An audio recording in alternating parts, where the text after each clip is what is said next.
in the city of Qingzhou, across from the illustrious and resplendent divine calculation sect. There emerged, at an unknown time, a modest two-story pavilion, dwarfed and humble in comparison to the grandeur of the divine calculation sect. Yet upon closer inspection, this little pavilion exuded a unique charm that transcended epochs, far beyond what the opulent divine calculation sect could ever embody. Before the pavilion, a long, handsome figure, adorned with a gentle smile, gracefully unfurled a red silk banner. Celestial Mechanism Pavilion, daring to establish itself boldly in front of the mighty divine calculation sect, audaciously competing for business. This is quite intriguing. This couplet, the five immortals of heaven and earth, the divine, the human, the ghost, the matters of all can be understood. The five insects of yin and yang, scales, feathers, and insects, all can attain sanctity. The horizontal inscription reads, 9 pavilions conquer the universe. Foolish child, how dare you utter such blasphemous words? Heaven and earth, with deities hovering 3 feet above, you dare to recklessly claim that 9 pavilions dominate the universe? You disrespect the celestial order even if the divine calculation sect does not punish you. Calamity shall surely befall you within 3 days. As a powerful force manipulating the heavens, the divine calculation sect exuded opulence and grandeur. Upon witnessing the couplet in front of the pavilion, onlookers could not help but voice their condemnation. In the vast 3,000 worlds, while many aspire to defy fate and attain sanctity, who would dare to openly disrespect the celestial order? Even the most ancient of emperors would face dire consequences. Yet, this humble pavilion dares to challenge the very heavens. It is akin to defying the celestial realms and opposing the path of the universe. With greater power comes greater ambition. Surely the owner of this small pavilion cannot fulfill their desires without incurring the wrath of the powerful, inviting disaster upon themselves. The modest Tianji Pavilion opens its doors today, not seeking to be renowned across the heavens, but merely wishing to fulfill the desires of its patrons. Your satisfaction is the sincerest intent of this humble servant. With a flourish, Qin Changqing removed the crimson silk and bowed respectfully to the passers-by, heralding the establishment. He is, indeed, the proprietor of this Tianji Pavilion. Originally an ordinary individual, fate led him unexpectedly into this vast realm of 3,000 worlds. Fortunately, on the very day of his arrival, Qin Changqing awakened the Tianji Pavilion system, the so-called 9 pavilions that govern the universe. The first floor reveals celestial secrets, the second unveils destinies of love, the third bestows martial arts, the fourth concocts elixirs, the fifth masters weaponry, the sixth discerns causality, the seventh wields divine powers, the eighth dissipates karmic burdens, and the ninth returns to the primordial chaos, each floor surpassing the last. It encompasses the myriad phenomena of the cosmos, ensuring that every inquiry is met with resolution. For those who seek, their wishes shall be granted, and every request shall be fulfilled. However, such fulfillment comes at a cost. With each service rendered, Qin Changqing must offer merit points to the system, and the greater the client's cultivation level, the more arduous the task, and, consequently, the greater the consumption of merit points. Merit points are acquired solely through providing items to the system, which then determines their value in exchange. Qin Changqing himself can earn merit points through the price differential as a middleman, and he can also exchange his own possessions for merit points. These points can be redeemed for cultivation, techniques, elixirs, intelligence, and more. As the owner of the system, Qin Changqing enjoys the advantage of acting as a broker while also possessing 2 fundamental abilities provided by the system. Firstly, he is absolutely invincible within the confines of the pavilion. Secondly, he can discern the past, present, and future of a client each day. Regrettably, Qin Changqing has only awakened the first level of the celestial insight ability, with the remaining 8 levels yet to be unlocked. However, this is already sufficient for him at present. This world not only boasts martial prowess that soars to the heavens, but also supreme sorcery that can claim a life in the blink of an eye. The outside world is fraught with peril thus. Until one possesses the strength for self-preservation, one must tread cautiously when venturing out. Otherwise, one might meet an untimely demise in the streets, with no one left to collect the remains. Qin Changqing pondered solemnly. In the realm of Blue Star, where the working populace endures a grueling 996 schedule, residing within their companies across the myriad worlds, tirelessly toiling year-round, one could be likened to an emperor of labor. Now, I merely await the arrival of a great opportunity to reap the rewards, he mused. Yet, as he surveyed the scene, he saw a group of onlookers with mockery etched upon their faces, clearly more interested in the spectacle than in genuine business. While Qin Changqing feigned slumber, a woman emerged from the prophetic gate, sword in hand, seething with indignation. Clad in resplendent red, she exuded an icy beauty that could command the attention of thousands. Her hair was tied high, reminiscent of a frozen crimson lotus. As she strode forth with her sword, her aura expansive, leaving no room for others within 3 paces. As the word Celestial Insight Pavilion flitted past her consciousness, she felt a subtle yet profound energy emanating from within the small loft, drawing her in as she prepared to depart. Celestial Insight Pavilion, the 9 pavilions that govern the universe? Her pupils constricted, and an astonishing aura burst forth from her being. What audacity! Even my master, the Lord of the Langia Pavilion, would not dare claim dominion over the 4 corners. I shall ascertain your true capabilities and see if you are merely a charlatan, akin to this prophetic gate. However, upon entering the loft, a shiver coursed through her. The interior was simply adorned, featuring a bamboo chair, a square table with 2 stools, a purple clay teapot, a wine gourd, and 3 cups and 2 lanterns. Untainted by a speck of dust, imbued with an ancient essence, it is far more profound than the ambience found within the ancestral hall of the Langia Pavilion. Indeed, it surpasses it tenfold. She sensed a flow of Taoist rhythm that was elusive and indefinable, leaving her utterly bewildered. This place must not be underestimated. A chill of realization swept over her. Lin Jianxian. As Ling Hongxue was momentarily lost in thought, a voice, steeped in mystery and seemingly transcending the ages, resonated, startling her.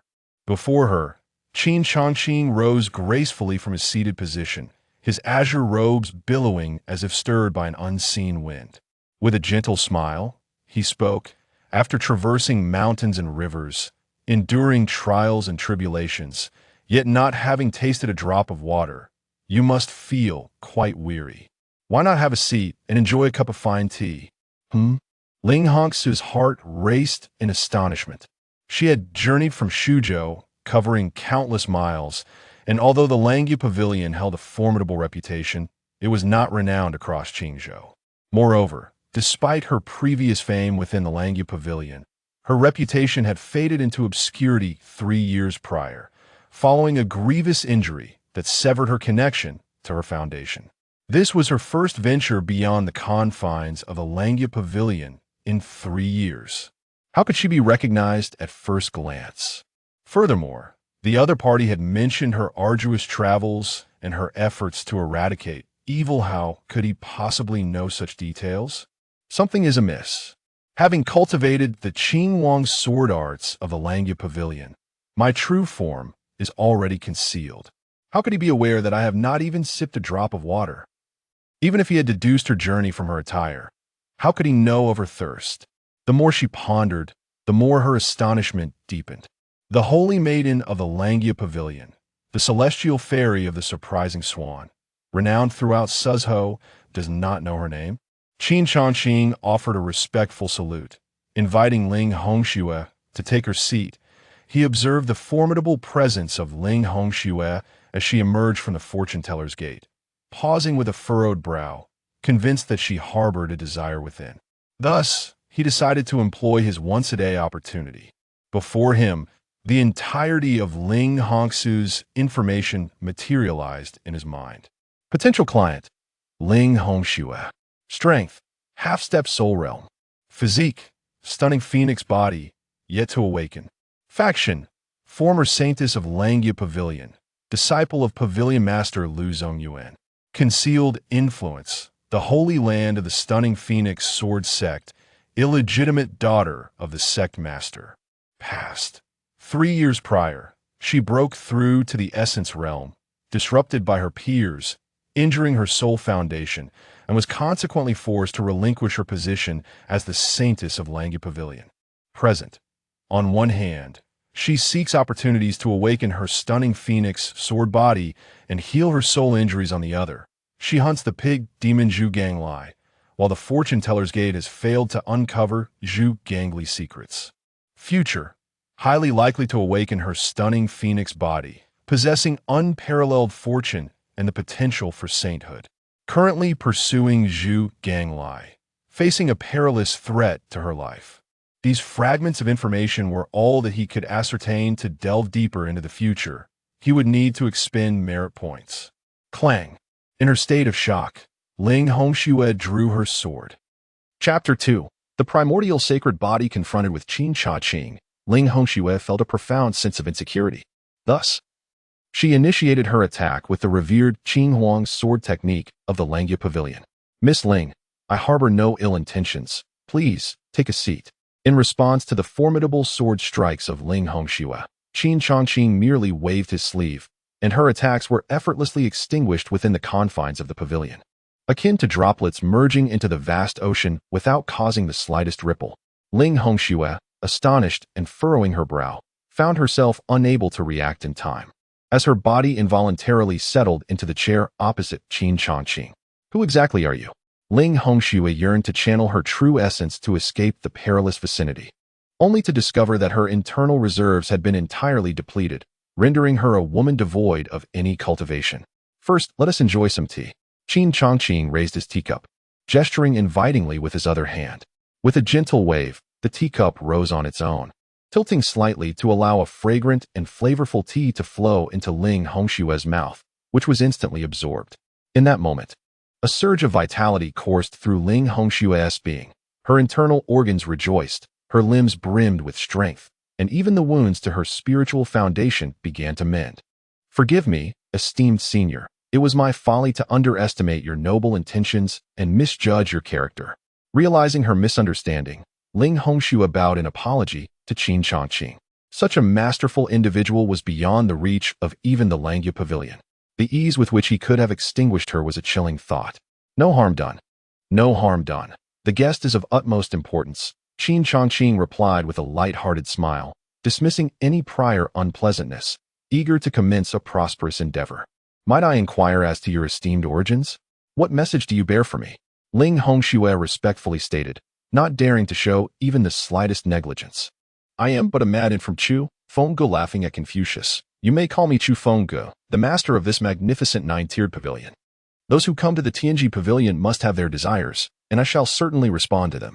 Qin Changqing laughed heartily, his words imbued with an innate charm, reminiscent of an otherworldly immortal, evoking reverence in all who heard. Ah, it is indeed the esteemed elder of Tianji Pavilion, Ling Hongxue thought to herself, initially assuming it to be a modest loft, only to discover it was a towering 9-story edifice, far beyond her own capabilities to comprehend, leaving her in awe and respect. Do you know that I seek? Qin Changqing inquired. Your desires are twofold. The first is to eliminate the malevolent demon Zhu Ganglai, and the second is to seek restoration of your own divine soul injuries. His discerning gaze sparkled with insight. Ah, esteemed elder. Ling Hongxue felt as if her very essence was laid bare before him, overwhelmed with astonishment. She had never confided her purpose to anyone, and the quest to vanquish the wicked demon Zhu Ganglai was a clandestine endeavor. The former was manageable, but the latter, Zhu Ganglai, was no ordinary demon. He was a prodigious talent harboring the ancient bloodline of the Diamond Demon Pig, with the formidable demon king Zhu Gongbyo standing behind him.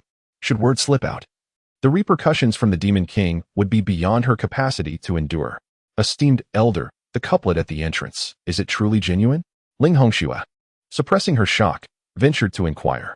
Every floor surpasses the last. Qin Changqing replied, rising to his feet, turning his back to Ling Hongxue, hands clasped behind him.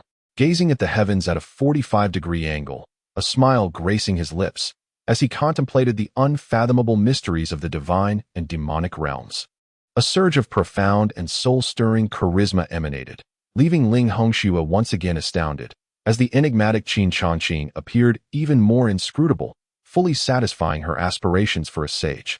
A wave of joy surged within her heart. I humbly beseech your guidance, esteemed senior. I shall be eternally grateful and forever remember your great kindness and virtue. Ling Hongxue clasped her hands in a gesture of deep respect, sincerely hoping for Qin Changqing's assistance. I never offer my services for free. Especially considering we have only met once, Qin Changqing stated plainly.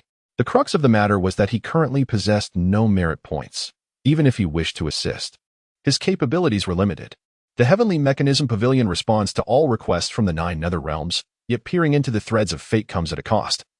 As I contend with the heavens, do not presume it to be so simple. I too must bear a price. Qin Changqing declared with earnest gravity. Senior, I have been presumptuous. Ling Hongxue realized, feeling a sense of shame for her desire to receive without giving. Gritting her teeth, she summoned a piece of stubborn stone from her spatial bracelet.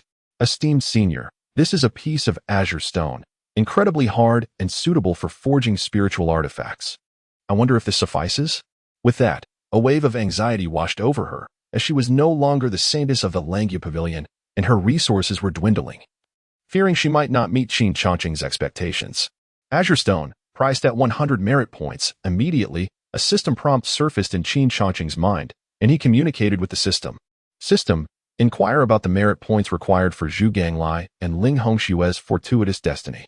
Zhu Ganglai and Ling Hongxue's destinies are closely intertwined. Their union is priced at 80 merit points. Thus, he earned a profit of 20 merit points. Qin Changqing accepted the Tianqing stone, marking the successful initiation of his first business venture. System, please inquire about the fates of Zhu Ganglai and Ling Hongxue. Name, Zhu Ganglai, Strength, Half-Step Divine Soul Realm, Affiliation, Ancient Demon King Zhu Gangbiao, Past, initially awakened the bloodline of the Diamond Demon Pig. Pursued by Ling Hongxue and severely injured, Present, accidentally stumbled into a dilapidated ruin at the bottom of the Angry Waves Valley outside Qizhou City, devouring the bloodline fruit to reawaken his bloodline.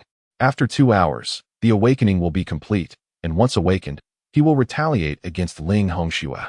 To prevent unforeseen circumstances, Zhu Ganglai can wield half of his bloodline power to unleash the blood demon slaughtering blade against his enemies.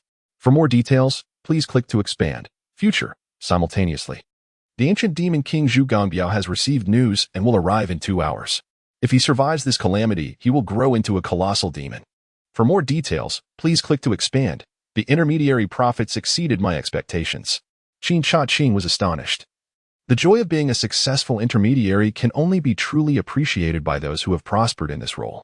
Not only did he earn 20 merit points, but he also acquired the demonic masterpiece, the blood demon slaughtering blade, along with the method to decipher it. Though he could not exchange merit points with the system directly, he could barter with other factions and subsequently exchange them with the system. This intermediary role guarantees profit without loss. The thrill of reaping benefits is truly delightful. Both Zhu Ganglai and Ling Hongxue's fates lie at the bottom of the Angry Waves Valley outside Qizhou City. Qin Changqing relayed the findings to Ling Hongxue. At the depths of the Fury Tide Valley, it is revealed that this is the very place. The wasteful divine calculation sect. Fortunately, I did not heed your counsel, which nearly led me astray. Ling Hongxue's face radiated with joy as she expressed her heartfelt gratitude, saying, "The immense kindness of the esteemed elder shall never be forgotten. I shall certainly repay it in due course. Please, stay a moment." Just as Ling Hongxue was about to turn away, Qin Changqing spoke up. "Esteemed elder, do you have further instructions?" Ling Hongxue inquired, perplexed. This individual was an unparalleled genius with the potential to achieve sainthood. Perhaps in the future, they could engage in business again. Though not immediately lucrative, it would at least ensure a steady flow of benefits. Such is the essence of a middleman. Zhu Ganglai has already consumed a bloodline fruit, and the bloodline will awaken once more in 2 hours. If you are unable to slay him within this time frame, your demise is inevitable. Furthermore, Zhu Ganglai will unleash the blood demon slaughtering blade with half the power of his bloodline. so be vigilant and prepared. What? Ling Hoshue's complexion drained of color, and she could not help but retreat several steps. After consuming the bloodline fruit, Zhu Ganglia's use of the blood demon slaughtering blade would amplify its potency by at least tenfold. She had no chance of defeating him now. Recognizing your pure intentions and noble spirit, I shall lend you another hand. Qin Changqing spoke softly, revealing a flaw in the blood demon slaughtering blade. If you can comprehend it, you may reverse life and death, attain great fortune, and establish a solid foundation. All considerations lie with you. Yet remember that if you fortuitously succeed in obtaining this fortune, do not linger. However, she found herself at the crossroads outside Qingzhou City. One path led directly to the Langya Pavilion, while the other descended toward the depths of the Fury Tide Valley. Though Hong Shui is a woman, she possesses the spirit of chivalry and righteousness, unwilling to live like an ant merely surviving. Should her life come to an end, she vows to repay her senior's profound kindness in the next life. With that, Ling Hongshui paid her respects toward the Tianji Pavilion. Upon reflection, she perceived the Tianji Pavilion as a colossal sword, cleaving through the heavens, concealed in the realm of the unknown. It was only today that she glimpsed a mere fragment of the Tianji Pavilion, her heart brimming with sword intent. As she rushed toward the depths of the Angry Waves Valley to vanquish demons and eradicate evil, within the Tianji Pavilion, the system's voice resonated once more. A surge of celestial power emanated, and Qin Changqing felt as though he could shatter the heavens with a single punch. Not only had he accrued merit points, but he had also received system rewards. Upon hearing the system's announcement, Qin Changqing's expression brightened, truly a double blessing. He remained uncertain of what these 20 merit points could accomplish. As the business commenced, Qin Changqing had yet to ascertain the precise value of the merit points. System: expend 20 merit points to enhance my strength. Consuming 20 merit points to increase cultivation by 2 years. Buzz. In the next instant, Qin Changqing found himself endowed with 2 years of cultivation in the primordial sacred body. His meridians flowed freely, and even his spirit was purified, elevating his entire demeanor. Each movement imbued with a hint of celestial aura. The joy of possessing power far surpassed that of being an ordinary person. Subsequently, Qin Changqing immersed himself in contemplation, calling forth his personal information. Host: Qin Changqing, cultivation level, 2 years of cultivation, realm, none. As the host has yet to practice any techniques, none. Weapons, none. Divine ability, primordial sacred body, merit points, none. Fortuity, please spend merit points to inquire, lacking techniques in a defined realm. The host possesses merely 2 years of cultivation with the primordial sacred body. One wonders how formidable 2 years of cultivation can be under such a sacred body. Qin Changqing promptly assesses his own situation, realizing that the path to swiftly enhancing his strength lies in developing clientele to earn merit points. With a millennium of cultivation, even devoid of techniques, a single punch infused with the primordial sacred body and the might of a millennium could shatter myriad laws. Qin Changqing remains optimistic. After all, Ling Hongshui is merely a minor client. The provided azure stone, not even qualifying as a spiritual treasure, yielding 20 merit points, is already a satisfactory return. Techniques, weapons, elixirs, and fortuity all necessitate merit points. However, after a moment of contemplation, Qin Changqing resolves to focus on the high-end market. In the 3,000 great worlds, strength reigns supreme. Billions of ordinary people are but ants in the eyes of towering giants and formidable powers. Thus, to expand and strengthen, one must prioritize these existences. Chapter 3. The secrets lie within me. Beneath the tumultuous depths of the Angry Wave Valley, amidst the ruins, the colossal figure of Zhu Ganglai, towering Tinzhong, lies prostrate like a small mountain, its hair transformed into a golden mane, exuding a crimson aura of ferocity after devouring the bloodline fruit. A pursuit spanning thousands of miles. Once my bloodline undergoes a complete metamorphosis, I shall devour you, Ling Hongshui. Suddenly, Zhu Ganglai senses a subtle disturbance. A beam of rainbow-hued sword energy approaches with chilling intent. Indeed, as anticipated by my esteemed predecessor, Zhu Ganglai, you have ingested the bloodline fruit and undergone evolution. Ling Hongshui, with an ethereal grace, rides the winds, her crimson attire swirling elegantly, and with a single step, she unleashes a sword strike that cleaves through the air. The shimmering sword light arrives, obliterating all vitality. Predecessor? What a charade. Zhu Ganglai snorts dismissively, unfazed, wielding the blood demon slaying god blade. He strikes. A tremendous surge of crimson light erupts from Zhu Ganglia's being, his aura intensifying, as though he has transformed into an ancient demon king. A blood-red demonic blade bursts forth from his body. With one strike, gods are annihilated and immortals are vanquished. Truly, it is the blood demon slaying god blade. Ling Hongxue gazes upon Zhu Ganglia's lethal blow, her heart swelling with joy. For my predecessor, Shu, has skillfully unraveled the mysteries of the heavens. He is indeed a divine being. Zhu Ganglai, your time has come. Clad in tattered garments, standing apart from the world, the sword's brilliance soars skyward, confronting the sharpest edge of the blade. What are your so-called divine revelations? Ling Hongxue, you foolish woman. You dare to meet the blade head-on. Today, I shall slay you to attain enlightenment. Zhu Ganglai frantically channels the blood demon slaying god blade. Boom. The collision of sword energy and blade force sends shockwaves that collapse the earth. Turbulent airwaves shatter the heavens, as if the apocalypse has arrived. This is dire. Suddenly, danger looms. Zhu Ganglai retreats, yet a sword ray slices through his nose and fangs, delivering a grievous blow. Impossible. To confront the sharpest tip of the blood demon slaying god blade head-on, there is no chance of survival. Zhu Ganglai glares fiercely at Ling Hongxue. What is the blood demon slaying god blade? My predecessor, Shu, possesses unparalleled foresight and has already revealed its weaknesses to me. The cold and stunning Ling Hongxue prepares to swing her sword once more. You cannot slay me. My esteemed ancestor is en route and shall arrive within the hour, exclaimed Zhu Ganglai, his face drained of color. No wonder my venerable elder, Shu, cautioned me against lingering. It is the ancient demon king, Zhu Gongbiao, who approaches. At that moment, Ling Hongxue fully comprehended the profound intention of Qin Changqing, and in an instant, Qin Changqing loomed even more grandly in her heart. The elder Zhu Ganglai did not declare that your life must be spared. Thus, prepare to meet your demise. Everything unfolds according to my calculations. Why should you receive assistance from a superior? My heart swells with unyielding resentment. The bitterness within Zhu Ganglai surged to unimaginable heights. A flash of sword light descended, and Zhu Ganglai was beheaded without mercy. Ling Hongxue dared not tarry. She swiftly searched for relics. To her astonishment, she discovered the soul-stabilizing fruit, which could mend her spiritual wounds, as well as the bloodline fruit left behind.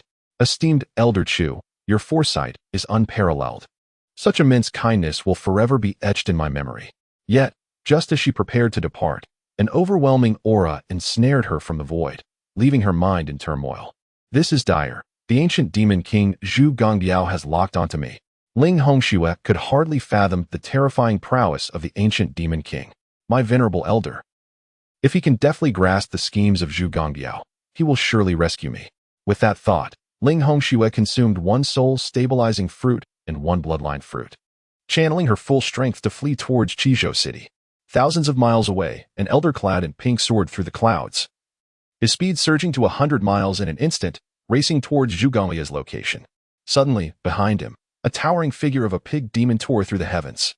Its fearsome muscles, akin to the perilous cliffs of a mountain, radiated a menacing brilliance, while the overwhelming demonic aura surged like an unfathomable ocean, causing the very earth to quake beneath its presence. Had Zhu Ganglai perished? How could he possibly meet his demise? He bore the bloodline of the indomitable Vajra demon pig, the optimal vessel for my rebirth and cultivation. My century-long schemes are at stake, regardless of who you are. Be it from the heights of the azure sky or the depths of the netherworld, your end is inevitable. I have traced your essence to Qizhou City. The furious voice rent the air, drowning out the thunder with a chilling resonance. Elder, along the arduous journey, Ling Hongxue burned her vital essence as she raced forward, finally soaring into the heavenly Mechanism Pavilion just before Zhu Gongbiao could seize her. Given your future potential, you are worthy of my intervention. Please ascend to the pavilion and transform your celestial form in peace. Here, no harm shall befall you. Qin Changqing was aware of Ling Hongxue's circumstances. I understand the rules of the elder. This is the soul-fixing fruit and the bloodline fruit I have procured. Please accept them. Esteemed elder, if they prove insufficient, I shall repay you double once I have turned this peril into safety. As Ling Hongxue presented the soul-fixing fruit and the bloodline fruit, she instantly materialized in the second pavilion, the fruits vanishing into thin air.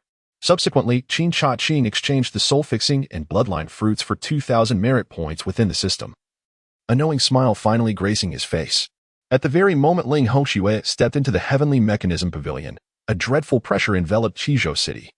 1,000 zhang tall avatar roared menacingly, its murderous aura rending the skies asunder. This is dire. The ancient demon king approaches. Quickly, summon the esteemed experts of the Luo Tian Shangzhou. The lord of Qizhou City sensed the presence of Zhu Gongbiao and, while sending messages, activated the city's defensive array.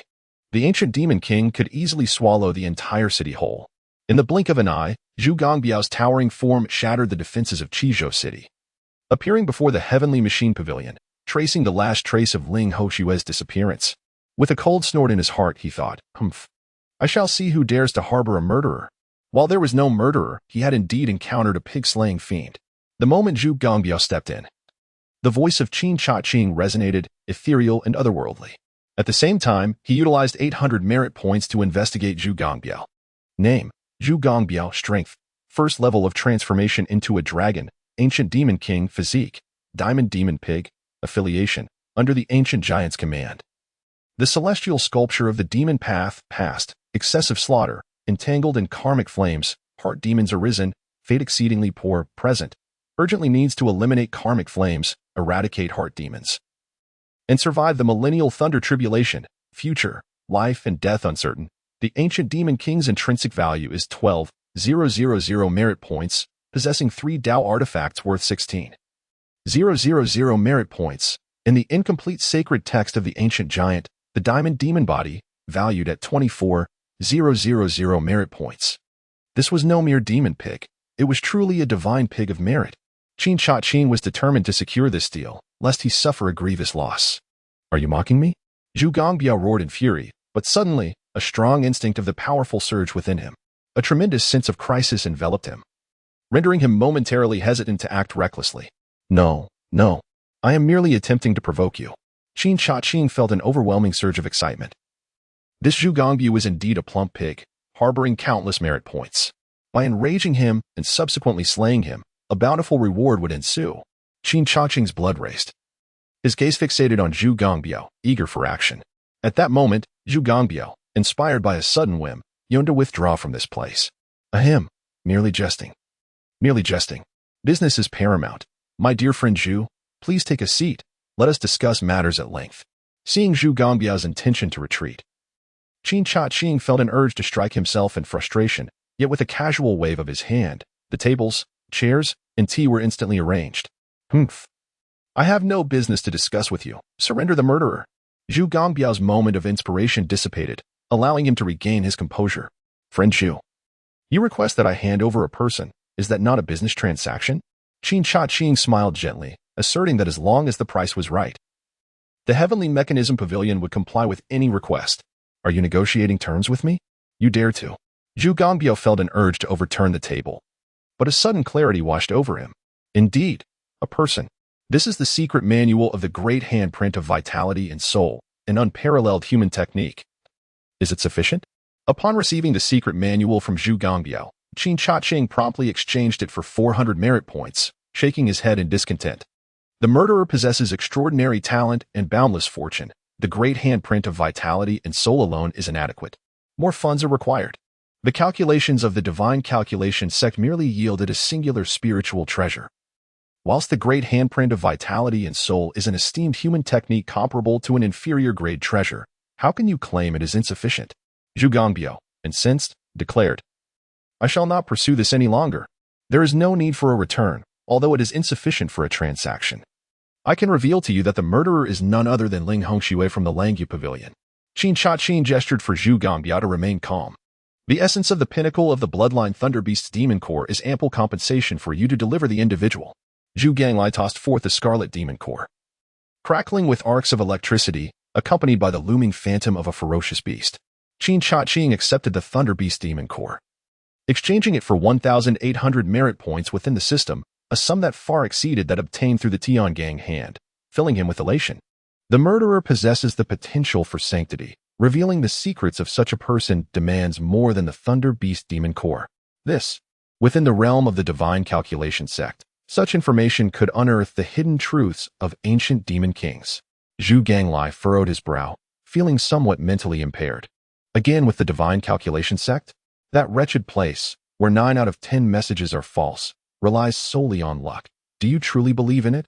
Qin Changqing, serving tea to a significant client, spoke nonchalantly, stating that while it is still insufficient for a transaction, I can indeed inform you of her whereabouts. Where? Right at the Tiangong Pavilion's second hall. Nonsense, are you toying with me? Zhu Gongbiao slammed the table, his face contorted with murderous intent, as an overwhelming pressure bore down upon Qin Changqing. The dignity of the king cannot be insulted. Surrender Ling Hongxue and offer tenfold compensation, and I shall spare your life. Otherwise, the entire city shall perish within my grasp. Ling Hongxue possesses the potential for sanctity. What you offer is inadequate. Qin Changqing stood with his hands clasped behind his back, seeking death. Zhu Gongbiao's inner fury surged, manifesting a towering semblance as he prepared to engulf Qin Changqing. Yet, Qin Changqing remained unfazed, lightly gesturing downward. Bang! Without the imposing aura of swallowing the world, the majestic form of the great pig, Zhu Gongbiao, dissipated in an instant. At this very moment, Qin Changqing's finger had yet to descend, moving with a deliberate calm towards Zhu Gongbiao's head. The latter was seized by panic, attempting to escape by channeling his cultivation, only to discover that the heavenly Mechanism Pavilion enveloped him like an unyielding mountain range, reducing him from the ancient demon king to a mere piglet in an instant. The heavenly Mechanism Pavilion is honest and fair, founded on integrity. Even if you are the ancient demon king, with cultivation that rivals the cosmic origins and unparalleled strength, within the pavilion, you must adhere to the rules, otherwise, death awaits. Qin Changqing stood with his garments fluttering as if stirred by an unseen wind, his finger mere inches from Zhu Gongbiao. The latter trembled in fear, realizing the terrifying prowess of Qin Changqing. With just a casual gesture, nearly 2 millennia of cultivation could be rendered to naught. Here he was, flaunting his might, akin to a piglet willingly leaping into a furnace, offering itself as a roasted delicacy. Spare me, esteemed elder. No, I shall buy my life. Zhu Gongbiao, pressed to the ground, bellowed towards the heavens, terrified that Qin Changqing might not hear him and extinguish his existence. Chapter 4. The Golden-Scaled Divine Pig. This singular gesture was earth-shattering, rivaling the might of ancient titans. Zhu Gongbiao's spirit shattered, and he dared not be arrogant any longer. Esteemed elder, I have wronged the little pig in many ways before. I possess a peerless treasure, the heavenly frost-cold sword, which emanates an unparalleled chill for 3 miles when drawn. Please accept it as an apology. A peerless treasure, a step away from a Tao artifact, each one rich in heritage. To part with it felt akin to carving flesh from one's own body. As Qin Changqing's finger paused in its descent, the heavenly frost-cold sword vanished from Zhu Gongbiao's grasp, prompting him to immediately exchange 2,400 merit points with the system. Dear Zhu, there is no need for you to kneel. Please, take your seat. In an instant, the tables, chairs, and teacups materialized. The prostrate Zhu Gongbiao, oblivious to the circumstances, found himself transported to a position opposite Qin Changqing. The teacup, seemingly animated, held a clear, luminous brew, suffused with an ethereal energy that imparted a profound sense of tranquility and profundity. Is this celestial tea? Zhu Gongbiao had previously been fortunate enough to receive a divine gift from the ancient titans, having tasted celestial tea, yet this cup was incomparable. Suddenly, he trembled. The teacup, the table, and the chair, were they artifacts of immortality? He had long forgotten the act of sipping tea, utterly overwhelmed by the spectacle before him. Having survived for 2 millennia, he had never encountered a single artifact of immortality, let alone one of the finest quality. What manner of existence could possess such grandeur that even the furniture and utensils exuded the essence of living celestial artifacts? Such a being could not be rivaled by even the ancient titans. At the very least, they must be a half-saint, or perhaps even a sage transcending the 3 realms and 5 elements. He had previously flaunted his power, but now he longed to perish in shame. It's merely a trifle. Dear Zhu, please enjoy the tea, yet business remains paramount. Qin Changqing maintained a calm demeanor, though internally he felt regret, as this was a gift from the system that he could not exchange for merit points. Senior, Zhu Gongbiao stammered as he gingerly lifted the teacup. In your esteemed opinion, What? What business should we pursue? In the presence of Qin Changqing, he finally grasped the meaning of serving a ruler is akin to accompanying a tiger. How so? Qin Changqing countered, at the Heavenly Secrets Pavilion, should you seek something, I shall provide. Indeed. Zhu Gongbiao lowered his head, wishing he could shrink beneath the table, his mind a muddled mess. However, senior, junior, everything is at your discretion. Very well. Considering the arduous path you have traversed, I shall offer you a word of advice. Qin Changqing rose, turning his back to Zhu Gongbiao, his eyes narrowing slightly, fingers gently moving. After a brief moment, he spoke, Friend Zhu, your 2,000-year deadline approaches. Have you contemplated the prospect of a second thunder tribulation? Senior, do you possess a solution? Zhu Gongbiao's heart quaked, and he immediately bowed deeply, beseeching, Please, teach me. The 9 transformations of dragonization can also be referred to as the 9 transformations of the Divine King, with each transformation corresponding to a thunder tribulation. Zhu Gongbiao had long harbored dreams of overcoming the second thunder tribulation, yet the weight of his sins was immense, the flames of karma entwined around him. And inner demons arose, threatening to reduce him to ashes in an instant under the second transformation's tribulation. However, reflecting upon it, the power of karma flames was such that even a semi-saint ancestor would find it arduous to extinguish. The flickering hope he had just ignited dissipated like a mirage, causing him to collapse to the ground. Solutions undoubtedly existed. For others, perhaps a mere hint from me would suffice to achieve enlightenment and break through the second thunder tribulation. But for you, it is a daunting challenge. Qin Changqing took a delicate sip of tea, shaking his head in difficulty. Why is that? Zhu Gongbiao, parched and tongue-tied, gazed up at Qin Changqing, his eyes brimming with curiosity. Why? Qin Changqing let out a soft scoff, his demeanor shifting dramatically, emanating an aura of authority that was both intimidating and compelling. Have you forgotten the heinous transgressions you have committed, the karma flames that ensnare you? Have you forgotten that in your pursuit of breaking through to a higher realm, you willingly offered your beloved wife, the Swan Fairy, to the ancient titans, thus giving rise to your inner demons? How do you? Zhu Gongbiao hung his head in despair, devoid of any semblance of resistance. In his quest to become an eternal demon king, he had relinquished his beloved wife, trading her for a moment of breakthrough opportunity. The humiliation he endured, born from that fateful choice, haunted him relentlessly through the ages, breeding inner demons that tormented him with unbearable anguish. Each word struck at his heart, causing Zhu Gongbiao's spirit to waver, and he sensed the resurgence of his inner demons. In an instant, Qin Changqing waved his long sleeves, channeling a mysterious power into Zhu Gongbiao's being, forcefully suppressing his inner turmoil. Zhu Gongbiao felt as if he had been granted a reprieve, wiping the cold sweat from his brow as he knelt in supplication for guidance. The moment he raised his gaze to meet Qin Changqing's, he was greeted by a smile as gentle as a spring breeze, capable of soothing all woes.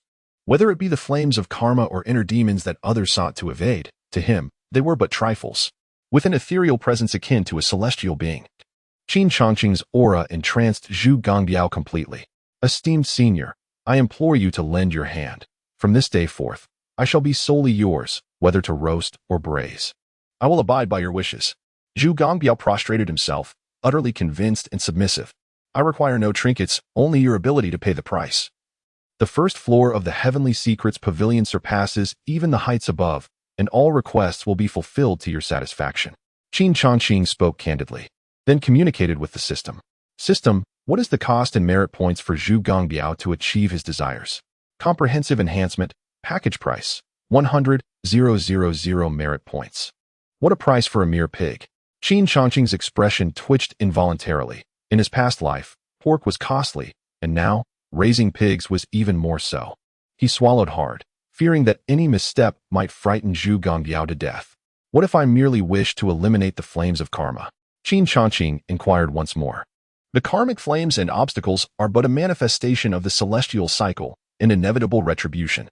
The immense karmic burden of Zhu Gongbiao necessitated the complete expenditure of 24,000 merit points, while half, amounting to 10,000 points, was erased, leaving a temporary suppression of 2,000 points. This pig, merely extinguishing the karmic flames, squandered such a considerable amount of merit. It would have been more prudent to slay it. Qin Changqing glanced at Zhu Gongbiao, feeling a pang of regret. Senior, This Vajrao ring is indeed a remarkable treasure, capable of both offense and defense, wielding tremendous power. Noticing the glint in Qin Changqing's eyes, Zhu Gongbiao shivered and promptly produced a supreme-grade treasure. However, this time, Qin Changqing feigned ignorance.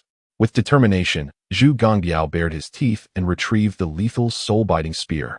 Offering it with both hands, yet still fearing it insufficient, he once more presented 10 supreme-grade treasures. Qin Changqing, maintaining a composed demeanor, accepted the soul-biting spear along with the 10 treasures, swiftly exchanging them for 200 merit points. With a profit of 200 points in hand and an accumulation of 110 years of cultivation, Qin Changqing felt elated, casually pushing forward a teacup and saying, "Let us enjoy some tea to cool our tempers." "Thank you, Senior." Zhu Gongbiao, preoccupied with his tribulation, had little inclination for tea. However, he could not refuse Qin Changqing's offering and lifted the cup, draining it in one go. As the tea coursed through him, an enigmatic force filled his entire being, akin to a long-awaited rain quenching a parched land, revitalizing an aged tree. Suddenly, his spirit trembled. A power transcending even divine abilities surged through him, shattering an almost imperceptible shackle. An unprecedented sensation of comfort enveloped him. Zhu Gongbiao realized that his karmic flames and obstacles had been entirely eradicated. "Your profound kindness shall never be forgotten, Senior. I would even be willing to repay you with my flesh." Zhu Gongbiao knelt in profound gratitude, his joy manifesting in a series of delighted oinks. "Do not rejoice too soon," Qin Changqing remarked with a sardonic smile. "Though the flames of karma may have been quelled, the demons of your heart remain. Until you vanquish them, you shall not transcend the tribulations of thunder." "Esteemed elder," Zhu Gongbiao implored, "I possess a Taoist artifact and 3 exquisite treasures, all of which I offer to you in hopes of your further assistance. I vow to express my utmost gratitude." Captivated by the sweetness of his current fortune, Zhu Gongbiao resolved to deplete his entire fortune to eradicate the demons within. "Friend Zhu," Qin Changqing continued, "the tribulations of thunder are a test from the heavens, each trial a realm of its own. Only by overcoming them can one truly claim their life and possessions as their own. If you fail, what value do external possessions hold? To be candid, even if you dispel your inner demons, given your current foundation, absolute safety is not guaranteed. However, I could elevate your life-bound Tao soldier to a mid-grade, high-grade, or even a supreme grade. The only stipulation is that you must be willing to pay a sufficient price." Qin Changqing's words were persuasive. "In essence, invest in your merit. Divine swine, the greater the investment, the more splendid a pig you shall become." "Your words resonate deeply, esteemed elder. I have indeed been fixated on superficialities, unable to perceive the essence," Zhu Gongbiao responded, as if a new door had been opened for him. With a mere thought, a mountain of exquisite spirit stones, a room filled with myriad jars and bottles, and at least 100 rare treasures appeared before Qin Changqing. "Elder, all of this is yours. I offer it all to you, pleading for your assistance in dispelling my inner demons and enhancing my life-bound Tao soldier." "Excellent, splendid," Qin Changqing declared, waving his hand to make all the items disappear, exchanging them for 800 merit points with the system. Subsequently, Qin Changqing personally poured tea for Zhu Gongbiao, presenting the teacup with a flourish. "Friend Zhu, you truly embody the essence of a hero with a genuine spirit. Let us toast with tea in place of wine." "Excellent." As Zhu Gongbiao contemplated the prospect of surviving the second thunder tribulation to attain a millennium of longevity, he felt invigorated and drained the entire cup. The tea, upon entering his mouth, it felt searingly hot, akin to swallowing molten lava. The fiery energy surged uncontrollably like a roaring tide, carrying an unstoppable momentum akin to 1,000 troops charging forth, heading straight for his heart. Boom! The intense heat struck like molten iron, accompanied by a surge of Tao power that erupted within his heart, soaring upwards to his 3 souls and 7 spirits.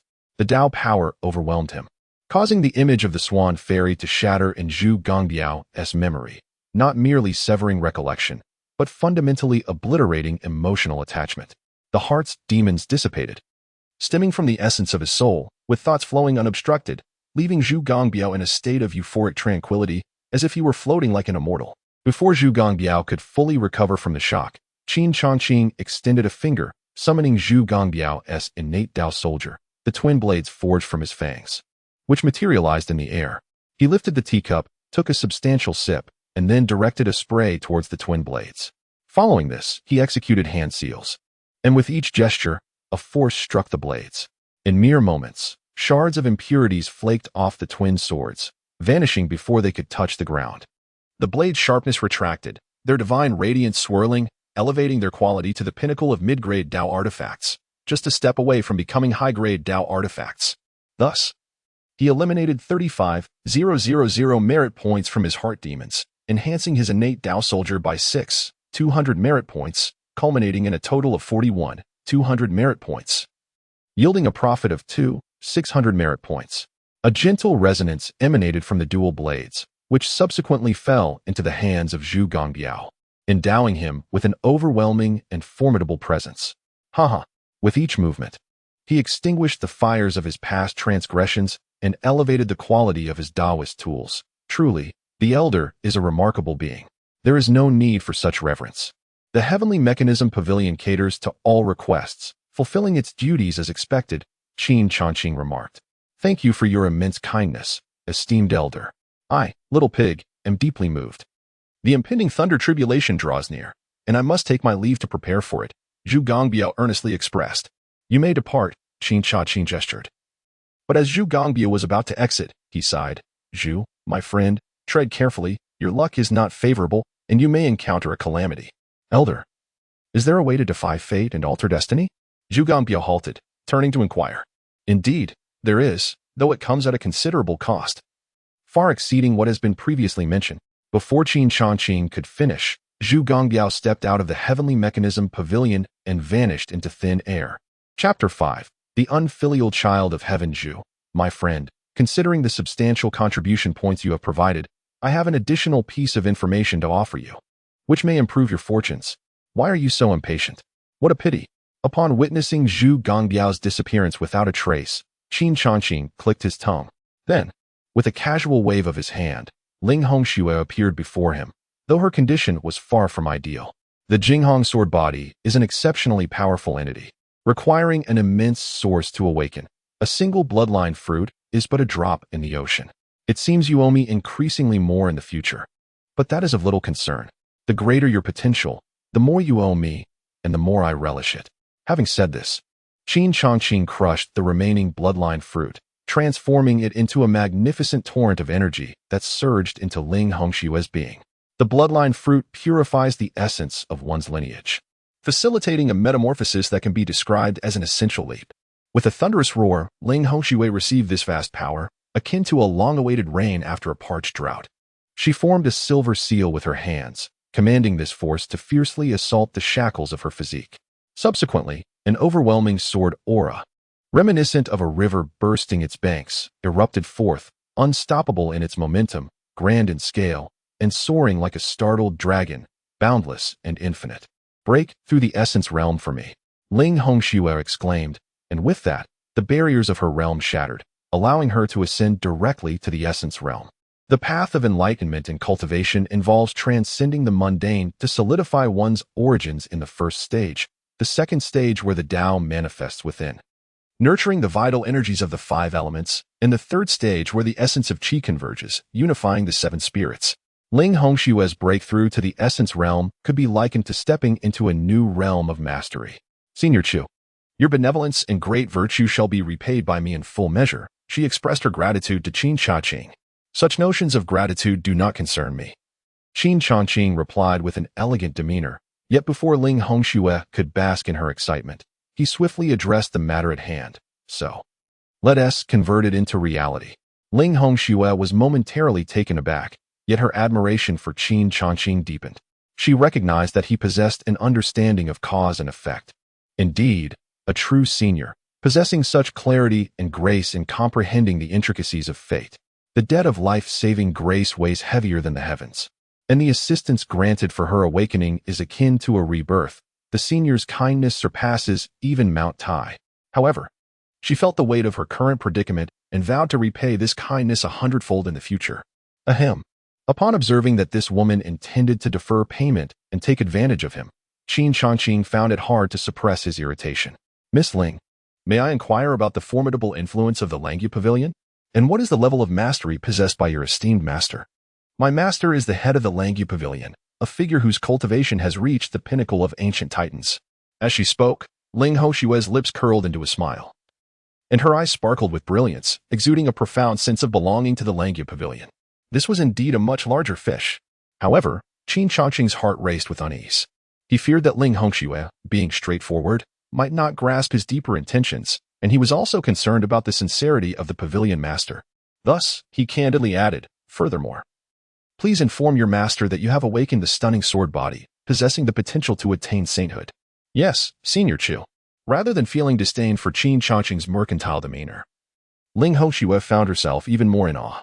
In her eyes, severing all ties to karma in pursuit of retribution exemplified the demeanor of a true enlightened being, inspiring her profound respect. She then proceeded to directly contact her master. After having communicated with the head of the Langyu Pavilion, Qin Changqing, anxious about potential unforeseen circumstances, cautioned her, "Before your master arrives, you may stay here to cultivate in peace. Within the heavenly Mechanism Pavilion, I will ensure your safety. Outside, dangers abound, and I shall not be accountable." Once he had sent Ling Hongxue on her way, he began to ponder the profitability of these two ventures, amounting to a total of 200 merit points, which could be considered quite a windfall. With such an abundance of merit points, he was determined to devise a plan for their expenditure. He now faced two paths, the first being the relentless accumulation of cultivation, disregarding all notions of ancient demon kings or eternal titans and simply overpowering all with sheer force. The second method is methodical, exchanging for cultivation techniques, which simultaneously accumulates cultivation and practice, albeit at an undeniably sluggish pace. This is somewhat difficult for him to accept, yet he remains somewhat hopeful. Qin Changqing communicates with the system. "System, if I accumulate 10,000 years of cultivation before practicing the techniques, will there be any effect?" The effect is that the host's practice of the techniques will progress at an astonishing rate, eclipsing the past and present. Is this true for all techniques? Qin Changqing inquires once more. In theory, yes and no. For some techniques are exceptional, such as sword unveiling the heavenly gate. After 10 years of nurturing the sword, one can slay 2,600 foes. After 100 years, the sword's aura may reach 1,000 miles. After a millennium, the sword's aura could rival the sun and moon. Such techniques sound akin to a prolonged wait for a single moment of true valor, which is rather unsatisfactory. Qin Changqing purses his lips. "Then please assist me in searching for techniques suitable for my cultivation." Imperial Record, 9 Heavens Transformation, 1. 3 billion merit points. Imperial Record, Dragon Elephant Wave Technique, 1. 2 billion merit points. Imperial Record, Celestial Slaying Flying Dagger, 1 billion merit points. Imperial Record, Imperial Sovereign Technique, 1. 5 billion merit points. After confirming with his gaze, he realizes he cannot afford these top-tier techniques at present. Qin Changqing purses his lips, maintaining his composure, then waves his hand decisively. "System, I wish to spend 7,000 merit points to exchange for 700 years of cultivation. I shall retain 200 merit points for client inquiries, as a precaution for unforeseen circumstances." Boom. Qin Changqing barely had time to react before a tumultuous surge erupted within him. Like a potent spirit coursing through one's veins, the essence of 7 centuries of cultivation flowed through every limb and sinew. Within the Hall of Heavenly Secrets, an aura of exuberance surged. Amidst the flickering of golden light, dragons, phoenixes, and Qilins soared into the heavens. The resonant cries of dragons and phoenixes, the roars of Qilins, and the muted growls of the Kuei cattle enveloped Qin Changqing, creating a breathtaking atmosphere. With his long hair billowing, he sat alone amidst the myriad of extraordinary phenomena, embodying the ancient sovereign, surveying the world with a gaze that could pierce through the ages, dominantly overlooking the realms and pushing through the depths of the underworld. The resonances of dragons and phoenixes heralded the manifestation of a great being, a prodigious entity whose enlightenment summoned such transcendent visions, a testament to the divine favor of heaven and earth. It was astonishing to realize that a mere brief period of cultivation could evoke the profound insights typically reserved for ancient titans, leaving us in awe and admiration. Consumed by the overwhelming aura of eternity, Ling Hongxue was profoundly shaken. She seemed to behold a sacred king descending from the primordial void, whose every gesture commanded reverence from all creatures. Yet, upon reaching Qin Changqing's side, she found him devoid of his sage-like attire, all extraordinary manifestations dissipating into nothingness, revealing a figure so ordinary that it was almost surreal. With effortless grace, he returned to simplicity, embodying the essence of a remarkable talent from ages past. Standing as the pinnacle of our generation.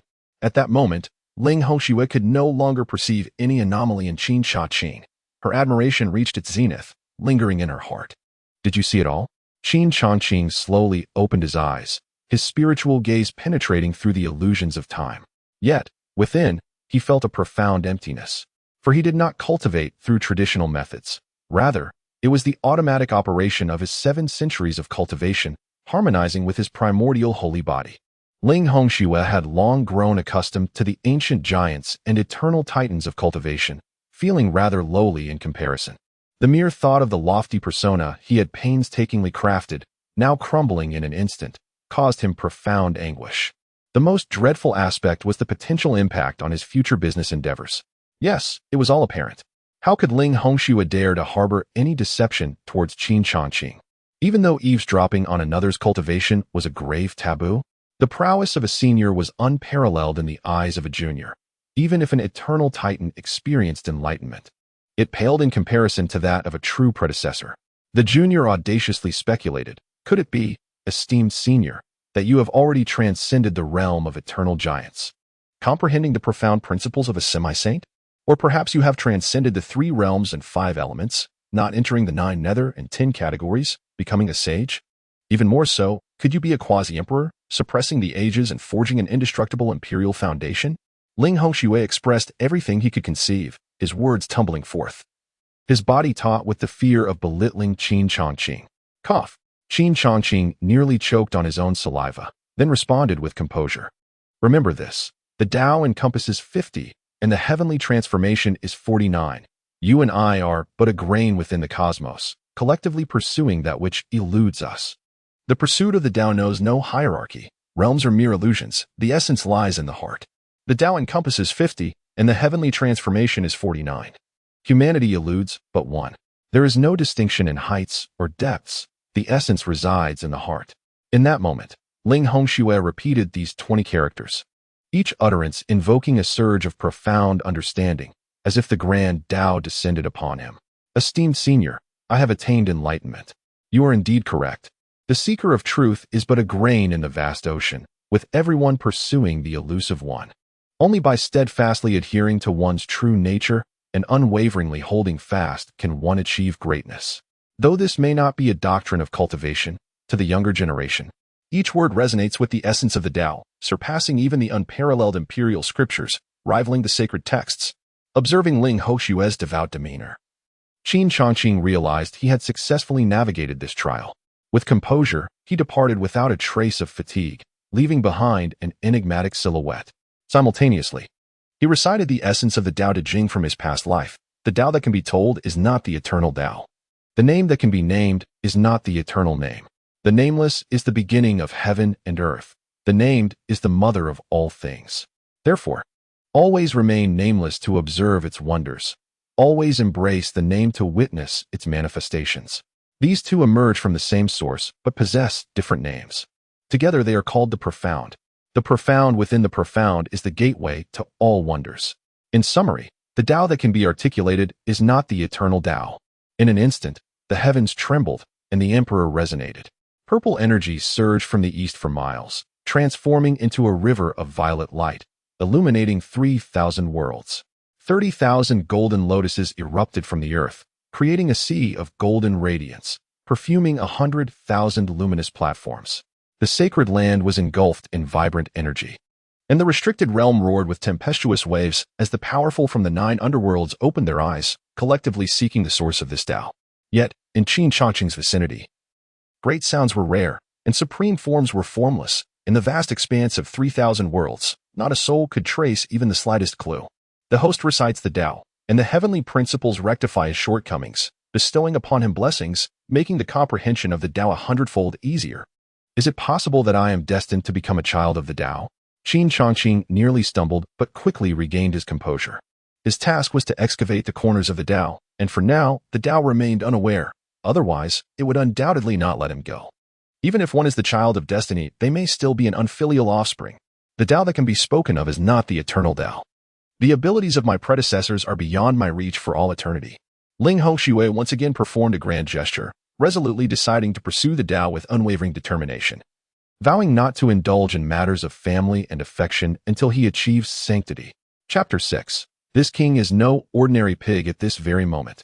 Aside from his innate Tao weapon and inherited martial arts, Zhu Gongbiao found himself utterly destitute, arguably the most impoverished titan in history. Yet, he soared through the clouds with an air of magnificence, his spirit brimming with audacity. It was not that he lacked the desire to defy destiny, but the cost was far too great for him to bear at present.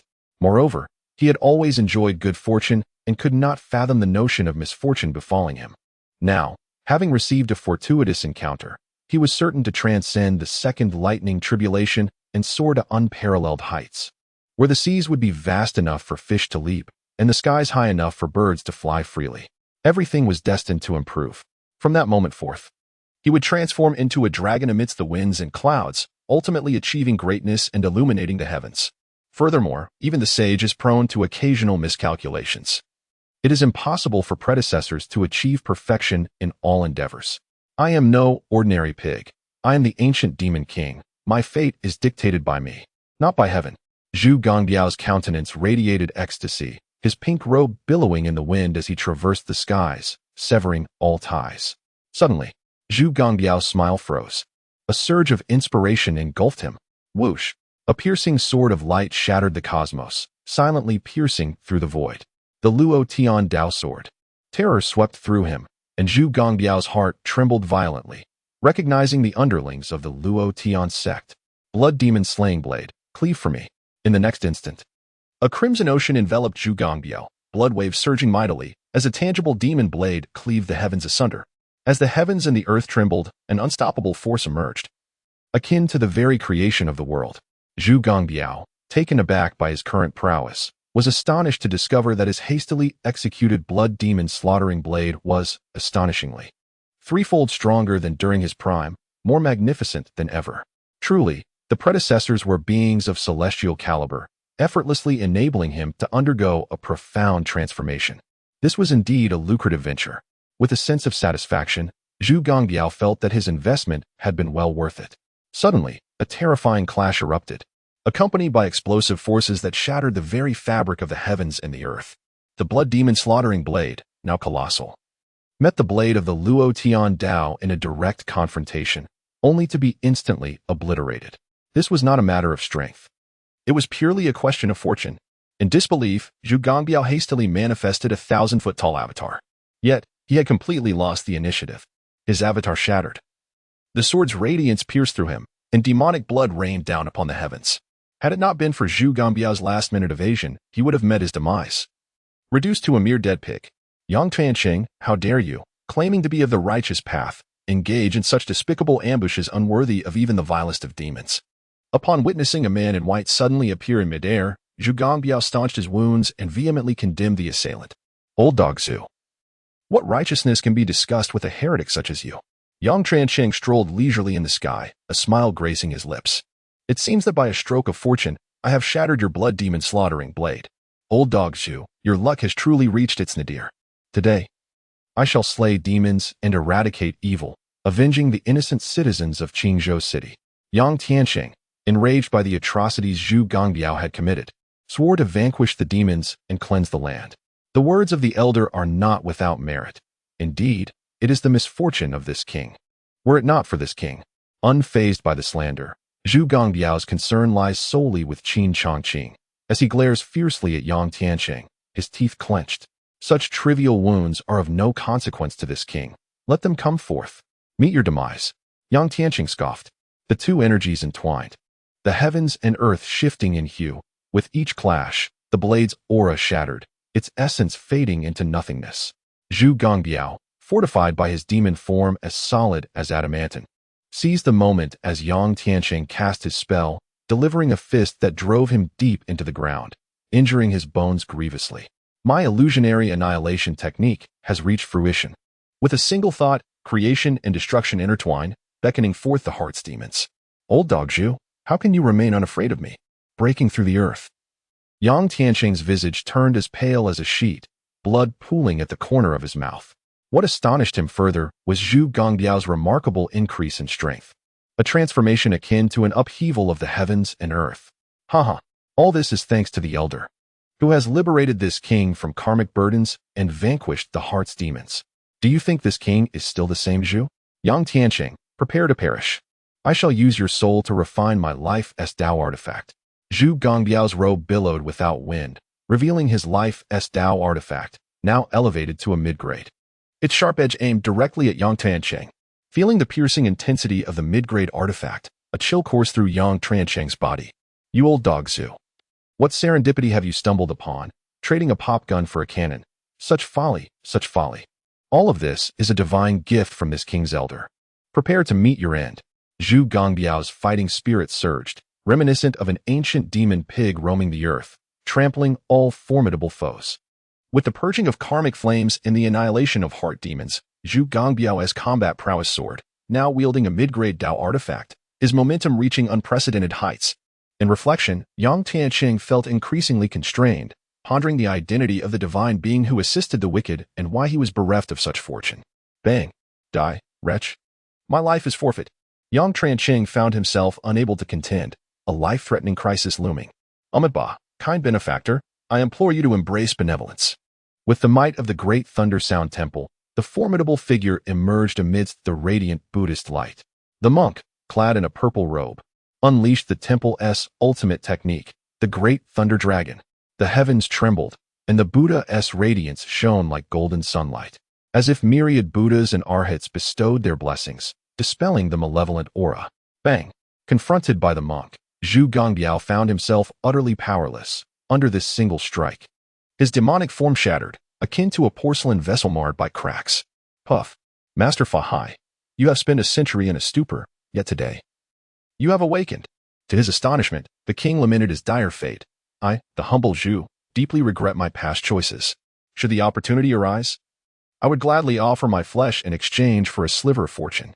Truly, I am a fool. As he beheld the newcomer, Zhu Gongbiao was filled with profound regret, overwhelmed by an unwillingness to accept his fate. In the face of life and death, a great crisis enveloped him, breaking free from the earth. He recklessly ignited his life essence and fled frantically towards Qizhou City. In this world, only the Tianji Pavilion and Qin Changqing could save him. Master Fa Hai, you have recovered. Why did you not vanquish that fiend completely? Yang Tianqing, witnessing the escape of Zhu Gongbiao, lamented, you may not be aware, but he is guided by a formidable figure. Allowing the tiger to return to the mountain today will surely lead to endless troubles. Amitabha, I have been living in a state of confusion, but just now, I caught a glimpse of heavenly insight, and suddenly, clarity dawned upon me. However, I sensed that should I strike again, I would inevitably lose my way once more. Master Fa Hai, with his benevolent gaze and radiant dharma, speaks with an illuminating aura. With a heart full of compassion, I assure you. Zhu Gongbiao has been gravely weakened by my formidable power, his strength diminished to a mere fraction, leaving him devoid of the ability to fight back. The remainder is entrusted to you, benefactor. In the grand scheme of fate, everything is predestined, the heavenly secrets cannot be deceived. Namo Amitabha. Master Fa Hai, with his palms pressed together, perceives a significant opportunity here, one that could allow him to attain profound understanding and dispel his troubles. Thus, he refrains from exhausting the final thread of heavenly insight, as Zhu Gongbiao is already incapacitated, leaving the resolution to Yang Tianqing. I am eternally grateful to Master Fa Hai for saving my life, a debt I shall never forget. Such kindness is beyond words. Vanquishing evil is paramount, and we shall meet again. Martial prowess cannot rival divine abilities. Divine abilities cannot overcome fate.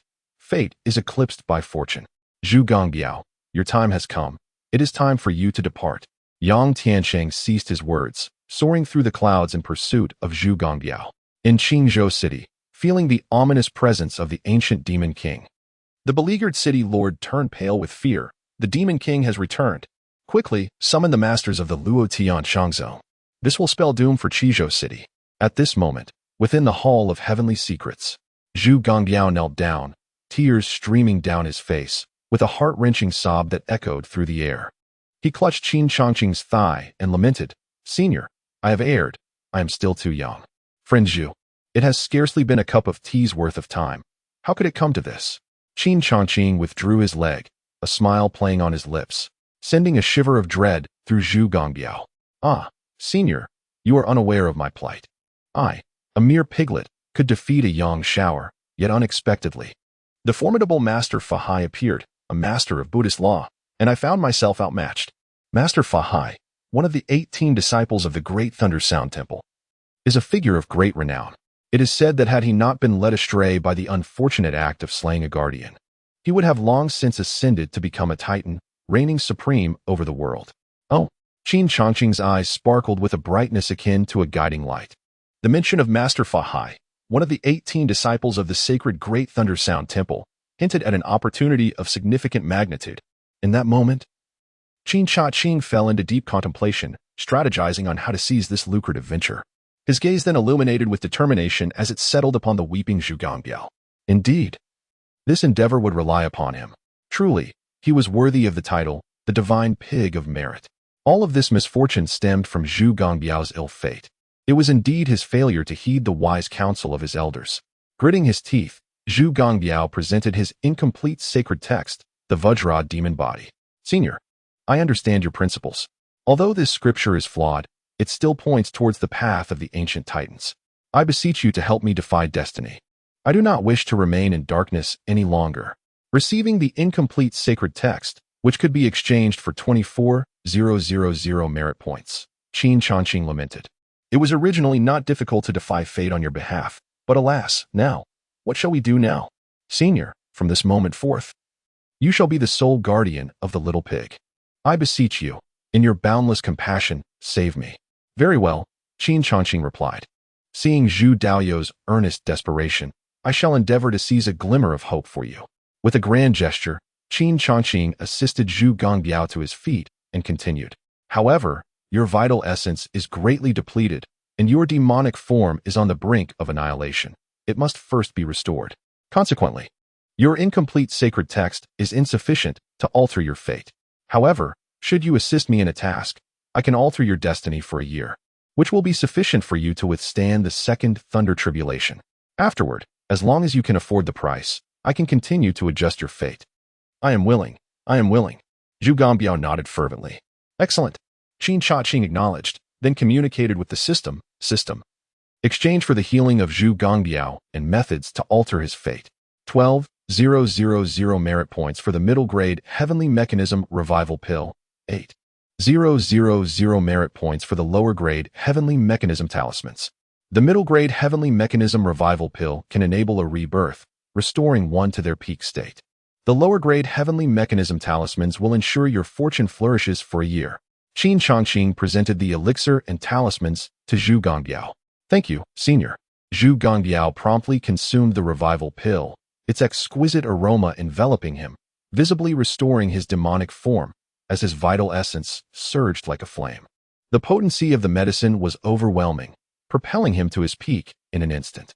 Furthermore, the residual effects continued to enhance his demonic form and purify his vital essence, achieving the pinnacle of the first transformation of the Divine King, until he reached a state comparable to the early stages of the second transformation of the Divine King. Thank you, esteemed elder. Zhu Gongbiao expresses profound gratitude to Qin Changqing, regarding him as his benefactor. The Tianji Pavilion operates on the principle of responding to every request, thus there is no need for thanks. Especially since I have a request of my own. Qin Changqing, with his hands clasped behind his back, said, Taoist Zhu, the task I ask of you is quite simple. You need only to follow the direction you came from and continue walking. But, esteemed elder, that path leads to Master Fahai, who has reached the pinnacle of the Divine King's third transformation hundreds of years ago. I cannot contend with him. Zhu Gongbiao's immediate reaction was one of refusal. He had no desire to court death, even at the behest of Qin Changqing. With Tianji in my possession, how could I possibly bring you harm? Qin Changqing reassured him. You may proceed. Destiny will bestow upon you what you need. Furthermore, should Master Fahai make a move against you, simply declare that to slay a person is not to slay their profession, and you shall remain unscathed. This, Zhu Gongbiao was so frightened that he reverted to his original form, transforming into a miniature pink pig, plump and adorably clumsy, nuzzling about Qin Changqing's feet. This was his unique method of endearing himself, and he did not dare treat it lightly, as it pertained to his very life. Do you not believe me? Seeing this, Qin Changqing was both amused and exasperated, his expression darkening as he retorted, "If that is the case, then I, esteemed elder, the little pig, trusts you. How could I dare not to trust? I shall go at once." Without waiting for Qin Changqing to finish, a glimmer of cunning flashed in Zhu Gongbiao's pig eyes. "Esteemed elder, I shall set forth. The outcome of this journey is uncertain, yet the sincerity of my heart towards you is as steadfast as the heavens themselves. Esteemed elder, I shall forever be your little pig, and upon my return, I will surely present you with a grand gift." Transforming back into human form, he gritted his teeth and soared into the sky, treading upon the clouds. Thus far, everything lies within the grasp of Qin Changqing, whom he venerates as a deity, positioning himself as the most devoted acolyte. Chapter 7. The Pig Defying Fate. With the support of my esteemed predecessors, I, old Zhu, harbor no fears. What is Master Fahai? A mere feather? Huh. Even in the absence of my forebears' protective incantations, I, old Zhu, cleanse the sutras and refine my essence, undergoing a transformation akin to that of a divine sovereign. Such is my innate brilliance. What is it to challenge boundaries? I hope to avoid an encounter with Master Fahai, lest I unleash my wrath upon him. Zhu Gangao soared into the heavens, at times stretching his arms wide, at times parting his legs, and at times reclining leisurely upon the clouds, exuding an air of arrogance. His confidence swelled, bolstered by Qin Changqing's unwavering support. Just as Zhu Gangao's spirit soared, nearing the pinnacle of ecstasy, a sudden voice resonated, "Namo Amida Buddha." Indeed, Zhu, you are truly blessed, in but the span of a tea's brewing. You have surpassed your zenith. It appears that Master Yang has fallen victim to treachery. My selfishness has brought harm to Master Yang. It is a sin for which I must atone. I can only vanquish demons and evil to appease Master Yang's spirit in the heavens. Zhu Gangao jolted, gazing at the radiant Master Fahai, exclaiming, "Master Fahai, you misunderstand. I have not even encountered Yang Tianqing. How could I have harmed him? Ba Zhu, your silver tongue may deceive many, but I have erred once. I shall not err again. If I do not descend into hell, who shall? Prepare to meet your fate. Great might heavenly dragon." Master Fahai, undeterred by his own descent into chaos, cast his purple gold alms bowl into the air. Instantly, a resplendent beam of Buddhist light surged forth like a sword, enveloping the cosmos and transforming it into a sacred realm dedicated to the eradication of demons. As he invoked the sacred seals, the purple gold bowl radiated a torrent of golden Buddhist light, which manifested as countless living emblems and scrolls of the Buddhist faith. The light purified the world, vanquishing all evil and guiding the lost souls to salvation. Faced with such an overwhelming force, the formidable Zhu Gongbiao felt his heart race violently. His demonic form racked with unbearable pain, as if he were to be reduced to ashes. Master Fahai paid no heed to his protests. Instead, with a mournful invocation of Amida, he realized he could harness a sliver of divine insight to unleash an even more potent manifestation of divine wrath. Yet, at the crucial moment, that glimmer of insight dissipated, plunging him into chaos, rendering the great power he wielded as nothing but an ephemeral illusion. In a moment of desperation, Zhu Gongbiao roared to the heavens, recalling the words of Qin Changqing. Suddenly, the master, who was on the brink of chaos, found his body flickering with the light of enlightenment, the 5 words echoing in his mind like an indelible spirit. With a resounding crash, the Buddhist light surged forth, transforming into an unparalleled golden radiance that flooded the world, sweeping away all malevolent spirits. The flora and fauna of the mountains absorbed this golden essence, evolving into extraordinary beings, a culmination of decades of cultivation. Yet, Zhu Gongbiao found himself kneeling, his very essence on the verge of being torn asunder. A gentle tremor resonated, and the celestial talisman emanated a soft radiance, ultimately enveloping Zhu Gongbiao in a protective embrace, ensuring his safety. Seizing the opportunity, he soared away, overwhelmed with joy and tears, exclaiming, "Senior, little pig, always knew you would never abandon me. I shall forever be your most cherished offspring." Is the act of taking life synonymous with preserving it? Yet, despite several attempts, the profound truths of the enigmatic path eluded his understanding. Amida, Master Fahai, aware that the moment for enlightenment had not yet arrived, recognized that Zhu Gongbiao was incapable of articulating the profound truths of Buddhist teachings. It was evident that those behind him sought to harness Zhu Gongbiao's potential to awaken themselves. Alas, their karmic connection to the Buddha was insufficient, and their understanding limited. They could only rely on the unquenchable spiritual light to maintain clarity amidst chaos. Avoiding slumber and ignorance. Since that esteemed elder remained concealed, it signified that the monk's moment had not yet come, and that everything must unfold naturally, without force. Thus spoke Master Fahai. Had Qin Changqing been privy to Master Fahai's contemplations, he would undoubtedly have been filled with regret, perhaps erupting in a fit of despair. Why not inquire of Zhu Gongbiao?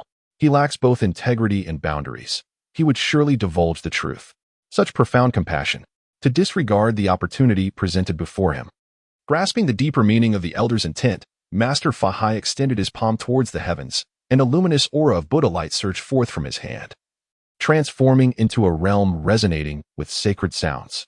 Subsequently, an overwhelming force erupted, traversing vast distances, directly seizing Zhu Gongbiao. Master Fahai, the sovereign of the Buddha realm in your palm, how remarkable it is that you have cultivated to such an extent. Truly, it is a cause for celebration. Zhu Gongbiao uttered words of congratulations, yet his expression was one of profound sorrow, as he pondered the promised invocations that were said to preserve life. Amitabha. The benefactor Zhu speaks on behalf of the elder, for whom I, a humble monk, hold an eternal debt of gratitude that I cannot forsake. Master Fahai. The great Zen master maintained a tranquil demeanor, refraining from further harm to Zhu Gongbiao. Please, I beseech you. Old Zhu vows to commit no further misdeeds. Master Fahai, grant me your mercy. The elder instructed me merely to convey a message to you, and to express it in person. My words are but a vessel. You must not cause me distress. Amitabha. Upon hearing this, Master Fahai furrowed his brow deeply. His expression was not one of anger, but rather a response to the celestial mysteries that stirred within. Subsequently, with a casual wave, he released Zhu Gongbiao. Benefactor Zhu. What further words does the elder wish to impart? Please, do tell me truthfully. The elder's stature is such that even a mere 5 words of guidance illuminate your path. What need is there for further discourse? Zhu Gongbiao felt a surge of confidence, his words growing bold.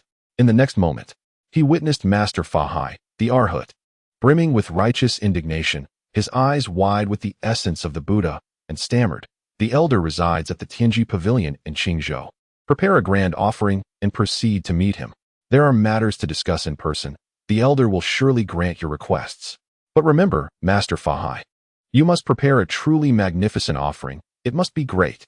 Amitabha, I thank you, Benefactor Zhu. Today, I shall heed the elder's counsel and grant you this reprieve. Yet I implore you to refrain from wrongdoing in the future. Otherwise, do not blame me for the unrelenting nature of Buddhist law." Master Fahai spoke to Zhu Gongbiao without reservation. Remember, remember, remember. Zhu Gongbiao, terrified that Master Fahai might reconsider, hastily fled, escaping thousands of miles away to find a glimmer of survival. As he finally caught his breath, he exclaimed, "Senior, you truly possess the skills to alter destiny. Otherwise, I would have perished this time." The sacred text of the Buddhist realm, capable of manifesting divine powers, filled him with envy. If only I, old Zhu, could possess such fortune. Suddenly, an overwhelming aura of a formidable array surged forth, enveloping Zhu Gongbiao and violently casting him down to the earth. Fool! How could you be so careless as to trigger a killing formation of ancient titanic proportions? No one shall escape. An angry shout resonated as a cloaked man berated a similarly attired woman. The sound was as grating as glass scraping against stone. It wasn't me, truly. I did nothing. The formation unleashed a divine light on its own. The woman, lowering her gaze, spoke with a tone of grievance. She genuinely had done nothing more than release a slight sigh, which inadvertently caused the formation to ripple and unleash a celestial radiance. Humph.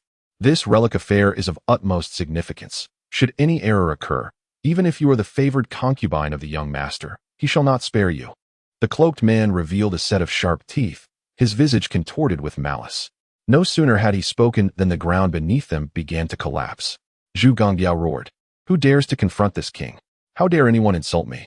Do they truly not regard me as an ancient titan?" Following that, he unleashed 3 ferocious punches, each striking the void in the earth with the force of a meteor crashing into a lake, sending forth waves of vital energy, as if a terrifying presence was about to be unleashed. Cursed fate, it is all your fault for allowing the relic to emerge prematurely.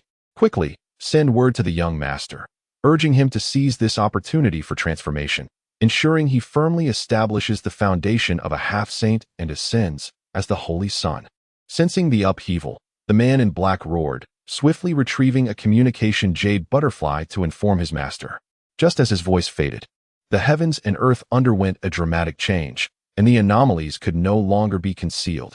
Thunderous roars erupted, reverberating through the cosmos. The tumultuous clamor resonated high above. As immense spiritual manifestations surged forth, roaring skyward, tearing through the celestial canopy and shattering the ground beneath. Beneath the spiritual manifestation, an unparalleled aura surged forth, rendering the paths devoid of life. What is this? The ancient relic has emerged. After countless ages, the spiritual manifestation can still unleash such formidable energy, indicating that in life, it was at least a being of the third realm among ancient titans. The righteous sect of the Luo Tian Shangzong, the demonic deity of the Yao Dao, the infernal gates of the Mo Dao, and the holy heavenly dynasty. All four great powers instantly perceived the shift in this location. This place lies at the confluence of the four factions, an area unclaimed by any, making it impossible for anyone to monopolize such a fortune. In an instant, the four factions dispatched their most formidable experts, racing towards the ancient relic, fearful of being outpaced by their rivals. Zhu Gongbiao, completely unaware that his casual 3 strikes would provoke such a momentous disturbance, was initially stunned, followed by overwhelming joy. Haha, the elder does not deceive. It turns out this is indeed the land of fortune for me, old Zhu. Haha, fortune, old Zhu is coming. Zhu Gongbiao gazed at the furtive black-clad figures, transforming his towering spiritual manifestation and directly charging forward, forcing his way through a narrow gap into the relic. Upon entering the ruins, Zhu Gongbiao was immediately enveloped by the formidable aura of a lethal formation, reminiscent of ancient titans, causing his heart to race with trepidation. Yet, as fate would have it, despite the myriad dangers surrounding him, he inadvertently stumbled upon a glimmer of hope at the brink of death. Thus, even though he was drenched in blood and in a state of utter disarray, his life was spared, and fortune flowed abundantly. Ah, Senior, you are truly my rebirth, dear Zhu, he declared fervently. From this day forth, whatever I have to eat shall be shared with you.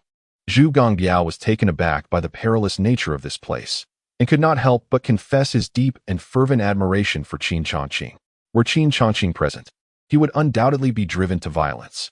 Who could tolerate a pig gazing at him with such soulful eyes? Especially a millennium-old swine. Chapter 8.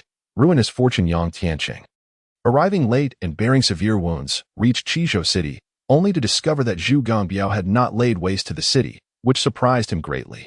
The city lord, Guomantian, approached respectfully and remarked, "That ancient demon attempted to breach our defensive formation twice, yet caused no harm." Oh, Yang Tianqing furrowed his brow deeply. Unconvinced that Zhu Gongbiao was a benevolent being, there must be something within the city that instilled great fear in him. Otherwise, a mere breath from him would have been sufficient to obliterate this small city, whose defenses were feeble at best, resulting in the demise of all its inhabitants. Zhu Gongbiao had entered the city twice. Where could he have possibly gone? Yang Tianqing's conviction grew stronger, and he pressed on with his inquiry. It was the Tianji Pavilion, which appeared out of nowhere. The city lord replied without hesitation, his mind equally perplexed, for even as the city lord, he had no knowledge of when the Tianji Pavilion had emerged. The sudden emergence of the Tianji Pavilion struck him as remarkably reasonable. A sudden appearance? The Tianji Pavilion. Could it be that the master within is the esteemed elder spoken of by Zhu Gongbiao? A figure capable of dispelling karmic flames, vanquishing inner demons, and even enhancing Dao artifacts must undoubtedly be extraordinary, perhaps a colossal being from ancient times or even a semi-saint. A chill ran through Yang Tianqing's heart, prompting him to consider a hasty retreat. However, upon reflection, if this individual intended to harm him, he would have perished the moment he set foot in Qingzhou City. Thus, it seemed that this person bore him no malice, and perhaps he might even gain some fortune from this encounter. Why should he live a life inferior to that of a mere pig? Therefore, he resolved to pay a visit. Before the Tianji Pavilion, Yang Tianqing gazed at the couplet adorning the entrance, feeling an overwhelming sense of ancient solemnity emanating from the pavilion, which stirred deep ripples within him. The 9 pavilions govern the universe. Indeed, the master of the Tianji Pavilion is a remarkable figure.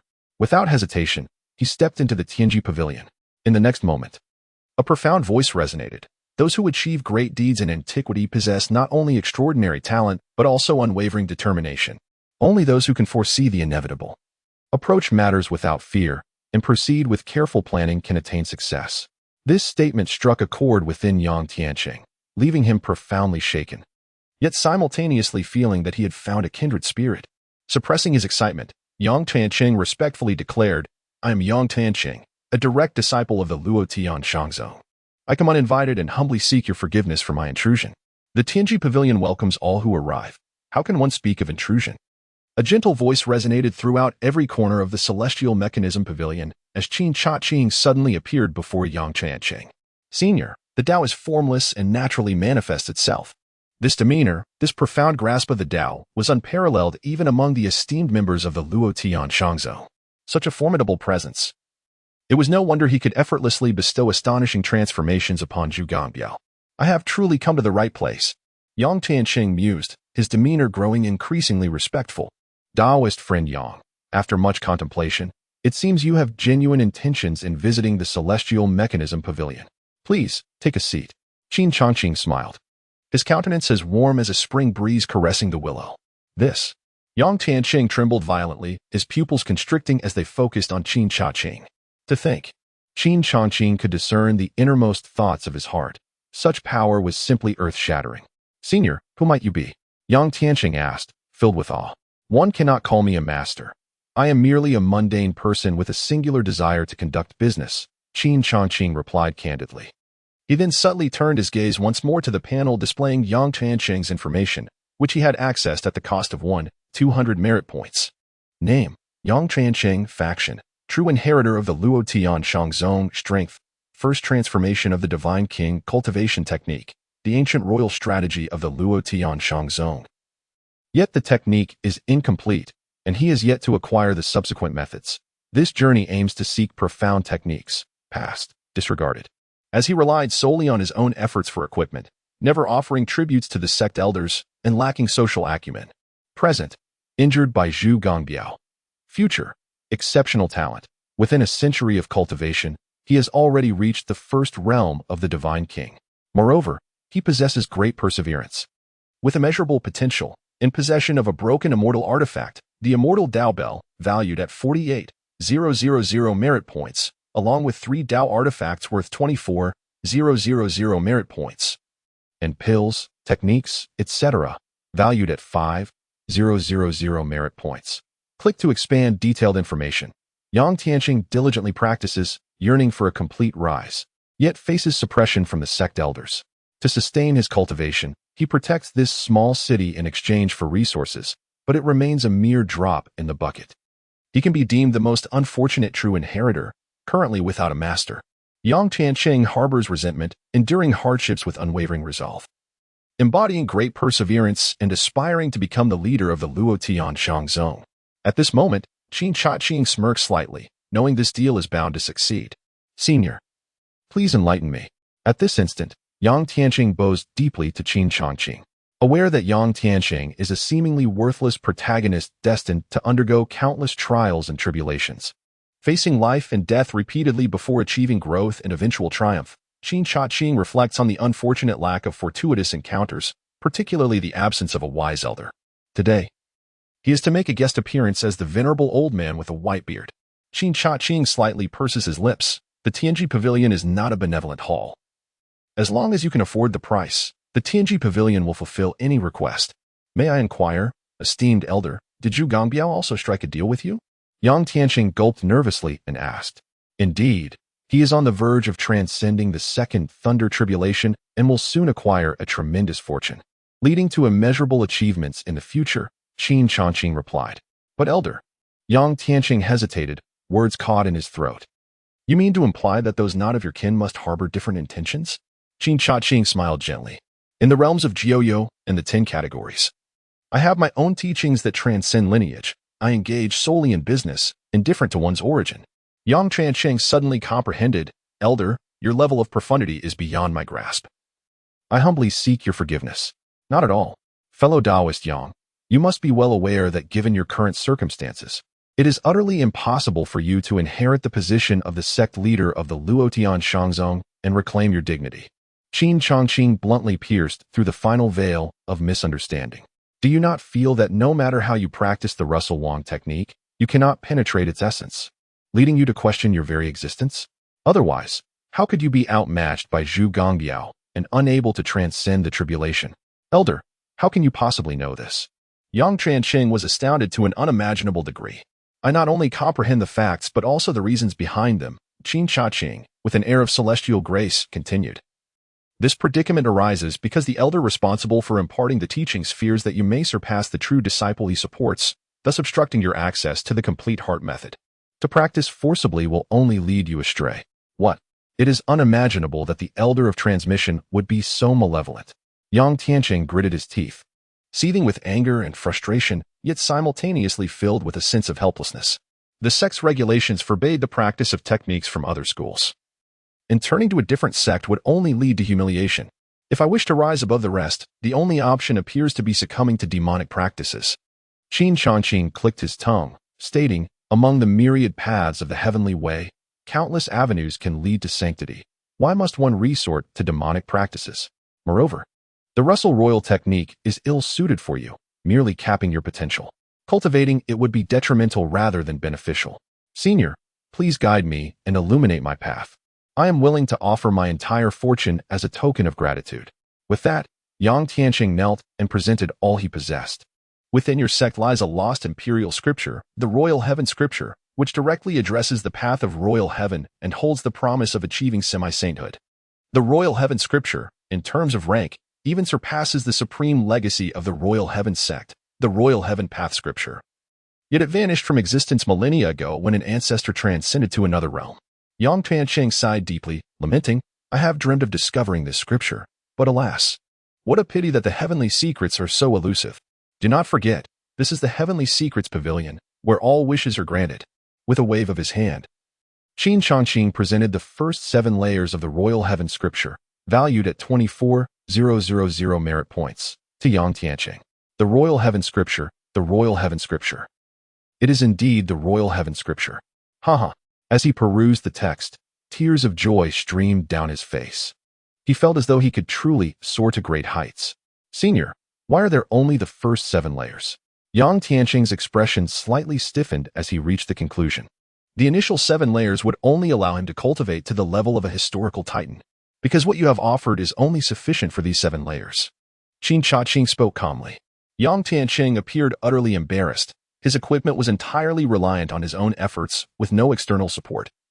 And what he could offer was practically all his possessions. Yes, Senior, I was indeed overly modest. I will continue to take action. Yang Tianqing gritted his teeth and produced the damaged celestial weapon. This tattered heavenly sword was something he had obtained after enduring countless perils. Snatched from the jaws of a legendary thief. He had initially intended to refine it into his innate artifact, but now, in pursuit of the Luo Tian Emperor's scripture, he cast aside such considerations. Excellent. The Heavenly Mechanism Pavilion is truly trustworthy. This is the subsequent cultivation method. Qin Changqing expended 42,000 merit points to present the Luo Tian Emperor's scripture to Yang Tianqing. Overwhelmed with excitement, Yang Tianqing's hands trembled as he realized this was his capital for rising to prominence. He flipped through the pages of the scripture until he reached the conclusion of the 9th layer, and he was left in utter shock, his scalp tingling. For not only was there the 9th layer, but astonishingly, a path to the 10th layer was revealed, one that had never been recorded by the Luo Tian sect. Though it was merely a vague direction, to Yang Tianqing, it represented an immense opportunity. Qin Changqing had laid the foundation for his ascendance to sanctity. But whether he could achieve it depended solely on himself. Bang! A man must kneel before heaven and earth, and also kneel before his parents. At this moment, Yang Tianqing prostrated himself before Qin Changqing, performing 3 prostrations and 9 bows. Your great kindness and virtue, sir, are etched deeply in my heart. Though my strength is still lacking, please rest assured. I will respond to any request, undeterred by hardships. The cosmos is vast and profound, the universe ancient and boundless. The sun and moon wax and wane, the stars align and disperse. The principles of the Great Way are as daunting as a torch. Only those who are steadfast and unyielding can ascend to the pinnacle of the Great Way. In the world where fortunes and calamities intertwine, we, like snowflakes, find ourselves enveloped in solitude. All I desire is companionship to share the beauty of the scenery. Our connection reaches its conclusion here. You may return whence you came. With that, Qin Changqing bestowed upon Yang Tianqing a solitary, yet proudly independent silhouette, as if to silently observe the eternal dance of winds and clouds, remaining unmoved. lonely as snow. Chapter 9, The Sword's Conquest of the Demon King. Whoosh, whoosh, whoosh. With his back turned to young Tianqing, Qin Changqing mused, I refuse to believe you are not utterly captivated now. When it comes to pretense, I cannot fathom anyone surpassing me in this world. I have witnessed the grand spectacle of information overload and keyboard warriors reigning supreme. Bang, bang, bang. Sir, Tianqing bows his head in homage. If Qin Changqing is likened to a towering mountain, then he perceives himself as merely a small mound. How can a sparrow comprehend the aspirations of a swan? The realm of the predecessors eludes his understanding, filling him with profound reverence. Go forth, go forth. May you return wielding your sword, forever youthful. With a gentle wave of his hand, Qin Changqing recited, I return home, the field's overgrown. Why not return? Why should I sorrow alone? When my heart is tethered to my form. Recognizing the past cannot be altered, yet knowing the future is within reach. Though lost, the path is not far. I acknowledge the present as distinct from yesterday. The boat glides lightly, the wind billowing my attire. I inquire of the traveler about the road ahead, lamenting the faint light of dawn. Yes, sir. Stepping out of the heavenly Mechanism Pavilion, young Tianqing remained immersed in the realm of Qin Changqing, as if the latter had transformed into a towering giant, eternally lodged within his heart. Throughout the journey, he found himself unable to regain composure. The sir urged me to return wielding my sword, forever youthful. It is undoubtedly an encouragement for me to remain steadfast in my convictions, to ardently pursue the path of greatness, and not to be weighed down by the mundane world. The gentleman truly has my best interests at heart, and I will etch his words into my memory, ensuring that I never disappoint him. As young Tianqing walked, he descended upon the Lord S estate, exerting a formidable pressure that enveloped the domain. Lord Guo, the master of the Tiangong Pavilion, is my revered mentor. You must not offend him. Otherwise, I shall personally bring down my sword upon you. Yes, yes, yes. Guoman Tian felt an overwhelming force as if the weight of the world pressed down upon him, compelling his knees to buckle, nearly forcing him to kneel. With the master of Tiangong Pavilion present, Qizhou City stands as the most impregnable fortress in the world, without exception. Take heed of this. Young Tianqing concluded his words. Should Guoman Tian fail to grasp their significance, he would miss a golden opportunity, and it would no longer concern him. Quickly prepare abundant gifts for me. I must pay my respects to the elder. No, I shall personally select them. After Yang Tianqing departed, Guoman Tian's corpulent form sprang to life. He comprehended the profound implications behind Yang Tianqing's words. The master of Tiangong Pavilion would be a monumental ally, and he must secure his favor. Otherwise, this small city might one day fall prey to a legendary demon king passing through. At that moment, having regained his strength and acquired the Luo Tian Emperor's scripture, Yang Tianqing strode forward with confidence, practicing his swordplay as he flew. Suddenly, he received a summons from the sect. An incident had occurred during the inner disciples' trials. A celestial demon had invaded, resulting in the deaths and injuries of over 100 disciples, necessitating immediate rescue. The trial site was not far from him, and without hesitation, Yang Tianqing summoned his flying sword and raced towards the scene of the trials. Die! Yang Tianqing beheld a celestial demon of the essence realm ruthlessly slaughtering the inner disciples, and without a moment's hesitation, he unleashed his sword. In an instant, a colossal sword materialized, and at that fleeting moment, the sword's energy erupted, coalescing into a force akin to the cataclysmic upheaval of heaven and earth. With a thunderous roar, the celestial demon was beheaded in a single encounter. Yang Tianqing, with a swift motion, grasped the essence of the demon and transformed it into a blood-red elixir using the Luo Tian Emperor scripture. The blood soul essence pill, forged from the bones and blood of the celestial demon in the realm of essence, refined through a unique method, possesses the remarkable ability to gather energy and nurture the soul, proving immensely beneficial to practitioners in the essence realm. Truly, it is the authentic legacy of Brother Yang Tianqing.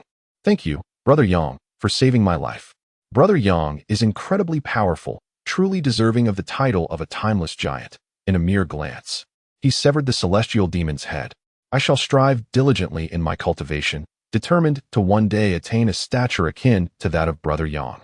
Faced with the admiration and longing of his junior sisters, Yang Tianqing was reminded of Qin Changqing's silhouette, and he involuntarily turned to them, saying, You should withdraw from this place and focus on your cultivation from now on. I walk a solitary path, desiring only companions to share the beauty of the journey and walk alongside me. Yes, the crowd, invigorated as if fueled by a surge of energy, stood tall, even those grievously injured, without requiring support from others. Yang Tianqing stepped into the void, reflecting on the words spoken by his mentor. The feeling of emulating his master's demeanor was truly exhilarating. However, he had not anticipated the overwhelming presence of celestial demons in this place. Resolute, he unleashed a relentless assault, single-handedly battling countless celestial demons, including formidable ones from the Soul Realm, yet fortunately, no celestial demon kings had appeared. With the Luo Tian Emperor fist raised against the throng of 3,000 celestial demons, Yang Tianqing's hand radiated with the brilliance of a great sun, embodying the power of the Luo Tian Emperor fist. The fist, embodying unyielding strength and pure yang, annihilates the malevolent energy in its wake. Those celestial demons at the essence realm disintegrate into mere ash, leaving no trace of bone or blood. With a single blow, he shatters the formidable array of 3,000 celestial demons, capable of contending with ancient titans. Evil and heretical forces, meet your demise. Bang, bang, bang, one after another. Celestial demons are crushed, transformed into essence and blood elixirs. 1, 2, 10, 20, 30, within mere moments. Over 1,000 celestial demons have become trophies within Yang Tianqing's grasp. Seeking death. Suddenly, an impenetrable darkness envelopes the surroundings, from which emerges a towering demon lord, exuding overwhelming malevolence. With 3 eyes and a piercing gaze, the 3-eyed demon general fixates intently on Yang Tianqing. Yang Tianqing furrows his brow, astonished by the emergence of such a formidable adversary. Death. From a distance, the 3-eyed demon general, with a flicker of its gaze, propels itself forward, unleashing a demonic light that rends the air, aimed directly at Yang Tianqing's brow. Bang! Caught off guard, Yang Tianqing hastily channels his energy to counter the assault, staggering back 3 steps, momentarily flustered. Is that truly the revered senior brother Yang Tianqing? That demon! It is a demon lord. Oh my heavens! It is a demon lord. Why has a demon lord appeared in our trial grounds? The outer disciples are instantly paralyzed with fear, unable to stand firm against the overwhelming presence of the demon lord. Flee quickly. I will hold him off. Yang Tianqing surveys the surging malevolence before him, swiftly drawing his sword to cleave through the dark energy, dispelling the oppressive force that looms over his fellow disciples. Then, with his sword pointed at the demon lord, he resolves to refine it into a Blood King elixir, which, upon consumption, will allow him to weather the trials of the second transformation of the God King with ease, propelling his strength to unprecedented heights. In his eyes, this was not the formidable demon king of heaven, but rather a mere walking embodiment of a Blood King essence. With a furious roar, Yang Tianqing swung his sword downward, unleashing a 100-zhang sword aura that transformed into a colossal sword dragon, engulfing the demon king in its grasp. The surrounding demon entities were obliterated, reduced to nothing but remnants. A blood feast for a titan of ancient times. Upon witnessing the sword aura morph into a dragon that threatened to consume him, the 3-eyed demon king smirked coldly. His 3rd eye opened, morphing into a pitch-black demonic sword that, in the blink of an eye, descended with a ferocious slash towards the sword dragon. Boom, boom, boom. The shockwaves erupted, and Yang Tianqing was unable to protect himself in time. Several of his disciples were gruesomely crushed behind him. You seek your own demise. Yang Tianqing, consumed by a blend of humiliation and rage, unleashed the royal heaven fist once more, its might cascading for miles, exerting overwhelming force upon the demon king. In an instant, the demonic sword conjured from the 3-eyed demon king's 3rd eye shattered, and the demon king's brow caved in, blood gushing forth, his aura dwindling. How could the royal heaven sect possess a technique more powerful than the royal sutra? The 3-eyed demon king was struck with profound terror, yearning for escape. Yet, before he could utter another word, another fist descended, mercilessly obliterating the 3-eyed demon king. Then, invoking the royal heaven scriptures, Yang Tianqing forcibly refined the demon king into a Blood King essence, 3 inches long and radiating a fragrant aura, embodying the essence of half a 5th-grade pill. Why is it so hot? Just as Yang Tianqing prepared to pursue the remaining demons, he felt a surge of heat rising between heaven and earth, as if a volcano were on the verge of erupting.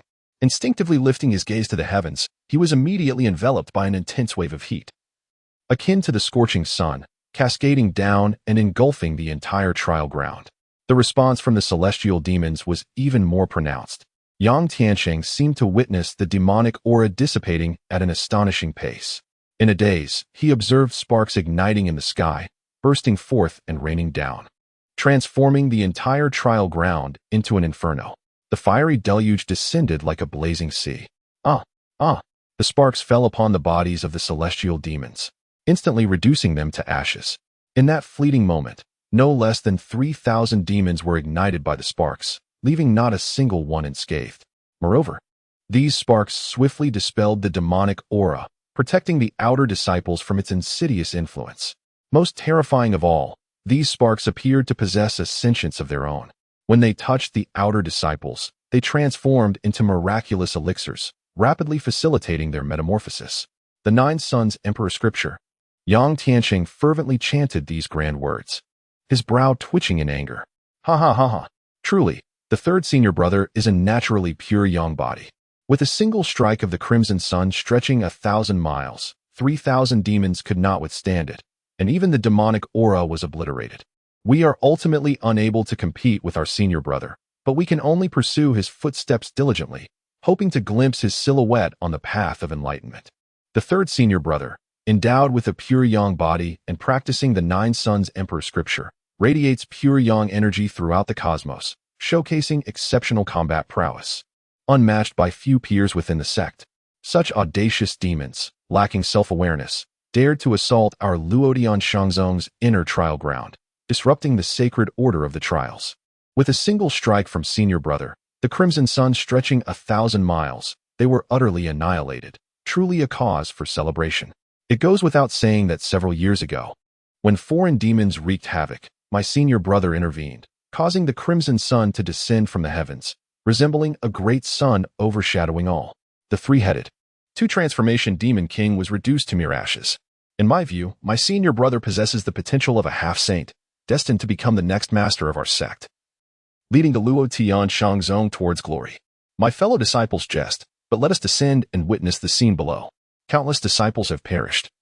I shall personally venture into the realm of demons and slay 100,000 of them. His words carried an air of unyielding pride. Chapter 10.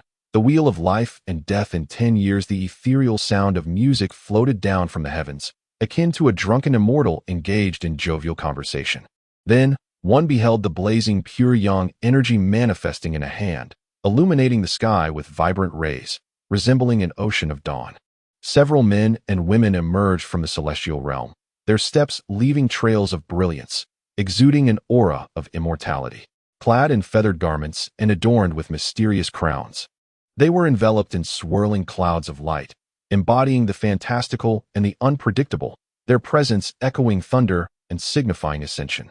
As the crowd gazed upon them, an immediate sense of reverence arose, prompting deep bows, for none dared to meet their eyes, fearing the wrath of these celestial beings. Yang Tianqing's gaze hardened as he fixed his eyes on these individuals, acutely aware of their haughty demeanor, which rendered him inconsequential in their eyes.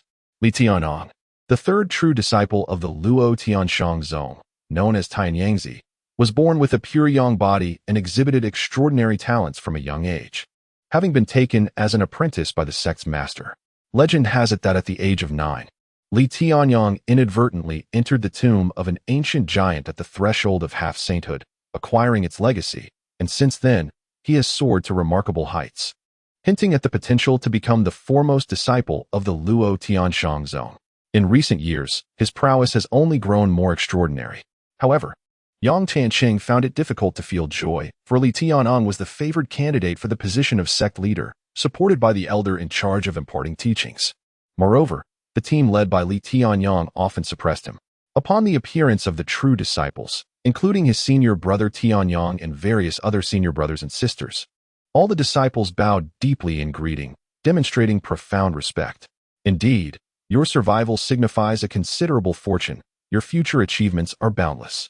Li Tianyang stood aloft, casually waving his hand, and once again, streams of pure yang energy descended, swiftly flowing into the bodies of the gathered disciples. They were soon filled with a lingering divine power that forcibly elevated their cultivation levels. Upon witnessing this, the disciples rejoiced and promptly knelt down. Thank you, senior brother. For your generous bestowal, we shall never forget it. You have engaged in battle against the fiends, upholding the honor of our Luotian Shang sect. This is what you rightfully deserve, Li Tianyang said, calm and composed, his words imbued with celestial brilliance. Furthermore, I decree that all surviving outer disciples shall be promoted to inner disciples. Expressions of uncontainable joy illuminated the faces of all outer disciples, who hurriedly bowed once more, exclaiming, "Thank you, Senior Brother Tianyang." The ability to bestow such transformation and elevate so many individuals' realms was nothing short of terrifying. Yang Changqing felt a deep shock within. Despite being a true disciple himself, he could not deny that Li Tianyang far surpassed him. Yet, he remained convinced that Li Tianyang could never exceed Qin Changqing, not even worthy to carry his shoes. In his heart, Qin Changqing was inviolable, unparalleled in every sense. I am a person of clear principles regarding rewards and punishments. Impartial and unyielding. I still have some accounts to settle. As Li Tianyang's words echoed, an immediate silence enveloped the room, with all eyes fixed upon this esteemed senior disciple of unparalleled stature. Subsequently, Li Tianyang directed his gaze toward Yang Tianqing. "Are you Yang Tianqing, the newly admitted true disciple?" "Yes," Yang Tianqing replied, his heart racing. The benevolent do not come uninvited, and the uninvited are seldom benevolent. Although he was acutely aware of the vast chasm between himself and Li Tianyang, he nonetheless summoned every ounce of his spirit and determination, refusing to succumb to despair. Despite lacking formidable power at present, he possessed an unwavering heart that sought strength relentlessly. At that moment, many disciples present turned their attention to Yang Tianqing, their hearts filled with gratitude for this true disciple who had been the first to arrive and stand against the demonic forces. Yet, none knew the reason for Yang Tianqing's apparent transgression that had drawn Li Tianyang's ire. "What instruction do you have?" Yang Changqing inquired, maintaining a posture of respectful defiance. "You killed the three-eyed demon king and subsequently refined its essence into a blood king elixir?" Li Tianyang's demeanor bore the weight of accusation. Indeed, Yang Tianqing admitted candidly, a sense of foreboding creeping over him, yet he struggled to discern Li Tianyang's justification for targeting him. Simultaneously, he mused that had Qin Changqing been present, he would undoubtedly guide him through this perilous predicament. Utterly reckless, you possessed the strength to vanquish the demon swiftly, yet you greedily sought its bones and blood, resulting in numerous casualties among our outer disciples. Do you think that just because you are a true disciple, I shall refrain from meting out punishment? At that moment, Li Tianyang's expression shifted dramatically, and the atmosphere crackled with tension as if thunder and rain were both manifestations of his sovereign grace. A chill descended upon the gathered outer disciples, each one enveloped in a profound sense of dread, huddled together in silence, scarcely daring to utter a word, let alone speak in defense of justice. To his astonishment, Yang Tianqing found himself at a loss for words as Li Tianyang seized upon the very vulnerability he had overlooked. "Yang Tianqing, do you truly accept this?" Li Tianyang proclaimed, embodying the moral high ground as he chastised Yang Tianqing for harboring greed and disregarding the lives of the outer disciples of the Luotian sect. Such heartless and unjust behavior, if left unpunished, would tarnish the reputation of our esteemed sect. Yang Tianqing felt a rush of blood to his face, momentarily stifling his anger. "I share the same realm as the three-eyed demon king. Our strengths are closely matched. While I may have the capability to defeat him, I cannot guarantee a swift victory. It is no small feat to protect so many from the demon's counterattack. I implore you, brother, to show understanding." In a different time, he might have swallowed his pride. But having received guidance from Qin Changqing and possessing the Luotian Emperor's scripture, he now stood with newfound confidence, no longer the insignificant disciple he once was, but one with the potential to ascend to greatness. Yet he was acutely aware that in this moment of weakness, it would be unwise to act recklessly. And he no longer felt the need to endure as he once had. "Haha," Li Tianyang laughed derisively. "You defy the sect's rules and expect my sympathy? Do you take me for a fool, or believe that the regulations of the Luotian sect are mere trifles? Do you believe that by offering such grandiloquent justifications to evade me, I would simply grant you mercy?" As he spoke, Li Tianyang raised his hand, and in an instant, Yang Tianqing felt as though the very space around him had been sealed. A tremendous force enveloped him, binding his limbs and rendering him utterly immobile. "I refuse to submit." Witnessing Li Tianyang's sudden assault, Yang Tianqing was consumed by rage and humiliation. He summoned the pure yang energy of the Luotian Emperor scripture to protect his vital organs, consolidating all his strength into a single force to resist Li Tianyang. However, it proved to be futile. A slight smirk danced upon Li Tianyang's lips as he pressed down with his palm. Boom. There was no grand spectacle. Yet it seemed as if the very essence of the earth and sky had conspired against Yang Changqing. Under the weight of this invisible force, his blood vessels burst, leaving him bloodied and battered. All his defenses were rendered ineffective, and his body was forcefully driven to the ground, prostrating before the might of his opponent. In that fleeting moment, the Blood King essence pill, which he had labored to create, slipped from his grasp and fell into Li Tianyang's hand. Li Tianyang, devoid of greed, merely clenched his fist slightly. Yang Tianqing witnessed the culmination of his hard work reduced to mere ashes. Hatred, fury, an overwhelming tide of emotion surged within him. Even as a true disciple, he was utterly powerless against such adversaries. Only by becoming an immensely powerful version of himself, akin to the exalted Qin Changqing, could he hope to suppress all inequalities. I shall remain steadfast in my resolve, undeterred in my lofty aspirations, pursuing the supreme path like my predecessors, to attain unparalleled divine power and vanquish countless formidable foes repeatedly. Since becoming a true disciple, Yang Tianqing has for the first time felt that his life and death remain firmly in the hands of others. He is in desperate need of formidable power to keep pace with Qin Changqing.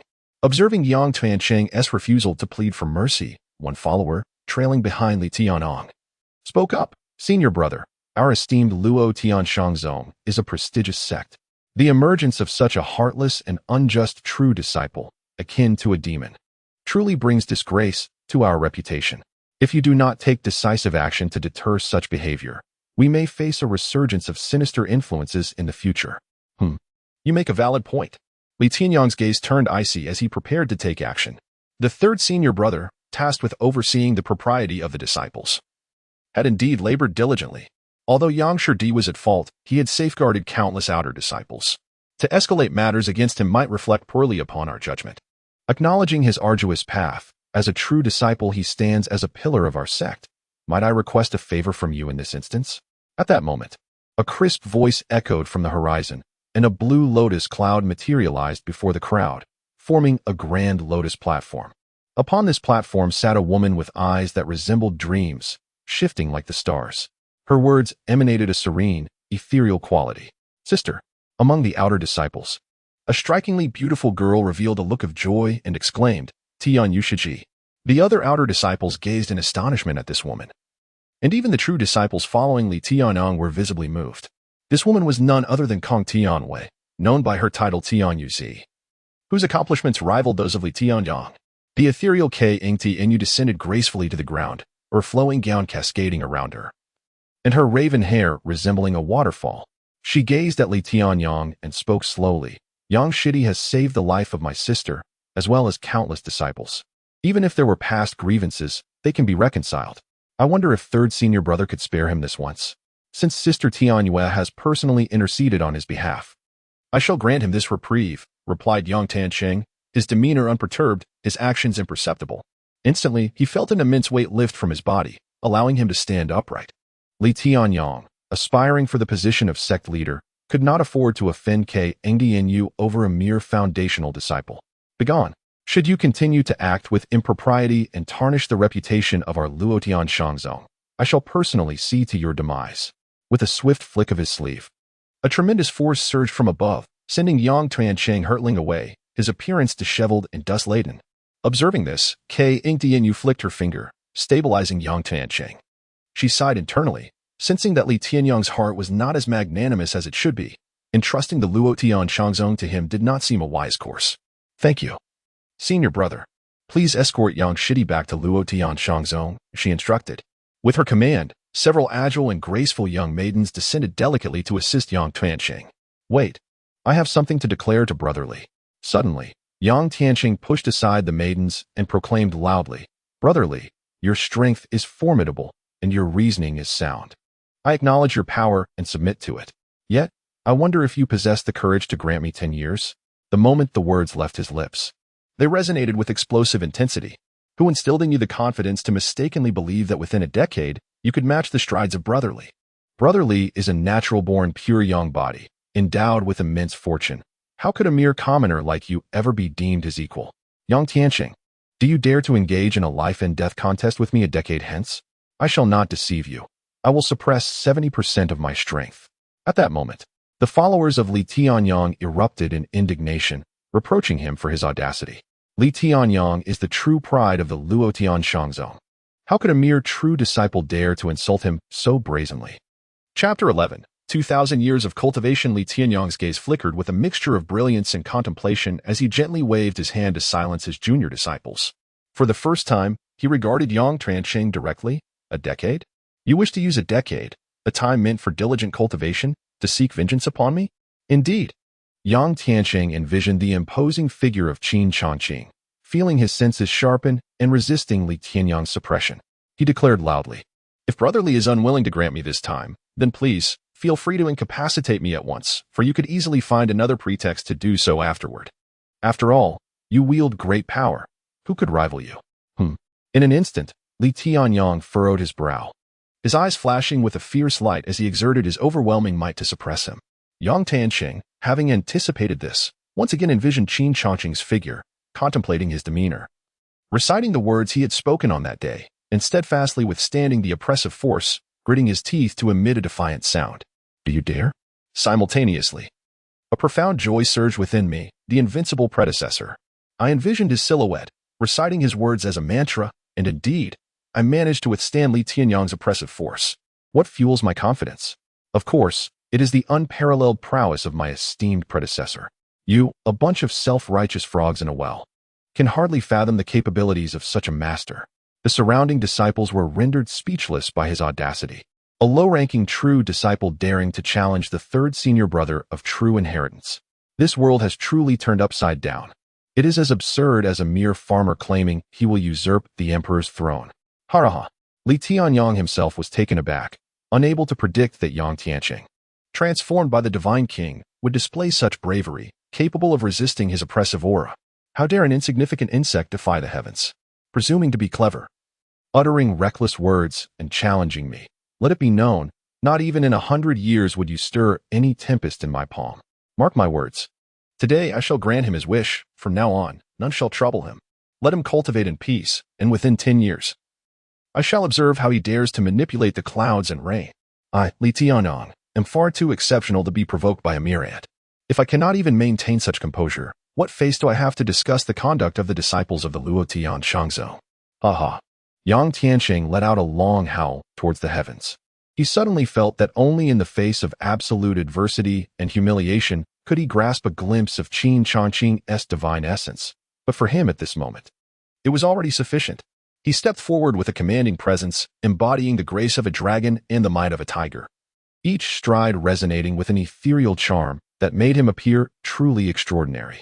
Standing with his back to the crowd, he pointed towards the heavens, raising his chin defiantly, and declared, "As cultivators, without an unwavering spirit of perseverance, how can we aspire to follow in the footsteps of our predecessors? If I, Yang Changqing, lack the strength to contend with you, Li Tianyang, on the battlefield a decade hence, what face would I have to meet my forebears again?" Upon witnessing Yang Changqing's sudden outburst, Kong Tianwei was momentarily taken aback, only to shake his head solemnly. Given Li Tianyang's innate talent, even a decade of effort from others could scarcely match his prowess, though there would be no trouble from others during this decade. And even Li Tianyang would safeguard him to avoid suspicion. Such petty cleverness would crumble before true strength, swiftly reduced to nothingness. What he had hoped to achieve through this individual now seemed a misguided endeavor. Hearing Yang Tianqing's fervent oath, Li Tianyang's gaze flickered momentarily before he responded with a cold smile. "I have granted you this opportunity. Now I shall observe how much you can grow in the span of 10 years. As for the time thereafter, it is best left unspoken." With that, he vanished from sight. In the Hall of Heavenly Secrets, the host molded Yang Tianqing's aspiration for enlightenment, laying the foundation for his eventual sanctification, and thus became his envisioned true spirit, rewarding the host with 10,080 merit points and a chance to resolve the fated causality. What is this fated causality? Qin Changqing inquired urgently, as he had never encountered such a concept before. The predetermined cause and effect is an inevitable experience for the host. Should the system intervene, it would necessitate the expenditure of at least tenfold merit points. This is what is referred to as destiny. Upon comprehension, Qin Changqing realized that merely by putting on a fade, he could grow stronger. He felt an exhilarating sense of discovery, akin to unearthing a new continent. revealing yet another path to prosperity. No one understands the art of pretense better than I do. If heaven had not given birth to me, Qin Changqing, the grandiosity of my existence would echo through the ages like a long night. To ascend through pretense is not my desire, yet I wish for all to attain immortality. Regrettably, in the future, as he embarks on the journey of a businessman, he would be compelled to tread a path of relentless pretense, firmly resolved in his heart. Qin Changqing vowed to become an unabashed practitioner of pretense, to achieve the loftiest of accomplishments. System, please provide me with an account of my current merit points. Qin Changqing inquired. 20,080 merit points. To his astonishment, such a significant amount. I wish to expend 13,000 merit points to elevate my cultivation by 300 years. Without hesitation, Qin Changqing enhanced his cultivation to an impressive 2,000 years. In this perilous world of fantasy, only by becoming formidable could he ensure his survival. Boom! An unprecedented sensation of power surged within him, as the essence of 2,000 years of cultivation flowed through him, manifesting extraordinary phenomena. The harmonious cries of dragons and phoenixes, the roar of the white tiger, the grounding force of the black tortoise, and the protective presence of the Qilin. Under the auspices of these magnificent manifestations, profound mysteries enveloped Qin Changqing. Even his primordial sacred body felt a delightful tingle. He unleashed a gentle fist strike, causing the air within the Tianji Pavilion to reverberate. He could distinctly sense that even the ancient titans like Zhu Ganglai and Yang Tianqing, divine kings of their time, could be subdued by a single blow from him, 20 of them at once. He speculated that 2,000 years of cultivation corresponded to the second transformation of the divine king, far surpassing the first transformation and even rivaling the third without a hint of inferiority. The exhilaration of earning wealth was truly delightful. The joy of becoming stronger brought immense happiness. Suddenly, while immersed in his elation, Qin Changqing sensed a probing presence descending from the heavens. However, before he could step into the heavenly Mechanism Pavilion, the pavilion itself severed the connection to the celestial secrets. This fleeting impulse instilled a subtle sense of urgency within Qin Changqing. Had he not elevated his cultivation to 2,000 years, he would have remained oblivious. Someone is meddling with the celestial secrets concerning the host. So it was. Understanding dawned upon him, and a chilling smirk crept across his lips. Daring to tease the tiger's whiskers and tamper with the celestial secrets in my presence. Such folly deserves no mercy. System, ascertain who is meddling with my celestial secrets and their intentions. A total of 4,000 merit points required. How exorbitant. What sort of individual would deplete 3,000 merit points? Investigate at once. Qin Changqing was taken aback, yet his resolve to uncover the truth only strengthened. The half-step sacred realm. The son of Mo Shinji, lord of the divine mechanism camp, Mo Tiance. A half-step sacred realm, boasting such a formidable background. Qin Changqing scoffed coldly. System, what is the reason they seek me? The host inadvertently caused Zhu Gangbiao to disrupt Mo Tiance's opportunity, sowing seeds of doubt in his heart, prompting him to send experts to trace the origins of the celestial secrets. So that is it. An opportunity presented itself, and it would be foolish to let it slip away. Qin Changqing's lips curled upwards, and then he made contact, gazing at the information panel regarding Mo Tiance. Name, Mo Tiance. Strength, peak of divine king's 7th transformation. Faction, half-step sacred land of demonic path. Divine machine camp. Physique, innate demonic body. Past, established a 5-year pact with Li Tianyang of the Luo Tianshangzong. Both parties agreed to engage in a decisive battle atop the forbidden city of the Holy Tian dynasty on the night of this year's Mid-Autumn Festival. 3 months ago, secretly acquired the burial site of the heir to the half-step sacred text, the heavenly demonic strategy, and had been investigating in secrecy, only to be thwarted by Zhu Gangbiao. Present, urgently needs to break through the divine king's 7th transformation technique, and to renew the supreme half-step sacred text, the heavenly demonic strategy. Aiming to slay Li Tianyang in one fell swoop on the night of the Mid-Autumn Festival, thus gaining fame throughout the world. Future, to stir the winds and clouds of both the righteous and demonic paths, establishing a formidable reputation, ultimately destined to be defeated by Li Tianyang, becoming a stepping stone for him. Upon reading this, Qin Changqing understood that Mo Tiance was a quintessential villain in the narrative, ultimately to be trampled underfoot by the protagonist. The system directed all information regarding the opponent towards the Divine Machine Pavilion. Qin Changqing, having pinpointed Mo Tian's position, felt elated. How could he reject the opportunity presented to him? He intended to lure the opponent willingly. In his heart, he mused, daring to brandish a great sword before Guangdong. Let us see if I can bring you to ruin this time. Achoo! Far away, over 10,000 miles, Mo Tian suddenly sneezed, a sense of foreboding washing over him. Though he could not articulate it, he then inquired of the fortune-teller apprentice, Li Bai, before him. Brother Bai, may I ask how the causality unfolds this time? With a sudden burst of radiant brilliance in his eyes, Li Bai, who was delving into the mysteries of destiny, appeared as if a singular sword had emerged amidst the chaos of the myriad worlds, capable of cleaving through the celestial dome and the abyss. This sword light, arising from the void, traversed the tumultuous fabric of space-time, striking towards Li Bai. A sense of foreboding overcame him. In an instant, he reacted, as the white jade tortoise shell in his grasp erupted with countless shimmering glimmers. Yet, upon contact with the sword light, the white jade tortoise shell was instantly marred by 10 fissures. The will of heaven is akin to a blade. The peach blossom immortal doll, forged from the heart of peach wood struck by lightning for millennia and tempered through the secret arts of the divination sect for a century, served as a precious life replacement artifact, rivaling even the most esteemed celestial weapons.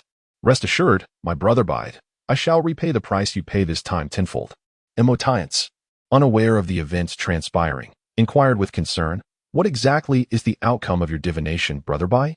Qingzhou, the Pavilion of Destiny. Li Bai replied, forgive my limited abilities. I could only ascertain the existence of the Pavilion of Destiny in Qingzhou. Just as I attempted to delve deeper, the will of heaven erupted, striking like a blade.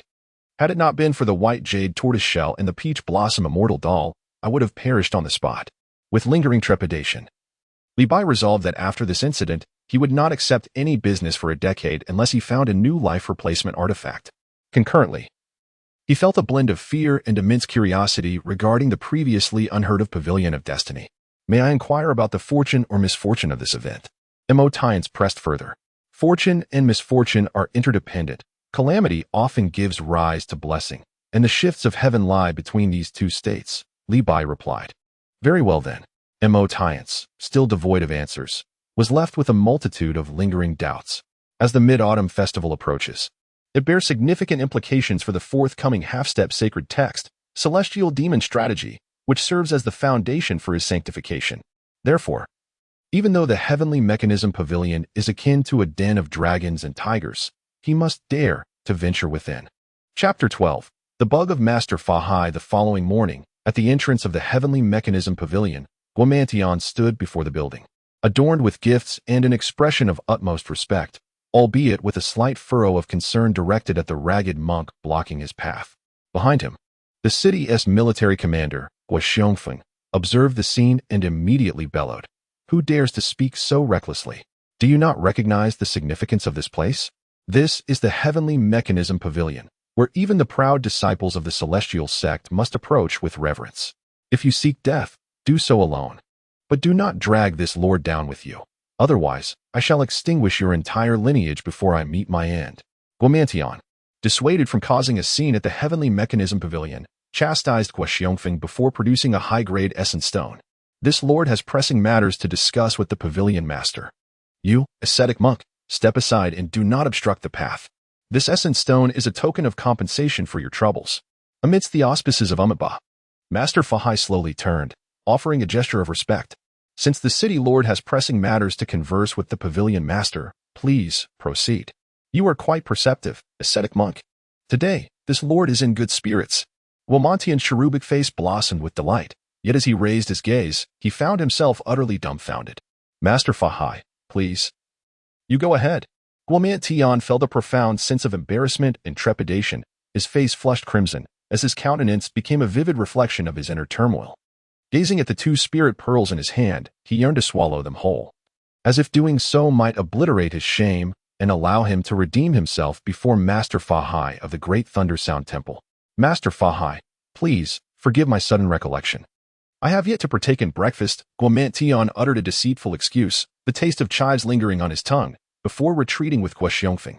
It was only upon reaching the innermost sanctum of the city lord's mansion, ensconced within the deepest layers of the formation, that Guomantian felt a modicum of safety. Exhaling deeply, he reflected on the formidable lineage of ancient demon kings, the true teachings of the Celestial Sect, and now the arrival of Master Fa from the Great Thunder Sound Temple. Subsequently, Guamantion swallowed hard and declared with fierce determination, "The heavenly Mechanism Pavilion must be akin to the colossal legs of a primordial dragon elephant. Even if I were to empty the city lord's mansion, I shall become a mere adornment at the feet of the pavilion's esteemed elder." After much contemplation, Master Fa finally stepped into the heavenly Mechanism Pavilion. Amitabha. His voice resonated with an unparalleled Buddhist sound, akin to the tolling of morning bells and evening drums, awakening the senses. Upon hearing the profound Buddhist teachings, Master Fa felt an indelible spark within his heart grow ever stronger, as if on the brink of transcendence, ready to break free from the shackles of his karmic burdens. Yet, as the sacred sound enveloped him, it vanished without a trace, as though it had never existed, leaving no remnants behind. The moment was fleeting, a brief glimpse of ephemeral beauty that eluded Master Fa's grasp. Qin Changqing then remarked, Master Fa circled the city thrice, burdened with concern, and ultimately chose to enter my heavenly Mechanism Pavilion. It seems that fate has intertwined our paths, as the Pavilion Master is indeed destined to connect with the Buddha. Amitabha. Master Fa, with a steadfast heart, felt a tremor within and exclaimed, "Forgive me, esteemed elder. It is the humble monk who has fallen into the mundane." This statement, however, is erroneous. All phenomena are inherently devoid of form, and the grandest of shapes possess no tangible essence.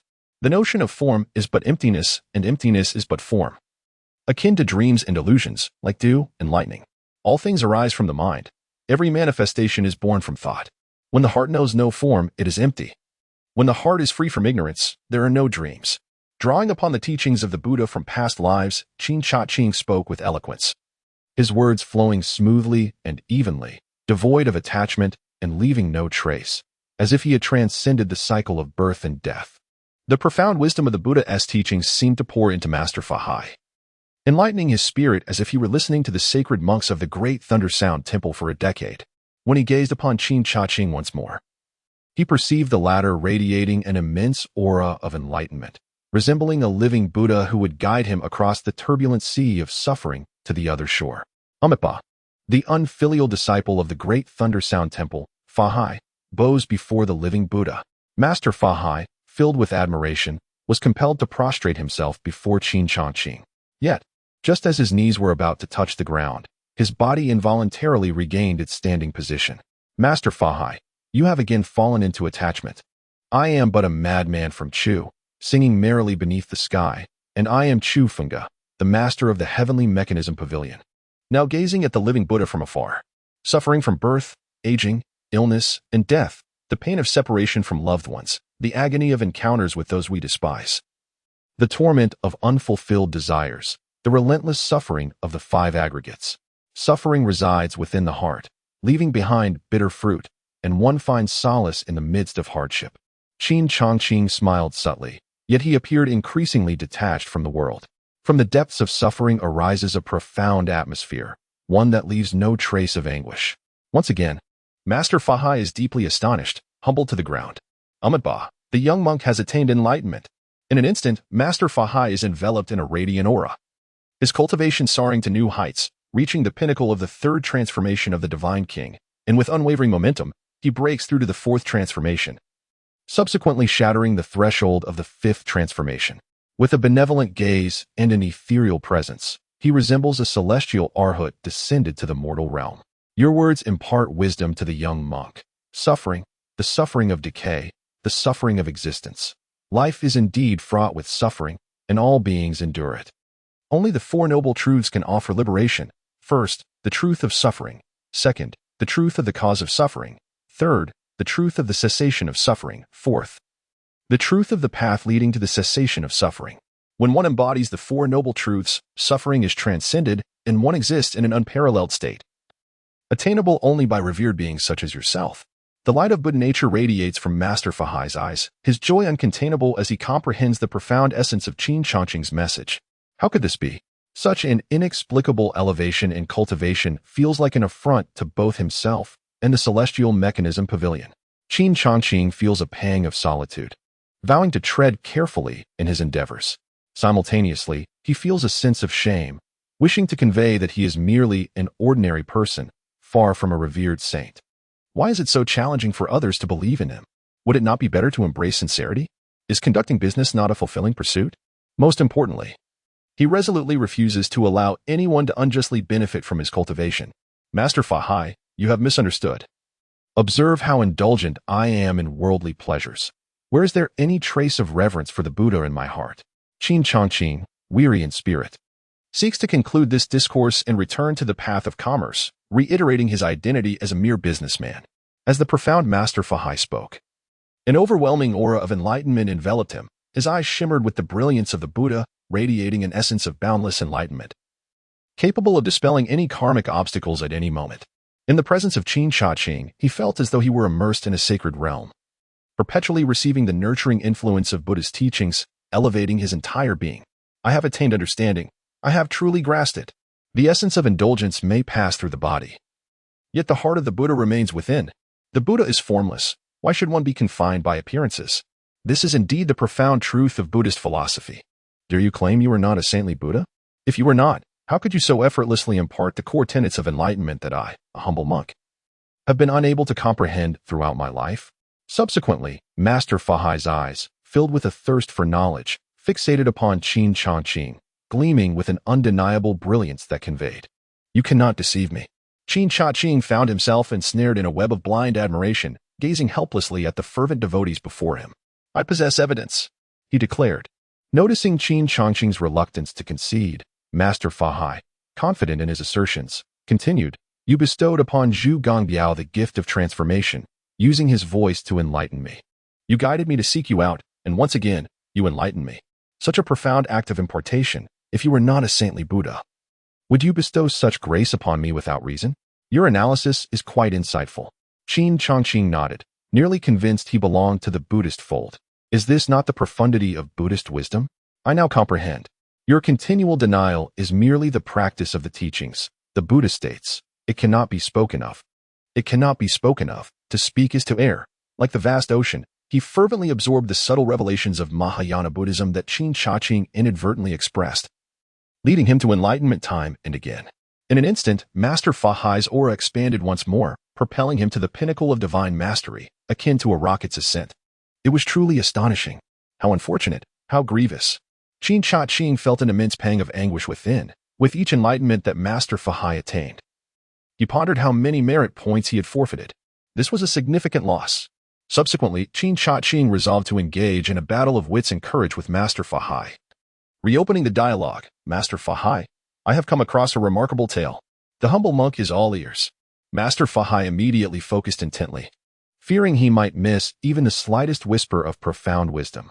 At that moment, he regarded Qin Changqing as a revered monk of the highest order, an entity to whom one could only look up in admiration. The story unfolded of a venerable monk who, having endured numerous tribulations, journeyed to the western land of the Buddha to seek the true teachings of Mahayana. There, the Buddha's esteemed disciples covertly sought bribes. When the monk refused, they imparted the wordless scripture to him. As Qin Changqing recounted this tale of the journey to the west, he hoped it would illuminate Master Fa Hai's understanding. Suddenly, Master Fa Hai fell into deep contemplation, furrowing his brow, his body tense with intensity, then relaxing into a state of ease and grace. After several cycles of tension and release, Master Fa Hai slowly opened his eyes, bowed deeply to Qin Changqing, and proclaimed with fervor, "A truly enlightened monk is indeed a truly enlightened monk. I am profoundly awed, nearly succumbing once more to my karmic burdens. I am grateful to the esteemed monk for this illumination. I have gained new insights once again. First and foremost, the wordless scripture is not a false text, but rather a truth that transcends the written scriptures.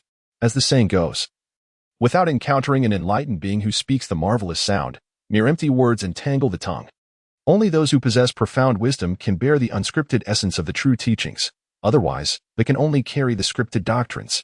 A fleeting moment of ignorance leads to the obliteration of enlightenment. A fleeting moment of wisdom births it. Whether seated or in motion, one is in meditation. A single flower encompasses a universe. A single leaf embodies the essence of the Buddha. When spring arrives, the flowers bloom anew. When autumn comes, the leaves gently fall.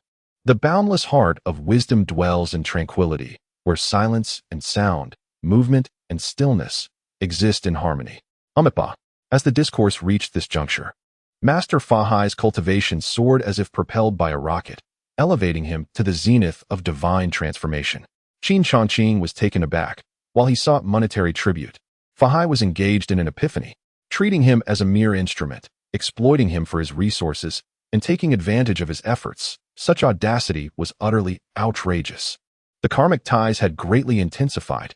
At last, unable to endure further, Qin Changqing proclaimed, "Master Fahai, your path has strayed. I do not possess such intentions. What I mean is, without your offering, I shall not guide you past your obstacles, nor assist you in acquiring the true teachings. I trust you have comprehended this now." Chapter 13. A Giant of Eternity in Half a Step Amitabha. Master Fahai experienced an overwhelming sensation akin to plummeting into an abyss, sensing he had encountered an unprecedented darkness.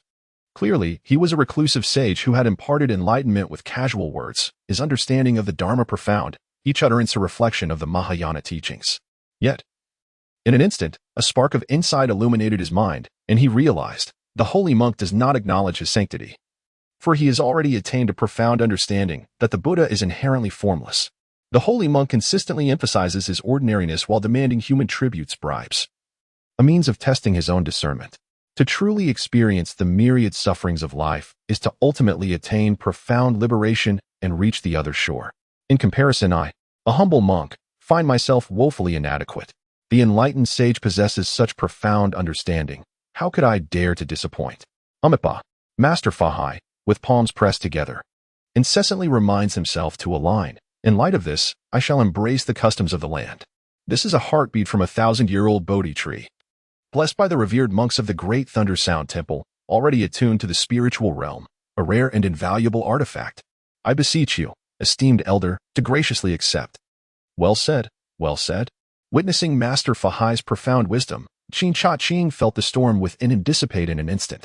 Without revealing his emotions, he accepted the smooth, jade-like 108 prayer beads and exchanged them for 10,000 merit points with the system. Subsequently, he utilized his daily free opportunity to access Master Fahai's profile.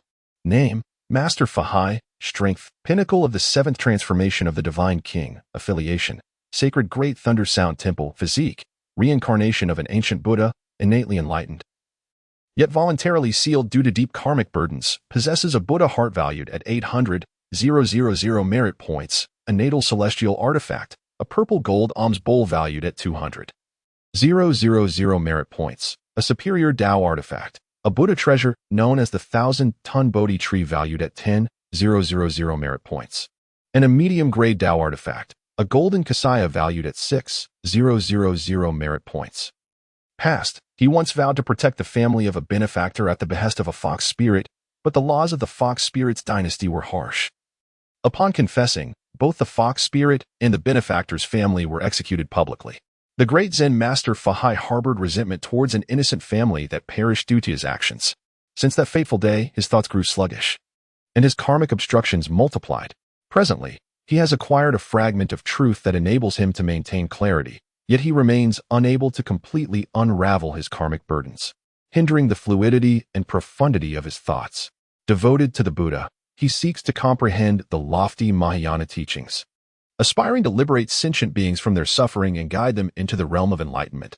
In the future, he is destined to transcend to a semi-saintly state, fully awakening to the memories of his past lives and the intricacies of cause and effect, ultimately achieving extraordinary enlightenment.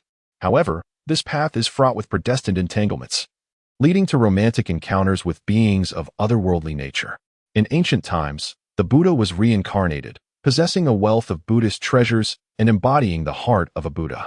The great Zen master Fahai is indeed remarkable, which explains his profound connection to the Dharma and his frequent moments of sudden enlightenment. Qin Changqing observed the golden light emanating from Fahai's eyes and couldn't help but smirk. Could it be that becoming a high monk bestows such wealth? This thought made him reluctant to strive for his own aspirations, instead contemplating a life as a monk, driven by curiosity. He delved into the system to explore the concept of LJNTing. L signifies troubles, while LJNTing refers to the cessation of afflictions, achieving liberation from the cycle of life and death, and transcending the realm of ignorance, an ultimate divine power. Only through LJNTing can one rise above the cycle of existence, a power attainable solely by enlightened beings such as Arhats and Buddhas, while ordinary mortals and demons cannot grasp it. With a gulp, Qin Changqing marveled at the great Zen master Fa, who seemed to epitomize an immortal deity. Regrettably, his LJNT remained sealed, ensnared in the depths of karmic turmoil. Having previously reveled in his own glitches, he now finds himself ensnared, amplifying his excitement for the remarkable feats of the great Zen master. Amiba, Master Fa, I have comprehended the intricacies of cause and effect. Qin Changqing gazed at Master Fa and remarked, however, this Bodhi prayer bead is merely sufficient to purchase the act of killing for the sake of preserving life. Thus, if you wish to continue your enlightenment, it requires additional funds.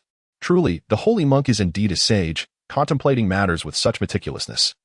If one were to merely possess a string of prayer beads, how could one possibly endure the myriad sufferings of existence? Now, as I adhere to the holy monk's instructions, I shall gradually experience and comprehend the essence of it. The extent of my learning is contingent upon my own fortune. Master Fa, upon reflecting on this, further grasped Qin Changqing's earnest intentions. Subsequently, without hesitation, Master Fa produced the Buddha's treasure, the Thousand Cloud Treasure Tree. This is the Thousand Cloud Treasure Tree, one of the 7 treasures of the Buddhist realm. May I inquire if it suffices? Upon receiving the Thousand Cloud Treasure Tree and successfully exchanging it for merit points, Qin Changqing smiled and replied, not sufficient. Then how about adding this Rakshasa relic? Master Fa's expression grew grave. This Rakshasa relic was forged from the true bones of the Shura Rakshasa, a treasure of immense value that has tempered my Buddhist heart. As he watched a cherished treasure, one he had held for many years, slip away, Master Fa finally experienced the pang of loss. Qin Changqing accepted the Rakshasa relic and exchanged it for 10,000 merit points, continuing to smile as he said, had you not achieved your breakthrough, these items would have been more than adequate for my enlightenment. Alas, your successive realizations and rapid cultivation have resulted in an increased cost for your enlightenment. Qin Changqing, with an air of utmost seriousness, spun a web of deceit so intricate that even he was ensnared, utterly oblivious to the fact that he was a merchant of dubious morals. To wear the crown, one must bear its weight, he mused, as the profound truth dawned upon him. Master Fa, gritting his teeth, produced 5 sacred artifacts and numerous volumes of esoteric texts, including the revered techniques of the esteemed Luo Tian Shangzong. These treasures were the culmination of his years of diligent practice, and as they left his possession, a tremor coursed through his Buddhist heart. The Buddha is inherently formless. Suffering is a burden born within the heart, yet untouched by the afflictions of the world. Such burdens, akin to refuse clinging to the self, only serve to amplify one's woes. It is far better to relinquish them entirely. To achieve a state of purity within the 6 senses, the holy monk imparted wisdom to the humble practitioner, bestowing upon him the gift of transformation. The monk vowed not to falter in his quest for the profound teachings of Mahayana Buddhism. In his mind, Master Fa sought to numb his own limitations, for he found it impossible to attain the realm of formlessness. Yet, he harbored the hope that Qin Changqing would ultimately enlighten him, propelling him further along the path of Dharma. Qin Changqing exchanged 30,000 merit points, leaving behind the enigmatic silhouette of the master. Stone and metal respond to sincerity. I perceive the earnestness of the great monk. In the Celestial Mechanism Pavilion, where all desires are fulfilled, he continued, now, allow me to share another tale. The young monk listened intently, his ears attuned to every word. Master Fa, fully engrossed, fixed his gaze upon Qin Changqing. Aware that should the rogue take action, he would plunge into the abyss of hell, he acted swiftly, eliminating the thief and severing the thread of his malevolence. Though it may appear deceptively simple, the task at hand is fraught with difficulty. Primarily, one must cultivate a heart that cherishes life rather than harboring thoughts of killing, even towards those who must perish. Compassion for the life taken is essential. On another level, one must be able to accept the consequences of taking life with equanimity. This embodies the principle that killing is an act of preserving life. And the true battle lies not in slaying the individual but in overcoming the karma associated with the act. Qin Changqing's words were jewels of wisdom, and as he spoke, he emanated an ethereal aura, his azure robe billowing without wind, giving him an otherworldly appearance. Countless rhythms took shape within the Tiangue Pavilion, flowing like clouds in water, surrounding Qin Changqing and accentuating his transcendent presence. Master Fa, it felt as though Qin Changqing had transformed into a colossal golden Buddha, embodying the might of heaven and earth, shattering the darkness of the 9 underworlds. Among the realms and the elements, he alone remained eternal and unyielding. Subsequently, the understanding crystallized that taking life is not merely about severing karma, rather, it is an act of safeguarding life. encapsulated in 10 profound characters that manifest as the Supreme Sutra of Wisdom. With a gentle tremor, he grasped that indelible light once more, and the burdens of karma exploded within his mind. Instantly, the 10 characters burst forth like 10 resplendent suns, illuminating the great Master Fa with boundless Buddhist radiance. Amipa. At last, I have attained enlightenment. Master Fa, with palms joined in reverence, radiated an aura of solemn dignity, golden light blooming upon his physical form. As he gradually opened his eyes, the golden radiance expanded, and his corporeal body transformed into gold. The mastery of Buddhist powers culminated in his physical form becoming a golden body, his cultivation skyrocketing as he shattered the barriers of divine kingship. When the Bodhisattva Avalokiteshvara engaged in profound practice of the perfection of wisdom, he perceived the emptiness of the 5 aggregates, transcending all suffering and distress. Such is the nature of all phenomena, devoid of birth and death, free from defilement and purity, neither increasing nor decreasing.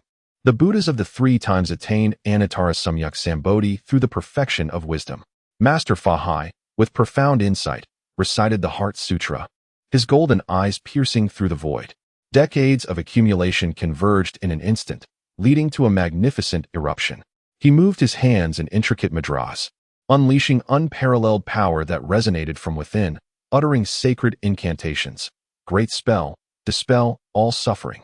In a moment, Master Fa attained enlightenment, breaking free from karmic obstacles and standing as a monumental figure of eternity. Qin Changqing, smiling contentedly, nodded in approval, then waved his hand to quell the extraordinary phenomenon, restoring tranquility by suppressing the residual pressure emitted by Master Fa.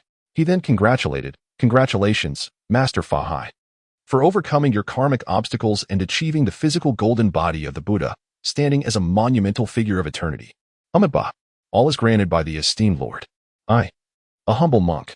Master Fa prepared to bow in gratitude, but, upon reflection that Qin Changqing's essence is formless, he amended, "This money feels worth it." Great benevolence. Qin Changqing nodded in satisfaction, reciting the supreme golden scripture. The heavenly Mechanism Pavilion responds to every request. The satisfaction of guests is my blessing. Master Fa was momentarily taken aback, sharing a silly smile with Qin Changqing, while he lamented his own limited understanding, unable to grasp the sage's realm. There is no banquet that does not end, he thought before parting. Qin Changqing spoke up, offering a few final words of advice to Master Fa. "Please speak plainly. Esteemed Master, I shall remember your words. Amitabha, might you refrain from meddling in others' romantic affairs? As a monk, your senses should be pure, so why engage in trivial matters?" Chapter 14. Apology. Amitabha, might you refrain from meddling in others' romantic affairs? As a monk, your senses should be pure, so why engage in trivial matters? Are you not aware that it is better to dismantle a temple than to disrupt a marriage? Disturbing others in their courtship is truly detestable, and forcefully breaking them apart is even more abhorrent. Qin Changqing expressed his thoughts candidly, without reservation. In his early years, the figure of Fa from the legend of the White Snake had cast a long shadow over him. "I shall remember." Master Fa was perplexed, but was certain that the holy monk was correct. The fault lay solely with himself.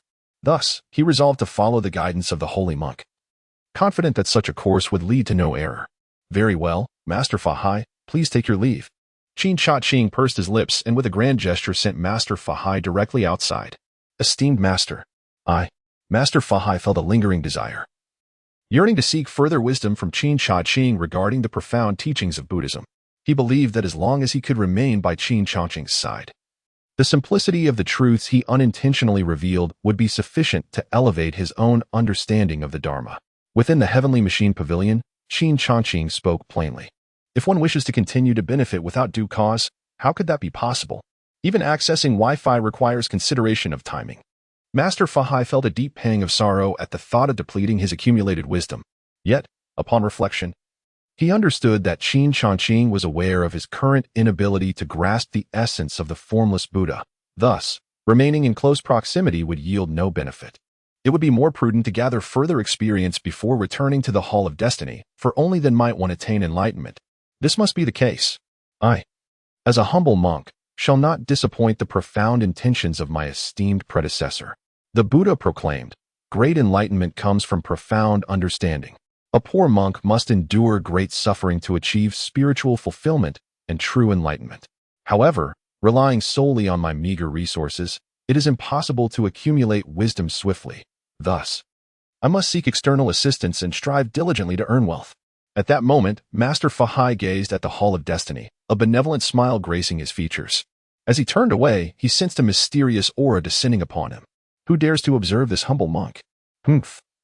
Unwarranted scrutiny of my person cannot be resolved without a divine artifact. The golden radiance surrounding Master Fahai surged forth, transforming him into a towering golden figure as he soared into the heavens in pursuit of the source. Alas, a miscalculation. In the celestial expanse, a cultured gentleman clad in white, with an ethereal presence, spoke. His visage was like white jade, with eyes resembling stars and a frame akin to mountain ridges, exuding an air of nobility that set him apart from the mundane world. It was evident he was an enlightened being, transcending the earthly realm, perhaps ready to ascend to the heavens or retreat into the earth at any moment. This individual was Lu Zongyuan, the esteemed master of Langya Pavilion, who merely sought to gauge the depths of the Hall of Destiny. To his astonishment, this younger monk exhibited such profound insight and had even perfected the physical cultivation of Buddhist and Taoist teachings. Master Fahai, it is all a misunderstanding. Upon witnessing Master Fahai's rash actions, Lu Zongyuan deftly traversed through time and space, skillfully evading the golden radiance, and remarked, as the leader of a sect, being discovered while probing into others' affairs is indeed a source of shame. Should I also lose a divine artifact in the process? Would that not tarnish the reputation of Langya Pavilion? Thus, he sought to resolve the grievances through external means, yet maintained his dignity, never offering an apology. However, Master Fahai, the great Zen master, was relentless, exhibiting none of the indifference typical of a disciple of the Buddhist order towards the mundane world. His golden form was propelled to its utmost limits, breaking through the void, as a divine hand encompassed the heavens and earth, sealing off a radius of 1,000 miles. Master Fahai, you have transcended the burdens of karma, achieving the formidable status of a half-step ancient titan. Lu Zongyuan was profoundly shaken. When Master Fahai entered the Hall of Heavenly Secrets, he was merely at the third transformation of a divine king, yet in an instant, he had ascended to the realm of a half-step ancient giant. This heightened Lu Zongyuan's trepidation towards the Hall of Heavenly Secrets, causing even him, a titan of immense stature, to feel a chill run down his spine. Breaking free, Lu Zongyuan brought his fingers together, employing the mystical techniques of the El Ingi Pavilion to unleash the sword of breaking evil. A sword aura, 1,000 feet in length, erupted forth, shattering the barriers and allowing him to leap through countless dimensions. He exercised restraint at every turn, fearful of harming Master Fahai.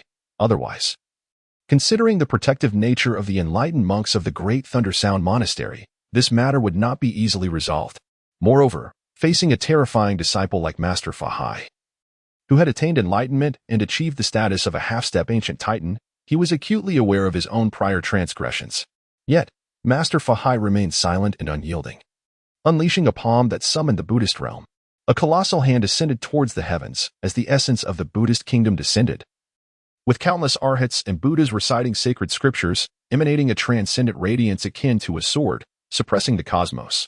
This, Lu Zongyuan, as the master of the El Ingi Pavilion, held a high status in the martial world, yet he found himself relentlessly pursued by a junior, his heart ablaze with indignation. In response, he drew forth the El Ingi divine sword, its light vanishing into the distance, piercing through innumerable spaces, landing steadily upon the palm of the Buddhist kingdom. Boom! The heavens shattered and the earth split apart, as countless sword rays and Buddha lights were annihilated only to be reborn, resembling the thunderous arrival of an apocalyptic event. This was the clash of colossal powers, where space fractured, the ground split for thousands of miles, and life was extinguished, leaving nothing but void. The Buddha realm in his palm was shattered, yet Master Fahai remained unfazed, advancing boldly with his golden body of 6 feet, delivering a ferocious punch towards Lu Zongyuan. His robe disintegrated, revealing a resplendent golden form, seemingly immortal for eons, as he challenged both sword and fist, honing his own realm. Humph! Perceiving Master Fahai's level of mastery, Lu Zongyuan's brow furrowed slightly, his aura surging forth as he unleashed his sword. Come forth. Buzz! The sword light surged to 800 feet, cleaving mountains, parting seas, and severing currents with unparalleled might. The golden body remained indomitable. Master Fahai summoned his corporeal golden form, transforming into a 6-foot golden figure, with Buddha light radiating like an ocean, illuminating the vast cosmos. Unperturbed by the 800-foot giant sword, he met it head-on. Boom! The collision of flesh and sword energy resonated with the force of a thunderous calamity, every breath capable of shattering mountains and tearing through the ultimate defenses of ancient titans. Yet, even amidst the explosive tempest, Master Fahai stood firm against the sword energy, soaring through the air for 800 feet. Using the sword's might to temper his golden form, while his indomitable will interrogated the essence of Buddhism, rendering him ever more transparent and clear. His eyes, akin to those of a Buddha, seemed capable of piercing through the void to unveil the true self, untainted by the mundane, untouched by dust. At this thought, Master Fahai felt an increasing gratitude towards Qin Changqing, for it was he who, in an intangible manner, had imparted the unparalleled path of the Buddha, elucidating the Mahayana Golden Sutra, allowing him to attain enlightenment and achieve the extraordinary. Were it not for the relentless battle, Master Fahai would have bowed in reverence towards the Celestial Secrets Pavilion to express his gratitude. Master Fahai, I am the Lord of Langya Pavilion. My previous offense was devoid of malice. It was all a misunderstanding. Lu Zongyuan stepped away from the epicenter of the explosion, yet his white celestial robes were wrinkled, and his aura was disordered, presenting a somewhat disheveled appearance, though his demeanor remained dignified. Ba, you appear quite powerless. First, you spied upon me, and then you sabotaged my Buddhist robe. Do you think that as a disciple of the Buddha, I am easily bullied? The Bodhisattva lowers his gaze, thus embodying compassion for the 6 realms. The Vajra glares in wrath, thus subduing the 4 demons. Therefore, the Buddha too possesses anger when the Buddha is enraged. The heavens may shatter. Master Fahai, in stark contrast to his humble demeanor before Qin Changqing, now bore a fierce expression, embodying the wrath of the Buddha, capable of annihilating the void itself. This great monk cannot be killed nor can he be subdued, which only heightened Lu Zongyuan's frustration, especially after being bitten back by this younger generation. Gritting his teeth gently, he decided to turn misfortune into fortune and produced a resplendent robe, stating, Master Fahai, I have chanced upon an ancient Buddha's robe, which perfectly aligns with your essence. Today, I bestow it upon you, creating a splendid tale.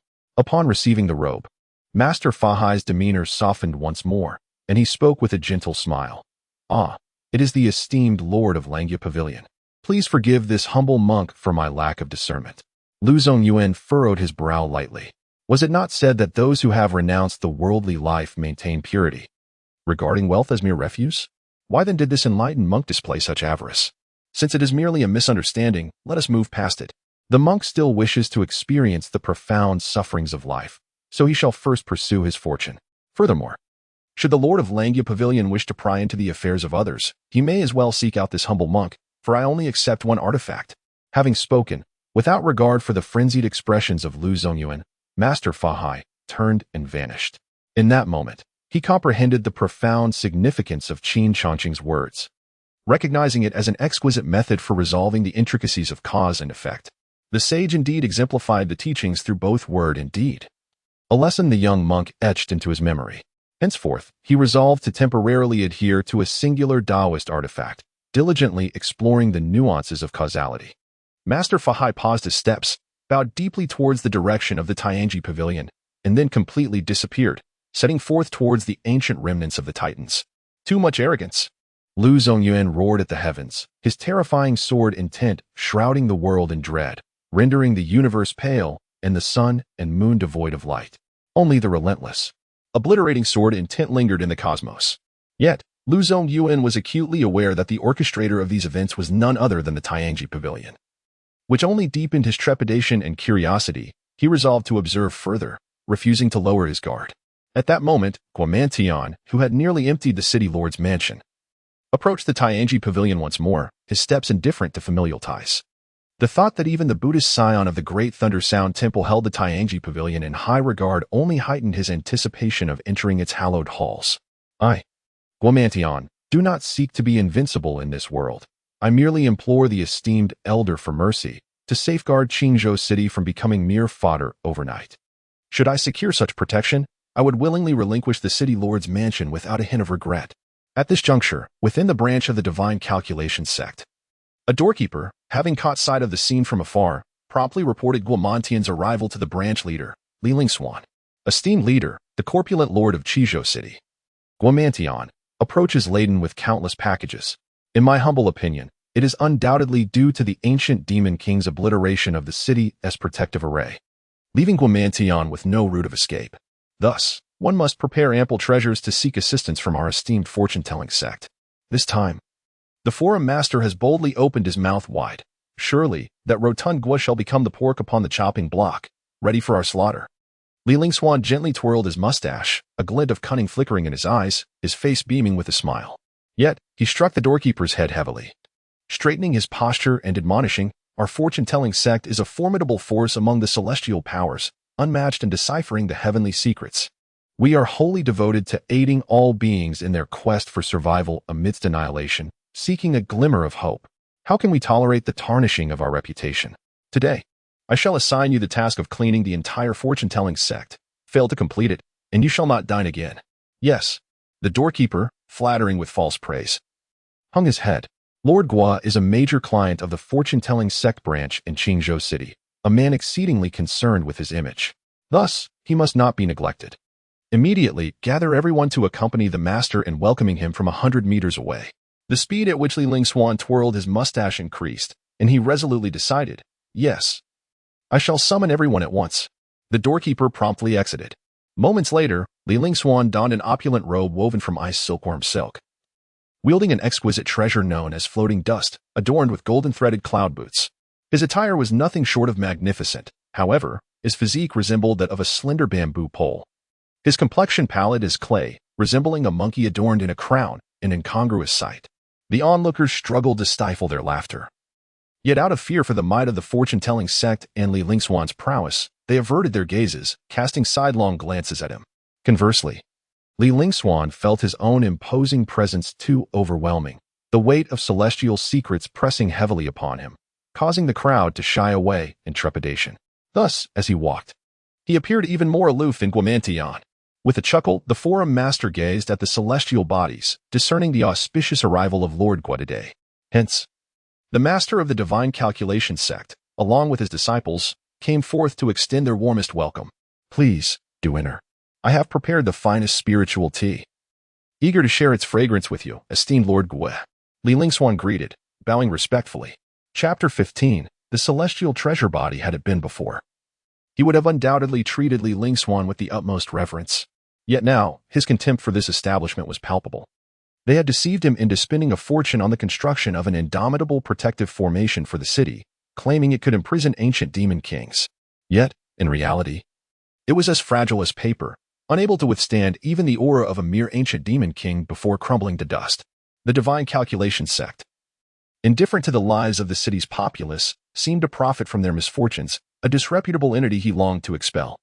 Observing the greedy glint in the eyes of this scheming sect, he was astonished by the depth of his disdain for an individual. Guamantian feigned a lackluster demeanor, his forced smile betraying his impatience. "Masterly, there is no need for tea. I have pressing matters to attend to." With his evident disinterest in entering the divine calculation sect, coupled with Guamantian's impatience, Li Lingswan was suddenly overwhelmed with joy, believing that Guamantian was in a great hurry. Then, with a flourish of his sleeves and an air of inscrutability, he interjected, "By my calculations, I have gleaned the heavenly secrets and understand your urgency, Lord Gua. The divine calculation sect considers it our duty to assist all beings in their quest for survival. Thus we shall take charge of the protective formation." Guamantian was taken aback, his expression one of disbelief as he fixed his gaze upon Li Lingswan.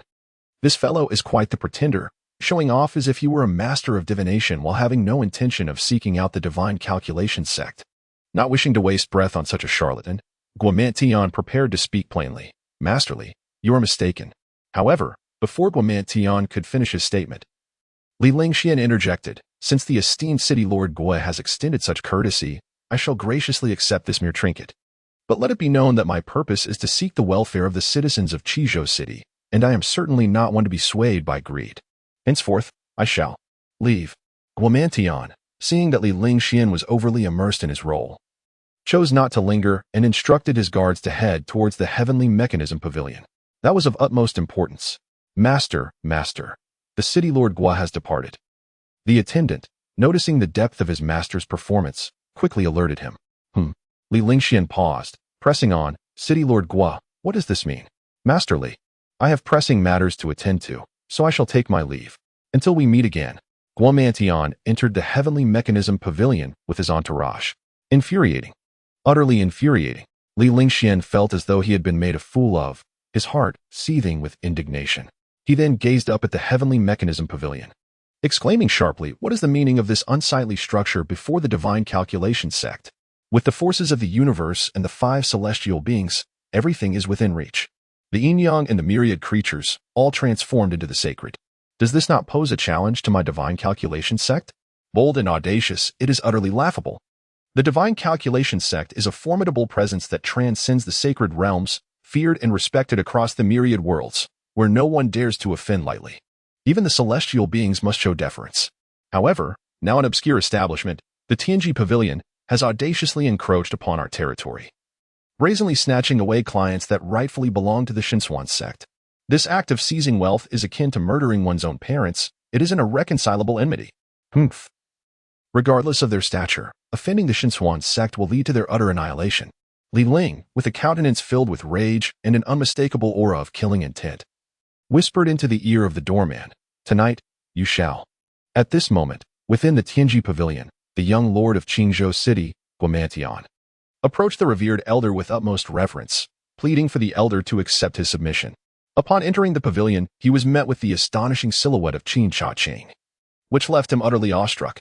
Without uttering a word, he instinctively knelt, only to find himself utterly unable to lower himself to the ground. The invisible force controlling his actions, compelling even the notoriously ruthless ancient demon king to lay down his weapon, left Guomantian utterly dumbfounded. In his mind, he could no longer fathom the grandeur of Qin Changqing. "Lord Guo, at Tianji Pavilion, the customers are of utmost importance. There is no need for such grand gestures." Qin Changqing replied with an air of indifference, turning gracefully, his ethereal presence captivating. His demeanor was impeccably poised, leaving no room for reproach. Subsequently, he expended 400 merit points to access Guomantian's information panel. Name: Guomantian, physique, Luo Tiamba body, treasure summoning physique. Though bloodline is thin and cannot awaken temporarily, faction, lord of a remote small city under the Luo Tian sect, realm, strength spirit realm. Power equivalent to 1,000 galloping steeds, past, as a lord of a small city, vulnerable to obliteration. Guomantian yearns to affiliate with a powerful faction to survive in this vast world. Present, the city's defensive formation has been shattered by an ancient demon king, leaving him deeply anxious and urgently seeking to restore it. Hearing of the host's immense capabilities, he approaches for sanctuary, future, closely intertwined with the host. It is indeed the Luo Tiamba body. While this physique may possess average combat prowess, it has the extraordinary ability to attract countless rare treasures, a veritable embodiment of merit. Such an existence must not be overlooked. One must cultivate him as an ally.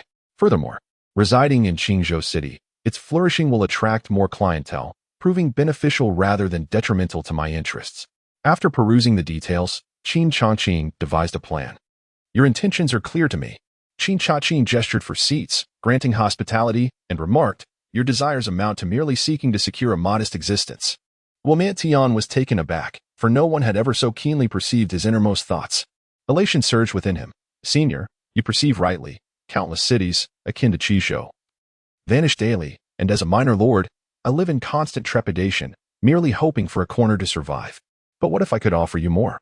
A fortune beyond your imagination?" Qin Changqing countered. Guomantian's body weakened, his complexion turned pale, and he fell to his knees, pleading, "Esteemed elder, please spare my life. I have never harbored such thoughts. I seek not revenge nor ambition. I yearn only for a tranquil existence, and that would suffice for my contentment." Ultimately, he was afraid of death. Throughout history, those who gained fame often met their demise swiftly, which is why he adhered to the philosophy that survival is paramount. Witnessing Guomantian's profound fear of death, Qin Changqing understood that his plan was secure. Those who fear death are often beset by a lack of security, and in pursuit of that elusive sense of safety, they strive relentlessly, willing to sacrifice everything to continue living. This was solely born from the instinct to preserve one's life. Qin Changqing discreetly expended 30,000 merit points to exchange for an ancient formation utilizing humanity as its core. Silently, he established this within Qingzhou City, integrating every citizen into the formation, with Guomantian serving as the focal point. Within the protective embrace of this formation, Guomantian wielded dominion. Furthermore, as the population of Qizhou City grew and its citizens became increasingly formidable, The formation's power intensified without any limits. Theoretically, with a sufficiently large populace and potent magical energy, even a semi-saint could be subdued. As Qin Changqing cast his gaze upon Guomantian, his eyes shimmered with fervor, and then he smiled subtly.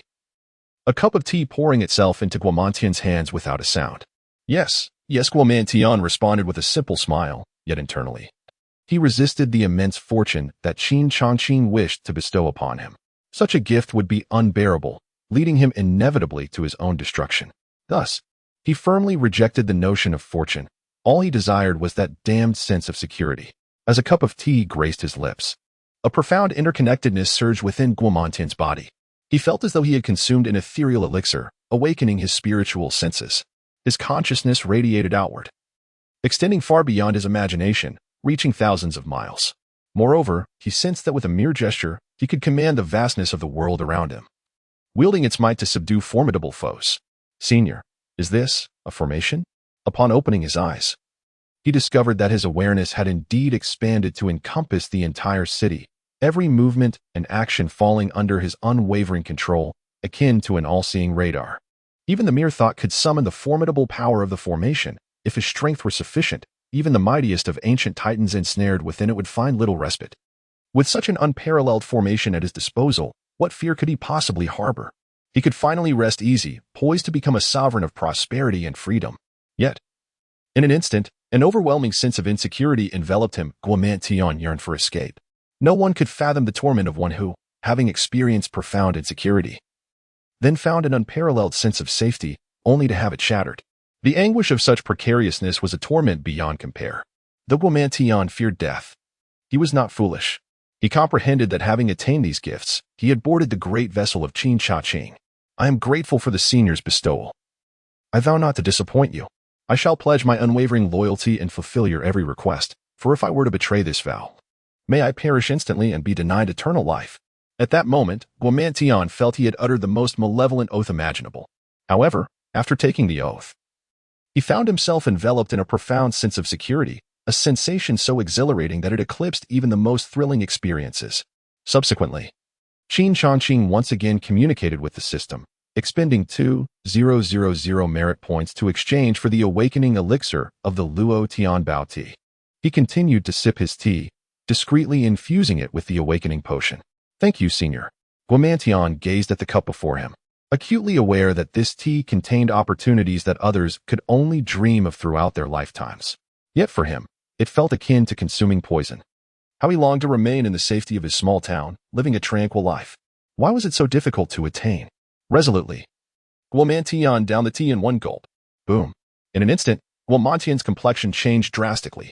He sensed that his blood coursed like molten lead and mercury, each surge infused with unimaginable power. Immediately, boundless radiance erupted from within him, transforming him into a remarkable human treasure. Buzzing, he felt himself forging countless mysterious connections with the treasures of heaven and earth, as if he could summon wealth and fortune.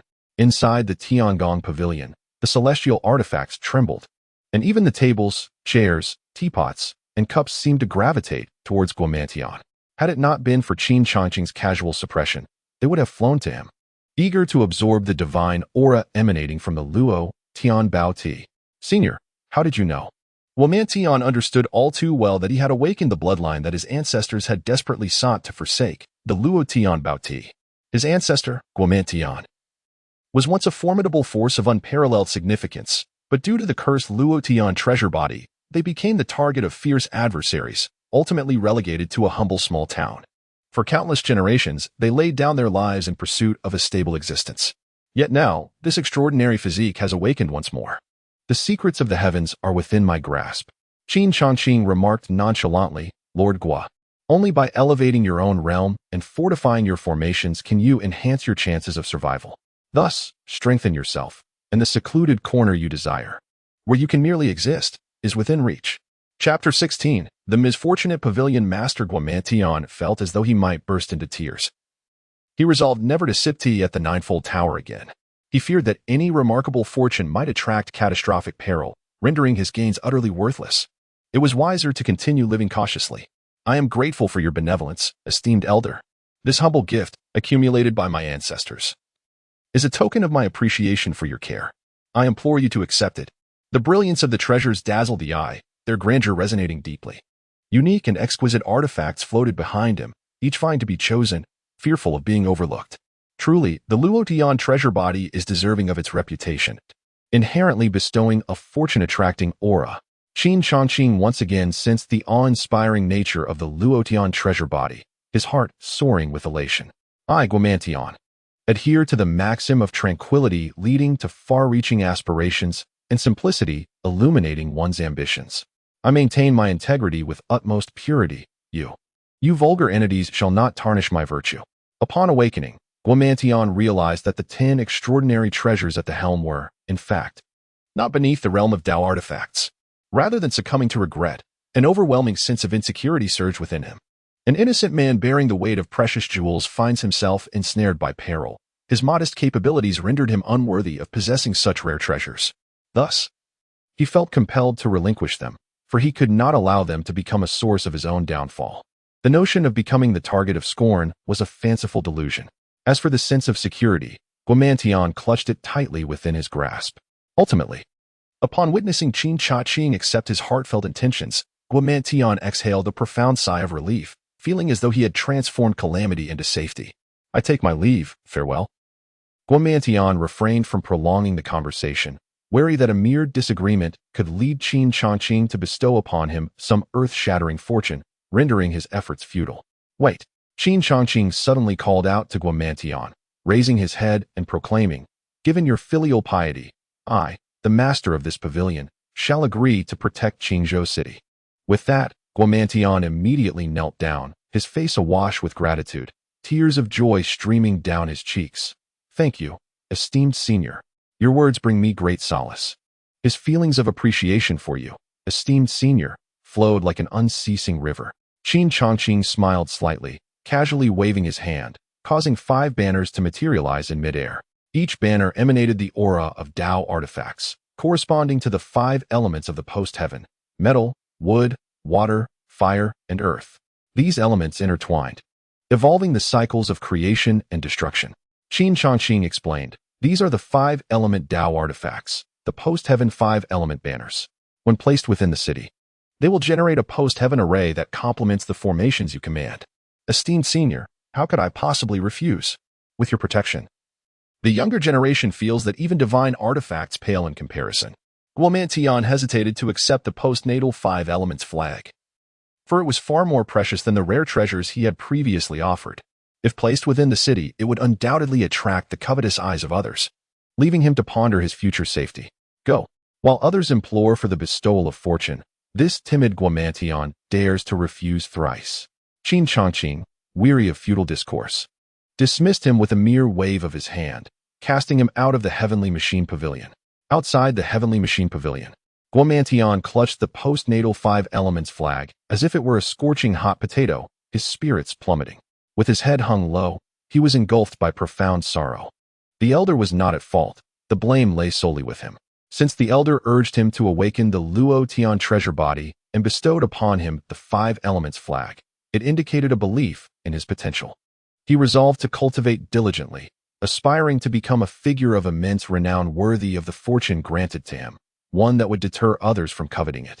Guomantion clenched his jaw, his chubby face twitching with determination. To survive and attain a sense of security, he vowed to exert every effort. No one could impede him in his quest for that elusive safety. What? The Luotian treasure body, long thought lost to the ages. Could it be that someone in this world is capable of awakening it? This portly individual had entered as an ordinary man and emerged awakened. No. It must be the influence of the Heavenly Machine Pavilion. What kind of extraordinary place is the Heavenly Machine Pavilion? Could it be that Hong Shui has indeed awakened the celestial body of the surging phoenix, possessing the potential for sanctity? In the distance, the secretly observing Lu Zongyuan was visibly shaken, his breath slightly disordered. Who dares to spy on the lord of this city? Guomantion, who was fully aware of the ongoing dynamics, instantly sensed the disturbance, roaring into the heavens as he directed the formation with his thoughts, stepping through the void with haste.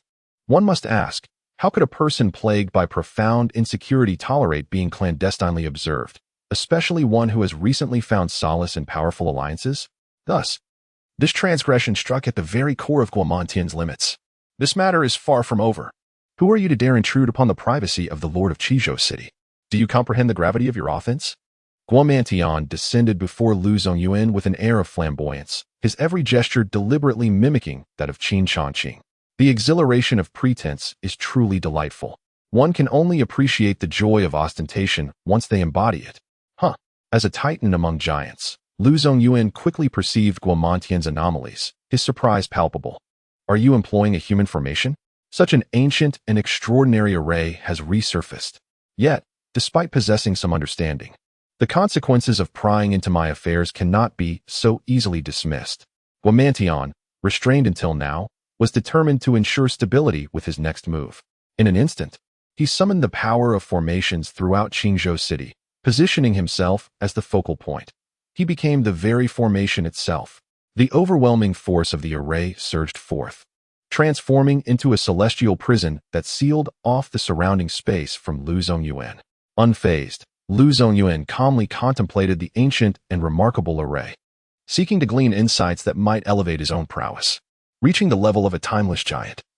Any further breakthroughs would be akin to scaling the heavens. Only a grand opportunity could facilitate such advancement. As the formidable power of the ancient formation surged forth, a transcendent radiance erupted from Lu Zongyuan's being. He traversed with an air of ease, whereupon all forms of might were rendered utterly null.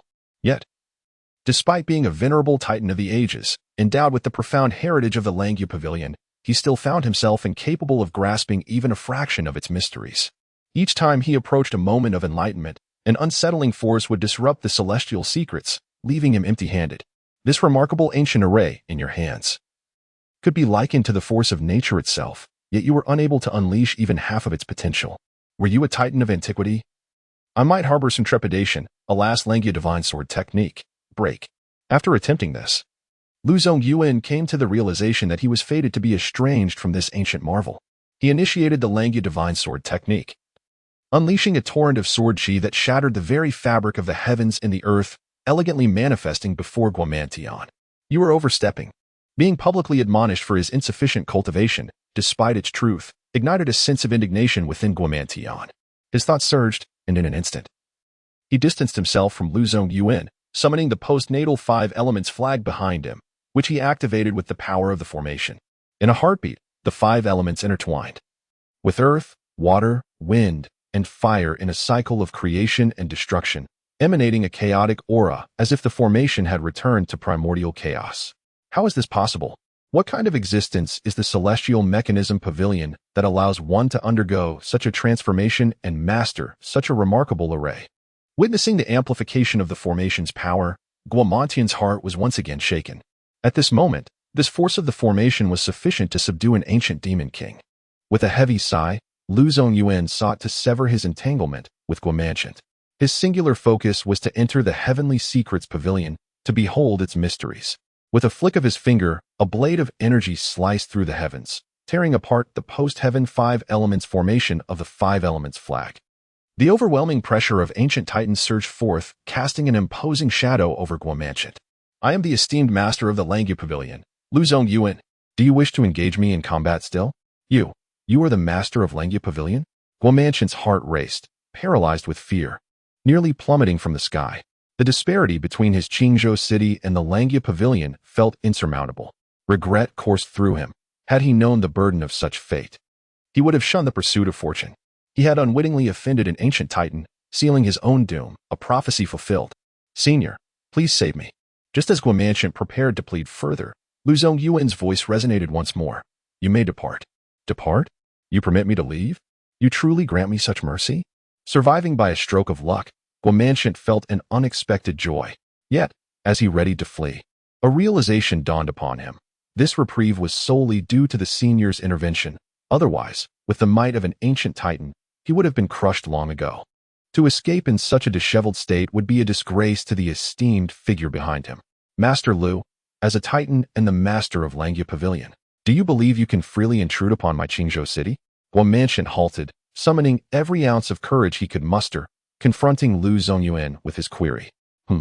Lu Zongyuan furrowed his brow, his aura flickering ominously, as if on the verge of erupting. Although I, Guomantian, possess limited strength and am unable to fully harness the power of the ancient formation bestowed by my predecessor, I may be of humble status, yet I cannot be compared to the exalted Master Lu. Nevertheless, I am the city lord appointed by my predecessor and possess my own dignity. Guomantian remains composed and principled. However, in truth, my every utterance revolves around my predecessor, which clearly reflects a sense of insecurity and an attempt to exploit authority. This is all a misunderstanding. I merely brushed against your presence inadvertently. Lu Zongyuan frowned deeply. Emir Guomantian did not instill confidence in him. Yet he wished to avoid offending the master of the Heavenly Machine Pavilion, opting instead for a peaceful resolution. Since I have startled City Lord Gua, let this artifact be a token to calm his nerves. In less than a day, not only had he lost face twice, but he had also compensated with 2 divine weapons, which left him feeling quite vexed. Master Lu, I shall accept this artifact on behalf of my predecessor. Let this matter conclude here. However, I must caution you, Master Lu, against provoking the Heavenly Machine Pavilion of Qinzhou City. It would be prudent to refrain from recklessly wielding your divine sense, lest you offend my predecessor with consequences. Guomantian spoke with measured tones, standing tall for the first time before a figure of great stature. The sensation of asserting oneself was profoundly exhilarating, and he resolved to elevate both his cultivation and his flair for grandeur in tandem.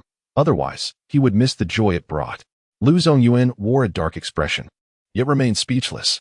Nonetheless, as the master of the Langya Pavilion, he would endure. Chapter 17. Advancing through retreat, I take my leave. Guomantian straightened his posture, deliberately disregarding Lu Zongyuan, and strode away. He felt a genuine sense of accomplishment. He had truly risen. All of this is attributed to my predecessors, henceforth. I shall dutifully honor them. Upon descending to the ground, Guomantian performed 3 prostrations, bowing 9 times before the Tianji Pavilion, placing the newly acquired artifact at the entrance before rising and retreating. He felt that these actions were entirely warranted, and furthermore, he resolved to serve his predecessors as if they were deities, inquiring about their well-being with utmost deference, always bending low and, when possible, speaking while kneeling rather than standing. This profound respect surpassed even that of a sycophant, causing Lu Zongyuan in the heavens above to feel a sense of revulsion. He mused, as cultivators, we ought to maintain our dignity before heaven and earth, harboring ambitions and aspirations. How can we stoop to serve the powerful? With a recalibrated mindset, Lu Zongyuan finally stepped into the Tianji Pavilion. After much contemplation, the pavilion master crossed the threshold, for it is said that fate brings together those destined to meet, while those without such destiny may stand face to face, yet never connect. Qin Changqing, surrounded by a tome, a teacup, and a reclining chair, exuded an aura of tranquility, akin to an ordinary scholar gazing at the clouds rolling by outside. Yet the innate demeanor he radiated was undeniable. The master of the pavilion is indeed unmatched in wisdom. Lu Zongyuan was utterly astonished, sensing that Qin Changqing had perceived his presence the moment he first approached the Tianji Pavilion. You flatter me, Master Lu. Just as Lu Zongyuan anticipated further humility from Qin Changqing, he was taken aback. Qin Changqing simply remarked, the remarkable calculations and insights are merely one facet of the Tianji Pavilion's offerings. All services of the Tianji Pavilion ought to be unparalleled. Lu Zongyuan's lips quivered slightly, believing Qin Changqing was merely boasting.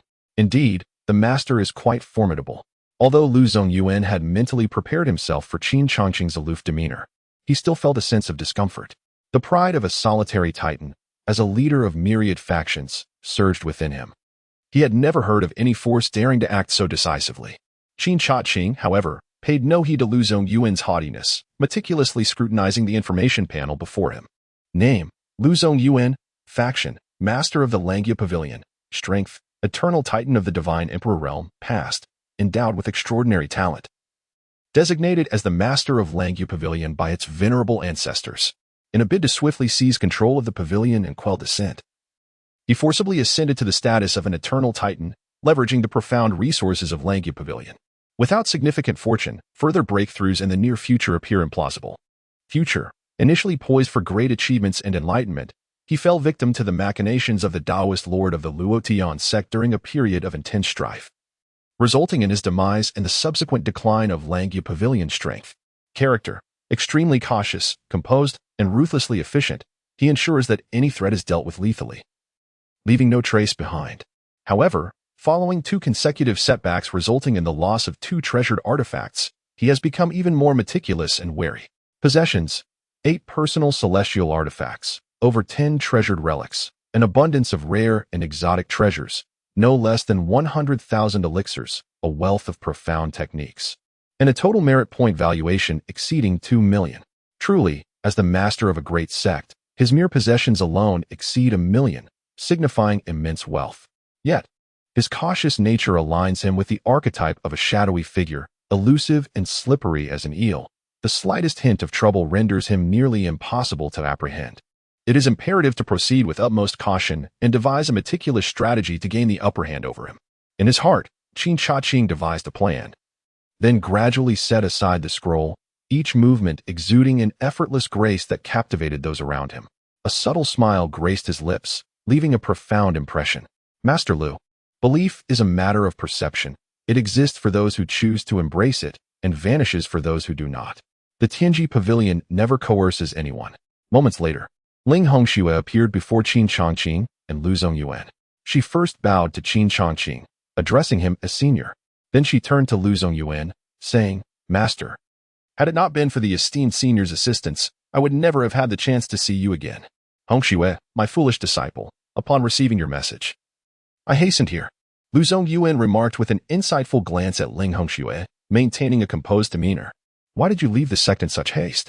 You should know that your master promised to aid you in your time of need, especially regarding your spiritual injuries. Master, have you misunderstood? I was not angry at all.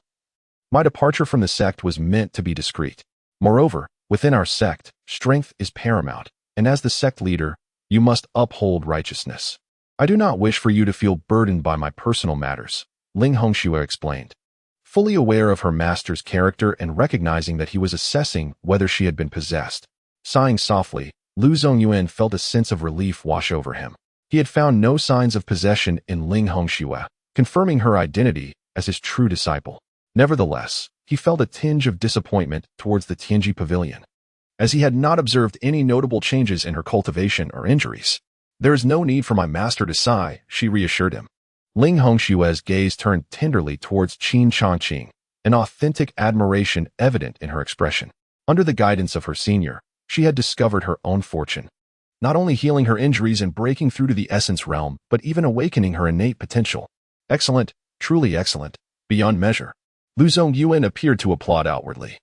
Yet inwardly he was horrified, silently scanning Ling Hongxue and thinking, how dare the heavenly Mechanism Pavilion deceive my disciple? I shall ensure you pay for this. He clearly perceived no change in Ling Hongxue. Surely she had been secretly deceived by the heavenly Mechanism Pavilion. Suddenly, he became cautious again, sensing that this was a trap designed to draw him in. The enemy lurked in the shadows while he stood in the light, placing him at a severe disadvantage.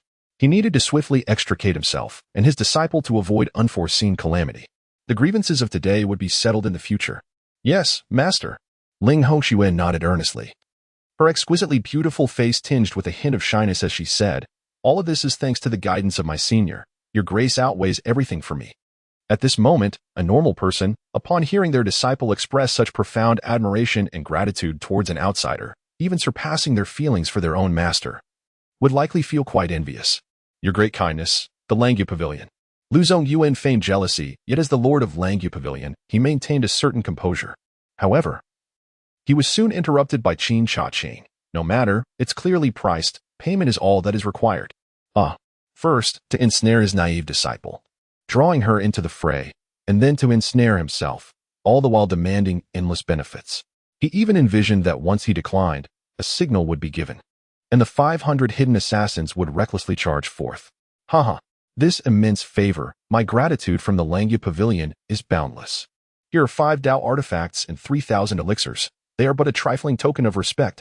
I implore you to accept. On the surface, Lu Zongyuan appeared delighted, seemingly sharing in his disciple's excitement.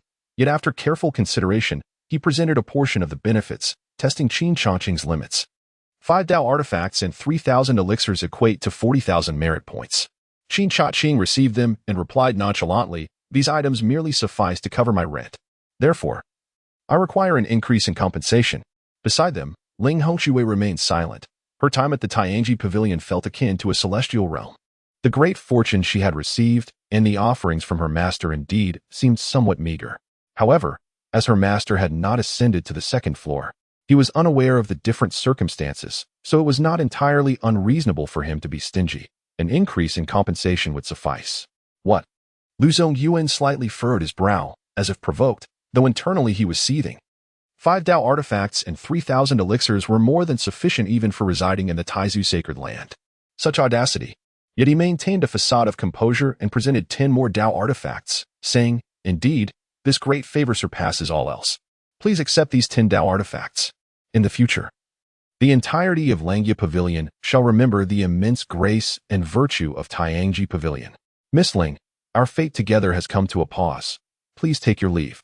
Qin Changqing accepted the artifacts and promptly exchanged them for 100,000 merit points, expressing his satisfaction. He thanked his senior. However, before Ling Hongxue could continue, Lu Zongyuan pulled her away. Stepping outside, Lu Zongyuan was struck by the exquisite beauty of the air, prompting a profound reflection on the necessity of prudence in the future. Though seasoned in the ways of the world, he found himself ensnared in traps at every turn this time.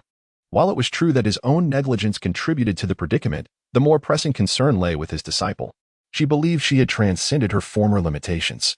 Yet in reality, she had not. How would she cope when the illusion was shattered? However, before Ling Hongxue could take a single step, her aura surged with newfound strength. Each step represented a new realm. With every footprint, a blossoming of potential unfurled. A celestial radiance enveloped her, as Ling Hongxue ascended to become an unparalleled figure of legend. Her spirit emanating a resplendent divine light. Lu Zongyuan was enlightened. Even the pinnacle of a divine king's transformation could not rival the depth of his disciple's accumulation. While the typical pinnacle of a divine king might embody a strength of 1, his disciple exceeded that with a measure of 3, or perhaps even more. As her cultivation solidified, the disparity grew even more pronounced. This was the chasm that separated the ordinary from the extraordinary. His disciple's remarkable progress was entirely attributable to the mystical pavilion. What once appeared to him as an unassuming 2-story structure now loomed majestically, resplendent in gold and jade. With a qilin as its pedestal, a xuanwu as its foundation, and a white tiger as its spine, all entwined by 9 dragons and 9 phoenixes. It exuded an awe-inspiring aura of Tao, resembling a sanctified realm of enlightenment. Qin Changqing smiled subtly, employing a strategy of retreat to advance, allowing silence to invite contemplation. Chapter 18. Transforming initiative into passivity. How could this be possible? Each step a progression. Accomplishing in mere 10 strides what would take a lifetime for ordinary prodigies to achieve. Lu Zongyuan was overwhelmed, rendered utterly speechless by the magnitude of his astonishment.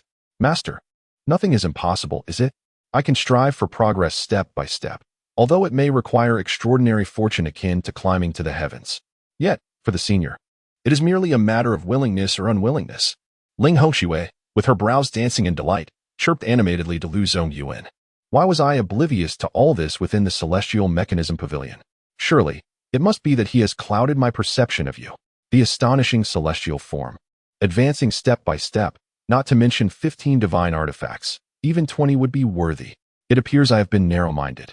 Lu Zongyuan, lost in his thoughts, suddenly felt a wave of shame wash over him. He was disgusted with himself.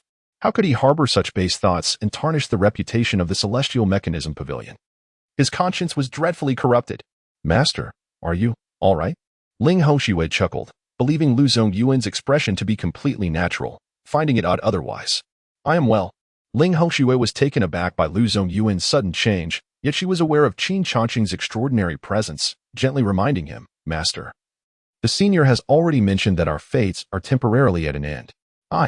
Lu Zongyuan lamented the great fortune he had missed, wishing he could raise his hand and give himself a few hard slaps.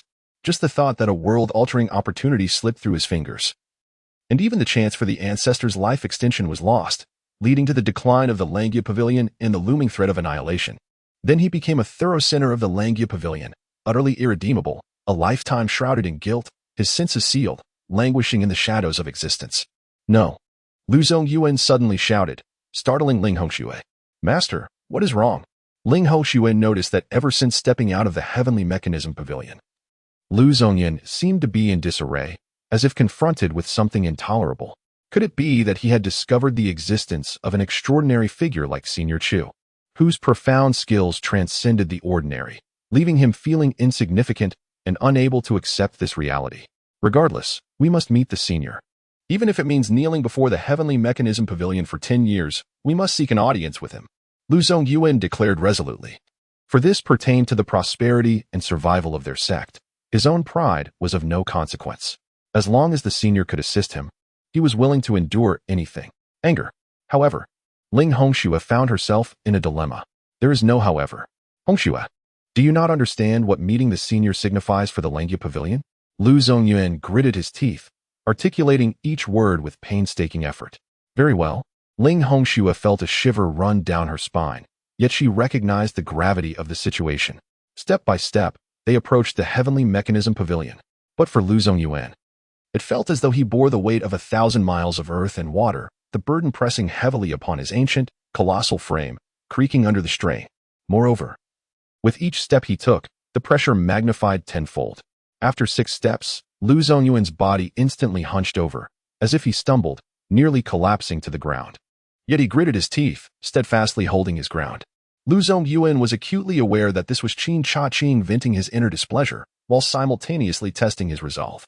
If he could not withstand such trials, how could he bear the weight of the rise and fall of the Langya Pavilion? Thus, even if it meant his demise, he was determined to re-enter the Langya Pavilion. Boom, boom. The oppressive force of the heavens descended upon him, relentlessly constraining Lu Zongyuan. For the first time since becoming an ancient titan, he felt his own insignificance. Within the Tower of Heavenly Secrets, Qin Changqing savored his tea while observing Lu Zongyuan, showing no intention of relenting. He remarked, those who are excessively cautious to their core regard the actions and words of others as schemes against them. They must be made to confront their own demons. The harsher the torment, the more invaluable it becomes, and the more willing they are to pay any price for their objectives. For him, defeat is not an option, not even for a single lifeline. Tremble, even if the pressure intensifies tenfold. As Lu Zongyuan stood merely a step away from the Tower of Heavenly Secrets, Qin Changqing waved his hand, and a formidable wave of pressure enveloped Lu Zongyuan. Bang! Even an ancient titan could only endure so much. Lu Zongyuan fell to his knees, appearing utterly disheveled, devoid of any semblance of grandeur, yet he gritted his teeth in defiance. I will not yield. I will not yield. Gazing at the short distance that felt insurmountable, his unwillingness ignited an unparalleled surge of power within him. He propped himself up on his knees, straightened his back, and resolutely completed the final step while still kneeling. Qin Changqing, with his back turned to the master and disciple, sipped his tea and perused a leisurely book, ignoring them entirely. The atmosphere was exceedingly awkward as Ling Hongxue took the initiative to speak. Before she could finish her sentence, Lu Zongyuan abruptly interrupted, Senior, I was in the wrong. Please punish me. Punish you? Master Lu, you have gone too far. I share no ties with you. We are as strangers to each other. What need is there for punishment? Depart now. I have already stated that our fates are entwined no longer, and we shall forget one another in the rivers and lakes. At this moment, Qin Changqing's voice was as cold as ice and as unyielding as iron, devoid of warmth, which rendered the master and disciple unable to rise to his level. Yet, within their hearts, they were filled with delight, struggling to suppress their laughter. Qin Changqing understood that they had reached a critical juncture. He must not relent in the slightest. Transforming initiative into passivity and refraining from rash actions was the only method to deal with such a person. Otherwise, with Lu Zongyuan's cautious nature, he would surely notice. Although it seemed as though he lacked any control, he was, in fact, firmly grasping the situation. Senior, all mistakes are mine. To express my sincerity, please accept my knee. In a display of contrarian psychology, Lu Zongyuan felt increasingly reassured by Qin Changqing, as every action he did perfectly aligned with the image of an unparalleled master in Lu's mind. Thus, disregarding his own dignity, he adopted a posture of subservience akin to that of Guomantian, kneeling and expressing gratitude, perhaps even surpassing it. Ling Hongxue gasped, utterly unable to believe that this was her typically proud and aloof master. The Buddha saves those with affinity. You and I have none, so there is no need to force it. Qin Changqing shook his head. He longed to inform Lu Zongyuan that, simply due to his audacity, he would be inclined to acquiesce. The lord of this chamber defies the celestial machinations, and the price he pays is far too great to be mitigated by mere words of affinity. You may leave. Qin Changqing's ironclad demeanor remained unchanged as he resolutely declined. Senior, regardless of the magnitude of the cost, I am willing to pay any price. I implore you to lend me your strength. Lu Zongyuan's expression was one of unwavering determination. For the sake of Langya Pavilion, he would not hesitate to sacrifice even his own flesh. What is this body worth? My Tiandong Pavilion has always been transparent in its dealings. If you can afford the price, I shall make an exception and assist you this once. Qin Changqing adeptly redirected the conversation toward commerce. Thank you, esteemed senior. Thank you. The master and disciple expressed their profound gratitude to Qin Changqing, tears of appreciation in their eyes. Your requests are twofold. Firstly, the ancestor of Langya Pavilion is on the brink of death with no hope of breakthrough, and secondly, you lack the strength to fully command the ancestor hall. Qin Changqing's eyes sparkled like the stars, a brilliant light piercing through all illusions and uncertainties. Nothing could escape his penetrating gaze. Senior, you are truly unparalleled in your calculations. Lu Zongyuan shivered, feeling utterly transparent before Qin Changqing. Despite his own status as an ancient titan who had comprehended the profound mysteries of the heavens. At this point, Lu Zongyuan had completely surrendered. In response to Lu Zongyuan's flattery, Qin Changqing maintained an outward composure, while internally conversing with the system. If Tiandong Pavilion intervenes directly to save the ancestor of Langya Pavilion and assist him in breaking through to the semi-saint realm, how many merit points would it require? The ancestor of Langya Pavilion is weakened and his foundation damaged, with little time left. To achieve a direct breakthrough to semi-saint, at least 60 million merit points are necessary. If one were to unravel the secrets of heaven for him, allowing the Langya Pavilion to seize its own fortune, it would require 1 million merit points. That's at least half of the Langya Pavilion to commence. Qin Changqing murmured. What? Lu Zongyuan suddenly froze. Half of the Langya Pavilion is a matter of great significance. Even though he is the master of Langya Pavilion, he cannot make such a decision alone. Not even the ancestral elders possess such extensive authority. This cost exceeds what they are able to bear.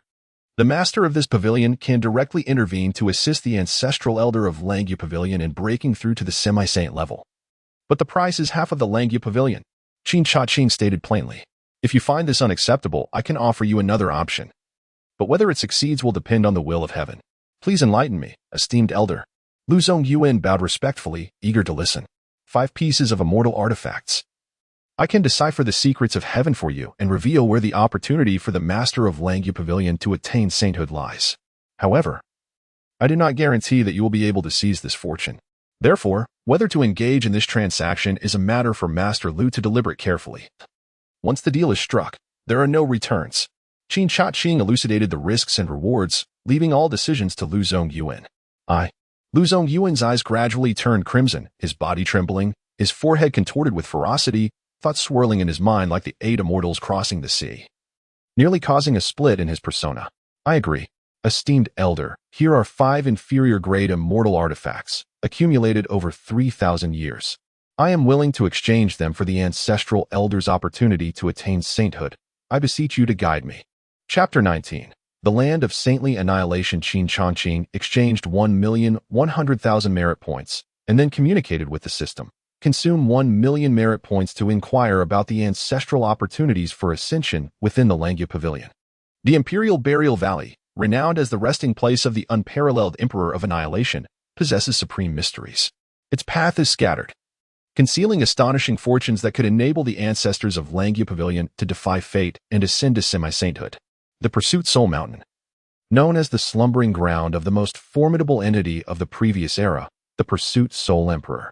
The mountain's tower into the heavens, referred to as the Pillar of Heaven, with the 9 heavens profound gangs situated halfway up, capable of tempering both body and spirit. Enduring the 9 heavens profound gangs' relentless trials for a century could forge an indestructible soul, leading one to the threshold of semi-sainthood. The Xianhai Sea. The 9 nether demon domain.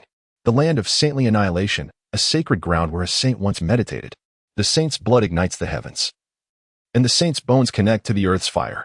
Under the nurturing force of the azure sky and earth's fire, countless life-forging opportunities arise, giving birth to a flower of life and death. This flower contains 1/10 of a saint's righteousness. Consuming it could lead one to immediate sanctification. The Imperial Burial Valley indeed harbors boundless fortunes, yet such a place is accessible only to saints.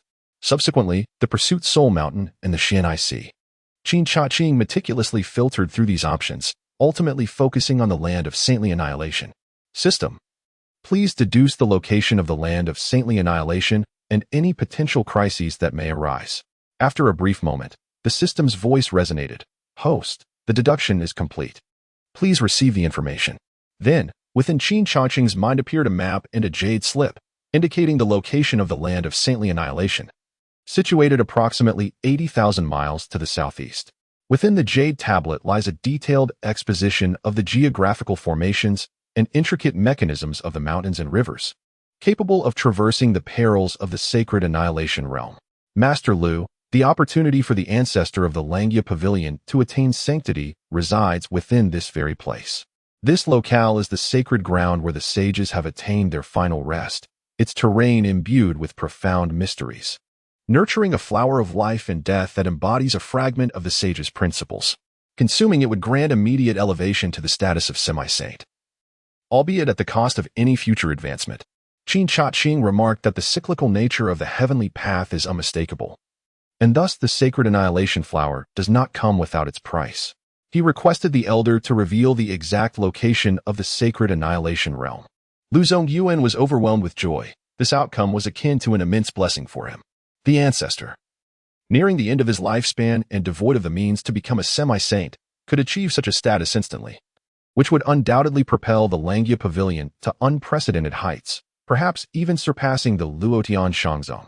After imprinting the map and portions of the jade tablet, Qin Changqing casually tossed it to Lu Zongyuan, stating that the map contained a comprehensive record of the sacred annihilation realm's location, while the jade tablet intricately detailed the protective formations and mechanisms surrounding the flower of life and death, along with methods to breach them. Thank you, esteemed elder. This profound grace shall never be forgotten by all of us in the Langya Pavilion. Lu Zongyuan trembled with gratitude, yet hesitated to speak further. Subsequently, he produced an assortment of treasures, 1 celestial artifact, 10 Dao artifacts, 30,000 medicinal pills, and countless rare treasures, all presented to Qin Changqing. Please, esteemed elder, assist me in divination, aiding my further breakthroughs. Lu Zongyuan implored, his face alight with earnest anticipation. He understood that to firmly grasp the authority of the Ancestor Hall in the Langya Pavilion, he must possess overwhelming strength. With his back turned to Lu Zongyuan, Qin Changqing contemplated the situation. While the greatest fortune of the sacred annihilation realm lay in the flower of life and death, countless other opportunities existed that could easily assist Lu Zongyuan in his ascension. Thus, even if I were to disseminate news for profit, it remains entirely justifiable. This way, I need not engage the system, and this endeavor will undoubtedly yield substantial gains. Furthermore, I could distribute the information regarding the sacred annihilation land and sell it to others. By leveraging the sacred annihilation land, I can repeatedly extract benefits. With this thought, Qin Changqing felt a surge of joy in his heart, promptly taking the items to exchange for 250,000 merit points, and thereafter selecting some creations from the jade slip in his mind, imprinting them before handing them to Lu Zongyuan. As the master of the Langya Pavilion, your fate has long been intertwined with that of the pavilion. Its triumphs and tribulations are shared. Your opportunity for breakthrough lies within the sacred annihilation land, and this jade slip shall not disappoint you. Thank you, Senior. Lu Zongyuan, fully aware of his connection with the Langya Pavilion, placed great faith in Qin Changqing's words, eagerly accepting the jade slip. In the Tower of Heavenly Secrets, every request is met with a clear price, so there is no need for Lu Pavilion Master to express gratitude towards me. Qin Changqing, with an enigmatic demeanor, remarked that the celestial mechanisms are fleeting and not immutable. To avoid unforeseen circumstances, it would be prudent for Lu Pavilion Master to set forth without delay. Yes, I shall take my leave. Lu Zongyuan deeply revered Qin Changqing, bowing profoundly as he prepared to depart. The mere thought of acquiring a vast amount of merit points filled Qin Changqing with immense satisfaction. Lu Zongyuan was undoubtedly a significant client. Yet, should I not extract enough benefits before Lu Zongyuan is ensnared, it would indeed be a substantial loss. Lu Pavilion Master, as the moon waxes and wanes, so too do fortunes and misfortunes. It is wise to tread carefully in the world. Qin Changqing, subtly employing veiled language, believed that with Lu Zongyuan's cautious nature, he would undoubtedly plant a seed of thought within him. Huh? Lu Zongyuan paused, furrowing his brow deeply as a myriad of thoughts flashed through his mind. Ultimately, he resolutely concluded, the elder must be cautioning me that I am to face great calamities ahead. Otherwise, with the elder's profound capabilities, he would not utter a trivial remark as I take my leave. Yes, it must be so. However, My remaining wealth is insufficient to request the elder's further divination, yet I cannot depart without ensuring the continuation of our bond. A multitude of reflections brewed within him as Lu Zongyuan slowly turned to Qin Changqing and, with cupped hands, expressed, "Thank you for your guidance, esteemed elder. I fully comprehend your intent. This journey to the land of the holy annihilation carries both fortune and peril. I must hasten my pace, and it would be inconvenient to bring Hong Shui along. Thus, I kindly request that you temporarily accommodate her, serving her with tea and hospitality. I shall return to retrieve her in due time." Fearing that Qin Changqing might decline, he hastily added, "During this period, I shall double the rent. As long as Miss Ling remains within the confines of the Tianji Pavilion, I can assure her safety. You may depart, Master Lu." Qin Changqing gently waved his hand before turning away to peruse his scroll, time seemingly frozen in that moment. Qin Changqing's figure appeared as if timeless, his aura stretching across countless epochs, merging with the grand principles of heaven and earth, as the mysteries of myriad realms enveloped him. Truly, he was a formidable figure of the cosmos. Otherwise, such a demeanor could not possibly evoke such celestial phenomena. This left Lu Zongyuan profoundly astonished, causing him to hesitate in gauging Qin Changqing's realm. However, Lu Zongyuan was convinced that he was not inferior to the epic great sage, and might even rival the Supreme Half-Emperor. "Hong Shui, I entrust everything to your care. Here, ensure the well-being of your elder and devote yourself to cultivation without being overly ambitious." Lu Zongyuan's mind raced with calculations, subtly reminding his disciple to seek guidance from Qin Changqing. "Yes, master." Ling Hongshui smiled graciously as she bid farewell to Lu Zongyuan. Remaining here was her heart's desire, especially the prospect of spending time alone with her elder. Stealing a glance at Qin Changqing's profile, her cheeks involuntarily flushed. Although Qin Changqing faced away from her, he could still feel the intensity of her gaze. This woman harbored inappropriate thoughts towards him. Women would only hinder my efficiency in business. Such thoughts must not even be entertained.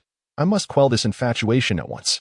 Qin Changqing raged inwardly, wishing fervently to expel Ling Hongshui immediately.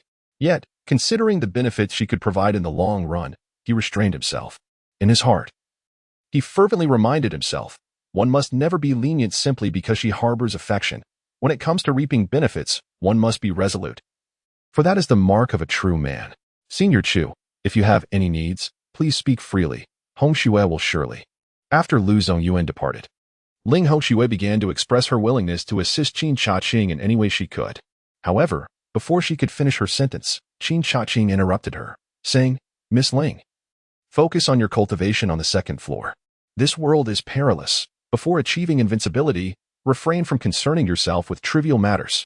With that, Qin Changqing waved his hand, sending Ling Hongshui directly to the second floor, and then he placed 3 layers of seals on the staircase leading down to the first floor. After completing these actions, Qin Changqing rubbed his hands together, feeling as though he had accomplished something truly remarkable. Meanwhile, on the second floor, Ling Hongshui was deeply moved by Qin Changqing's words. Nearly brought to tears, she was astonished by how much the senior valued and cared for her. She felt an overwhelming sense of gratitude and resolve to diligently cultivate in pursuit of the senior's shadow. Lu Zongyuan soared into the sky, heading straight for the sacred annihilation land. Upon arriving at the designated location on the map, he furrowed his brow slightly, for before him lay a mere small mound, hardly even a hill. Is this it? Lu Zongyuan was suddenly overcome with a sense of having been deceived. Not only was he given a treasure in the form of a magical artifact, but he had also received a disciple with an extraordinary celestial physique. After a day of hunting geese, he felt as though he had been pecked in the eye by one instead. Lu Zongyuan was filled with frustration and immense shame, spitting a mouthful of old blood onto the map. In an instant, the map radiated with 5-colored divine light, which then transformed into a mysterious medicinal key that fell into Lu Zongyuan's hand. This, bang! Lu Zongyuan bowed deeply towards the direction of the Tianji Pavilion, offering his apologies. Slap! Lu Zongyuan, feeling unsatisfied, was overwhelmed by an inability to absolve himself of his sins. In a moment of intense self-reproach, he struck his own cheek, realizing with dismay that he had once again harbored such malicious thoughts towards his predecessor, thus betraying their earnest intentions. "I, Lu Zongyuan, am indeed lower than swine or dogs," he lamented. The integrity and honor of his predecessor stood in stark contrast to his own shortcomings. In the future, he vowed to present a substantial gift as a token of apology. After a period of deep introspection, Lu Zongyuan stood up and tossed the key into the air, whereupon ripples began to undulate in the space above. From the depths of the void, a majestic bronze portal, towering to great heights, emerged. The moment the portal appeared, an ancient aura surged forth, reminiscent of the primordial rituals of our ancestors. Celestial bronze cauldrons descended, subduing 9 dragons and 9 phoenixes, heralding auspicious omens. While the earth bore witness to the establishment of the state, suppressing fierce beasts with the mystic vapors that flowed from the east. Our forebears wielded their divine powers to combat ferocious creatures, struggling to survive in the narrow confines of ancient times. Could this be the burial ground of the ancient sages? Lu Zongyuan was profoundly astonished, and with a determined leap, he slipped through the crack of the portal. Instantly, the essence of the heavens and earth enveloped him, thick and rich, transforming into a mist that shrouded the land. What a magnificent creation! What a grand transformation! Even in the absence of rare treasures or mystical spells, residing in such a place would surely allow me to be reborn. With renewed purpose, Lu Zongyuan followed the path towards this extraordinary realm, marveling at the treasures strewn about him. Resolutely, he declared, upon my return, regardless of the cost, I shall procure this space. With such a profound and enigmatic place at hand, the prospect of the Langia Pavilion reaching the threshold of sanctity was tantalizingly close. No one can deter me, otherwise they shall face the grim consequences of death by my hand. As Lu Zongyuan advanced, the fervor in his eyes intensified, exuding an endless crimson aura, akin to a soul enmeshed in madness. In the realm of supreme creation, tormented by the inability to attain it, he endured unspeakable anguish. Fortunately, his spirit was resilient and formidable enough to traverse countless perils, enduring until he reached the fabled flower of life and death. Is this the flower of life and death that can bestow sanctity upon the bearer? Before him stood an extraordinary bloom, its stalk composed of bones, its petals of flesh, and its essence of virtue, an astonishing sight that evoked deep admiration. Had he not witnessed it with his own eyes, he would have deemed it unreal. As he sensed the ebb and flow of the forces of yin and yang, life and death, Lu Zongyuan's appetite surged, yearning to consume the flower in a single bite. Yet, in the presence of the sacred flower, he felt an unsettling trepidation. He understood that this miraculous bloom, born from the meditation of ancient sages, was not to be trifled with. A moment's carelessness could unleash the virtue of the ancient sage, leading to his own demise. Fortunately, the wise predecessor had foreseen this and imparted the method for harvesting the sacred flower. Lu Zongyuan's reverence for Qin Changqing was profound and unwavering, and he diligently set about the task as instructed. After 2 full hours, Lu Zongyuan finally unearthed the sacred flower, handling it with utmost caution. The sacred flower, embodying the energies of life and death, yin and yang, posed a dire risk if its equilibrium were disturbed. The eruption of virtue would yield catastrophic repercussions. Therefore, during the harvest, one must utilize heart's blood to refine the earth and bone to protect the flower's stem, ensuring the balance of life and death is maintained. Throughout this entire process, unwavering concentration was imperative, leaving no room for error, while employing a unique technique to preserve the flower's potency and safeguard its roots. Even if the strongest masters were to be buried here, the holy extinction flower could still be reborn. After fully comprehending the method, Lu Zongyuan's eyes glazed over, and his throat became parched. What the elder bestowed upon him was not merely a plan. It was akin to an extraordinary opportunity for eternal sanctification. The Langia Pavilion is deeply indebted to the elder, a debt that may never be repaid in this lifetime. Today, I, Lu Zongyuan, in the name of the Pavilion Master of Langia, vow to the heavens that henceforth, the ancestral hall shall perpetually honor the elder's sacred shrine, allowing the elder to eternally enjoy the incense and wishes of Langia Pavilion. Thereafter, Lu Zongyuan swiftly returned to the battlefield, obtaining his own fortune before exiting the holy extinction realm, and headed straight for Langia Pavilion. Above Langia Pavilion, Lu Zongyuan, without a moment's pause, tore through the protective array, creating a tremendous commotion that reverberated through the skies. Could it be that someone was attacking Langia Pavilion? Under this overwhelming pressure, the disciples immediately prostrated themselves on the ground, trembling in fear. It is the Pavilion Master. Some masters, sensing the aura, quickly realized. The Pavilion Master, usually so composed, why was he in such a panic? What had transpired? Instantly, unease hung over the hearts of the disciples within Langia Pavilion. Lu Zongyuan rushed towards the forbidden area of Langia Pavilion, arriving before the humble abode of the pavilion's ancestor. The ancestor, with hair as white as snow and age spots dotting his face, sat cross-legged before a chessboard, holding a piece in his right hand and a wine jug in his left. At times he frowned, at times he relaxed. In moments of urgency, he would put down the wine jug and scratch his head in contemplation, yet the piece in his right hand remained unplayed. Ancestor Lu Zongyuan exclaimed in a flurry. But the ancestor remained oblivious, engrossed in the intricate black and white dynamics of the chessboard. Master, I have a matter of utmost importance to discuss with you. Lu Zongyuan stepped forward and addressed the elder. Since the end of his lifespan drew near, the elder of Langya Pavilion had devoted himself to the art of chess, indifferent to worldly affairs, and resolutely refrained from stepping beyond his sanctum unless it pertained to the survival of Langya Pavilion. At this moment, the elder, holding his piece yet to move, furrowed his brow and declared, "The heavens and the earth may be vast, but the game of chess is paramount. Do not disturb me while I am engaged in play. What game is there? Your great fortune has arrived." Lu Zongyuan thought of the elder's potential to ascend to semi-sainthood, and his blood surged with fervor, his mind buzzing with anticipation. However, the elder of Langya Pavilion remained steadfast in his ways, scoffing. "I have existed for over 20,000 years, consuming more salt than you have rice. I am already buried neck-deep in the earth. Life and death are trivial, and fortune is of little concern to me. What does it matter to me?" With a thud, Lu Zongyuan, frustrated by the elder's indifference, took a decisive step forward and, disregarding decorum, shattered the chessboard in an instant, revealing the flower of saintly destruction. "You! How dare you!" Just as the elder of Langya Pavilion was about to erupt in anger, the moment the flower of saintly destruction caught his eye, he was overwhelmed. His old heart dancing with unexpected vigor, as if rekindling youthful exuberance, unleashing his strength with fervor. Chapter 21. The elder of Langya Pavilion ascends to sainthood. "You! How dare you!" The elder of Langya Pavilion was on the verge of fury. But the sight of the flower of saintly destruction ignited an uncontainable excitement within him. The powerful force of life and death surged, the principles of morality flickering. And the significance of the flower of saintly destruction was unmistakable to those involved. In dreams, one could scarcely envision the wondrous transformation that lay before him, causing the venerable ancestor of the Langya Pavilion to gaze with eyes like twinkling stars, their brilliance sharpening into a sword of light, emanating an aura that shook the very foundations of the Langya Pavilion.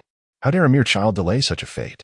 The ancestor of Langya Pavilion cautiously accepted the holy extinction flower, his skin resembling that of an ancient, weathered beast grazing on tender grass. Then, disregarding his status, he wielded his formidable cultivation to deliver a severe reprimand to Lu Zongyuan, seeking to veil his own embarrassment. Beside him, Lu Zongyuan, bruised and battered, felt a deep sorrow within, recognizing that he was powerless against the unscrupulous ancestor, left with no choice but to endure the torment. Taking a moment to stretch his weary limbs, the ancestor of Langya Pavilion felt a refreshing clarity, and upon witnessing Lu Zongyuan's plight, he could not help but emit a soft exclamation. Subsequently, he initiated the closure of the forbidden grounds of Langya Pavilion, transforming the space into an impregnable sanctuary, declaring emphatically, "You shall remain here to observe. Today, this old ancestor shall attain sanctity." "Indeed, ancestor," Lu Zongyuan replied, his face swollen, fully aware that this was an unprecedented opportunity to witness the breakthrough to semi-sainthood. He could not afford to miss it. The ancestor of Langya Pavilion meticulously gathered his composure, gradually releasing his spirit, merging it with the flower to receive the enlightenment of the Tao. He infused his bones with the roots and stems of the flower, fortifying his physical frame. He melded his flesh with its branches and leaves, using the holy extinction flower to rekindle the vitality within his bloodline. Boom, boom, boom. The surge of energy from his breakthrough shattered the seals, and the protective mountain array crumbled as if crafted from mere paper. Bursting forth into the heavens, the oppressive aura of the semi-saint descended, rendering all beneath it as insignificant as mere insects.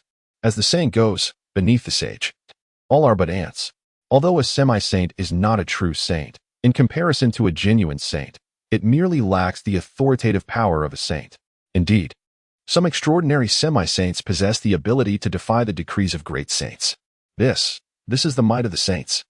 The ancestor of the holy dynasty suddenly opened his eyes, sensing this overwhelming pressure from afar, and unwillingly remarked, "I never anticipated that this old wretch, who has already entered the coffin, would rise from the dead, comprehending the profound mysteries of life and death, and stepping into the realm of semi-saint." The ancestor of the holy dynasty, whose age surpasses even that of the ancestor of the Langya Pavilion, nonetheless fell behind him. as the latter had seized the opportunity to break through to the semi-saint realm first. No, this old wretch's foundational essence is damaged, and his fate does not align with that of a saint. It must be a stroke of heaven's fortune that allowed him to defy the odds and escape. The ancestor of the Holy Dynasty sorted through these complexities, realizing that such a monumental change could not occur quietly. He promptly issued a command. Someone. Swiftly investigate the movements within the Langia Pavilion. Report any suspicious activities directly to me. Yes, the Holy Dynasty, with its legacy spanning tens of thousands of years, possesses an immeasurable depth of foundation, rivaling and even surpassing that of the Langia Pavilion.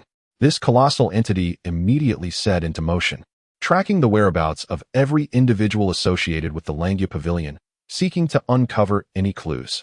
Within the ancient tomb of the Luo Tianshangzong, which had been sealed for millennia, an elderly woman dressed in a burial garment emerged from her coffin, her eyes piercing through the ages, directly aimed at the Langia Pavilion. Is this the inevitable arrival of a great conflict? Or perhaps the beginning of an immeasurable calamity? With this thought, the elderly woman prepared to harness the powers of the saintly realm to unravel the mysteries of fate. Alas, suddenly, a feeble voice, laden with dust, emerged to offer solace. Let it be. The mysteries of the heavens are unfathomable, and all is predetermined. There is no need to act against the natural order. Upon hearing this voice, the old woman bowed, relinquishing her previous thoughts. After a moment, she rose and conveyed a message. The ancestral master of the Langia Pavilion has achieved a breakthrough to half-saint, a momentous occasion for the righteous path. Prepare ample gifts to celebrate. Having spoken, the old woman intended to return to her coffin, but suddenly sensed an unusual aura. Following the essence, she discovered Qin Changqing seated in meditation, diligently cultivating his mind. Old man, is he your descendant? Memories, long sealed, surged like a tide, causing the old woman to shed tears, yet she refrained from disturbing Qin Changqing, trusting in her elder's discernment. Ultimately, she returned to her coffin, and tranquility enveloped everything, leaving no ripples. The signs of sanctification were resplendent, with celestial flowers cascading, purple energy rising from the east, divine rains descending, and auspicious beast heralding fortune, bringing astonishing transformations that rejuvenated and prolonged life. The entire Langia Pavilion seemed to exist within an ancient paradise, where boundless miracles were at hand. The ancestor had finally attained sainthood. Bathed in the sanctified aura, Lu Zongyuan awakened from his observations, gazing at the ancestor, now at peace, his aged face brimming with satisfaction. He remarked, "All achievements are bestowed by our predecessors. The Langia Pavilion shall never forget. Once the ancestor's breakthrough is complete, I shall certainly enshrine our forebears' spirit in the ancestral hall of the Langia Pavilion." However, the timing of the ancestor's emergence remains uncertain, and the breakthrough of this pavilion master is imminent. There can be no slackening. Indeed, Lu Zongyuan harbored the intention of utilizing the miraculous transformation of the ancestral figure of Langia Pavilion to conceal his own breakthrough, thereby delivering a resounding blow to those with nefarious intentions. Upon this realization, Lu Zongyuan could not suppress his elation and subsequently retrieved his cultivation techniques. Chapter 22. The relics of the ancient giants. All eyes were focused on the extraordinary event of the ancestral figure of Langia Pavilion achieving sanctity, oblivious to the silent yet prosperous endeavors of Qin Changqing. Truly, he had reached sanctity. It appears that in the future, the sacred grounds will see a decline in value. Although they can no longer facilitate the attainment of sanctity, they can certainly nurture a few ancient giants. Qin Changqing observed the unfolding events with a serene disposition, reclining within the nine-tiered tower. Then, he recalled another opportunity, prompted by the system's reminder, signaling that it was time for reaping. At this moment, miles away, the site of the ancient giant's relics unfolded. Zhu Gongbiao, relying on his cultivation and foresight, reaped abundant fortunes within the relics, directly overcoming the second thunder tribulation. Truly, the relics of the ancient giants allowed him to effortlessly traverse the second transformation of the thunder tribulation, ascending to the second transformation of the divine king. Yet, the most formidable presence remained that of his predecessor. Had it not been for the predecessor's defiance of fate, how could he have attained his present state? Zhu Gongbiao, with brute force, shattered the remnants of the formation and stepped into the innermost cavern, his face alight with excitement. This was the core of the entire relic, undoubtedly harboring treasures of the ancient giants. As the first to enter the deep cavern, it was only fitting that he would seize the fortunes within. Filled with ambition, Zhu Gongbiao refrained from directly claiming control of the cavern. Instead, he ventured to the alchemy chamber and the treasure vault to procure elixirs and riches. Watching countless vials and treasures fill his pockets, Zhu Gongbiao's ears flapped like fans, animated with delight. With these, this king can reverse fate for the predecessor. Soaring to unprecedented heights, effortlessly surpassing the ancient titans, Zhu Gongbiao was overwhelmed with excitement before resuming his search for treasures and magical artifacts. This place is. Upon reaching the depths, Zhu Gongbiao beheld a crystalline skeleton, exuding an ethereal beauty. In its grasp lay an ancient seal, adorned with intricate runes of primordial magic, subtly emanating a faint aura of treasure. Had Emotiance been present, he would have immediately recognized this seal as the Celestial Demon Seal. Its ancient runes a manifestation of the Supreme Technique known as the Celestial Demon Strategy. 3 millennia ago, an extraordinary talent of the demonic path, Gu Wuwei, defied the heavens and ascended to prominence, becoming an ancient titan within a mere millennium, establishing the Celestial Demon Palace and stirring tumult across the realms, his power unmatched. All of this was made possible by his acquisition of the Celestial Demon Seal and his comprehension of the unparalleled technique, the Celestial Demon Strategy. However, following Gu Wuwei's demise, the Celestial Demon Seal vanished without a trace, and the Celestial Demon Palace was consumed by the divine Mechanism camp, with the fragmented Celestial Demon Strategy subsequently falling into their hands. Emotiance dedicated years to deducing the location of Gu Wuwei's fall from the tomes of the Celestial Demon Palace, intending to amass wealth in silence, only to be thwarted by a pick, the Celestial Demon Seal. Zhu Gongbiao's excitement was palpable, drooling in anticipation. Haha. This king has unexpectedly obtained the legendary treasure of the demonic path, the Celestial Demon Seal. It is said that with this seal, one can instantly become a titan of the demonic path. The predecessor truly possesses extraordinary powers, quietly bestowing upon this king a fate of boundless fortune. Amitabha, Master Zhu. This artifact is fated to be with me. Just as Zhu Gongbiao grasped the Celestial Demon Seal, a resounding Buddhist chant descended from the heavens.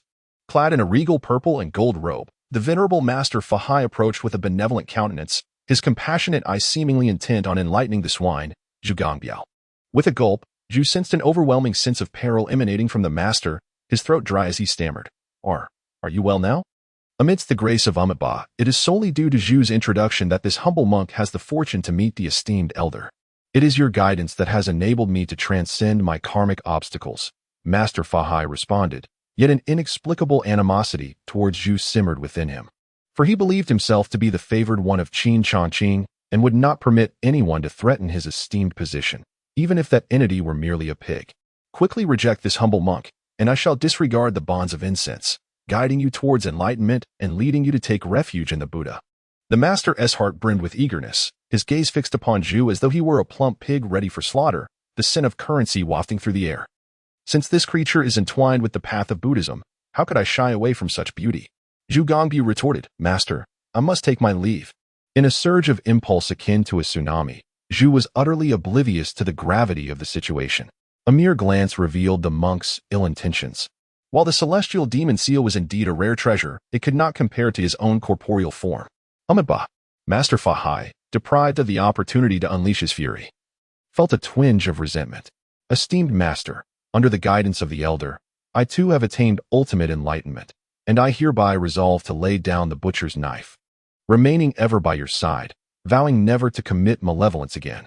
Zhu's heart raced, his survival instincts heightened as he invoked the name of the great Qin Changqing. Amitabha, Master Fahai furrowed his brow slightly. This swine indeed harbored ill intentions, audaciously coveting his position. With a gaze filled with hostility, he fixed his eyes upon Zhu Gongbiao. Abandon the butcher's knife and become a Buddha, he declared.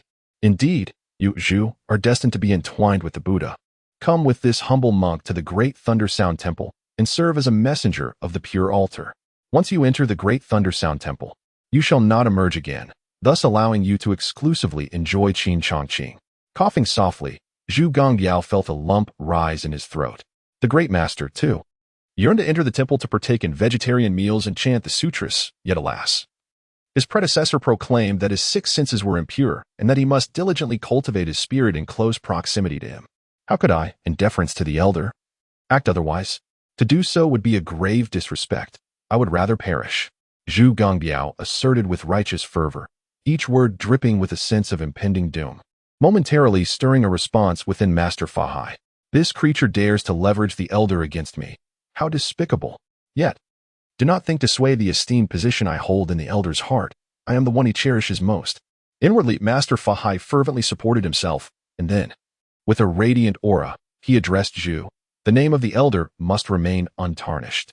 Should I discover that you engage in acts that tarnish his esteemed reputation, do not blame me if the great dragon of heaven descends upon you. Haha. Certainly, certainly. Zhu Gongbiao's swine-like visage glistened with sweat. His laughter strained. Haha. The heavenly demon seal. To tread the iron shoes without a trace, yet to obtain it effortlessly. The enigmatic black-clad demon general of the divine mechanism camp descended from the heavens, a tumultuous sea of demonic light swirling behind him, morphing into a vast ocean of phantoms. Ah. Zhu Ganglai. Ah. The celestial demon strategy of the Chuqin demon nation belongs to me. A piercing eagle's cry echoed as the formidable Qinlin dragon eagle, a powerful ally under the banner of the celestial divine sculpture, soared high above the 9 heavens, surveying the crowd with a vigilant gaze. According to the supreme divine record of the human race, as chronicled in the classic of mountains and seas, there exists a mountain named Shanshang, inhabited by a beast resembling a leopard with a long tail, a human head, and cow ears, known as Zhu Jian, adept at flying while grasping its own tail. The demons emerged from the crimson sky, their formidable powers shaking the very heavens, as the throngs of demons bowed in submission, establishing the Chuqin demon nation. With a thunderous gallop, an ancient war chariot surged forth, propelled by 9 mighty dragon steeds. A stalwart general, clad in divine golden chainmail, and wielding a formidable square halberd, advanced with an air of resolute authority, his presence conjuring the might of countless armies engaged in battle. The Holy Celestial Dynasty conducted its celestial patrol. As the gods retreated in trepidation, the celestial general proclaimed, his commands resonating with unwavering authority. Meanwhile, the ethereal sound of divine music floated in the air. As Li Tianong strolled leisurely, traversing vast distances in an instant, embodying the essence of a celestial being, with a casual glance, he beheld the black-clad vice-general of the divine mechanism camp and remarked coolly, I anticipated encountering Mo Tians here, and I shall take the opportunity to slay him. In this world, the promise of a full moon atop the forbidden purple palace of the Holy Celestial Dynasty is no more. Tian Yangzi, do not be so arrogant. The young master of the celestial strategy will slay you as one would a mere dog. The promise of the full moon atop the forbidden purple palace marks your demise. With the disgrace of his lord upon him, the black-clad vice-general bore the weight of immense humiliation.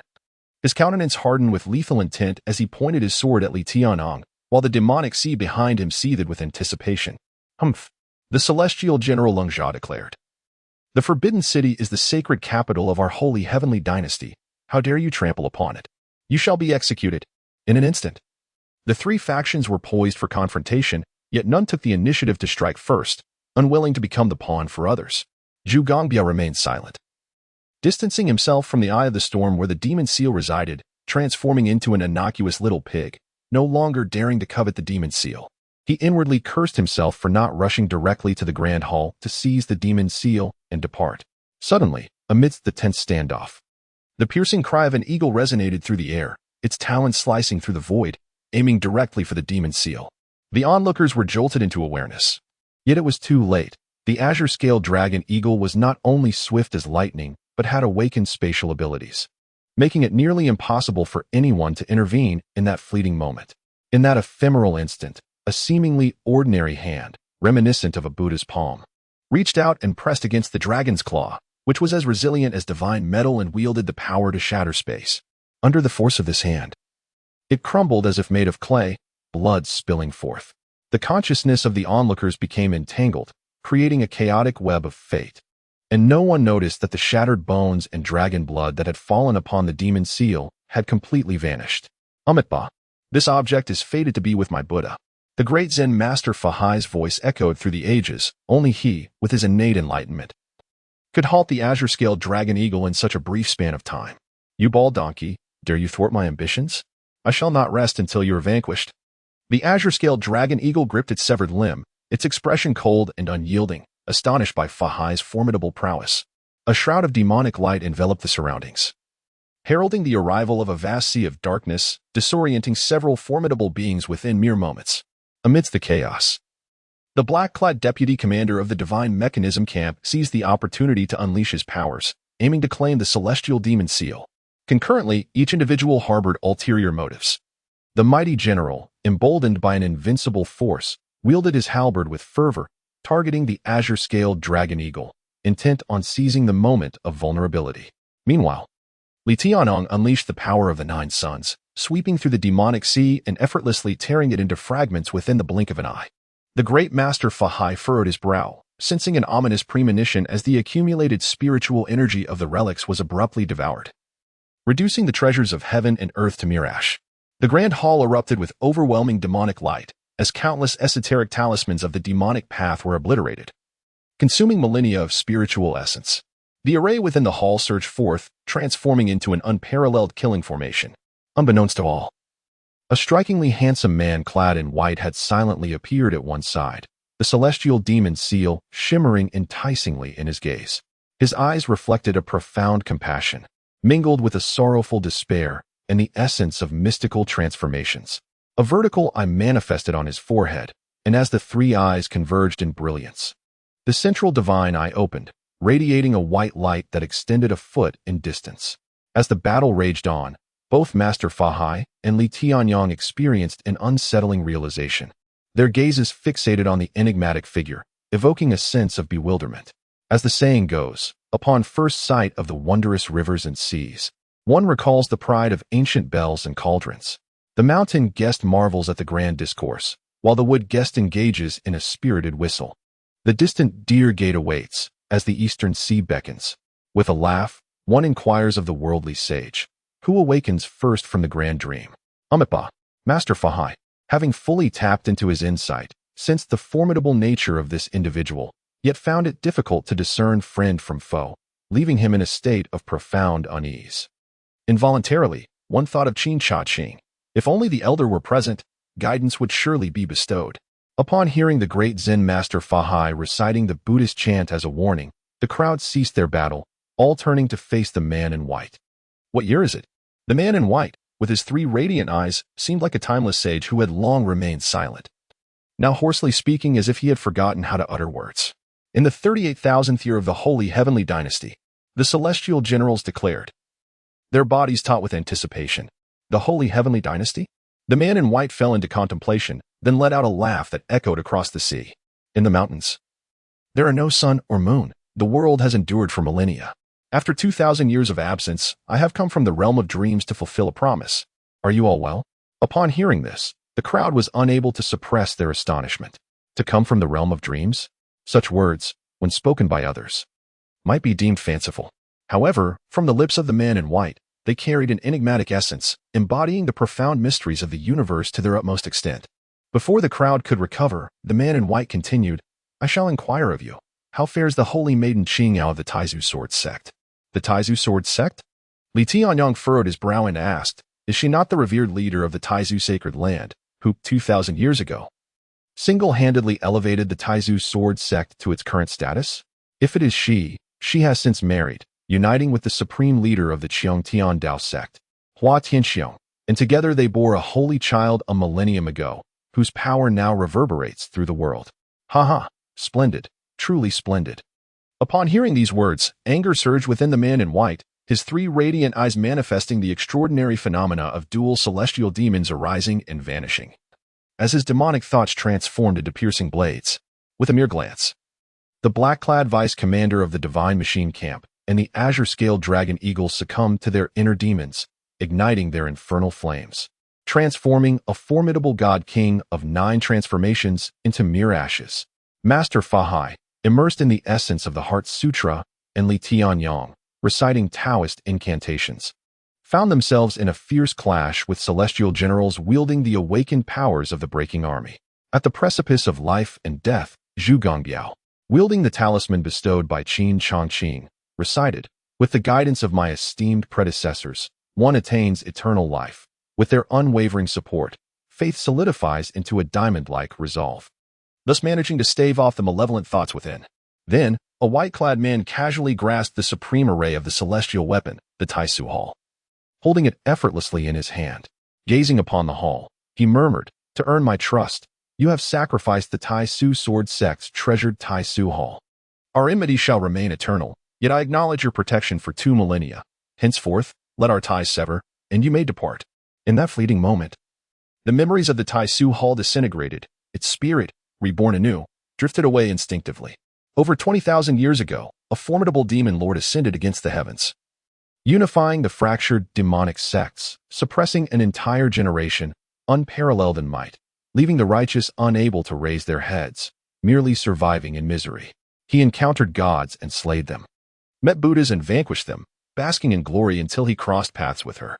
They recognized each other's worth. She, willing to pilfer the sect's invaluable Tai Su Hall, helped him refine his sword heart, garnering his complete trust. Love blossomed unexpectedly. By the time they met again, hearts had already intertwined. The monarch neglected morning courts solely for the sake of the enchanting maiden. Yet, ultimately, both triumph and defeat were intertwined. She approached from behind, her sword poised for a strike. To save his life, he returned to the dream. Now, having achieved a perfect completion of virtue, he seizes this opportunity to defy the heavens and return from the dream. "You bear the weight of my karma. Life and death abide by destiny." The man in white, casting a glance over all beings, uttered a single word that unleashed boundless causality, witnessing the celestial guardian transform into ashes in an instant. While 9 dragon steeds bled and perished, the path of karma is governed by a predetermined fate. Should you fail to bear such karmic burdens, it will lead to your demise. Master Fa Hai, possessing profound enlightenment and supported by the great Thunder Sound Temple, and Li Tianong, blessed with unparalleled fortune, are both capable of shouldering such karma. In a fleeting moment, Zhu Gongbiao felt as though he were immersed in a furnace, his blood and flesh being refined. Had it not been for the 10,000 Secrets talisman fiercely resisting, he would have already met his end. With a cough, blood sprayed forth, Zhu Gongbiao's countenance resembling that of pig liver, as the essence of a millennium of swine rapidly dissipated. The 10,000 Secrets talisman burned swiftly, awaiting its disappearance, which would herald his demise. "Senior, I can assist you on the path of vengeance, thereby resolving our enmity." Zhu Gongbiao found himself in a life and death situation, hoping that, in this critical moment, his senior would aid him in evading death. In the realm of fate, there exists an unspoken connection. The man in white sensed that Zhu Gongbiao's words were not mere fabrications, though he found it rather peculiar that this pig demon possessed such transformative power to provide assistance in seeking revenge. Benefactor Zhuyu, Master Fa Hai, filled with ire, could not bear to see Zhu Gongbiao betray his senior, potentially bringing immense karmic consequences upon him. Yet, before he could voice his thoughts, the man in white waved his hand and vanished over thousands of miles. He fell heavily before the gates of the great Thunder Sound Temple, his eyes filled with chilling astonishment, recognizing that such terrifying power was beyond his reach. To spare Master Fa Hai was to avoid provoking the formidable influence of the great Thunder Sound Temple, a protector of the weak. In the past, he had also engaged with the ancestors of the Buddhist sect, with victories and defeats on both sides. No longer wishing to oppress a junior, especially one like Fa Hai, who possesses an innate compassionate heart and has achieved a formidable physical and spiritual form. I understand that to take his life would only incite the wrath of the great Thunder Sound Temple. Observing this, Li Tianyong quietly bowed and retreated, unwilling to linger and risk hearing even a whisper of the matter. He already bore immense karmic burdens. Adding another would be detrimental rather than beneficial. It would be wiser to pursue the Tai Su Hall, where he might obtain a celestial artifact to assist him. In the Tower of Heavenly Mechanisms, Chu Finga, each word uttered by Zhu Gongbiao resonated with significance. Suddenly, the intertwining of karma unfolded. Within the Tower of Heavenly Mechanisms, Qin Changqing abruptly opened his eyes, a surge of inspiration overwhelming him. He communicated with the system, inquiring, "System, what transpires? Why do I feel an overwhelming sense of dread? Is someone plotting against me? Quick, shield me from the heavenly machinations. Someone has invoked the host's name, seeking to transfer a significant karmic burden. Will the host accept?" What karmic burden could provoke such a reaction? Qin Changqing's first instinct was to evade. Yet he soon realized that being in the Tower of Heavenly Mechanisms afforded him little to fear. A person of unknown cultivation returns from their dreams, seeking to confront a sworn enemy, yet lacking the resolve for certain victory. Zhu Gongbiao, in a bid for survival, acknowledges that the host is one who responds to all requests. So that is the case. Could it be that this pig was once the wealthy boy in a previous life? Qin Changqing suddenly comprehended, and with resolute determination declared, "I accept." In an instant, the heavens surged with chaotic energies, countless karmic threads intertwined, and the path of karma revealed itself. The myriad manifestations crumbled, while an indelible essence enveloped Zhu Gongbiao. Ultimately, the tremendous karmic weight dissipated within him. Zhu Gongbiao felt a profound sense of relief as he collapsed to the ground, acutely aware that he had survived. Upon reopening his eyes, he discovered that the man in white had vanished, leaving behind a desolate scene strewn with lifeless corpses, devoid of any vitality. Truly, my esteemed predecessor did not deceive me. I, the old pig, have emerged victorious. Zhu Gongbiao had transformed into a leaner version of himself, yet following a brush with death. He had cultivated a remarkable resilience that elevated his potential significantly. Every sip and morsel is governed by laws. Not everyone is capable of bearing the unparalleled consequences and escaping from the jaws of death. Surely, it is my extraordinary fortune. As Zhu Gongbiao surveyed the ground littered with remnants of the fallen, 3 divine kings and 9 transformations of mastery, the treasures left behind were enough to render him immensely wealthy. In the 24th chapter, Divine Powers, various powerful factions clashed relentlessly, with ancient titans serving as the bedrock of their strength, yet they fell, incurring monumental losses. Even the esteemed Master Fahai and Li Tianong bore tremendous consequences. However, it was the seemingly weakest Zhu Gongbiao who emerged with the most bountiful gains. After rummaging through the remains, Zhu Gongbiao calculated his newfound wealth, a magnificent, unparalleled artifact, the 2-foot-long heaven-splitting halberd, the body of a divine king transformed into a blue-scaled dragon eagle. An exquisite artifact known as the demonic umbrella, and the storage bags of the 3 fallen divine kings. Zhu Gongbiao felt that these resources were more than sufficient for him to ascend to the rank of divine king, and even to approach the stature of a half-step ancient titan. All of this was owed to the guidance of his predecessor. Without such support, the old pig would not stand where he is today. I, the old pig, must not possess such a narrow vision. It is imperative that I enlist my predecessor to alter my fate. As the saying goes, divine powers cannot contend with destiny. If one's fate is unfavorable, all else is moot. I shall set forth immediately. The sooner I defy fate, the greater my assurance of success. Having tasted the intoxicating sweetness of immense fortune, Zhu Gongbiao found himself irresistibly addicted, soaring through the clouds after a moment of contemplation. After Li Tianyang's withdrawal, he activated secret techniques to probe the whereabouts of the Tai Su Hall, subsequently embarking on a quest to track it down. In the grand tapestry of fate, the Tai Su Hall, after having its consciousness obliterated by the enigmatic figure in white, appeared to be reborn, instinctively drawn by a subtle aura towards Qingzhou City. This aura emanated from the Luo Tian divine body. Were it not for Qin Changqing's clandestine manipulation of heavenly secrets, Mo Tian's acquisition of the heavenly demon seal, and Li Tianyang's possession of the Tai Su Hall, the two would have shared the remnants of the ancient behemoths.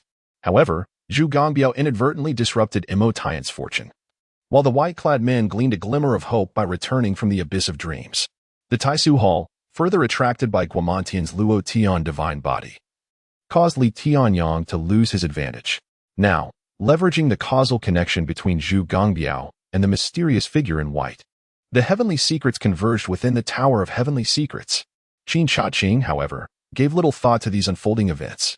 Under the shroud of night, he closed his doors and concluded his work, swiftly amassing a wealth of merit points through successive grand transactions. In his previous life, there existed a joy akin to watching one's bank account swell while seated comfortably at home. With a smile gracing his features, Qin Changqing turned to the system, inquiring about the current tally of his merit points. 458,321 merit points. The sensation of wealth is truly delightful. The feeling of possessing both wealth and cultivation is even more exhilarating. With a beaming countenance, Qin Changqing experienced a fleeting sense of satisfaction, as if he were floating above the mundane world. System, please recommend suitable divine abilities, he inquired. The divine powers are categorized into 4 levels: minor divine powers, major divine powers, cosmic divine powers, and transformative divine powers. The host, having cultivated the primordial sacred body for 2 millennia, has barely attained the first transformation of a divine king, yet is capable of practicing minor divine powers. Previously, this was the protagonist's belief. However, the system's assessment reveals that due to the uniqueness of the primordial sacred body, greater cultivation is required to shatter the mirror, coupled with a need for enhanced strength. Minor divine powers? Who do they look down upon? I possess merit points, a staggering 485,000. Qin Changqing felt a surge of discontent. Having earned 50,000 merit points in less than a week, The system unexpectedly relegated him to practicing minor divine powers. He was utterly displeased. Techniques cannot rival divine powers, and divine powers fall short of transformative abilities. The system noted, without the host engaging in cultivation and comprehension, even minor divine powers cannot be awakened. Thus, for the host at present, acquiring divine powers is akin to being endowed with innate divine abilities. For instance, the most ordinary minor divine power is valued at 320,000 merit points. 320,000. As if I had not inquired, the impoverished are unworthy of divine powers. Doused with a cold reality, Qin Changqing's face flushed with indignation. The thought of being unable to afford even a single technique extinguished his enthusiasm, and he furrowed his brow slightly. How many zeros differentiate 100,000 from a billion? Never mind, it eludes my understanding. After all, my math teacher later switched to physical education. Qin Changqing felt a profound sense of humiliation. His previous exhilaration faded instantly. System. Enhance my cultivation. This time I aim to possess a cultivation of 10 millennia. Boom. His cultivation surged violently, and within the primordial sacred body, the sound of thunderous leopards erupted. However, Qin Changqing had yet to ascend to the spirit realm, making it challenging to grasp the subtle intricacies. Moreover, the formidable cultivation caused the primordial sacred body to tremble, as if it were on the verge of fracturing. Alarmed, Qin Changqing immediately ceased his ascent. Realizing that the primordial sacred body did indeed possess limits, it became evident that he must refine his abilities through diligent practice to fully unleash the magnificent power of the primordial sacred body. 3,000 years of cultivation was still acceptable. Qin Changqing understood that without the application of any techniques or divine powers, the primordial sacred body had reached its pinnacle and required stabilization. Naturally, he could allow the system to enhance its stability, but Qin Changqing preferred a more measured approach. Advancing step by step. System. What constitutes a minor divine power? And what of a major divine power? How do the cosmic divine powers and the creation divine powers fit into this hierarchy? Qin Changqing once again engaged with the system, seeking clarification on divine powers. Divine powers belong to the Tao. The Tao encompasses all, from the grandest to the minutest. Minor divine powers are infinitesimal, while major divine powers encompass the 3,000 great paths. The cosmic divine powers fall within the realm of the cosmic Tao, while the creation divine powers connect directly to the sacred, governing the authority of heaven and earth. Chapter 25, The Cauldron of Heaven. Divine powers belong to the Tao. The Tao encompasses all, from the grandest to the minutest. Minor divine powers are infinitesimal, while major divine powers encompass the 3,000 great paths. The cosmic divine powers fall within the realm of the cosmic Tao, while the creation divine powers connect directly to the sacred, governing the authority of heaven and earth. How many merit points are required for the creation divine powers? With the sacred body firmly in his grasp, if Qin Changqing could comprehend the creation divine powers, he could ascend to unprecedented heights, wielding the authority of heaven and earth. Starting at 1 billion. Is installment payment an option? Upon hearing this price, Qin Changqing felt a surge of frustration. A starting price of 1 billion made him feel destitute, as if he could barely afford even a pair of undergarments. The creation divine powers are supremely exalted, embodying the authority of the heavenly Tao, and must not be taken lightly. One of the divine abilities is intricately divided into 72 minor and 36 major powers. Mastery of the 72 minor abilities grants insight into the 72 earthly malevolences, while the 36 major powers bestow understanding of the 36 celestial forces.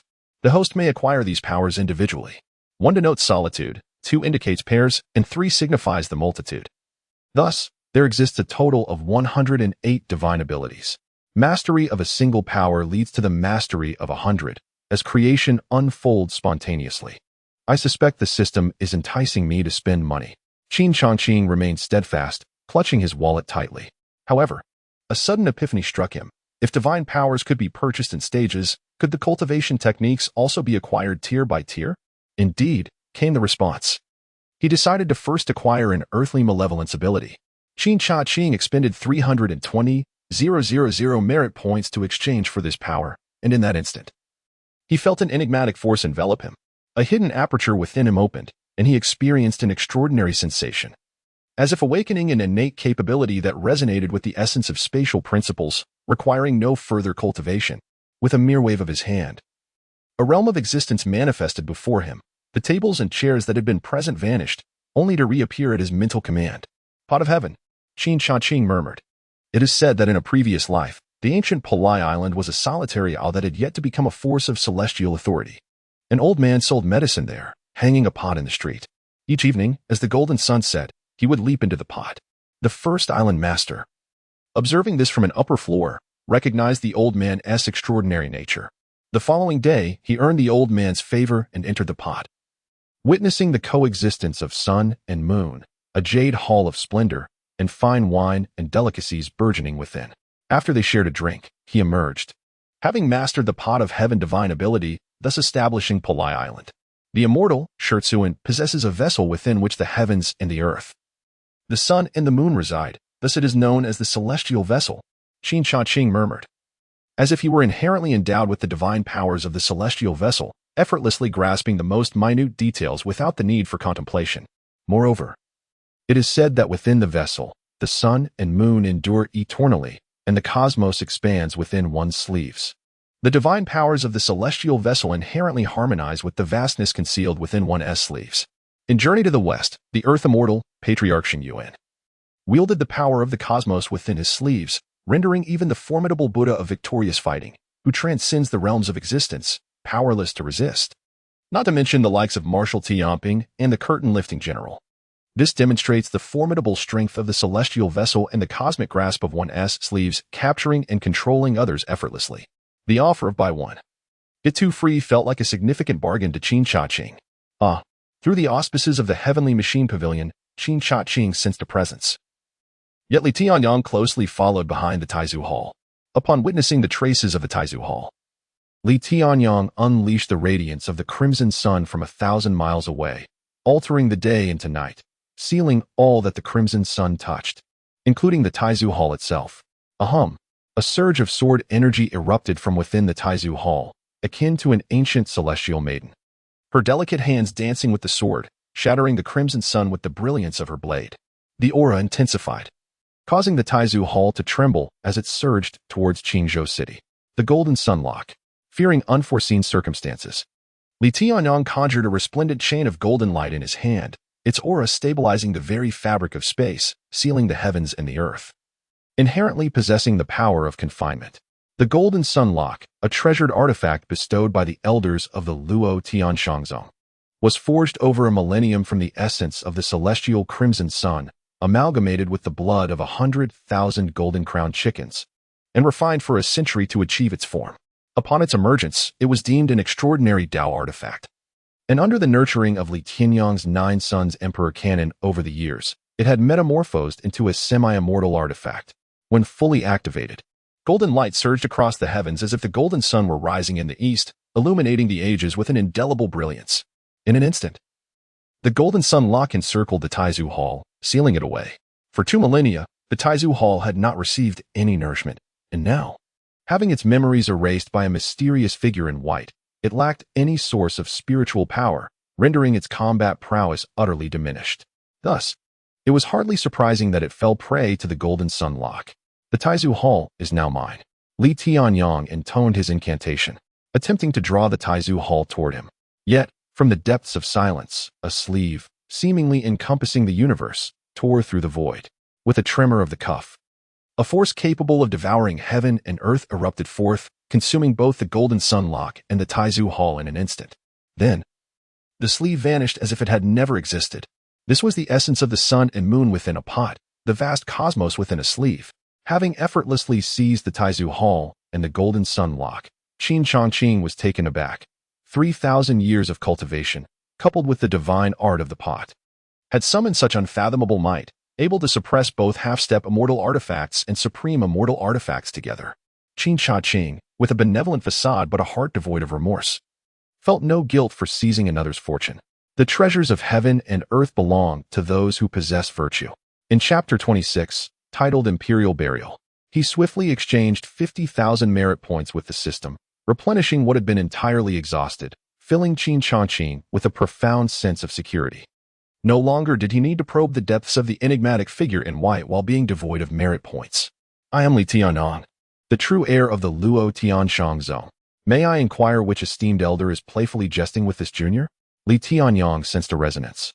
Within Qizhou City lay a chaotic realm, shrouded in a haze of confusion, leaving one feeling palpably uneasy. Yet, there lingered an elusive sensation that this place harbored astonishing transformations. As if stepping within could elevate him to unimaginable heights. It is precisely due to this sensation that he perceives greater danger.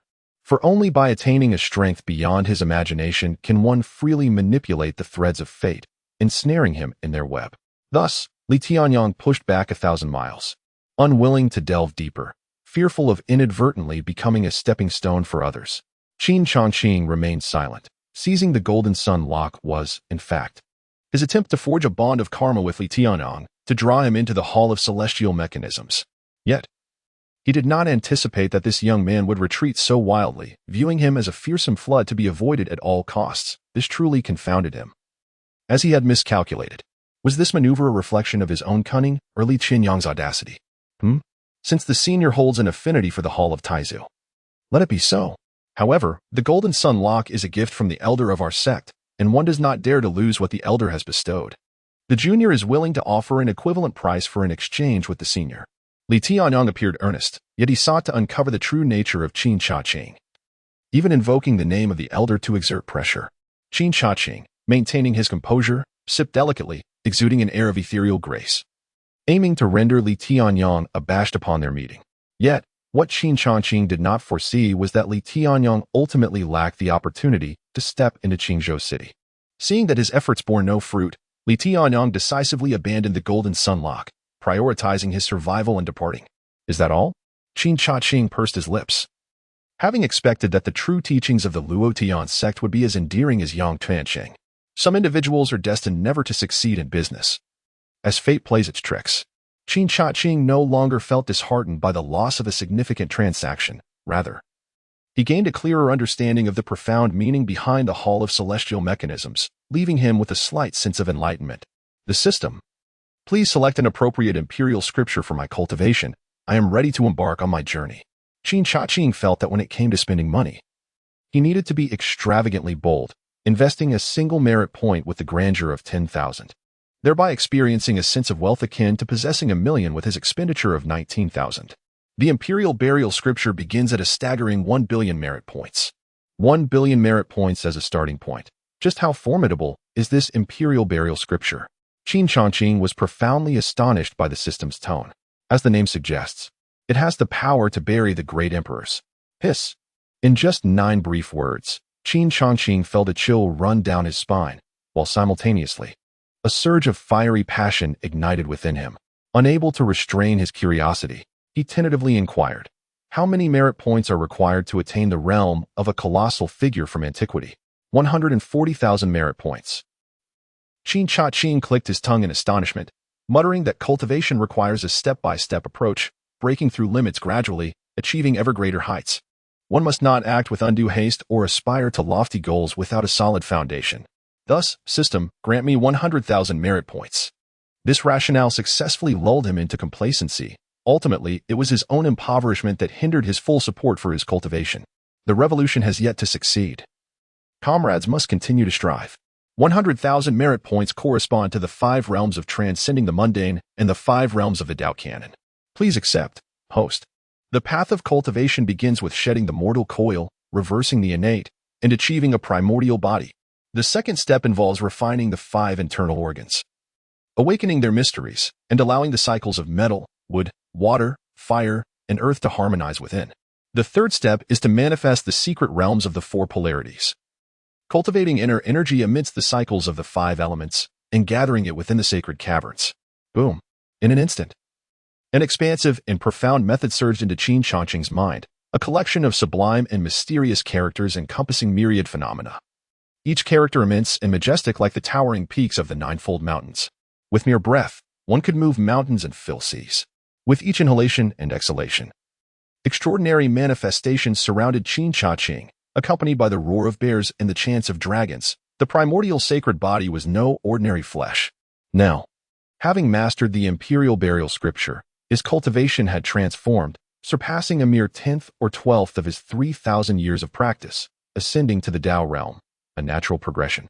Indeed, on the second floor, Ling Hongxue, immersed in her own cultivation, was awakened. she discovered the ethereal resonance within the heavenly Mechanism's Pavilion, as profound and unparalleled Tao patterns danced before her. Even a mere touch of this subtle essence allowed her to grasp a fragment of divine power. In the span of mere moments, she had already comprehended the nascent form of that divine technique. It must be the work of an esteemed predecessor. Who else could possess such awe-inspiring and miraculous prowess to alter the heavens? In the blink of an eye, the Tao resonance manifested into traces of the Tao, imparting a realization akin to a sudden enlightenment, as if one were receiving the essence of nectar directly to the mind.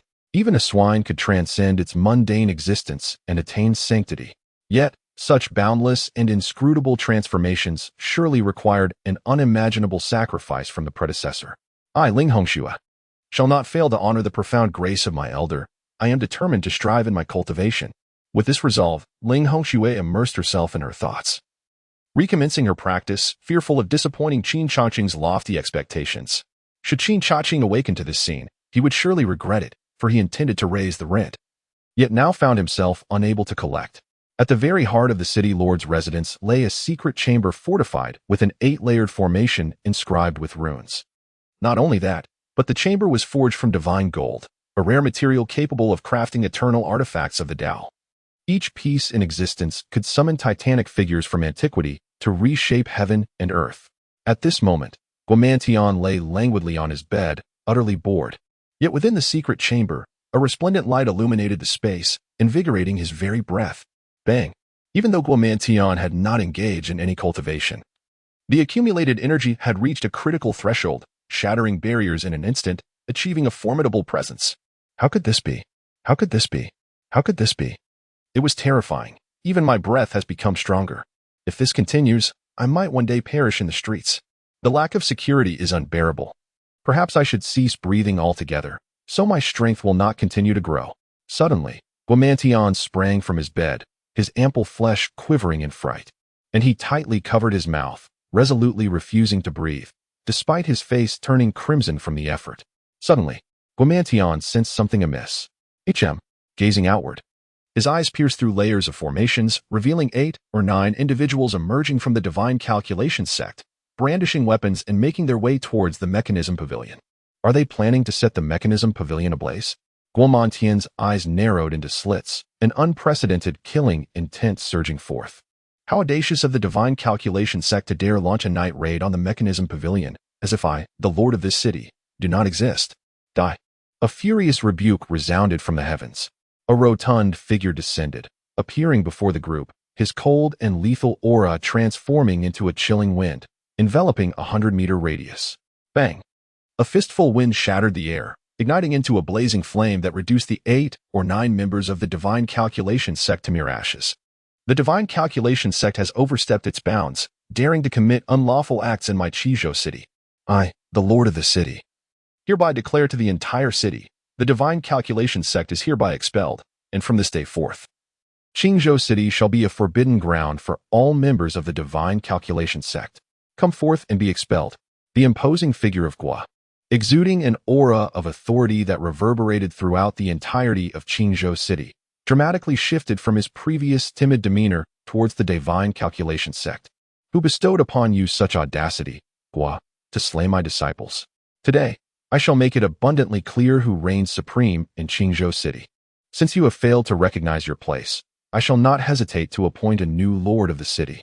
Li Tianxuan, with a dark expression, his elongated eyes sharp as blades, fixed his gaze upon Gua. In an instant, he transformed into a gust of formidable wind, his sweeping force carrying the might of 1,000 pounds, hurtling towards Gua. How audacious! In former times, Gua would never have dared to confront Li Tianxuan so boldly. Yet now, emboldened by the support of Qin Changqing, he was unrecognizably transformed. With a single utterance and a flourish of his sleeve, he unleashed a powerful gust that shattered the air, sending Li Tianxuan soaring into the heavens, only to be cast down like a mere scrap of paper. Shrieking in terror as he plummeted outside Qizhou City, Gua stood with a dignified and exalted presence, exuding an air of aloofness that suggested he could effortlessly dismantle any army. Subsequently, he turned his gaze upon the remaining members of the Divine Calculation Sect, effortlessly sending them flying, their bodies colliding like a stack of dominoes upon Li Tianxuan. You infuriate me beyond measure, Li Tianxuan exclaimed, pushing aside the fallen figures. How dare you insult me so, Gua? I swear, I shall not rest until I avenge this humiliation. And as for the Tiangue Pavilion, dare they contest with the Divine Calculation Sect for business? The might of the Divine Calculation Sect is unassailable. Let them await my wrath. Li Tianxuan had just taken a few steps when he abruptly halted. Realizing that abandoning the Divine Calculation Sect was an unforgivable sin, he needed a compelling reason. That's right.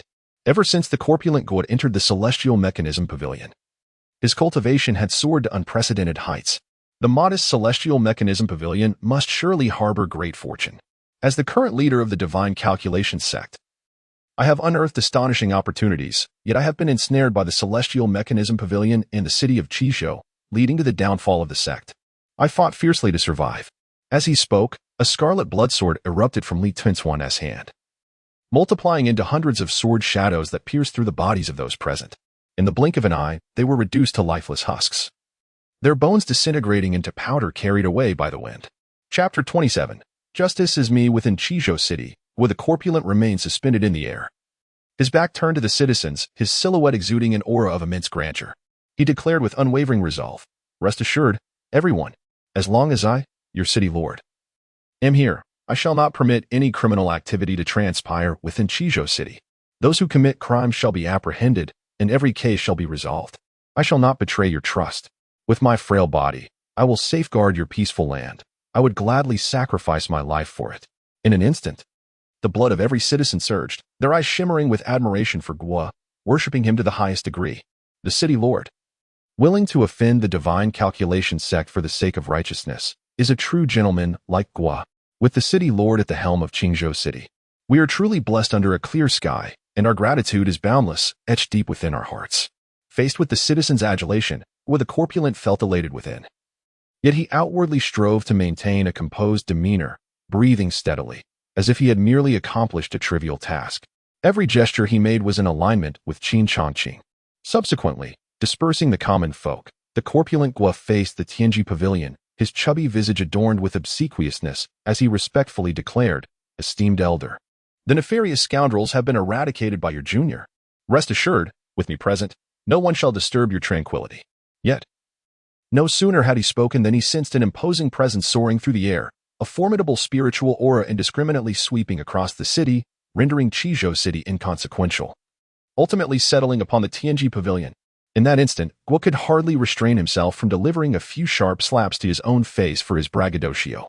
What was a mere city lord of Qizhou, easily obliterated by a mere whim? However, contemplating the implications of his boastfulness, he feared that the elder might perceive him as indecisive. Resolutely steeling his heart, he thought, "If death comes, let it be. After all, I have the elder's protection." Thereupon, Gua ascended into the air, the city's protective array shadowing him, sealing the skies. Which audacious rogue dares to invade Qizhou City at night? Are you not aware that after curfew, all entry and exit is forbidden? Furthermore, soaring through the sky is a grave transgression against my elder. Though the elder is magnanimous, choosing not to engage with your ilk, as the protector of this realm, I shall not remain indifferent. Be subdued. How dare this insignificant lord of Qizhou display his might before the young master? Regardless of whose authority he relies upon, today, I shall rid this realm of you, justly punishing your impertinence. A middle-aged figure clad in black descended, each step creating ripples, his aura growing increasingly formidable, exuding the oppressive might of a divine king's sixth transformation. In ordinary times, this petty lord of Qizhou was merely at the nascent stage of the Qi realm, viewed as nothing more than a sacrificial offering for the refining of the myriad demon skeletal banners. How could he stand idly by while being so brazenly disrespected? What a treacherous scoundrel, the villain who cries foul first. Behold, the wrath of the corpulent lord. Gua, in a fit of indignation, could hardly tolerate such a fiend, especially one who had previously lived under the shadow of a fate he could not command, devoid of any sense of security. Seal. With a single command from Gua, his words became law. In an instant, the heavens and the earth transformed, their essence drained, coalescing into a formidable prison, confining the very sky and earth. Subdue. Like a celestial seal overturning the tides, an explosion erupted silently, remanifesting the shackles of the universe, suppressing Fong Wuming in the void.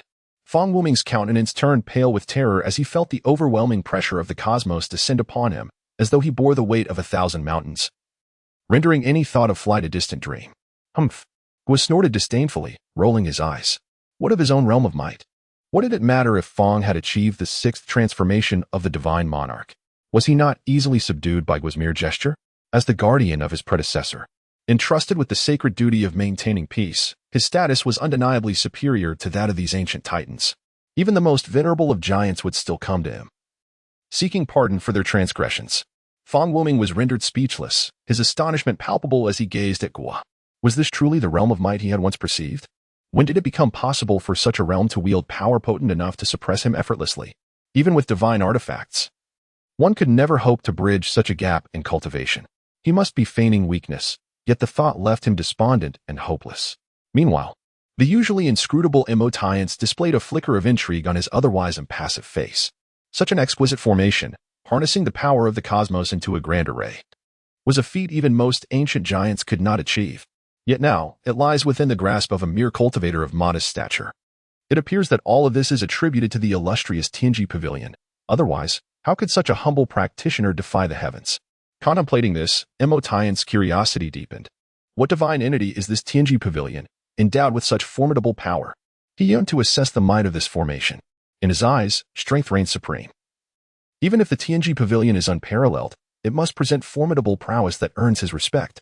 Otherwise, all would be naught but illusions. Before Emotiance could voice his thoughts, the corpulent Guo stepped forth with great determination, a veritable bulwark against 1,000 foes. He proclaimed with unwavering authority, under the formidable presence of our esteemed predecessor, Qingzhou City basks in the dawn of righteousness, illuminated by the brilliance of the sun. The 6 dragons stir the masses, transcending the annals of time. You insignificant beings, stealthily probing into Qingzhou City under the cover of darkness, how can this lord allow your presence? Today, I shall apprehend you and restore order. Having elevated his own aura to its zenith, the 5 elements flag materialized around him, bolstering his formation and endowing it with a grand, righteous luminosity. From a distance, he resembled an ancient deity, quenching the salt water of the sea in a single gulp, while effortlessly bending the branches of the sacred Fusong tree. Such was the overwhelming celestial might.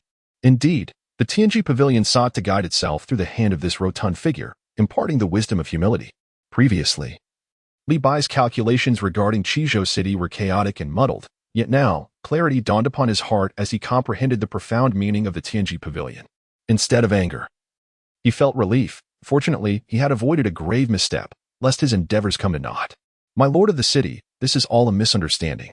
The esteemed Emotiance of the divine mechanism camp has come forth with the singular intent of paying his respects to the venerable elder, an action that may inadvertently breach the bounds of propriety.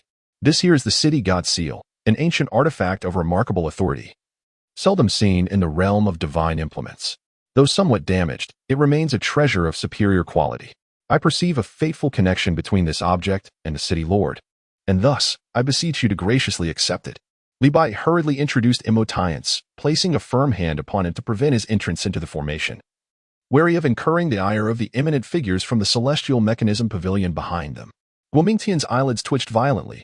What manner of terrifying celestial being had he intercepted? The divine mechanism camp, notorious for its fearsome reputation, is a half-step into the demonic realm, and its direct disciple, Emotiance, is a paragon of demonic prowess. Under ordinary circumstances, he would have been paralyzed by fear, retreating into himself. However, he summoned an air of composure, exuding a demeanor of supremacy over all, as if to declare his dominion over eternity. Emboldened by the backing of the Celestial Mechanism Pavilion, what was there to fear? With an impassive countenance, he accepted the city god seal, feigning profundity as he proclaimed, "Considering your initial transgressions, I shall spare your lives today. Return once the gates of the city open tomorrow." With a sweeping gesture, he detained the sealed Fong Wuming, maintaining an unyielding and just stance. Yet, this chamber has shown disrespect to its elders and scorned the venerable. Such an offense deserves punishment. However, given his youth and ignorance, I shall confine him, requiring 100 days of labor to atone for his misdeeds. He understood that the more he acted in this manner, the more he accentuated the terror of the Celestial Mechanism Pavilion behind him, rendering these individuals powerless against him. It was this damned sense of security that led him astray on the path of pretension, causing him to lose his true self. A chill surged through Emotiance's heart, his piercing gaze cutting through the air, aiming directly into Guo's very soul. The oppressive and chilling aura surged forth, and with just a glance, Fatigue would discern that Emotiance was beyond the capacity of his corporeal form to withstand. Fortunately, he was ultimately halted by Li Bai. Otherwise, he would certainly have faced dire consequences. Li Bai spoke. Since the city lord is inclined to discipline his subordinates on our behalf, we are grateful for your assistance. Fatigua decided to fully embrace the ruse, conjuring an image of Qin Changqing's authoritative gestures in his mind, and then mimicked it with aplomb, confidently gesturing for Li Bai and the others to withdraw. Outside the city, Emotiance halted and inquired of Li Bai, "Dear brother Li, I implore you to provide a reasonable explanation for your persistent obstruction of my actions. Is it due to the Tianji Pavilion?" Though Li Bai was a discarded disciple of the Divine Calculation Sect, his knowledge, particularly in manipulating celestial secrets, placed him among the elite of the sect's direct disciples. However, the moment he set foot in Qizhou City, he lost all perception of celestial secrets, as if he had entered a realm of chaos, unable to discern direction or boundaries. Thus, he understood the terror of the Tianji Pavilion better than Emotiance. "Humph, what of the Tianji Pavilion?" Emotiance retorted, his true demonic intent radiating from him. His eyes as fathomless as the abyss. He would neither kneel to heaven nor bow to earth. Daring to defy the will of heaven, he would not cower or retreat. In short, he was a warrior of the utmost tenacity. If challenged, he would fight ferociously until the bitter end. This was Emotiance, a prodigy of the demonic path. Brother Tiance, the Tianji Pavilion possesses the power to suppress even a godly king of the sixth transformation with a mere flick of its hand. Its might is immeasurable. How could the lord of this modest city dare to offend us without the pavilion's backing? Fong Wuming was suppressed without losing his life, which serves as a warning from the pavilion of heavenly secrets. Li Bai, brimming with confidence in his interpretation, articulated his reasoning in an eloquent and rational manner, almost as if he were to confront Qin Changqing directly at the pavilion. But what of it? Emotiance's words were sharp and cold, yet a flicker of apprehension danced in his eyes. The power of the pavilion of heavenly secrets is such that even his father, the esteemed leader of the divine mechanism camp, Emo Shinji, could not accomplish what it could. Perhaps the might of the divine mechanism camp could achieve this feat. But the cost is unimaginable. All the secrets converge within the pavilion, their implications profoundly unfathomable.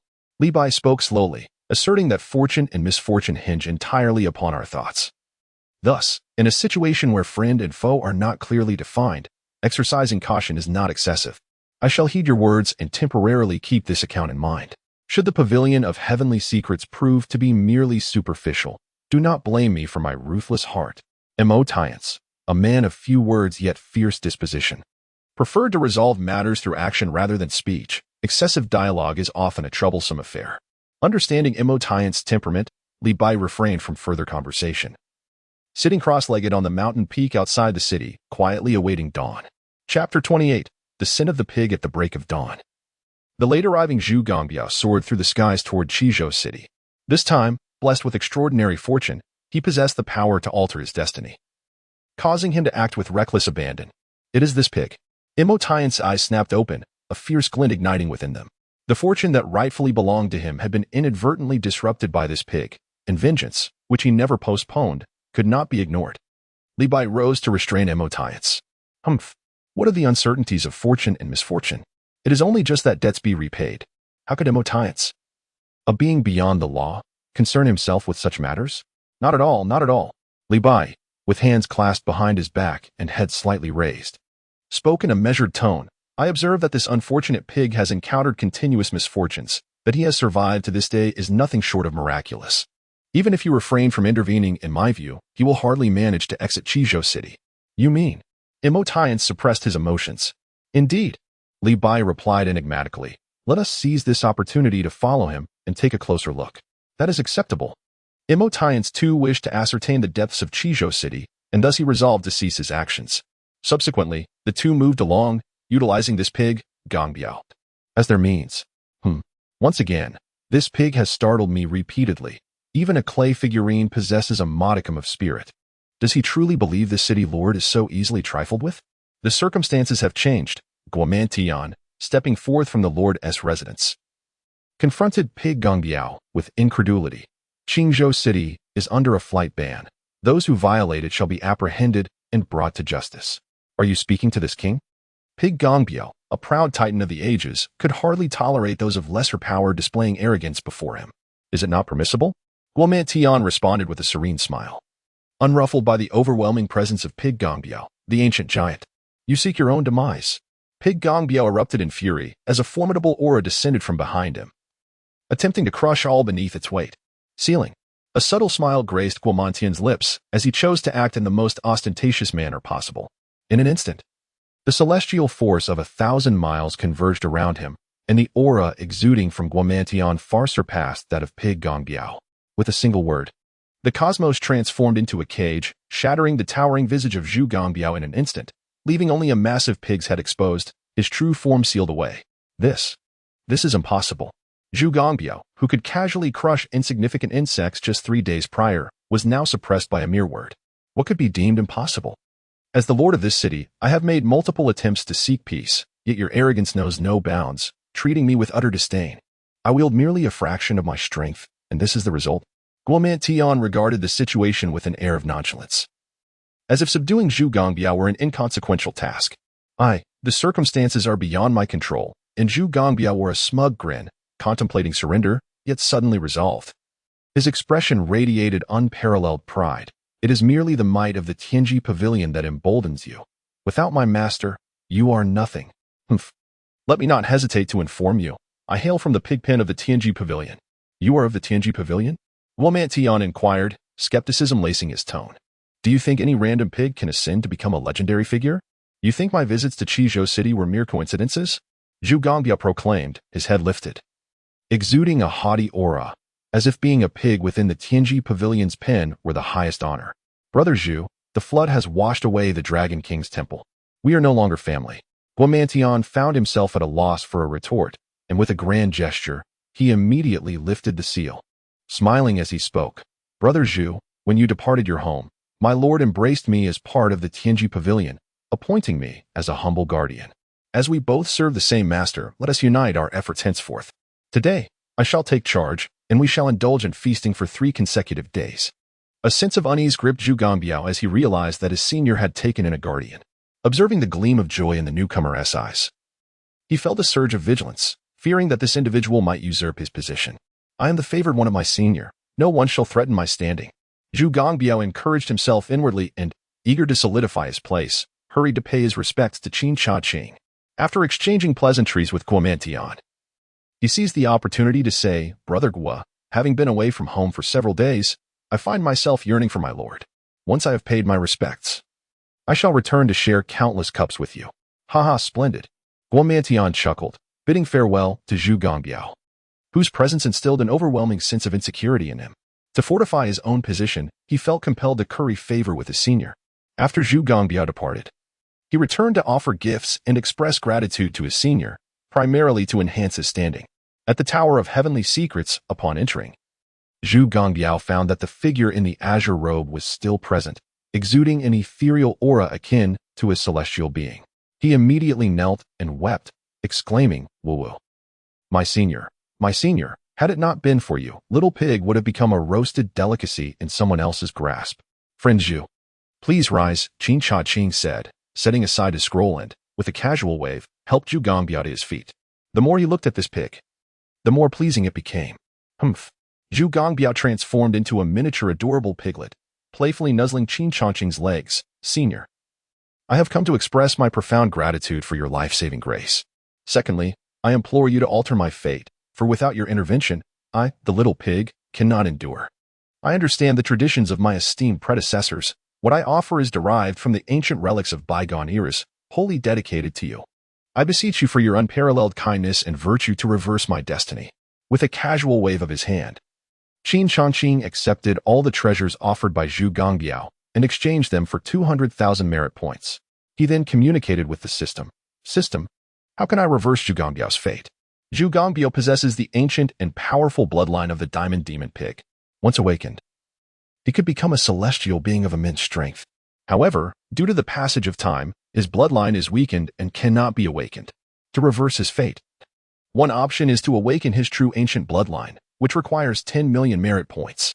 The second option is to exchange 10 merit points for a fate-reversing golden pill, which would allow him to change his fortune and dispel a luck. The downside of this method is that it does not enhance his innate aura. I shall exchange for the fate-reversing golden pill. Qin Changqing decisively opted for the latter, as this emaciated pig clearly could not afford the 10 million merit points. Were Zhu Gongbiao to learn that a mere 100,000 merit points could greatly elevate his abilities, he would undoubtedly be distraught at the thought of such a waste. Subsequently, he presented the fate-reversing golden pill to Zhu Gongbiao. Swallow this golden pill, and from henceforth, your fate shall be in your own hands, not dictated by the heavens. Thank you, esteemed predecessor. Zhu Gongbiao drooled in anticipation as he swallowed the fate-reversing golden pill. In an instant, he felt an invisible shackle shatter, and clarity washed over his consciousness. He sensed a profound enhancement in his understanding. The previously perplexing techniques of the diamond demon body were now crystal clear to him, as if all mysteries had been unveiled.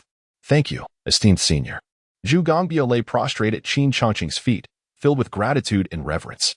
He then produced the body of the Qinglin Dragon Hawk and cheerfully exclaimed, Esteemed senior, the Qinglin Dragon Hawk is a creature of the Divine King's 9 transformations, possessing the bloodline of the Azure Dragon. Though modest in stature, it is indeed a rare delicacy, especially when the wings are roasted and drizzled with honey. They are sure to be tender and succulent. Please enjoy this, and I shall bring you more game in due time. Qin Changqing beamed with delight, appreciating the pig's thoughtfulness, and then feigned profundity as he cautioned, Friend Zhu, I must remind you that consuming the reversal fate golden pill can assist you in shedding misfortune and altering your destiny. However, this only pertains to ordinary fortune. To attain truly extraordinary luck, one must address the root cause. Please, esteemed senior, enlighten me. Zhu Gongbiao felt profoundly moved, believing that this gift had not been in vain. The awakening of the ancient Vajra demon pig bloodline would allow him to return to his ancestral form, leading him toward the prospect of becoming a demon sage, transcending the 3 realms and 5 elements, and achieving ultimate freedom and liberation. Suddenly, Qin Changqing shook his head, however. Your bloodline is rather shallow. Should you wish to awaken it, the cost, well, let us not dwell on that. A thrill coursed through Zhu Gongbiao at the mere prospect of becoming a demon sage, and the notion of transcending the 3 realms to achieve great freedom and ease ignited a fervent fire within him. Since Qin Changqing had illuminated the path to sanctification, he was determined to pursue it, regardless of the sacrifices required. Esteemed senior, this humble pig does not aspire to become a sage or an ancestor. I only wish to remain by your side, even if it means engaging in mere hunting and playful antics, for I would find far greater joy in that than in the life of a great sage. In an exuberant display of charm, Zhu Gongbiao clung to this powerful ally, pondering whether the awakening of his formidable lineage, the Golden King Magic Pig, was within reach. Was sanctification not far off? Was ultimate freedom still a distant dream? The intentions of his comrade, Zhu, offered him great solace.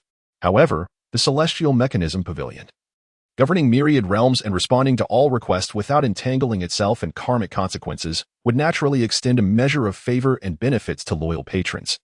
So there was no cause for concern. Qin Changqing remained unperturbed. The notion of exploiting his generosity was utterly implausible. He had never wavered in his steadfastness. Yet this pig, who had narrowly escaped calamity, was destined for great fortune. Perhaps he could cultivate a cadre to assist him in overcoming his predicaments, thereby ensuring a reciprocal relationship with the Celestial Mechanism Pavilion. A smirk escaped him. Thank you, esteemed elder. Thank you. Although rebuffed, he found assurance in the promise that Qin Changqing's word carried greater weight than any opportunity. Zhu Gongbiao's excitement was palpable as his tail wagged enthusiastically, showcasing his most endearing traits while eagerly extending his neck for affection. Qin Changqing, proud and self-sufficient, was not one to be swayed by mere cuteness. How delightful! He had not anticipated that petting a pig could be so soothing. Reclining on a bench, he allowed a scroll to unfurl towards the bamboo swaying in the breeze, while one hand absent-mindedly stroked the ancient titan. Indeed, Zhu Gongbiao had exited the pavilion with an air of unparalleled grandeur. To be favored with such attention from a venerable elder was an honor beyond comparison to the likes of Guoman or Fa Hai. He regarded himself as the elder's most cherished and attentive companion, unmatched in this regard. Yet, Zhu Gongbiao felt his satisfaction was not complete. He resolved to refrain from bathing for 3 years and to indulge in copious feast with Guoman, relishing in the opportunity to flaunt his exploits. With this thought, he strode confidently, arms swinging as he made his way to the city lord's residence. Is this all? Perceiving that Zhu Gongbiao's complexion was rosy and free of misfortune, it was evident that fortune had turned in his favor, dispelling any notion of an inevitable demise. Emotians could not help but cast a glance at Li Bai, his gaze filled with a peculiar resentment. Chapter 29, Gazing at the Clouds, Establishing Oneself in the Celestial Realm Ahem. A rather awkward spectacle. Li Bai forced himself to maintain composure, lightly clearing his throat, embodying the demeanor of a charlatan urging calmness, fear not. For the celestial mysteries are ever-changing and cannot be dictated by mere mortals. But fret not, allow me to further decipher the celestial signs and restore order. Li Bai's gaze fixated on the space behind Zhu Gongbyo. He treaded the 7 stars path, positioning himself within the 8 trigrams, reciting incantations until Zhu Gongbyo's figure vanished. Only then did he open his eyes, a trickle of blood escaping from the corner of his mouth. After gently wiping it away, Li Bai exhaled a long sigh. I have summoned the secret arts of the divination school, drawing upon a century of my lifespan to glimpse but a fragment of the truth.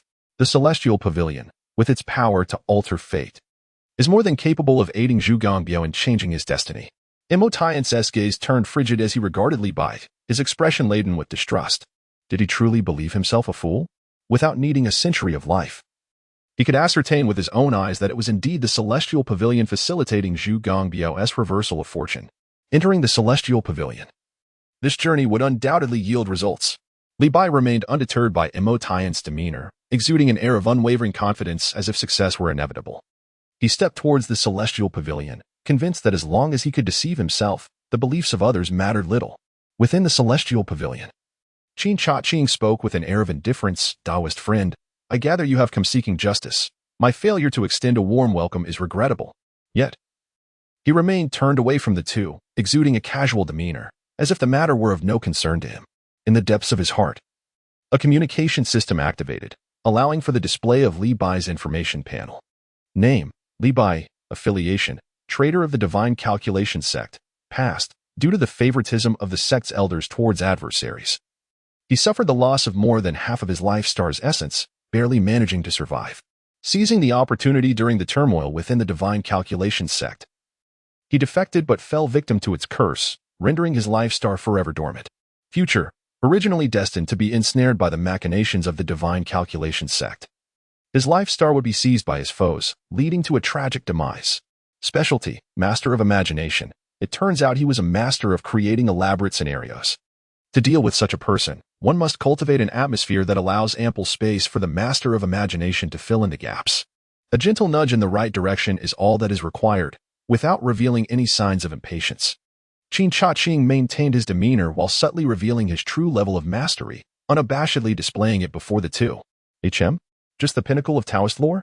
Li Bai furrowed his brow deeply. The insights within the Tower of Heavenly Mechanisms were clear and devoid of any mystique. Yet, his opponent, seemingly weak, articulated profound truths with a nonchalant demeanor, exuding an air of invulnerability. This was utterly illogical. It must be a ruse. An elaborate trap waiting for them to make a move, only to be countered in turn.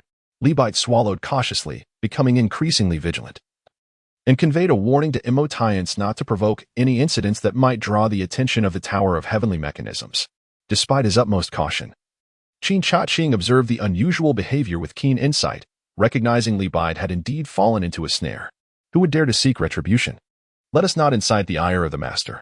In the loft of Tianji, where the world is commanded, I have yet to inquire about the esteemed name of the master. Li Bai hastily interjected before Imhotai's could speak, fearing that the latter's words might lead to his demise.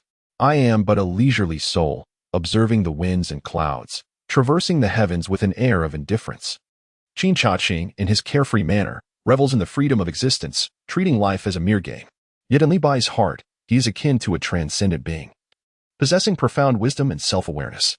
He reclines, observing the unfolding of the world, his actions seemingly spontaneous, driven solely by the elusive threads of fate. Should there be affinity? Even a pig could be a guest. Conversely, without connection, even the son of a sage would be left in confusion. Now, Li Bai felt an overwhelming sense of regret regarding his thoughts, yet he could not express his feelings to Imhotai's. Little did he know that Qin Changqing was a consummate businessman, deliberately crafting his persona to ensnare them. Senior, we have come on this journey. Li Bai hesitated, uncertain if they were indeed fated to meet, and thus sought to probe further. Hush, let us observe the ebb and flow of the clouds. Qin Changqing gazed beyond the loft, a surge of azure energy rising amidst the tumultuous skies. With a soft exhale, Li Bai conceded that such trivial matters of his could hardly be compared to the senior's lofty understanding of the cosmos and the supreme path. This exalted existence, even when engaged in commerce, is guided solely by whim, valuing the journey above all, with the outcome merely a matter of fate. At this moment, Li Bai felt a glimpse of the grandeur possessed by such a sage. Emotiance frowned, never having been treated with such disregard. He was about to erupt but was firmly restrained by Li Bai, unable to move a muscle. Qin Changqing maintained a single posture, experiencing a pervasive sense of numbness and discomfort throughout his body. Yet, he understood that the moment was not yet ripe. He needed to continue feigning composure. By disregarding his surroundings and engaging with the ethereal elements of clouds, mountains, and waters, he elevated his own state of being. Within, Qin Changqing felt a profound ennui, prompting him to clandestinely purchase the Imperial Burial Scripture's Cave Realm Cultivation Technique from the system once more, immersing himself in deep contemplation. This practice caused him to lose track of time, until the sun sank below the horizon, leaving the outside world shrouded in darkness. Emotiance felt a surge of indignation, transmitting his thoughts. Clearly, he is mocking us. How can I tolerate such humiliation? Brother Tiance, please remain calm. The senior is not neglecting us, but is instead engaged in a profound understanding of the way of heaven. We must not act rashly, for disturbing someone in their cultivation is tantamount to declaring oneself an enemy. Li Bai earnestly attempted to soothe him, yet he harbored a deep disdain for Emotiance. How could this brash man, who only knew the ways of violence, comprehend the lofty realm of the elder and the terrifying profundity of his insights? Only individuals like himself could truly resonate with the elder's elevated essence. Suddenly, a formidable aura erupted from Qin Changqing, and his realm ascended dramatically. 3,000 years of cultivation exploded within him, shattering the barriers of the cave realm in a single surge, achieving the pinnacle of the cave realm in an astonishingly short time. At that moment, even Li Bai and Emotiance were left speechless. They had heard tales of Confucian masters who, through the study of sacred texts and the understanding of great principles, could achieve monumental heights in a single day of profound meditation. In this present moment, an esteemed elder, tracing a path across the heavens with a mere finger, observes the clouds for half a day, stepping into the ultimate realm of enlightenment. This spectacle seems somewhat frivolous, does it not? Could it be that they are merely jesting with us? This elder possesses a remarkable flair. No, it cannot be so. A fragment of an ancient tome flickered through Li Bai's mind, containing half-remembered verses about an indomitable emperor who descended to mortal realms to reforge his essence. After a millennium of enlightenment leading to the attainment of the ultimate realm, and countless years further to achieve the essence of his being, he sat in forgetfulness for decades, only to awaken one day and stand as an immortal. Li Bai was nearly overwhelmed with excitement, his speech nearly escaping him, as he fervently imagined that the elder was indeed traversing the path of transcending mortality, a true celestial journey. Subsequently, Li Bai bowed deeply, proclaiming, "Your path, esteemed elder, is one to which I can only aspire." Qin Changqing, with a look of resignation, pondered how, by mere accident, he had made such a breakthrough, rendering him beyond reach. Ignoring Li Bai's flattery, he stretched and yawned, softly reciting, "On the side of the sunken boat, 1,000 sails pass by, before the ailing tree. 10,000 woods bloom in spring. Simplifying the complexities of autumn trees, one distinguishes oneself with the uniqueness of the blossoms of February." Beside them, Emotiance stared in bewilderment, feeling like an outsider, unable to comprehend the discourse, yet powerless to intervene, which left him quite unsatisfied. However, Li Bai's eyes sparkled with golden brilliance, for he felt he had grasped the profound significance of Qin Changqing's words. The latter line was a reflection of the elder's journey, retracing the path of transcendence, now taking a step forward anew, simplifying the complexities of prior realizations, and naturally distinguishing himself as the vibrant blossom of February. Congratulations, esteemed elder. Rejoice, for you have ascended the path of enlightenment, and the heavens celebrate with you. Li Bai bowed respectfully to Qin Changqing, his expression exuding an air of gentlemanly pride, as he felt that only he could truly comprehend the elder's intentions. Emotiance, however, remained utterly bewildered. How could a mere breakthrough into the cave heaven realm equate to ascending the great path? Such blatant flattery left him questioning the propriety of the situation. Observing Emotiance's expression, Li Bai felt even more triumphant, confirming his suspicion that he alone understood the elder's wisdom. Clearing his throat, Li Bai elucidated, "I have come across ancient texts indicating that the elder is traversing the path of recultivation and transformation, achieving the pinnacle of the cave heaven realm after a millennium of enlightenment. This transcends mere elevation of realm. It is fundamentally about the profound understanding of the great path. We are fortunate to witness the elder's breakthrough, a rare blessing for us both." Is it truly so? Emotiance was deeply astonished, for he had heard of legendary figures who, after recultivation, could ascend to unparalleled heights. His gaze toward Qin Changqing brimmed with reverence, despite his innate pride. He could not help but clasp his fist and salute. "You have both waited long. I am already aware of your intentions," Qin Changqing stated. Recognizing the moment had arrived to speak candidly. "Your actions have disrupted my auspicious prospects, yet I find amusement in your inability to see through it. The cycles of heaven's way are as reliable as the autumn harvest. The law of cause and effect is unerring. There is a saying, a blessing in disguise, but what profound meaning does the elder convey?" Emotiance furrowed his brow, realizing that his lost grand opportunity was indeed a misfortune. Qin Changqing, adopting an expression of feigned ignorance, replied, "What do I mean? Have you not yet grasped the essence? This, elder, do you already know?"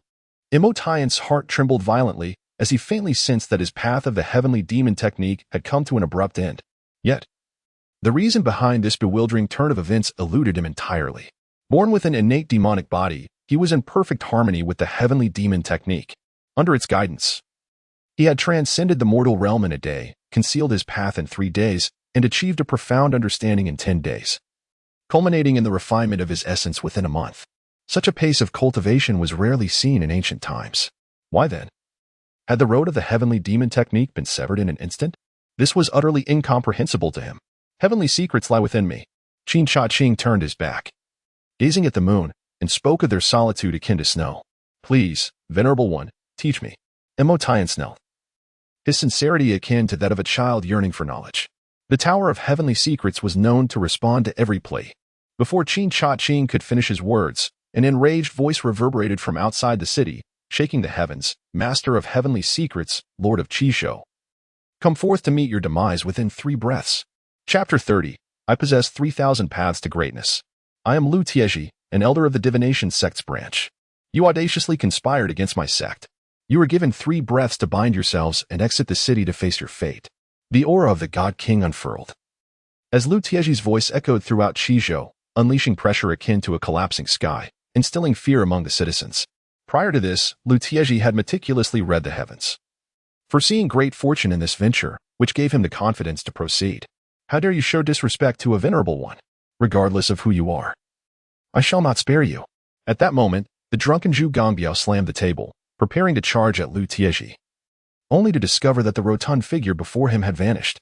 "Guofati, you wish to claim this achievement for yourself. Such a treacherous thought. And I had considered you an ally." Filled with intense resentment, Zhu Gongbiao prepared to charge forward, only to realize he was ensnared within a formidable array. As the lord of the city, it was his duty to safeguard the realm. "Brother Zhu, indulge in your wine. I shall return shortly." Guomantian's voice resounded, asserting that such a great achievement could not be shared with Zhu Gongbiao. With a thunderous roar, Guomantian soared into the air, standing atop the walls of Qizhou City. With a mere wave of his hand, he severed Lu Tieji's formidable might, bellowing, "Halt! You, the wretched widower, dare to disturb my Qizhou City. You have 3 breaths to bind yourself and kneel in supplication. Otherwise, without the need for my esteemed predecessor's intervention, I shall personally execute you. How dare you provoke me? My fury knows no bounds. Taste my iron finger divine power." Angered, Lu Tieji directed his finger at Guomantian, forcefully thrusting it forward. The iron finger divine power, enigmatic and profound, could unravel the heavens or enact lethal retribution. In an instant, the iron finger transformed into a menacing mountain, its overwhelming force poised to shatter the city. Yet, Guomantian deftly waved his hand, summoning the array from the void, effortlessly dispelling the iron finger's might amidst the tumult of wind and thunder, leaving only faint ripples at the edges of the formation. At this juncture, Guomantian yearned to break free from the city, but alas, the encompassing array restrained him. His power not yet exhausted. It was evident that his audacity stemmed from reliance on this peculiar array. "Let me demonstrate, old man, how to shatter your defenses." Lu Tieji manipulated his iron finger, calculating the array's vulnerabilities, intent on dismantling it to eliminate both adversaries and seize the opportunity, lest the night stretch into an interminable dream. Inside the Tower of Heavenly Secrets, feeling the weight of his own fate slipping away, Emotiance, with a face as cold as frost, boldly declared, "How dare those vile creatures act with such impudence? Fear not, esteemed elder, for I shall return with the heads of my adversaries. And then we may engage in a more profound discourse." Stepping out of the Celestial Mechanism Pavilion, he utilized the moonlight to vanish into the night, intent on eliminating Lu Tieji to preempt any further complications. Meanwhile, Li Bai, harboring his own ambitions, sought to make an impression before Qin Changqing. Disregarding his status as a discarded disciple of the Divine Calculation Sect, he respectfully interjected, "Esteemed elder, please rest for a moment. I shall lend a hand." The two bid farewell to Qin Changqing and swiftly arrived before Lu Tieji. Li Bai disrupted the celestial calculations with a snap of his fingers, interrupting Lu Tieji. While Tiance approached with his sword drawn, each step amplifying his murderous intent, forcing Lu Tieji to retreat in alarm. The formidable duo, Tiance and Li Bai, struck fear into Lu Tieji, who, in a moment of panic, resolved to activate a secret technique hidden within his sleeve to send a covert message to the Divine Calculation Sect. However, he quickly realized that the celestial mechanisms in this location were obscured, rendering his secret technique utterly ineffective, an evident indication that Li Bai had anticipated his actions and prepared accordingly. Disturbing the tranquility of our elders warrants death, Tiance proclaimed, brandishing his sword, unleashing a formidable aura that threatened to shatter the heavens and incinerate jade. What should have been an auspicious omen had morphed into a dire portent. Faced with two exceptional adversaries, Lu Tieji felt his very soul weighing. Fully aware he was outmatched and desperately seeking an escape. If my alliance with Brother Tiance allows you to flee, then we might as well retreat and abandon our endeavors altogether. Li Bai, with an air of leisure, made his move amidst the calm. Though lacking the overwhelming presence of Tiance, he effectively severed any means of retreat, capable of leading one to their demise. I alone am sufficient. Tiance, in his arrogance, could hardly tolerate any interference when dealing with an adversary of inferior strength.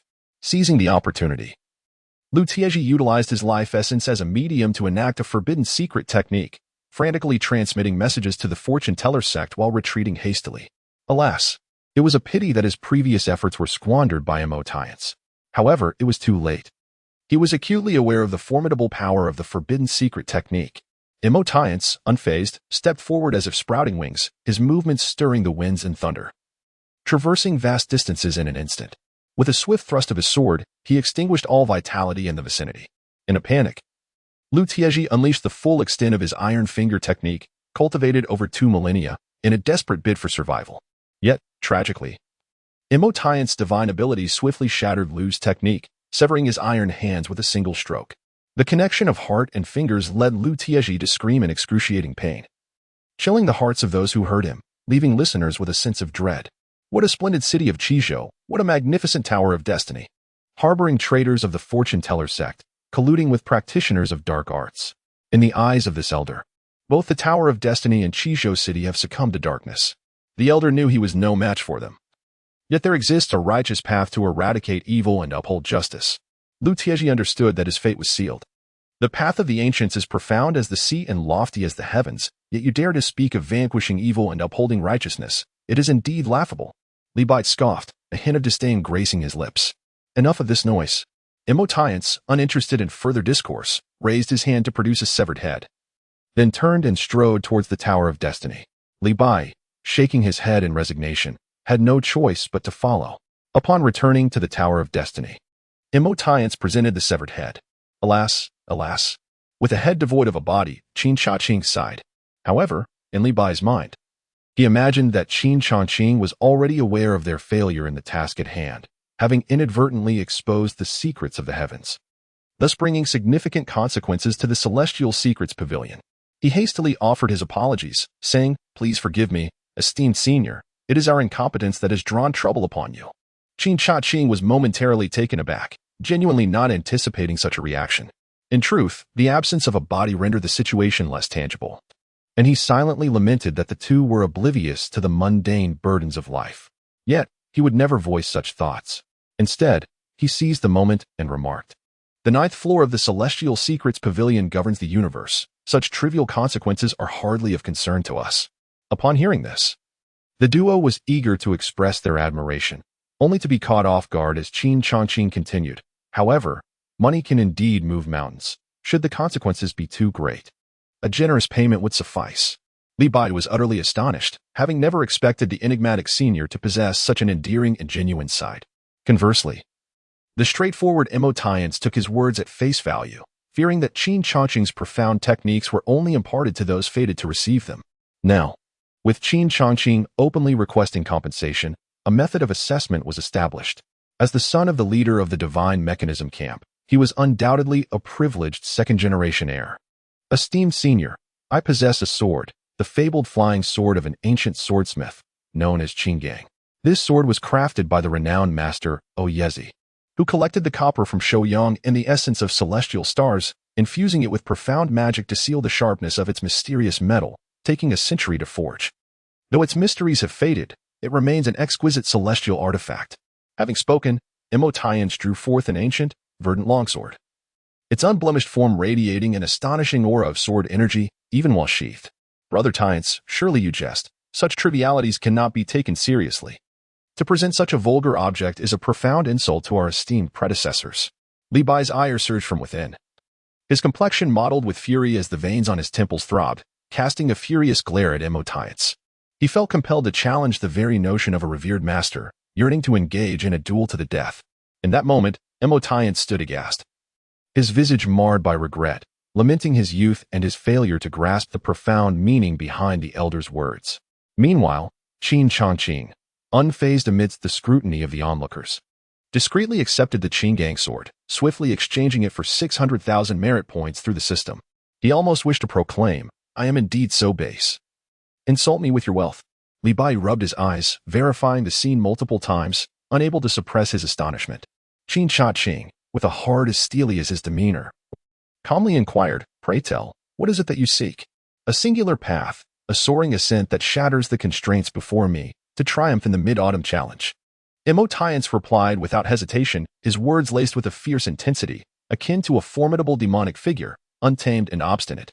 Yet, with the path of demonic strategy now firmly held by a superior, how could one so proud as he accept the role of a subordinate, laboring for another?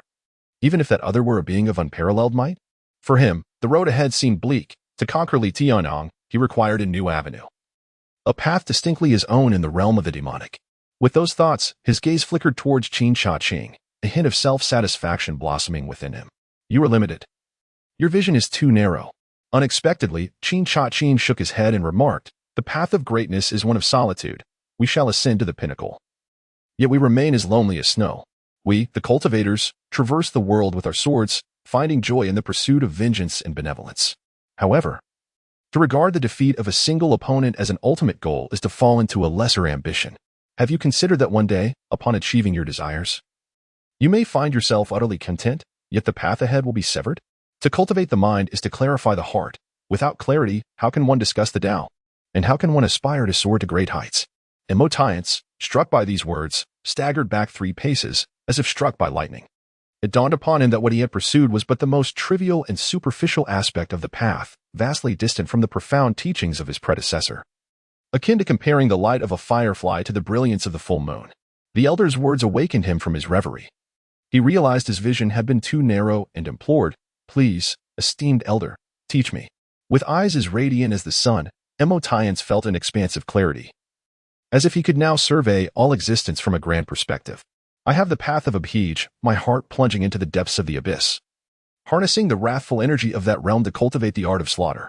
I possess the path of blood sorcery, using blood as a medium, transforming into countless blood droplets. As long as the droplets endure, so too shall the demonic form. I have the path of the singular thought of the demon, where the duality of malevolence reigns, capable of annihilating heaven and earth, with this thought eternally sustaining my demonic essence. I possess the myriad paths of the Tao, each capable of connecting to the divine, provided you can withstand their trials. Each path is open to you." Qin Changqing casually enumerated the supreme paths of demonic mastery, his demeanor unperturbed, as if they were inconsequential, embodying an ethereal grace that captivated all who listened. Chapter 31. The Path of Demons. Despite Emotians' innate arrogance, his pride unyielding to the teachings of heaven and earth, and his disdain for all, at this very moment, Qin Changqing stood before him like a colossal Buddha, an object of lifelong reverence. Gazing at the bewildered Emotians, Qin Changqing spoke with a commanding presence. "Which path do you desire?" I. Emotian stammered, his lips quivering.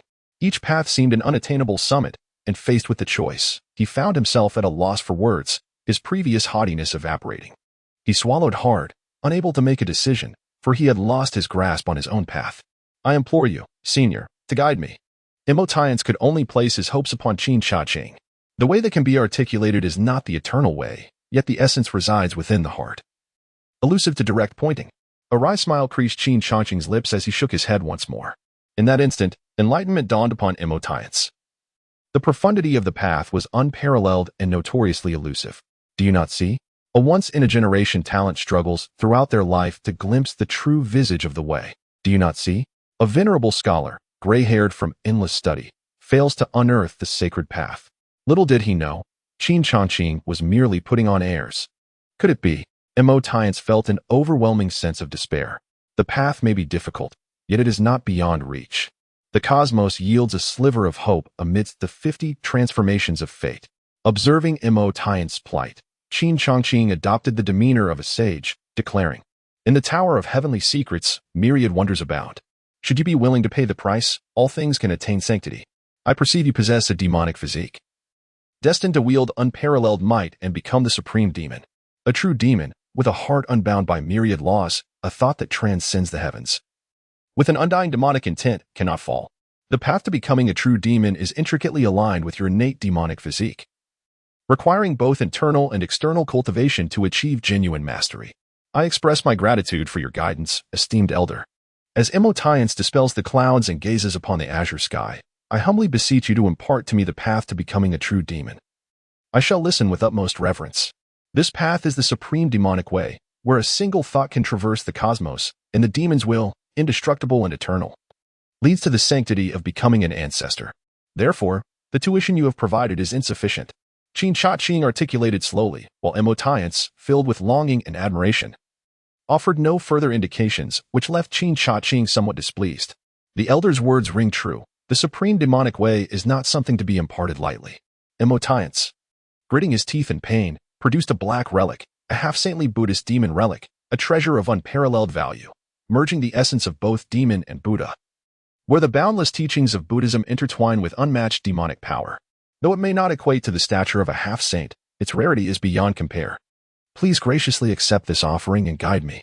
As the relic emerged, the heavens and earth were suffused with a tapestry of Buddhist light and demonic energy, and a figure of a Buddha, sculpted from white bones, descended into existence. Though possessing a benevolent visage, it radiated an unsettling aura. Before the power of the Buddha and demon could manifest fully, Qin Changqing elegantly waved his hand, invoking the profound mysteries within the Tower of Heavenly Mechanisms to swiftly suppress the relic. This item holds potential. Turning to the system, Qin Changqing exchanged for 1,000,000 merit points, inquiring, "System, how many merit points are required to access the path to becoming a true demon?" 55 million merit points are needed to traverse the holy path. With 12 million merit points, one may attain the status of a semi-saint. With 3.5 million merit points, one can become an ancient titan, and with 700,000 merit points, the prospect of becoming an eternal giant looms near. System, I wish to exchange 700,000 merit points for the path of transformation into demon through a single thought. Qin Changqing harbored no objections to the system's pricing. This method of exchange was a lucrative venture, capable of being sold to anyone who could afford it. After all, the great Tao is accessible to all, and one cannot sever another's path. As he brewed a pot of murky wine, he drained it in a single gulp, entranced by the incantation of love's folly. Joy and sorrow, all became naught. Grudges and favors, right and wrong, I transform into a demon with a mere thought. Subsequently, Qin Changqing recited the path of transformation into demon for Emotians. The resonance between Emotians in this path was profound, and he immediately experienced enlightenment, his primordial spirit manifesting as if he were lost in the vast sea of the Tao. Above the celestial dome, demonic light surged, enveloping the starry sky in an endless ocean of demons, impervious even to the brilliance of the sun. With a single thought, the sea of demons was born. Through that thought, Emotians' demonic essence was forged from the depths of this ocean, transforming into an indomitable demonic will. After a considerable time, Emotians opened his eyes. With each breath, he felt his realm ascend successively, reaching the pinnacle of the 9th transformation of the Divine King. With another breath, he surged forward, attaining the status of a half-step ancient titan, his demonic essence retracting, revealing an unparalleled demeanor akin to that of a transcendent young master. Gratitude to the esteemed elder for imparting the teachings. Emotians reveled in the immense demonic power coursing through him, 100-fold more potent than before. Particularly the indomitable demonic will within his primordial spirit. With a thought, the demonic essence became a vast sea, capable of suppressing even the masters of the 9th transformation of the Divine King.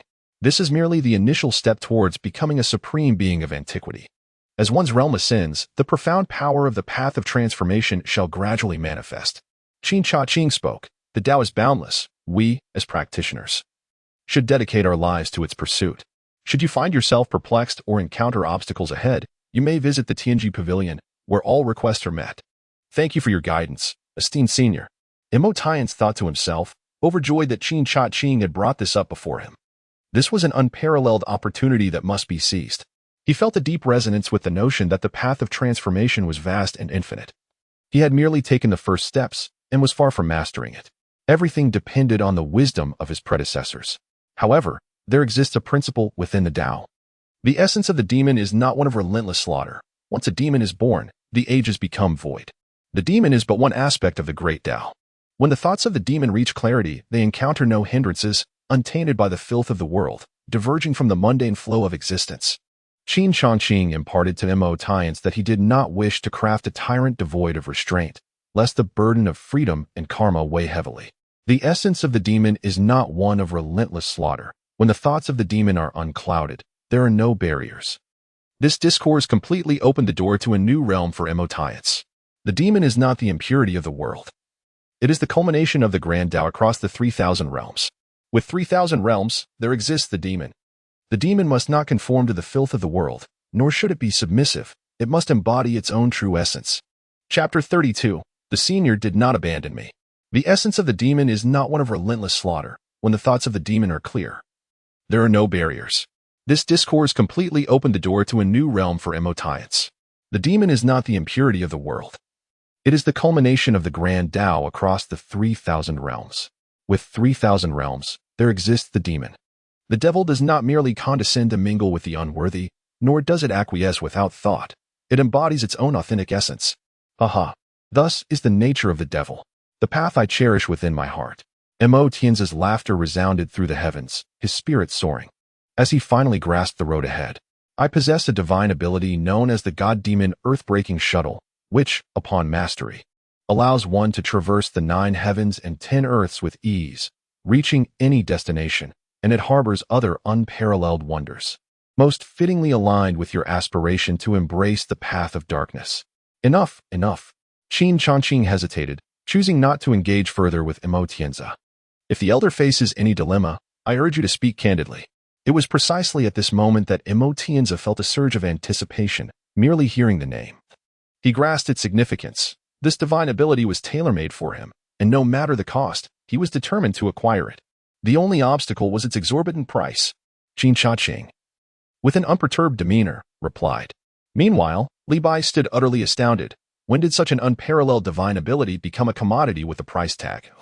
Attainable through mere monetary exchange? It was utterly unfathomable. Yet it undeniably manifested before him. The sensation of wealth was exhilarating. Why toil in cultivation when one could simply invest to enhance one's prowess? It was more enchanting than his calculations of fate. Suddenly, Imotianza felt an acute awareness of his financial limitations. He realized he had nothing of worth to offer. To present any mundane items would only tarnish the elder's esteemed perception. He hastily declared, "Rest assured, esteemed elder, my father is the master of the divine mechanism camp. While not the richest in the world, the camp stands as a half-step into the sacred realm, brimming with treasures beyond count.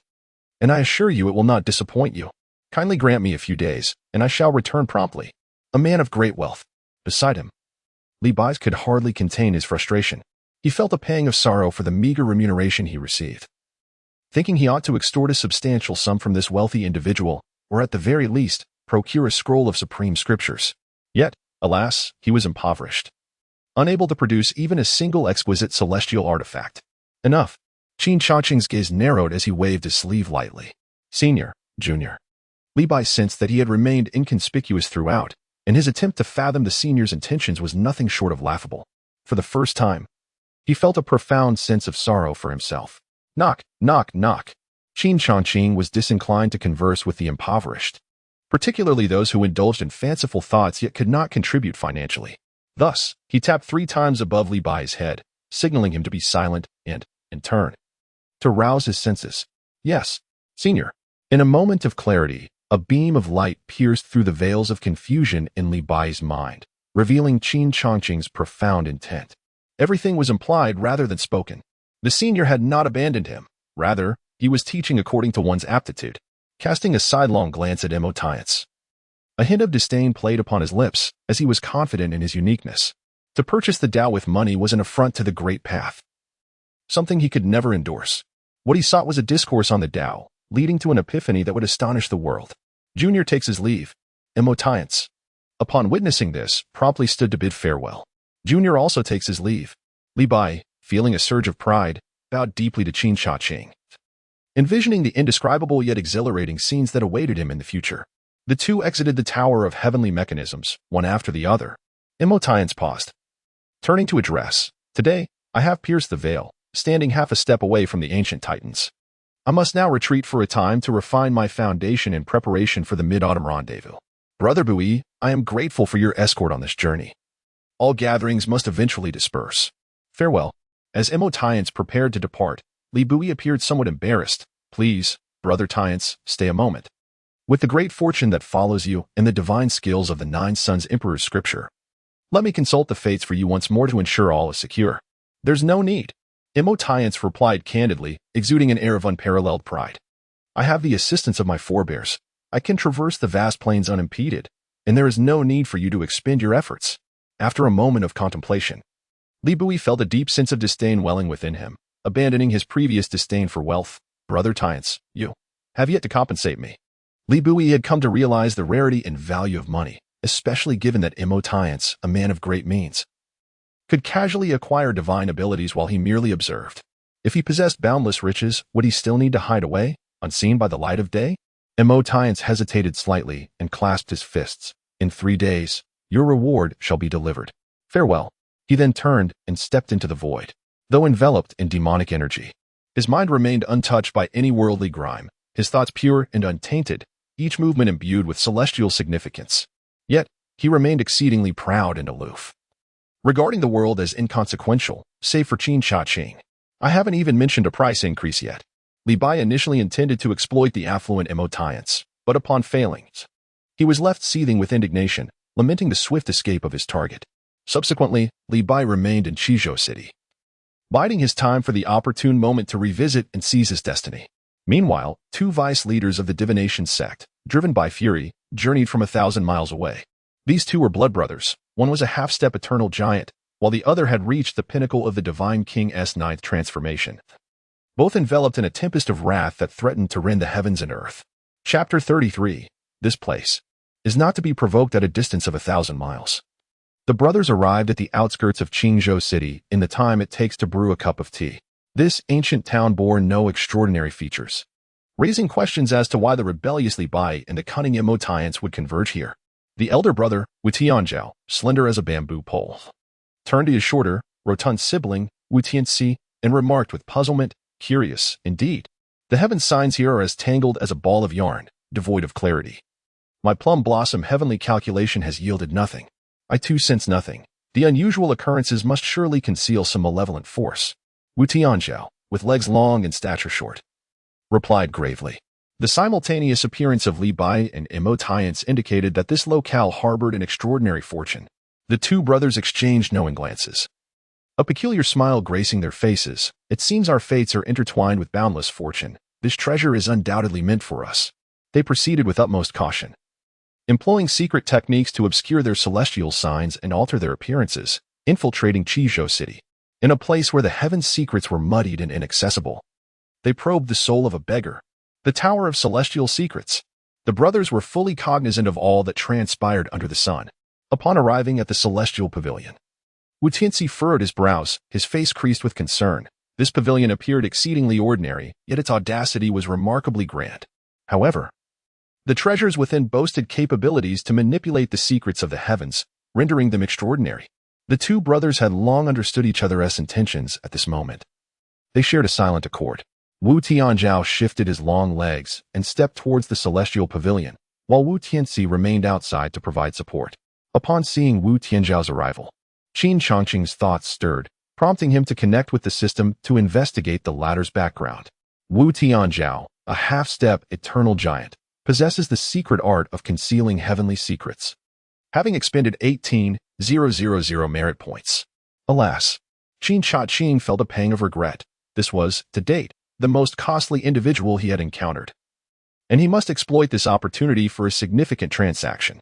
Name: Wu Tianzhao. Affiliation: Vice Master of the Divination Sect's branch. Past: a fraternal bond with Wu Tianzi outside the Celestial Pavilion, sharing thoughts and manipulating heavenly secrets, which incited the wrath of the Tao.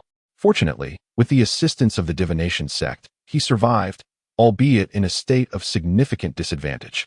Present: arriving due to Lu Tieji's prohibition on transmitting heavenly secrets, he believes the Celestial Pavilion harbors valuable treasures and harbors intentions of violence against the host. Damn it! Qin Changqing frowned, initially anticipating a lucrative venture, only to find himself facing unwelcome guests. Are you the master of the Celestial Pavilion? Wu Tianzhao inquired, his demeanor exuding an air of authority. Indeed, I am the master of this pavilion, Qin Changqing replied, reclining on the lounge, contemplating how to maneuver against the two individuals. May I ask you, has the renegade disciple of the Divination Sect, Li Bai, or the villain of the Divine Machine Camp, Emotiance, ever visited the Divination Sect? Wu Tianzhao pressed once more. He appeared nonchalant, yet his left leg was taut, subtly channeling mysterious powers, prepared for unforeseen circumstances. He had come for a treasure. Qin Changqing showed no signs of restraint. Each word fell like gold, causing Wu Tianzhao, already on edge, to pale. His hands clenched tightly as if the air around him was bursting, his skin taut with tension. Had they succeeded? Wu Tianzhao exclaimed, losing composure. Qin Changqing observed him quietly. His voice cold, you faced with extortion. Wu Tianzhao felt a surge of anger, but upon reflection, he concluded that Qin Changqing must have a formidable figure backing him. Otherwise, how could a mere being from the cave heaven realm be so audacious? He thought, once I uncover the whereabouts of the treasure, I shall return to exact my vengeance upon this wretch. Here. He casually tossed 3 inferior Tao artifacts into Qin Changqing's hands. Since it was a precious treasure, the information was indeed invaluable, thus warranting a higher price. Qin Changqing boldly extorted, therefore, you must offer more. All right, Wu Tianzhao, suppressing his fury, threw another inferior Tao artifact, believing that he would surely torment Qin Changqing 100-fold later. Not enough. Qin Changqing's countenance remained unperturbed. Very well. Wu Tianzhao, seething internally, tossed a medium-grade Tao artifact, fixing his gaze on Qin Changqing. Tell me directly, where is that treasure now? Far away yet close at hand. The treasure you seek is none other than your humble servant. To Li Bai and Emotiance, he himself was the most vital treasure. He was not deceiving Wu Tianzhao. However, Qin Changqing aimed to thoroughly provoke this man, inciting him to strike first. Wu Tianzhao, a venerable figure in the martial world, holds considerable renown in these realms as an esteemed guest of a prominent sect. How could he tolerate being toyed with by a mere youth?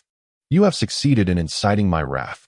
Do you believe that merely relying on those behind you can ensure your safety? Wu Tianzhao's thoughts drifted to Wu Tianzi outside the pavilion, where the two stood proudly before Qin Changqing. The combined aura of a half-step ancient giant and a peak divine king surged forth, overwhelming in its intensity. United by their profound connection and possessing celestial insights, the brothers had once defied heaven itself to slay a first-order ancient giant. Together, they stood fearless against any second-order ancient giant. What are you planning to do? Qin Changqing's performance soared, oscillating between shock, indignation, exasperation, and fear, as his myriad emotions played across his visage, drawing the two brothers deeper into despair. To kill you, Wu Tianzhao taunted. To seize the treasure. Wu Tianzi's eyes narrowed, fixated on Qin Changqing. Do you not reconsider? This is not your domain of tyranny, the fortune teller sect, but my celestial pavilion. Qin Changqing threatened feebly, akin to a puppy growling at a ferocious dog. Wu Tianzi abruptly lifted his head, having discerned the true nature of his surroundings. It appeared that the celestial pavilion was far from ordinary. It could unveil secrets. With their intentions laid bare, the brothers ceased their pretense. In their eyes, Qin Changqing's actions were nothing short of mockery towards the fortune teller sect. They too were willing to forsake their dignity for the sake of the treasured prize. Knowing that we are from the formidable fortune teller sect, and still daring to ridicule us, is a blatant affront. Wu Tianzi's head swayed before he fixed his gaze, his eyes cold as steel. This enmity was irreconcilable, and without the coveted treasure, this hatred would endure endlessly. Wu Tianzhao, confident of victory, revealed his avaricious nature without reservation. Qin Changqing's expression fluctuated between gloom and anger, embodying a sense of guilt and resentment that he could only suppress within. Let us proceed. A fleeting glimmer of murderous intent flared in Wu Tianzhao's eyes as he advanced, the unmistakable aura of cruelty and bloodlust emanating from him. It is well known that the two brothers of the 5 deficiencies and 3 shortcomings are marked by their elder brother's insatiable greed and brutality. Yet the younger brother's ruthlessness surpasses even that. He ensures that when he takes a life, not even a trace remains. Since entering the Tower of Heavenly Mechanisms, he had meticulously observed every movement of Qin Changqing, leaving no subtle expression unexamined. Self-proclaimed as one who has seen countless souls, he believed he had thoroughly understood Qin Changqing, confident that he could kill and extract souls without consequence. However, the moment he took his first step, he found himself rooted to the spot. Wu Tianzhao, oblivious to the abnormality, urged, "Brother, at this critical juncture, our priority must be the treasure." Yet, Wu Tianzi remained unmoved. "What is the delay? Just kill." Wu Tianzhao's voice deepened, tinged with dissatisfaction. "Elder brother." Wu Tianzi's throat trembled, his voice quivering, his heart steeped in fear. It was not that he hesitated to step forward. Rather, the mere 3 feet before him loomed like an insurmountable chasm, the oppressive aura of the Forbidden Lands. The unparalleled killing formations unfolded before him, causing him to falter. He understood within that this was no illusion. Should he dare to advance even a fraction, he would be reduced to ashes, denied even the chance of reincarnation. "What is wrong with you?" Wu Tianzhao, perplexed, found himself confronted by an ordinary cultivator, a brother known for his ruthless disposition, one who would even sacrifice his own flesh and blood to deflect divine retribution. Why today, then? Did he display such indecision? Even with the backing of an ancient titan, although the two brothers could not match him in strength, they had the formidable support of the Divine Calculation Sect at their backs. Surely the Celestial Mechanism Pavilion would not dare to offend such a powerful entity. "Elder brother, let us leave. This place is not to be trifled with." Chapter 34. A single fury to suppress the ancestor hall. Wu Tianzi felt as if he bore the weight of all malice in the world, utterly unwilling to confront Qin Changqing. Before Wu Tianzhao could fully process the shock, his slender figure was suddenly bent under immense pressure, his leg bone piercing through his knee, causing him to shrink in stature. What? How is this possible? Wu Tianzhao, endowed with the innate ability of the flying leg divine technique, could traverse thousands of miles in an instant, capable of shattering formations. His body was as resilient as a mid-grade Dao artifact, rivaling even the finest of high-grade artifacts. Yet now, he found himself utterly crushed. What sort of divine power was this? His body continued to be compressed, bone after bone being ground to dust. "Your Excellency." Without even lifting a finger, merely the force of oppression rendered the two brothers unable to withstand it. This level of power could surely surpass even the peak of myriad titans. Should they concede in the face of such might? Qin Changqing's demeanor transformed. His tall frame loomed like an ancient, unyielding mountain, his lips curling into a frosty smirk. "Do you think my Celestial Mechanism Pavilion is a mere market for bartering? Today, I shall ensure the world knows that my Celestial Mechanism Pavilion is not to be trifled with." A chilling silence ensued. The two brothers felt a chill in their hearts. It was evident that they were being used as a means to establish authority. "Your Excellency, you cannot act in this manner." Wu Tianzi gritted his teeth, enduring the pain as he spoke. He was the head of the Fortune Teller Sect's branch, and to kill them would undoubtedly forge a profound enmity with the sect. Offending a powerful entity that governs the secrets of the heavens is not something even a half-step imperial court would dare to do, let alone this mere Tower of Secrets. Even though the master of the tower possesses the potential of an emperor, that is not the case at present. Humph. Qin Changqing's piercing gaze directly saw through Wu Tianzi's thoughts. "What is your true intention? Please speak plainly." "My Fortune Teller Sect is willing to negotiate." Wu Tianzhao emphasized the name of the Fortune Teller Sect, cautioning Qin Changqing to be prudent. The Fortune Teller Sect is merely one of the great powers of the heavens, not an imperial court. Qin Changqing responded coldly. Even an imperial court holds no fear for him, as long as he remains within the Tower of Secrets. He is an invincible being. The outside world is fraught with danger, and he feels a sense of self-preservation. Why would he venture out so easily? Thus, he fears not even an imperial court. "You." The two brothers were taken aback by Qin Changqing's audacity. He had previously feigned weakness and helplessness. "Merely debate them. We each possess a fragment of our souls within the Fortune Teller Sect. Should we perish, the sect will undoubtedly sense it." Wu Tianzhao, shorter than Wu Tianzi, clung desperately to the Fortune Teller Sect as a last hope, showing no signs of repentance. "Ignorant fools. The reputation of the Fortune Teller Sect cannot protect you. You two brothers shall embark on your journey together. The road to the Yellow Springs is not lonely." With a sweeping gesture, Qin Changqing unleashed an overwhelming pressure akin to the collapse of the eternal divine mountain, mercilessly reducing the two brothers to mere pulp. leaving only their faces faintly visible. Boom. Within the ancestral hall of the divination sect's branch, the life lamps of the brothers Wu Tianzhao and Wu Tianxi extinguished instantaneously.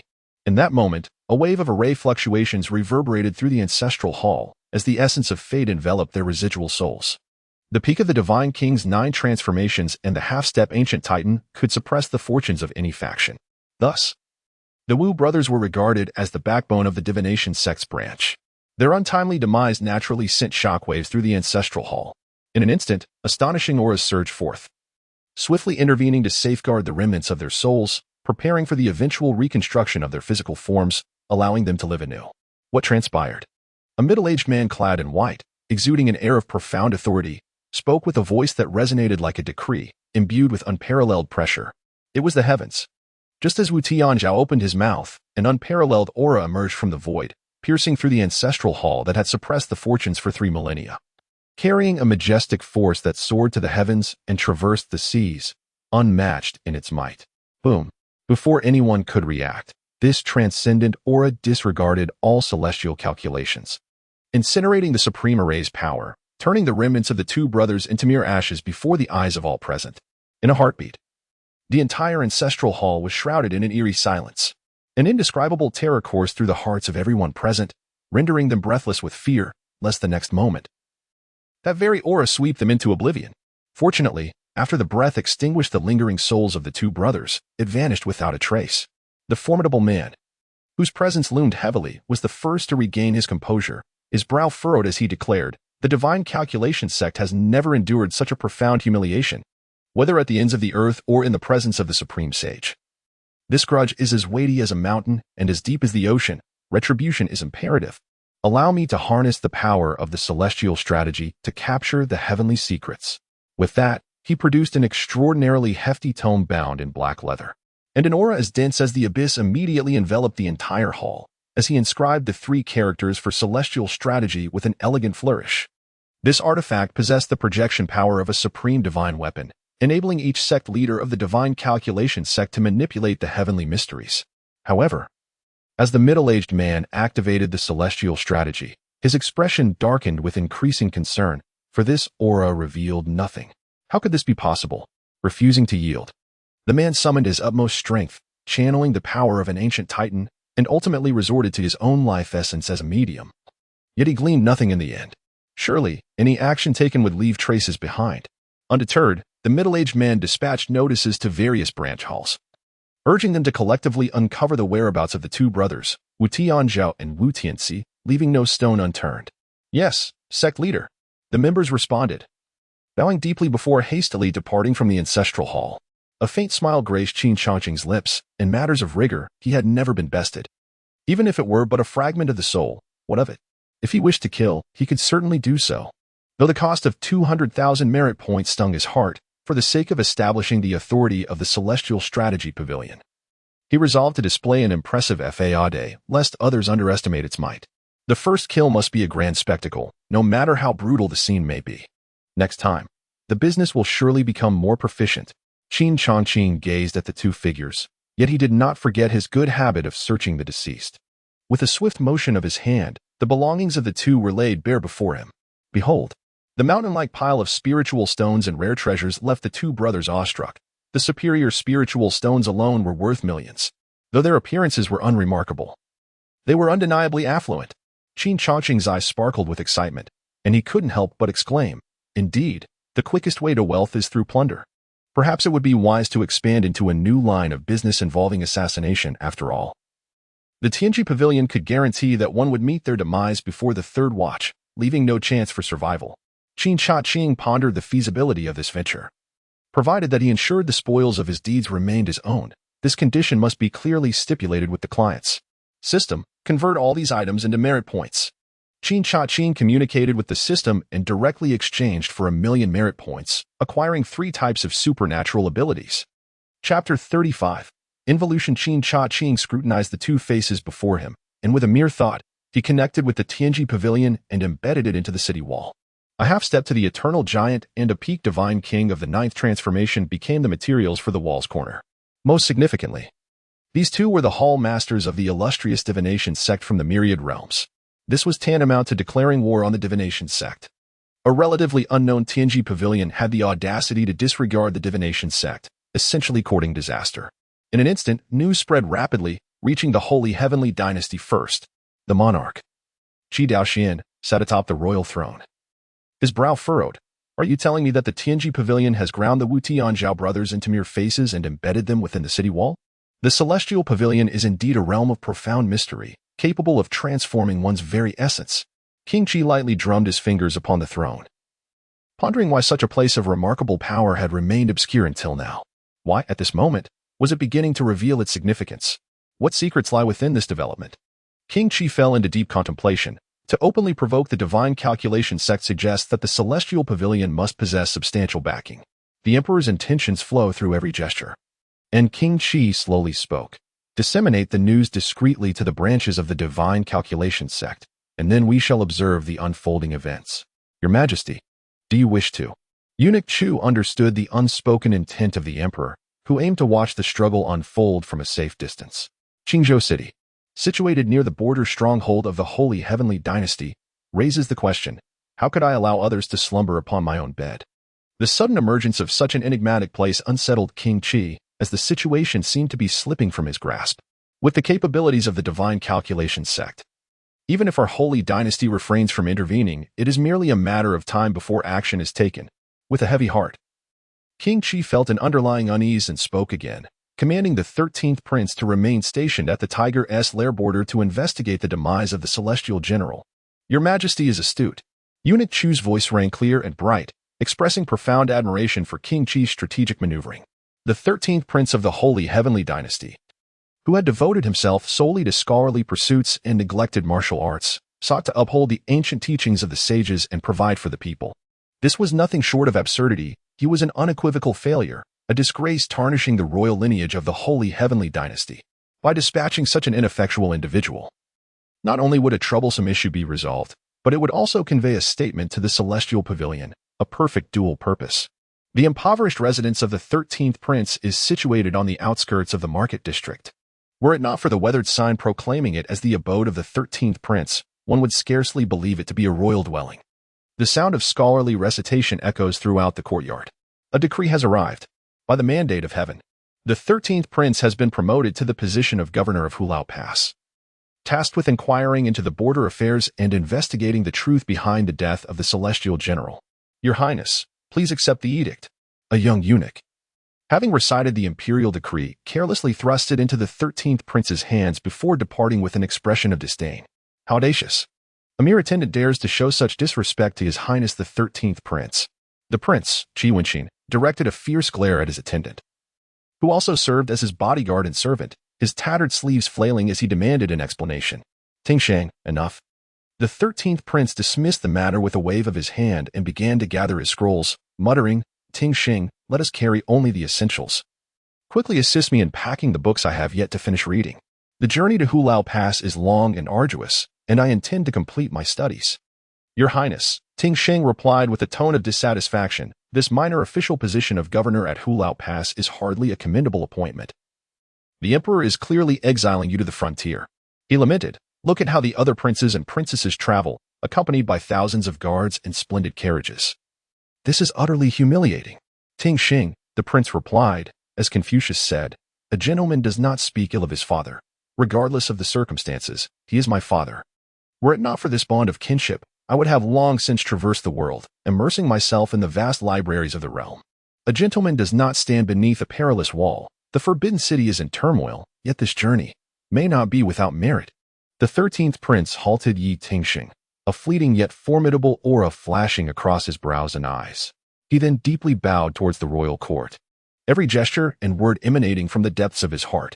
His mother, a woman of humble origins, stood in stark contrast to her numerous siblings. Coupled with her previously unremarkable talents, she had even garnered the disdain of the king, facing exclusion at every turn. The prince, Yu Tingsheng, was acutely aware that his master was endowed with profound wisdom and exceptional talent, far surpassing the so-called prodigious princes and princesses by 100-fold. Yet, he ultimately hesitated, refraining from mentioning the prince's potential emergence into the world. As master and servant stepped out of the majestic capital, the golden purple city of the Holy Tian Dynasty, they carried with them a bamboo cage filled with books and clothing. As Confucius said, a journey of 1,000 miles begins with a single step. Observing the desolation around them, Yi Tingshin's spirit surged, transcending the titans of history. His talent akin to a tidal wave, overshadowing the top scholar of the present day as he recited the timeless words of Confucianism.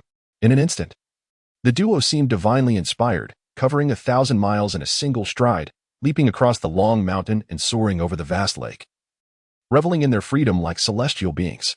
Yet, the 13th prince shook his head slightly, chiding his impetuousness and lack of restraint. The ancients wisely stated, travel 1,000 miles. Read 10,000 books. However, as the closest companion to the 13th prince, Yi Tingshin was unafraid, retorting, clad in coarse fabric and rough cloth. Yet one's inner self is adorned with poetry and knowledge. He dismissed the company of old scholars who simmered gourd leaves, preferring instead to accompany scholars who tread upon locust blossoms. With empty pockets, one cannot seek the spring horse. With wandering eyes, one cannot choose a son-in-law as carriage. In that fleeting moment, Yi Tingshin's brilliance soared to the heavens, his vast talent manifesting as two spirited steeds, their hooves lightly treading upon the fragrance of locust blossoms. The essence of poetry and literature danced before the 13th prince, fluttering as if stirred by an unseen wind, with the scent of books greeting them warmly. If it were to be revealed that the oft-mocked and underestimated 13th prince could exhibit such grace and confidence, it would surely astonish many. Previously, the prince had acted on a whim, embarking on a journey of great fortune. Perhaps I might also partake in the prince's delights, mused Yi Tingshin as he rode alongside the 13th prince, captivated by his noble countenance. While the world derided the prince, he merely chuckled at the poet's inability to see the truth. By harnessing the fortuitous energies that slipped through the prince's fingers, he had already attained the status of a sage, his prowess rivaling that of a half-step ancient titan. Unfathomable. The 13th prince shook his head, yet remained engrossed in his studies. Long past the point of being swayed by material joys or personal sorrows, he had made the Book of Changes his foundational scripture. Having already touched upon the profound mysteries of yin and yang, the two principles, the four images, and the 8 trigrams, how could he still fail to grasp the essence of this journey? The I Ching states, yin and yang give rise to the two principles. The two principles give rise to the four images give rise to the 8 trigrams, and the 8 trigrams give birth to all things. A most intricate and ever-changing phenomenon. Yet, despite the prince's comprehension of the arcane wisdom within the text, he could not see clearly. Did this imply that the fortune of this journey? A chill ran down Yi Tingshin's spine as he sensed something amiss. He hastily recited the teachings of the sages to quell the rising tide of unease within him, striving to regain his composure. The two, master and servant, galloped onward, their pace swift as meteors, covering vast distances with ease. Just as they pressed forward, Helian Guiming, the elder of the divination sect's branch, appeared before the sect leader Qin Guiming, his back hunched and his countenance ashen. The Tower of Heavenly Secrets? What formidable power lies therein? How had I never heard of it before? Qin Guiming maintained his composure, secretly calculating the hidden truths of the tower, yet the will of heaven intervened. Cleaving through all celestial calculations like a blade, he found himself at a loss. In a moment of reluctant acceptance, he sought to communicate once more with the celestial strategies, utilizing the divine presence to glimpse into the secrets of the heavens. At that juncture, he beheld a small city, within which a towering 9-story edifice reached toward the stars, suffused with a radiant aura of treasures that resonated throughout its halls. A chill coursed down Qin Guiming's spine upon witnessing such a priceless gem, as he sensed the imminent opportunity for his own sanctification. In an instant, his eyes blazed with a fervent crimson, and he resolved, regardless of the peril, to seize this celestial tower. Captain, Yu Helian Guiming had never witnessed Qin Guiming in such a state, assuming that his cultivation had encountered a setback. I am unharmed. Merely exerting all my strength to activate the celestial strategies today, momentarily succumbing to inner demons, with an unyielding desire to monopolize the treasure. Qin Guiming's demeanor starkly contrasted with that of the White Day Patriarch, as he solemnly declared, "These two brothers are riddled with faults and flaws. Having long relied on their influence to intimidate others, they deserve this calamity. Our divine calculation sect stands as a legitimate force, and we must not engage in such tyrannical behavior." Witnessing Qin Guiming's duplicity, Helian Guiming silently cursed, feeling the loss of his trusted allies.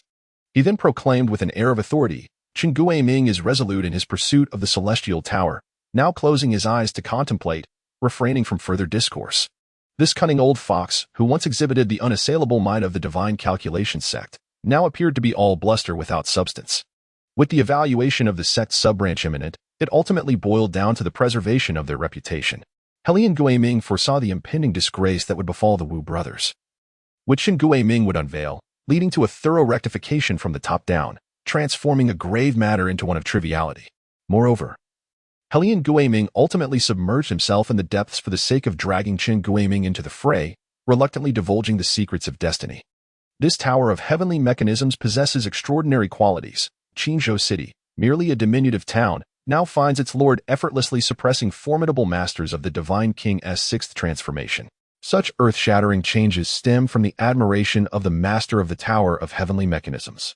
It is said that this individual can even calculate the secrets of heaven, thus rendering our Divine Calculation Sect unable to forge an alliance.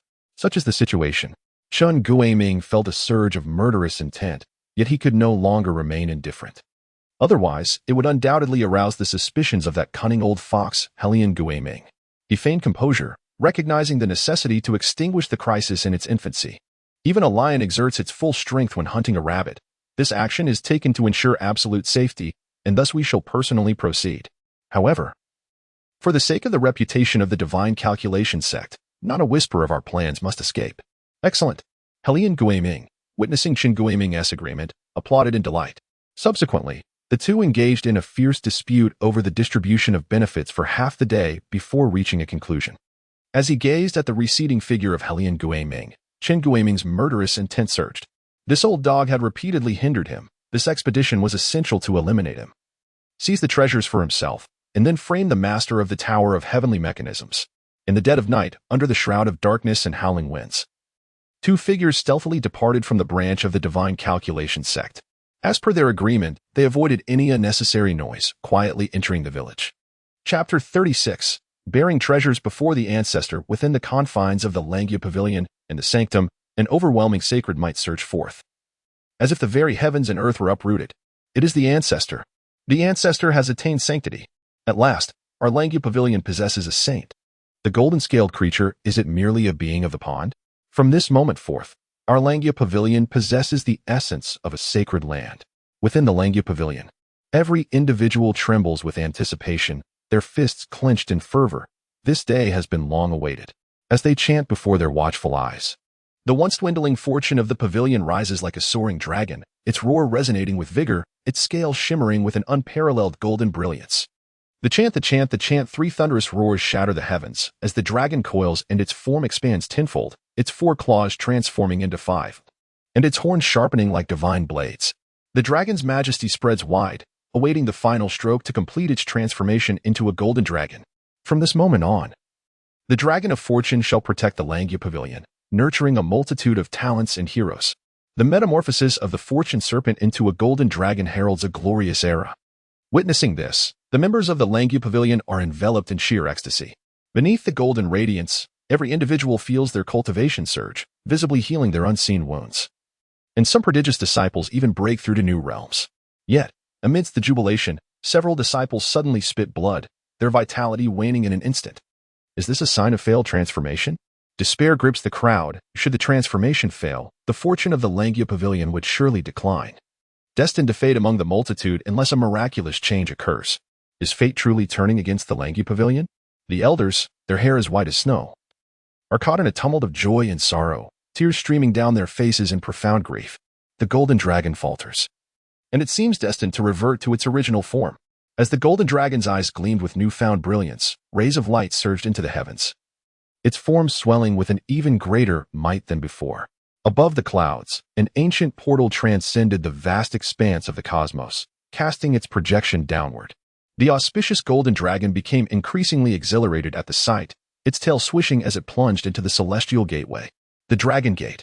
It is indeed the Dragon Gate. Across the myriad sects of the world, the transformation of auspicious energies into golden dragons is a common sight. Yet the manifestation of the ancient Dragon Gate during such a transformation is a rare occurrence. With a resounding roar, the dragon startled the world. Leaping forth from the Dragon Gate, behold, upon the dragon's head, a figure stands. The disciples beheld a man clad in white, hands clasped behind him. his long black hair billowing as if caught in a divine wind, an aura of celestial grace swirling around him. As though a golden immortal had descended from the ninth heaven. It is, the Master. Long live the Master. Today, the ancestor of the Langia Pavilion has attained the status of a half-saint. Let all under heaven rejoice.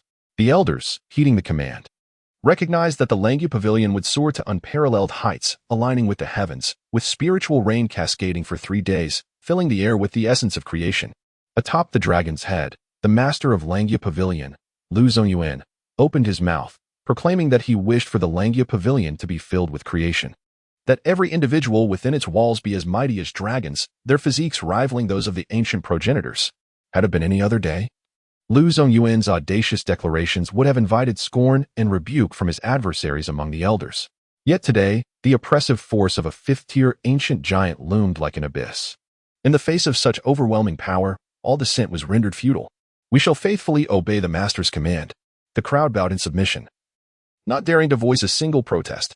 Everything unfolded precisely as anticipated by their venerable predecessors. Lu Zongyuan, filled with exuberance, felt an immense gratitude towards Qin Changqing. The elder must have foreseen the impending transformation of Langia Pavilion, which enabled me to achieve a breakthrough in the art of dragon painting. Ascending through 3 realms to become a formidable figure at the 5th level, casting a shadow over the entire Langia Pavilion. As long as I cling tightly to the elder's leg, Langia Pavilion shall undoubtedly become a sacred sanctuary. Lu Zongyuan revered Qin Changqing as a divine being and then descended upon the ancestral hall like a dragon. Before the esteemed ancestors, he knelt and recited sacrificial words to communicate with their souls. Heaven and earth above, I, Lu Zongyuan, presently the master of Langia Pavilion, come to report to the ancestors. The master of Tianji Pavilion has aided our revered forebear in achieving sanctification, his grace as profound as the ocean. Today, I welcome the master of Tianji Pavilion into the ancestral hall. The Langia Pavilion shall endure, and the master of Tianji Pavilion shall forever enjoy the incense of Langia Pavilion. I beseech the ancestors to grant their approval. Boom. Approved. Within the ancestral hall, the ethereal portraits of celestial beings seem to possess the power to govern the heavens and the earth, moving as if stirred by an unseen wind. And a space opened up in the center of the 3rd row. Thank you, esteemed ancestors. The master of Langia Pavilion rejoiced, and, using his spiritual energy, vividly depicted the essence of Qin Changqing, enshrining it within the ancestral hall alongside the revered ancestors. As Lu Zongyuan stepped out of the ancestral hall, several elders approached, saying, Master, it is a joyous occasion to celebrate the forebear's sanctification. We should host a grand feast for the guests of the world to demonstrate the might of Langia Pavilion. This is akin to a powerful nation showcasing its strength through a military parade, displaying national pride to its citizens and flexing its muscles to outsiders. Such matters are for you to manage. I have more pressing concerns. Lu Zongyuan directly entered the treasure house, emptying half of it. While the profound heritage accumulated over countless years at Langia Pavilion was taken away with great vigor, in comparison to meeting Qin Changqing, what significance does hosting a grand banquet for guests from across the realm hold? Buzz, buzz, buzz. Within the great Thundersound Temple, the rhythmic resonance of 3 bell tolls reverberated throughout the entire Langia Pavilion, instilling a sense of reverence among the numerous monks present. The 3 chimes signified that a disciple had bravely traversed the 18 bronze men's earth-shattering formation and emerged victorious. To venture alone into the 18 bronze men's earth-shattering formation and break free indicates that a certain bodhisattva has achieved the status of an ancient giant, ascending to the pinnacle of bodhisattvas. In our great Thundersound Temple, among this generation's 18 bodhisattvas, the one with the greatest promise is none other than Brother Fagwang. Undoubtedly the foremost among the bodhisattvas. Alas, if only Brother Fahai could pierce through the veil of illusion and awaken this title of bodhisattva leader. The expressions of the monks immediately turned somber, lamenting for the great Zen master Fahai. Boom. Atop the 9-tiered pagoda, a resplendent golden light erupted like the sea, revealing a monk clad in purple robes, emerging from the brilliance, accompanied by the chanting of countless sacred verses, as if a Buddha or Arhat had descended to the mortal realm. In that moment, great Zen master Fahai clasped his hands together, reciting the Buddha's name, Amitabha. It is Brother Fahai. He is the first to break through to the status of an ancient giant, emerging from the formation. The crowd was astonished. Was it not said that he was deeply ensnared in delusion, lost to madness, with no hope of breakthrough? How could it be that, without warning, he attained the status of an ancient giant and transformed into the foremost bodhisattva? Boom. Under the watchful gaze of the crowd, Master Fahai knelt heavily on the ground, his demeanor respectful as he bowed towards the Celestial Machine Pavilion. He recited the sacred texts, invoking blessings for Qin Changqing. His thoughts ascending to the heavens. To take a life is not to sever karma, but to protect life is to cherish it. The grace of the holy monk imparting wisdom is a debt that I, Fahai, shall never forget. Alas, I have yet to gather sufficient funds, otherwise I would be able to once again receive the holy monk's teachings. Should I possess an invaluable Buddhist treasure that I could bestow upon the holy monk, it would surely allow me to grasp the essence of the formless Buddha once more. What a pity, what a pity. Thereafter, Master Fahai descended gracefully, each step like a lotus in bloom. Congratulations poured forth from Master Fahai's monumental achievement, the creation of the 18 copper men shaking the heavens array. Congratulations to Master Fahai for ascending to the apex, a moment of great joy for our great Thunder Sound Temple. We beseech Master Fahai to share his teachings with us, so that we may bask in his virtuous presence and comprehend the profound mysteries of the Dharma. The crowd immediately gathered around Master Fahai, appearing to offer congratulations, yet genuinely seeking enlightenment from him, yearning to grasp the subtleties of the Buddhist teachings. In other words, they sought to receive the wisdom of Master Fahai without offering any recompense, making various excuses to do so. The brothers and disciples are unable to decline such heartfelt enthusiasm, and Fahai dared not refuse their request. Today, I, Fahai, audaciously take the stage to expound the teachings. I invite my fellow brothers and disciples to offer their corrections. Seeing the crowd's eagerness, Master Fahai had no choice but to acquiesce. Gratitude flowed as they expressed their thanks. To hear the teachings of a timeless giant was indeed a tremendous blessing for them. Ahem. Yet even the Buddha possesses a path. The humble monk declares that to impart teachings requires a considerable fee, otherwise, it is arduous for him to convey the sacred truths. Master Fahai, the great Zen master, asserted firmly. What? Upon hearing this, the crowd's expressions turned grim, for they had not anticipated that their esteemed senior, the foremost disciple, was ensnared by the allure of wealth. The monk's fees are not for his own gain, but rather for the benefit of all fellow monks, enabling them to experience the realm where the Buddha is devoid of form. Master Fahai's demeanor radiated purity, free from any semblance of worldly entanglement, emerging unsullied from the mire. Observing the crowd's cooperation, Master Fahai's heart swelled with compassion, and he began to elucidate the profound teachings of protecting life rather than taking it. The essence of Buddha's wisdom. After his enlightening discourse, the monks' faces gleamed with newfound understanding, each bidding farewell to Master Fahai as they retreated into solitude. Alas, still insufficient. Master Fahai pondered, realizing that the treasures of the Dharma still fell short of his expectations. He then turned his gaze toward the elders. Esteemed Uncle Jinghai, your humble disciple, Fahai, possesses a wondrous method to help you intimately grasp the subtleties of the formless Buddha. The disciple seeks not for himself, but desires the radiance of the Tathagata's light to illuminate the depths of the abyss. Thus, he requests merely a piece of Dharma-grade treasure.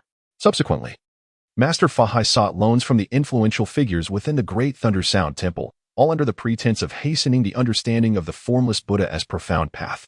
Yet, indeed, some attained enlightenment, stirring a tempest within the Great Thunder Sound Temple. Even the higher-ups of the Great Thunder Sound Temple were taken aback. None could have anticipated such an extraordinary approach to comprehending Buddhist teachings. One day, the elder in charge of the lamp summoned Master Fahai, the great Zen master. Upon meeting the elder, Master Fahai was enveloped by a profound aura of the sacred Buddha, stirring ripples within his heart and shaking his Buddhist spirit. The elder, with beads rolling in his hand, conveyed his thoughts. Fahai, I have called upon you to inquire about the path leading to such remarkable enlightenment. If this concerns your personal cultivation, feel free to remain silent. Master Fahai, unable to conceal the truth, reported everything without reservation. It was astonishing that such a wondrous Buddha existed in this world, and he felt a deep sense of inadequacy. In the heart of the elder, an ancient Buddha emerged, deserving of veneration, who then bestowed countless treasures of Buddhism upon him, reminding Master Fahai to keep this secret closely guarded, ensuring it was not disclosed to the likes of the Great Forest Temple or the Diamond Temple. Such enlightenment must be firmly held within one's grasp. Thank you, esteemed elder. Master Fahai exhaled deeply, feeling he had finally gathered enough treasures of Buddhism to meet the holy monk and receive further guidance. Instantly, he transformed into a beam of golden light and sped away towards the Celestial Mechanism Pavilion. Chapter 37. the second divine ability oblivious to the world beyond his window. Qin Changqing reclined within the Celestial Mechanism Pavilion, connecting with the system in his mind. System, please recommend a divine ability for me. 300,000 merit points. Minor divine ability, mountain bearing. As the system's voice resonated within his consciousness, the profound essence of the heavenly path descended, flooding directly into Qin Changqing's being. Boom. Mountain bearing. In ancient times, the formidable deity, the giant spirit, possessed immense strength. Upon witnessing the celestial phenomenon of 10 suns aligned in the starry heavens, causing a great drought that left the populace in despair, he shouldered 2 ancient divine mountains and pursued them. Qin Changqing exhaled deeply, feeling an unparalleled strength within him. With the manifestation of the mountain-bearing divine power, even the sacred mountains could be uprooted. Not only that, but after awakening this innate ability, Qin Changqing sensed his cultivation at the peak of the cave heaven breaking through barriers. The 10 cave heavens, once radiant like the blazing sun, now merged as one under his command, with 3,000 years of cultivation flooding into his being, achieving the ultimate realm of the cave heaven in a single stroke. His colossal strength was such that he could seize dragons and hurl elephants. His body and power fused, spirit and form became one, embodying an unparalleled unity. Beneath the primordial sacred body, even the mightiest of ancient titans could not withstand a single punch from him. Well, Qin Changqing was astonished, once again experiencing the exhilarating joy of becoming stronger through investment. System, how many years of cultivation can I currently endure? 10,000 years, fill me up. Qin Changqing declared with commanding authority. Host realm has ascended to the ultimate cave heaven. Exchange ratio for cultivation has increased. 100 merit points can be exchanged for 1 year of cultivation. 7,000 years of cultivation require 700,000 merit points. Boom. Under the enhancement of 10,000 years of cultivation, Qin Changqing's fingertip detonated, followed by the shattering of his arm bones. And his legs erupted in a gory display of flesh, revealing stark white bones beneath. The extreme surge of power rendered Qin Changqing momentarily unaccustomed. In the blink of an eye, he was reduced to a mere skeleton. Goodness! All Qin Changqing could utter was an exclamation of disbelief, lamenting the exorbitant costs as if money flowed like water. This wretched system must be named Shou, and the pain was undeniably excruciating. Soon after, the roar of 10,000 years of cultivation echoed through him. In the primordial sacred body, a transformation occurred. The bones resonated, and fragments of bone were expelled, scattering across the ground. The ancient beasts roared, dragons soared, phoenixes danced, and Qilins guarded the land while the black tortoise stabilized the world.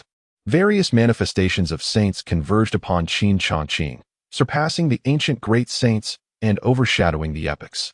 At this moment, the millennia of cultivation settled, flowing quietly within Qin Changqing. With a foundation of 10,000 years of cultivation and 2 formidable powers, Qin Changqing initially possessed the strength for self-preservation. However, he could not afford to be complacent, undoubtedly. There existed formidable curses akin to the 7-arrow curse. Should his current cultivation be revealed, it might scarcely suffice to fill the gaps in one's teeth. It was exceedingly perilous. Thus, he preferred to remain quietly in the Tiangui Pavilion, conducting business. Qin Changqing desperately suppressed the tumultuous thoughts within, wishing fervently to slap himself into a state of complete composure. Then, his expression darkened. Just like that, my 1,000,000 merit points, gone. He found himself impoverished once more, feeling an acute sense of insecurity. How could he flaunt his prowess before the system now? He was indeed a real person, while this system felt like a genuine nuisance, compelling him to open the door and welcome students. With a heavy sigh, Qin Changqing reluctantly opened the doors of the Tiangui Pavilion. Senior. Upon the door's opening, Guomantian stood in solemn respect, then prostrated before Qin Changqing, declaring, Junior greets you, wishing you abundant blessings and peace. May you alone uphold Changqing through the ages. Ahem. Qin Changqing helped Guomantian to his feet, saying, City Lord Gua, you are too courteous. Please rise quickly. The junior dares not, Guomantian replied. I have come this time not for any pressing matter, but primarily to pay my respects to you, senior. I have also prepared a humble gift. I hope you will graciously accept it. Guomantian, with his round and jovial face resembling a proudly blooming chrysanthemum, exuded an aura of unwavering devotion. Qin Changqing greeted him with an amicable smile, ushering him into the Tiangui Pavilion.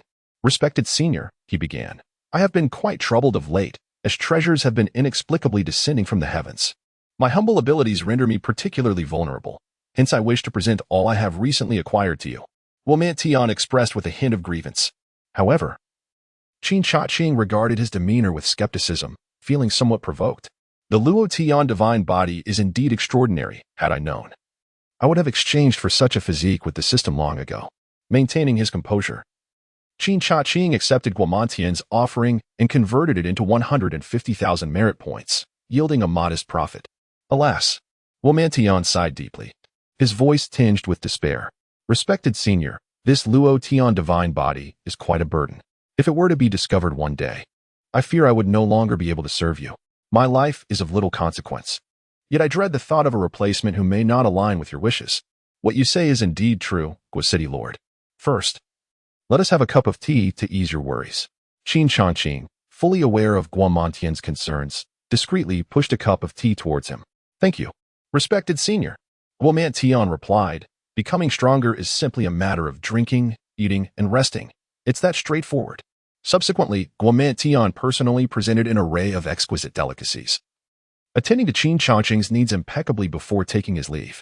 I shall take my leave now. Hardly had he departed when Master Fahai and Lu Zongyuan arrived outside the Tiangui Pavilion. Master Fahai, Lord Lu, it has been several days since we last met. I trust you have been well.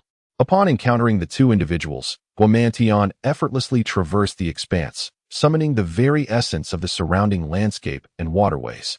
In an instant, the atmosphere shifted dramatically, and the skies transformed from serene to tempestuous. Ahem. My sincerest apologies. My esteemed senior has just elevated my prowess, and I find myself momentarily overwhelmed. Please do not take offense. Guomantian bore a rather insufferable expression, completely devoid of any humility. Reveling instead in his newfound strength, he believed that by pleasing his senior, he could secure his own safety.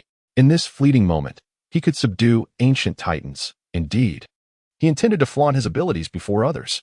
Humph. Lu Zongyuan felt a pang of bitterness in his heart, having toiled for millennia in his cultivation, only to find himself overshadowed by this seemingly incompetent individual. Amipa, Master Fahai, though displeased, maintained the composure befitting a monk, choosing not to stoop to the level of such a person. Soon after, both arrived at the heavenly Mechanism Pavilion. Before Master Fahai could utter a word, Lu Zongyuan preemptively bowed at a 90-degree angle, his voice resounding with respect and vigor. I, Lu Zongyuan, the head of Langyu Pavilion, pay my respects to my esteemed senior.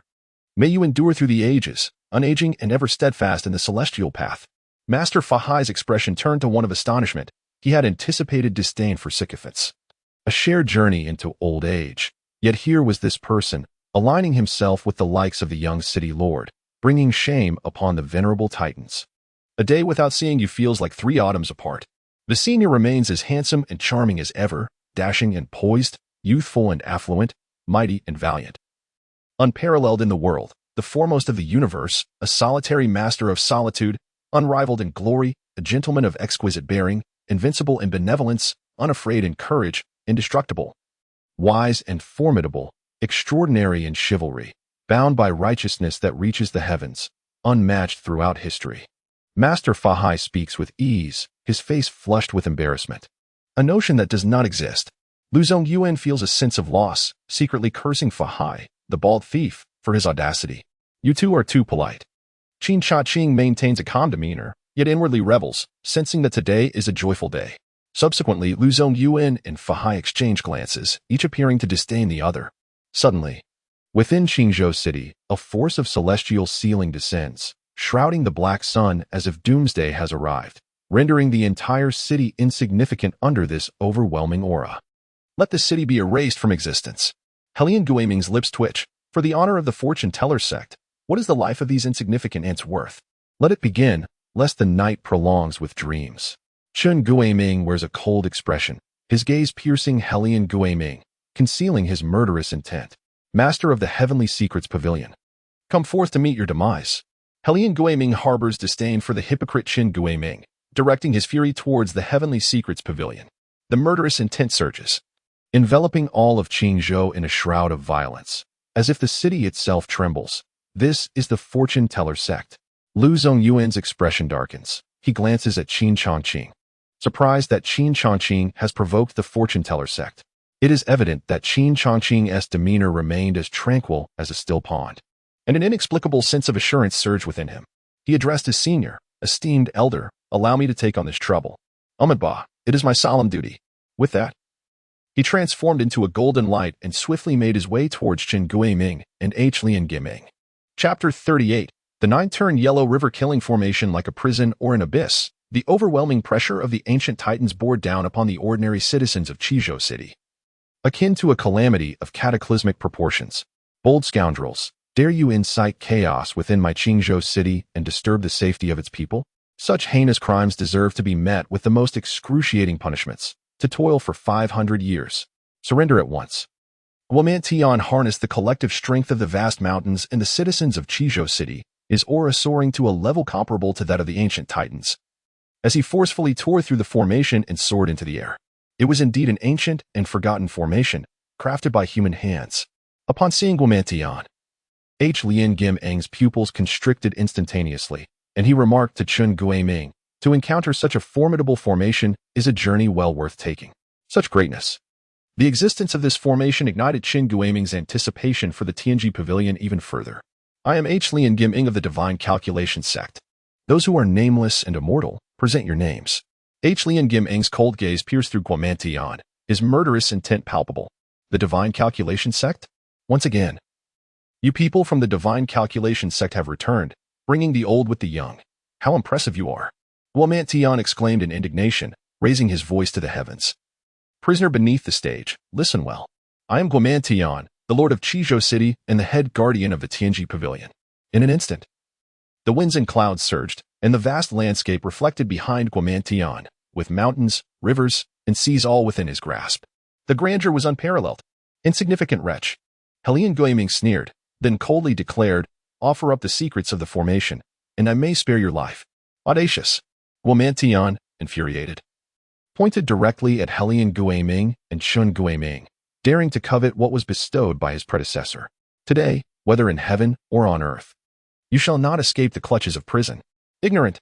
Lian Guiming waved his hand, and a tempest arose, obscuring the sky and plunging the earth into darkness.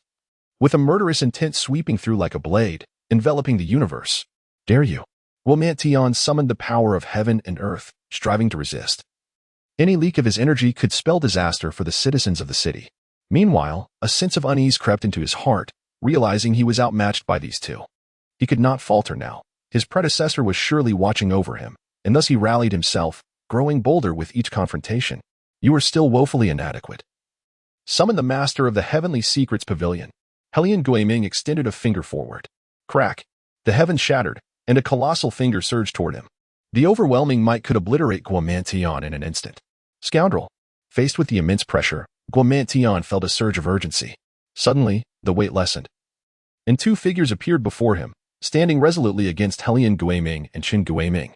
The great Zen master of the thunderous sound temple, Lu Zongyuan. The master of the Langya Pavilion. Lian Guiming was taken aback, never anticipating the emergence of such formidable adversaries. In the realm of the Divine Calculation Sect, Elder Lian stood resolute, alongside the esteemed leader Qin Guiming. As Lu Zongyuan approached with an air of nonchalance, he inquired about the tumultuous conflict that had erupted, wherein the very heavens were obscured by their formations, disregarding righteousness and even endangering the common folk of the city. Amenba, the venerable master Fahai intoned, his palms pressed together. Yet his gaze bore the fury of a steadfast arhat. Elder Lian Guiming, parched and desperate, accused the master of the Celestial Mechanism Pavilion and the lord of Qizhou City of colluding with remnants of the demonic path, wreaking havoc upon the Divine Calculation Sect and its hall masters, while the citizens of Qingzhou remained silent, having fallen into depravity. "Our actions arise solely from the pursuit of celestial clarity." Lu Zongyuan, momentarily taken aback, retorted, "Elder Lian, could you not conjure a more compelling justification? Such a rationale merely serves to insult my intelligence. What do ordinary citizens know of the Celestial Mechanism Pavilion? When one engages in commerce, all visitors are treated as guests, regardless of their origins." Lian Guiming, stripped of his composure, felt a rising tide of frustration. "Given the stakes for the reputation of the Divine Calculation Sect, since you have chosen this path, I invite both of you to accompany the citizens on their journey." Eschewing the cunning rhetoric of Lian Guiming, Qin Guiming acknowledged the gravity of the situation, his gaze intensifying with a palpable aura of impending wrath. With a thunderous roar, a cataclysmic array unfurled, obliterating the formations they had previously established. The 9 curves of the Yellow River manifested, sweeping forth a myriad of sands. As the power of the formation shattered the cosmic expanse, each grain of sand resembling the extinguished stars. It is said, the Yellow River's malevolent formation aligns with the 3 talents. In this calamity, even the immortals suffer disaster. Within the 9 twists lies the essence of creation, and within the 3 bays are concealed the winds and thunder. How absurd it is for the cultivators of the immortal realm to speak of the celestial abode, as if they could claim the sacred fetus of the spirit platform. Encountering this, one is destined to undergo a complete transformation. Only then does one realize that the left path is unworthy of a mediator. The 9 curves of the Yellow River present a lethal formation. Upon witnessing this array, Helian Guiming could not suppress a gasp of cold air. The most terrifying aspect was that he found himself ensnared within the deadly formation. Qin Guiming, do you intend to be foolish alongside me? How could you possibly seek to kill me? With a weary indifference, Qin Guiming revealed, You, how dare you? Helian Guiming's heart raced with alarm. This lethal formation, anchored by the 3 talents, concealed the mysteries of heaven and earth, containing the Emperor's elixir and the Emperor's secret technique. Capable of obliterating the spirits of ancient titans, trapping their forms, and diminishing their essence, ultimately destroying their very foundations and corporeal bodies. Even an apex titan, should they not fully transcend the bounds of their realm, would inevitably become a mere mortal upon entering this formation. For mortals, entry is tantamount to obliteration. The 9 twists harbor no straight path, and the end of the curve reveals the malevolence of its wonders. Regardless of their invincibility, even the ancient titans would find it difficult to escape. This formation is the most treasured secret I have safeguarded throughout my life, containing primordial mysteries and mechanisms of life and death. To be buried beneath this array is indeed an honor for you. Even if immortals were to enter, their essence would dissipate. Today, this tower of heavenly secrets belongs solely to me, the master of this helm. Qin Guiming executed the sealing gestures, linking the 3 talents internally while externally manipulating the 9 palaces and 8 trigrams, traversing the void with precise entrances and exits, advancing and retreating in orderly fashion. He possessed immense knowledge of this formation, rumored to have been set by the 3 ancient titans in bygone eras, which caused the primordial great sages to descend into the mundane. The intricacies contained within are akin to the mechanisms of attaining sanctity. Heaving, heaving, heaving. The formation stretches across the heavens and earth, its might akin to the Yellow River. A chilling wind sweeps in, invading the very essence of humanity. While a dense black mist envelopes the sun and moon, the atmosphere is heavy and obscure, shrouded in a somber gloom. In mere moments, the 4 individuals were entirely consumed.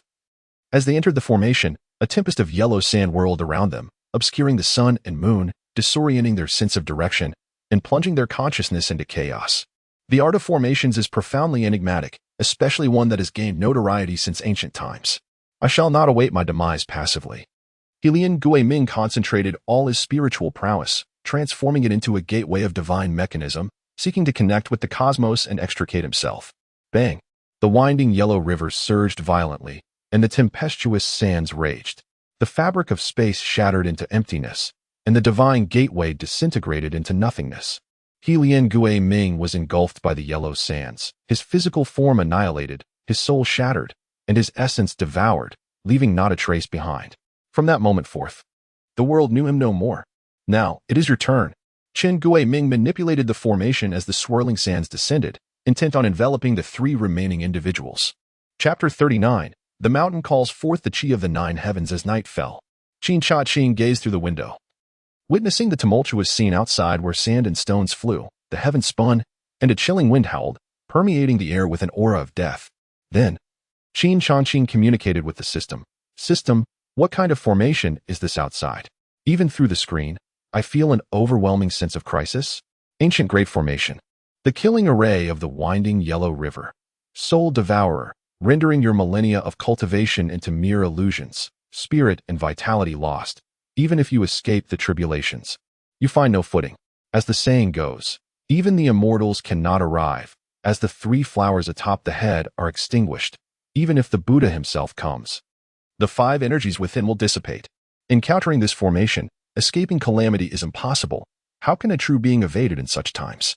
How terrifying. Qin Changqing pressed his lips together, then revealed a hint of wicked charm. Such a fearsome ancient killing formation must provide an exhilarating experience when breached with sufficient resources. System. How many merit points are required to dismantle this array? Castrated version of the 9 killing formation possesses fatal flaws, requiring 100,000 merit points. Not expensive. Qin Changqing initially anticipated a thrilling experience, only to discover it was merely a castrated version. Exchange for the method to break the formation. Buzz. No one understands this castrated version of the 9 formation better than I do. Qin Changqing chuckled softly. Now, it is your turn. The Tiangong Pavilion is destined for me. Inside the array, Chen Guoming's eyes burned crimson, his whole being resonating with mechanical sounds. To preside over this ancient killing formation. The suffocating aura of death is unbearable even for ancient titans. You wretched scoundrel, do you truly believe victory is assured? At this juncture, Guomantion disregarded life and death. For the prowess of my predecessors is beyond the comprehension of your filthy kind. Soon, it shall be your demise. Ha ha ha ha. Chen Guoming stood amidst the swirling yellow sand, harnessing the essence of the 9, his combat prowess unparalleled. Even a master at the brink of the ancient titans would not daunt him. Suddenly, he clenched his fist slightly, his palm sealing fate in my domain. Your lives are at my mercy, not the heavens. I am destiny itself. Who dares to defy the heavens? Meet your end. The chilling winds howl from the abyss. Yellow sands transform into an ocean extinguishing the 3 souls. Even deities entering the formation shall see their 3 flowers dissipate into nothingness. Endless golden form. The ultimate transmission of enlightenment, grant this humble monk the power to break. Confronting the perilous 9-bend Yellow River killing formation, Master Fahai's towering golden stature gleamed with resplendent light. As he summoned the ultimate potential of the transmission to counter the formidable external array. Merging my true self, I embody the formation, I become the spearhead. Transforming the very essence of mountains and rivers, wielding the authority of heaven and earth. Let this city lord shatter. The treacherous insecurity drives Guomantion to fight with his very life. The boundless wisdom flows freely. Lu Zongyuan formed a divine seal with his fingers, unleashing an infinite gust that obliterated the menacing force of the array closing in. The 3 united as one, each acting as a horn to resist the onslaught. Although the 9-bend Yellow River formation is an ancient killing array, the exquisite techniques they wielded possessed infinite profundity, rendering the array's might momentarily impotent against them. However, the 9-bend Yellow River formation is inexhaustible and eternal, while the trio was depleting their own essence, unable to sustain themselves indefinitely. In this ebb and flow, the 3 suffered varying degrees of injury. A desperate struggle ensues. Ignorant beings, the 9-bend Yellow River killing formation harbors the mysteries of life and death. Embodying the most formidable power under heaven, who can withstand it? Chen Guoming exuded syrupy confidence. Esteemed elder, please lend your hand to quell the demons. Guomantion howled towards the heavens, desperately summoning Qin Changqing. At this moment, he felt his body nearing dissolution, teetering on the brink of collapse. Esteemed elder, please lend your hand to quell the demons. Upon witnessing this, Master Fahai and Lu Zongyuan also called out. Truly amusing. The heavenly Mechanism Pavilion is already a clay Buddha crossing the river, unable to save itself, yet you still pin your hopes on it? Chen Guoming scoffed coldly. Allow me to show you all whether your lifeline can indeed save you. Alas! Suddenly, a sound of lament echoed in the depths of every heart. It is the senior. Overcome with joy, the rotund Guo wept, for he knew that the senior would never abandon him. Senior, I shall forever be your most loyal guardian, he exclaimed. Amiba. Master Fahai clasped his hands in prayer, his compassionate visage stirred. Thank you, senior. Although Lu Zongyuan wished to express his sentiments, he chose to exercise caution in the presence of Guo, prioritizing his dignity above all else. After all, one must maintain one's pride. Otherwise, he would have long been showering praises. Master of the Tiangong Pavilion, you have finally revealed yourself. Chen Guoming's voice resonated coldly. Human efforts can sometimes be exhausted, and fate may also falter. I, the master of this pavilion, urge you to embrace kindness. Qin Changqing spoke with a voice that soared to the heavens, surveying all beings. Ah, it seems there is no room for negotiation.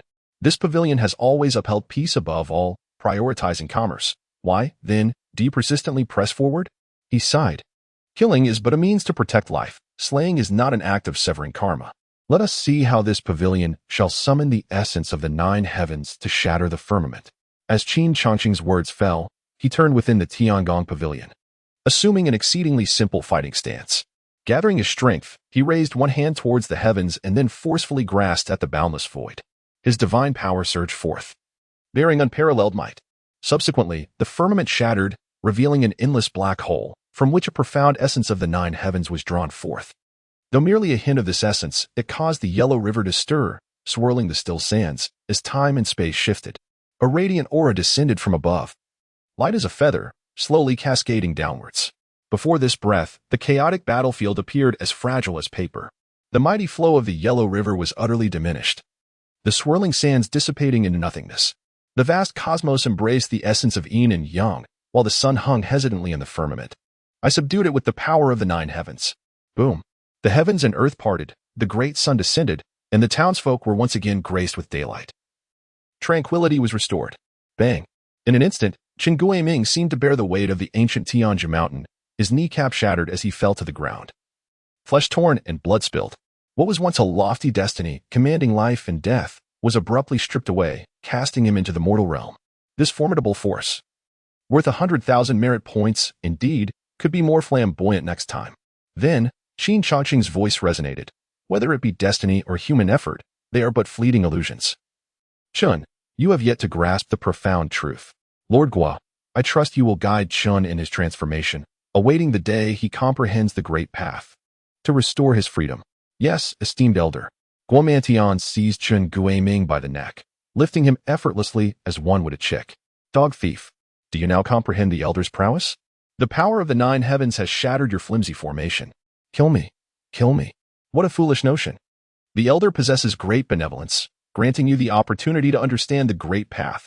Cherish it well, for I, the city lord, shall look after you with care. Guomantian replied mischievously. Chapter 40. Great Divine Power. Beyond the realms of the known, in a place shrouded in mystery, a wave of profound energy rippled through the cosmos. An ineffable force that rendered the vast mountains and rivers powerless against its enigmatic resonance, all laid bare to scrutiny. Yet, all was in vain, and ultimately, I had no choice but to relinquish my efforts. In but a fleeting moment, ethereal shadows emerged from a long-sealed realm, clad in garments of celestial elegance, their feet adorned with shoes woven from clouds, and draped in robes of mist. Beneath them galloped steeds of draconic lineage, each exuding an aura of celestial magnitude, their gazes piercing through the heavens.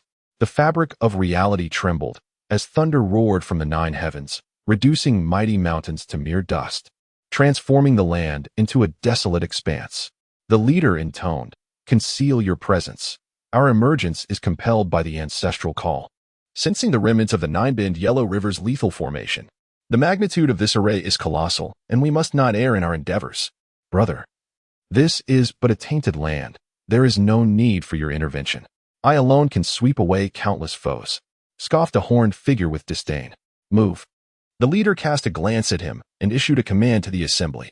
Esteemed elder, this scoundrel is profoundly wicked, daring to offend you. 1,000 deaths would scarcely atone for his transgressions. I present this storage ring on his behalf, seeking to mitigate some of his sins. This, vile glutton, he deserves to perish.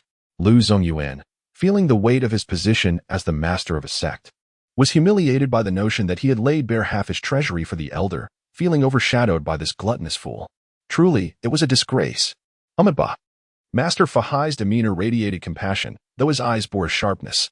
Having completed his task, the portly Ghoul lightly brushed off the dust from his attire.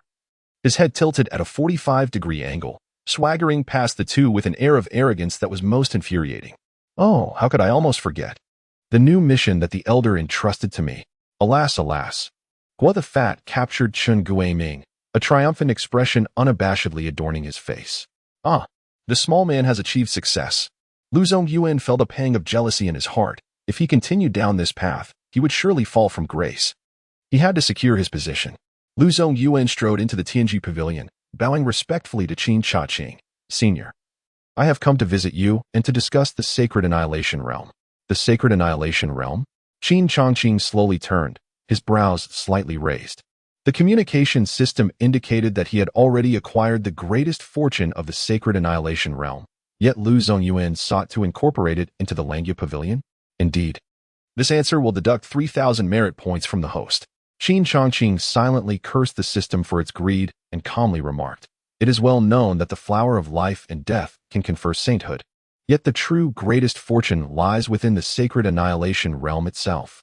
Lu Zongyuan, you indeed possess keen insight. Have you agreed, senior? Lu Zongyuan exclaimed with delight. As long as the Langyu Pavilion integrated the sacred annihilation realm, its foundation would be immensely fortified, rivaling that of the sacred grounds. The Tianji Pavilion grants every request. Anticipating the thoughts of its guests, naturally, I shall acquiesce, Qin Changqing replied with a subtle smile. But to integrate a celestial realm of such stature into the Langyu Pavilion would demand an astronomical price. Senior, I understand. Lu Zongyuan responded eagerly. This would entail half of the treasures in the Langyu Pavilion's treasury, and if that is insufficient, I am willing to empty the entire treasury for you. Half of the treasures in the Langyu Pavilion stirred an immediate flutter in Qin Changqing's heart. He then communicated with the system, inquiring, System, how can I acquire the sacred annihilation land? Great divine power, the manipulation of creation, is the foremost among the 36 great divine powers. Comparable to the celestial powers of the Zhou, it allows one to manipulate the cosmos, transforming the formless into form and life from death. It was through this divine power that the sage Niwa comprehended the art of creation, ultimately giving rise to humanity. Great divine power, the shifting of stars. Ranks third among the 36 great divine powers, also comparable to the celestial powers of the Zhou. It enables the repositioning of all things in the universe, including gods, humans, ghosts, demons, and beasts. It can eliminate adversaries by extinguishing their essence or grant them life anew. The translocation of celestial realms is a trivial matter. How many merit points does this require? Qin Changqing felt somewhat perplexed. Such celestial powers sounded exhilarating, yet he was eager to accumulate wealth. 40 million merit points. Well, the slow efficacy is inconsequential. As long as it fulfills my desires, all paths lead to the same destination. Qin Changqing coughed deeply, acutely aware of his impoverished state.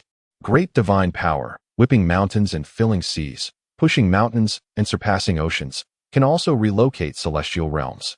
To achieve fusion without cultivating celestial powers, one must master the creation talismans. Creation talismans, refined by those who wield the power of creation, transcend the third-grade talismans. They can suppress the foundational strength of sects and extend their fortune. How much does it cost? Qin Changqing delved into the depths of monetary concerns. At this moment, Qin Changqing was acutely aware of the situation. He accepted half of the treasury from Lu Zongyuan and proceeded to exchange it for 2 million merit points. The transcendental powers of creation are boundless. I invite you, Master Lu, to receive this boon of creation. With a gentle gesture of his finger towards Lu Zongyuan, a mysterious and infinite light flashed brilliantly within Lu Zongyuan's sea of consciousness. In an instant, Lu Zongyuan transformed into an ancient deity, wielding the mountain whip. And with a single sweep, the primordial divine mountain shifted from its place. Such divine prowess, the ability to command mountains and stones. Lu Zongyuan gasped, overwhelmed by the profundity of this supreme magic that he had never before encountered. With such a power at his disposal, he felt his combat strength multiply by at least tenfold. Even when faced alone with the treacherous 9-killing array, he could ensure his own safety. Thank you, esteemed elder. Lu Zongyuan bowed deeply in gratitude. Do not rush. Qin Changqing bestowed upon Lu Zongyuan the creation talisman, a treasure of boundless mystery that would ensure the fulfillment of his desires this time. Esteemed elder. Lu Zongyuan's eyes glistened with emotion. From merely the aura emanating from the talisman, he could sense its ability to suppress profound depths, a treasure that even the sacred lands could not easily produce. Now go. After bidding farewell to Lu Zongyuan, Qin Changqing toyed with the storage ring in his hand, a smile subtly curving his lips, the storage ring of a primeval giant. This is quite the gain. He exchanged the storage ring for 7 million merit points, equivalent to a full 17,000 years of cultivation. This is truly bountiful. System. Recommend 2 divine powers for me. With this sudden windfall, Qin Changqing felt a surge of confidence, unable to resist the urge to flaunt his newfound wealth to the system. In the 41st chapter, titled Innate 5 Tai, the Avatar, Qin Changqing's expression suddenly shifted to one of astonishment. The Avatar technique allows for the creation of infinite incarnations, each growing more formidable with the passage of time, effectively serving as an extension of the host's being. From this moment onward, he could even step beyond the confines of the heavenly Mechanism Pavilion. System, please select the most suitable developmental path for my avatar. Qin Changqing sensed the potential for dual cultivation, eager to expedite his growth. The dual cultivation path for the host is feasible. It is recommended that the host procure a sacred body for the avatar and nurture it gradually. A sacred body? How many merit points does that require? The most powerful sacred body costs billions of merit points. Perhaps I could exchange for a different technique instead? Qin Changqing felt as though the system was leading him into a trap, yet this option was indeed worth considering. Subsequently, Qin Changqing activated the avatar technique, and a man bearing an uncanny resemblance to him appeared, bowing respectfully. "Greetings, fellow Taoist. Greetings, fellow Taoist. Henceforth, shall I call you Chu Finga?" Qin Changqing inquired. "I am originally Chu Quangren," and Finga smiles like Confucius. "Chu Finga pays his respects to you," the avatar replied. Now, with the persona of Chu Finga established, he awaited the time when he would possess sufficient wealth to summon Feng Xianyang. 150,000 merit points for a half-step initial level Tai Su sacred body. In that moment, Qin Changqing observed that Chu Finga exuded a vigorous spirit, as if suffused with the primordial essence of antiquity, embodying an enigmatic air, reminiscent of the very origin of all things in the universe. However, at its essence, it harmonizes with his primordial sacred body, as if originating from the same source, yet fundamentally distinct. What constitutes the primordial, and what embodies the ultimate simplicity? Qin Changqing is convinced that his primordial sacred body and the current ultimate sacred body must be intertwined. Yet, he finds himself perplexed. The primordial sacred body is a reward bestowed by this realm's heavenly principles, while the ultimate sacred body is exchanged through the system. What connection exists between the system and this realm's heavenly principles? Ah, so it is. Qin Changqing nodded in astonishment. What if I were to gather the 5 primordial elements and then unify them? This question is too profound. The host is currently unfit to comprehend it, as it is excessive and devoid of meaning. Qin Changqing felt deeply scorned. Even posing a question seemed to be a fundamental sin for the weak. System, exchange for me 2,000 years of cultivation. Qin Changqing resolved to showcase a bit before the system. 200,000 merit points. As the system's voice resonated, the power within Qin Changqing's primordial sacred body surged forth like the mighty Yangtze River, a tumultuous roar of 12,000 years of cultivation. However, with a mere gesture, Qin Changqing concentrated the newly acquired strength within Chu Finga. Boom, boom, boom. The ancient divine drum within Chu Finga resonated, and mysterious patterns ignited, radiating brilliance. What Qin Changqing bestowed was not merely 2,000 years of cultivation, but also the Imperial Burial Sutra. In that fleeting moment, as Chu Finga executed the incantation, the 2,000 years of cultivation expanded, transforming into 10,000 years of mastery, instantly elevating her to the status of an ancient titan. Before the realm of Dongdian, the cultivation corresponding to 20 merit points equates to 1 year of progress. Thus, 200,000 merit points signify a millennium of cultivation. This scene happened to be witnessed by the great Zen master Fahai, who had just entered, leaving him utterly astounded beyond expression. Among the two venerable figures, one was a colossal being of ancient times, yet their realm merely reached the Dongdian level. Such extraordinary cultivation made him feel as though he was living in the guise of a mere dog. With a subtle grace, Chu Finga concealed his aura and offered a respectful farewell to Qin Changqing before stepping out of the heavenly machine pavilion. After being confined for so long, he relished the return to nature. Outside the pavilion, Chu Finga's gaze sparkled with determination. From this day forth, he would walk in place of his true self. The Zen master Fahai sensed he had glimpsed a profound secret and immediately vowed, "Rest assured, esteemed elder, I shall not utter a word beyond this. To prove my sincerity, I am willing to remain by your side for 10,000 years. However, Fahai had misinterpreted the situation. "Master, you may come and go as you please," Qin Changqing replied, raising an eyebrow, confident that he would not be easily ensnared by Fahai's whims.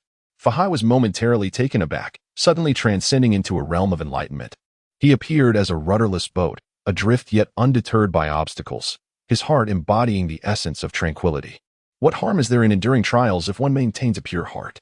In an instant, radiant Buddhist light enveloped him, and behind him, a towering Buddha slowly opened its eyes, exuding both compassion and fierce intensity, embodying the tumult of the mortal realm while remaining steadfast in its enlightened heart. "Amitabha, I have attained understanding, and I am grateful for your guidance, esteemed elder." Master Fahai's essence coalesced into a singularity, although his cultivation had not ascended. There was an undeniable qualitative transformation within him. His heart, as transparent and pure as jade, embodied the essence of Buddhism. The heart of the Buddha is indeed like jade. Having transcended into the second realm of enlightenment, Master Fahai finally comprehended the profound mysteries his mind resonating with the teachings of Mahayana Buddhism he had previously recited. Master Fahai, what have you realized? Qin Changqing lamented, for this was not his desire. Amitabha. The elder's words, though directed at the young monk, spoke of freedom and enlightenment. It echoed the Taoist wisdom, the skilled labor, the wise worry, the incapable seek nothing, indulging in feast while drifting aimlessly like a boat unmoored.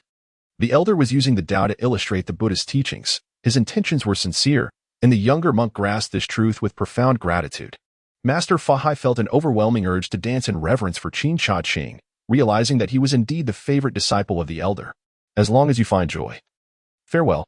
Qin Changqing perceived a certain toxicity in Master Fahai, who seemed to consistently misinterpret his words yet simultaneously lead him to enlightenment. Was he merely a vessel for the elder's realizations? The elder encouraged him to broaden his Buddhist heart, to hold steadfast to its original intent, to traverse the vast worlds and grasp the ultimate truths of Buddhist teachings. Upon returning, if he remained true to his initial heart, he could once again encounter the true Buddha. Master Fahai was on the verge of soaring, for this was the genuine path to Buddhahood. Amitabha, I understand your profound meaning, and I shall act upon it immediately. Yet in truth, I did not mean it that way. Qin Changqing stood bewildered, watching the retreating figure of Master Fahai, murmuring softly. In this instance, yet another loss. Chapter 42. Let the ancestor decide. 1,000 miles away, Lu Zongyuan, the master of Langya Pavilion, gazed at the endlessly folding space before him, swallowing hard. In truth, he felt a profound sense of trepidation within. Although this divine ability was the most extraordinary he had ever witnessed, it was, nonetheless, the location of a cave heaven that had once entombed ancient saints. Such a cave heaven, while perhaps not rivaling the 36 cave heavens and 72 blessed lands, was nevertheless capable of obliterating half-saints. Yet here he stood, merely a venerable giant of ancient times, utterly insufficient for the challenge at hand. Awaiting a response and feeling rather anxious, he sighed deeply, realizing he should indeed place his trust in Qin Changqing. Observe my divine ability, whip the mountains and chase the stones. Though merely the initial move. His robe billowed without wind, his dark eyes crackled with electric energy, and his organs reverberated like thunder, sending ripples across the expanse. The master of the pavilion felt a renewed sense of capability. Lu Zongyuan had not anticipated that this divine ability would be so exquisite. With a mere thought, an ancient deity materialized 3 feet above him, exuding a magnificent aura that surged like a boundless ocean, wielding a divine whip. Boom. Crackle, crackle. As the divine whip swung, the overlapping space erupted in an instant, shattering even the supreme formation of the Holy Annihilation Land. The Holy Annihilation Land lay before Lu Zongyuan like a pristine expanse, untouched and pure. He inhaled deeply, gathering his strength, and fervently activated the divine ability of whip the mountains and chase the stones, transforming the Holy Annihilation Land into a mountain-like vortex, hurtling forward. The master of the pavilion had merely begun to grasp this divine ability. Should he master it fully, would he not then be able to comprehend the mysteries beyond? Effortlessly plucking stars and seizing the moon? Lu Zongyuan inhaled sharply, unable to contain the overwhelming joy within his heart. Pursuing relentlessly, Lu Zongyuan traversed vast distances in a single stride, his feet seemingly treading upon the void as he raced towards the Langya Pavilion from the sacred annihilation domain. However, within the confines of Langya Pavilion at this very moment, tranquility was a distant memory. The forbidden grounds were rife with discontent, as a cacophony of grievances filled the air before the venerable ancestor, led by the Grand Elder, who harbored an aversion towards Lu Zongyuan. Over half of the influential elders had congregated in this place, now that Lu Zongyuan had ascended to the 5th stage of the Eternal Titan. His prowess eclipsed all but the ancestor and a handful of esteemed elders within Langya Pavilion. Given his recent conduct, monopolizing power with obstinacy, they could hardly anticipate favorable days ahead. It is worth noting that they had previously impeded Lu Zongyuan's ascent, and had it not been for the ancestor's support, they would have long sought another leader for the pavilion. Seizing this opportunity, they endeavored to cast aspersions upon Lu Zongyuan before the venerable ancestor. Elder Huartiandu, steeling himself with fervor, lamented with heartfelt tears, "Ancestor, you must uphold justice. Has your wife been taken from you?" The ancestor retorted sharply, his eyes narrowing with irritation. A throng of self-serving individuals, eager to crush their rivals, stood before him. Huartiandu, suddenly stifled in his weeping, hastily shook his head. "What business do you have here? Depart at once, lest you disturb my peace, or I shall see to it that you are sorely punished." The ancestor's countenance darkened. He found their presence vexing. Lu Zongyuan, in contrast, was a clever child, deserving of the recommendation for leadership through merit and status. He had not failed in his endeavors. Faced with the eager gazes of the elders urging him forward, Hua Tiandu steeled his resolve. Ancestor, wait. I wish to accuse Sect Master Lu Zongyuan. He is utterly unworthy of being the master of Langya Pavilion. The venerable ancestor of the Langya Pavilion sniffed sharply. Who among you has just passed gas? The elders. Each a peak figure of ancient might, possessing bodies impervious to impurities, could not possibly emit such foulness. Hua Tiandu feigned ignorance and, with tears streaming down his face, enumerated the transgressions of Lu Zongyuan. Lu Zongyuan, having left without permission and failing to attend the grand ceremony, has shown disrespect to our forebear. Establishing a private shrine within the ancestral hall, he has marginalized the ancestral spirits, demonstrating disloyalty, forcibly appropriating half of the treasure vault for personal use. He has blurred the lines between public and private, displaying a lack of discernment, and, in his arrogance of power, he disregards the counsel of the elders and fosters discord rather than unity, epitomizing unkindness and injustice. Such a disloyal, unfilial, disrespectful individual, who confuses public and private matters and embodies unkindness and injustice. How can he possibly retain the position of leader of the Langya Pavilion? I implore the ancestor to revoke Lu Zongyuan's title and restore clarity to the Langya Pavilion. The ancestor, feeling quite exasperated by the elder's pressure, toyed with the chess pieces in his hands. However, the fact remained that Lu Zongyuan's recent actions, his unauthorized occupation of half the treasure vault, were undeniable. If left unaddressed, it would inevitably sow discord among the ranks, undermining the unity of the Langya Pavilion. Yet, Lu Zongyuan was indeed the most suitable candidate for the pavilion's leadership. Under his guidance, the Langya Pavilion would undoubtedly flourish. Seeing the ancestor's silence as a sign of favoritism towards Lu Zongyuan, the eldest elder, a formidable figure at the zenith of ancient power, gritted his teeth and delivered a forceful kick to Hua Tiandu's leg. Resolutely. He then proclaimed Lu Zongyuan's 10 grave sins throughout the entire Langya Pavilion, ensuring that all within were made aware of his misdeeds. At that moment, everyone in the Langya Pavilion was fully informed of Lu Zongyuan's actions. In the esteemed halls of the Langya Pavilion, the venerable ancestor furiously puffed his beard and glared, lamenting the presence of these idle souls, who were merely seeking trouble for no reason. Chapter 43. The Sacred Pavilion of Langya. Hua Tiandu trembled in agony, his voice a haunting wail, pleading as if he had suffered an immense injustice. Ancestor. Dozens of elders knelt in unison, their voices resonating throughout the Langya Pavilion. Intent on pulling Lu Zongyuan from his pedestal, the Grand Elder, Huang Qingdao, displayed an expression of profound distress, as if coerced against his will, and solemnly remarked, Ancestor. Should we set this precedent, the Langya Pavilion will inevitably become Lu Zongyuan's personal fiefdom. Hua Tiandu hastily added, not merely a fiefdom. It would be as though the Langya Pavilion were his private possession, to command at will. Following their lead, the other elders arranged themselves and vociferously echoed. Lu Zongyuan wields life and death at his whim, unrestrained. He is the tyrant of our Langya Pavilion. If the ancestor does not take a stand, we shall spill blood in the ancestral hall, offering our lifeblood as a testament to Qin Yuan, that the generations of ancestors may comprehend Lu Zongyuan's transgressions and bring forth his great punishment. Their cries reverberated through the Langya Pavilion. The disciples, bewildered, were misled by the once revered elders, who immediately began to denounce Lu Zongyuan. To their astonishment, the seemingly virtuous sect leader had engaged in such self-serving conduct. Who could dispute his authority as the leader of the Langya Pavilion, the ultimate wielder of power, with the ancestors' backing? Even if half the treasury were looted, he could concoct an excuse, and who could oppose him? Alas, the petty individual shall endure for eternity, with such a leader. Even if our Langya Pavilion were to ascend to sanctity, we would remain impoverished for generations to come. In an instant, the entire Langya Pavilion became aware of Lu Zongyuan's unscrupulous nature, and whispers began to circulate in hushed tones. The Grand Elder, Huang Qingdao, wore a sorrowful expression, yet secretly reveled in his heart. To the venerable ancestor of Langya Pavilion, he perceived this as a gentleman's tactic to deceive with integrity. Although the ancestor had retreated, finding solace in the beauty of mountains and waters, indulging in the art of chess, his foremost concern remained the reputation of Langya Pavilion, which he valued above his very life. Thus, he would never tolerate Lu Zongyuan tarnishing the name of Langya Pavilion. A series of conventional maneuvers could easily obfuscate the truth, turning black into white and white into black. Alas, the ancestor, troubled in spirit, felt an overwhelming urge to strike down those wretches, angered by Lu Zongyuan's lack of ambition. Aware that these scoundrels were merely exploiting the situation, Lu Zongyuan, unfortunately, had been caught on a tender point, and despite his inclination to offer support, he was compelled to respond. Observing the ancestors' agitation, Huang Qingdao chose to refrain from pressing the attack further, understanding that hasty actions could yield counterproductive results. His intent was not to deliver a fatal blow to Lu Zongyuan, but rather to bring him down from his pedestal.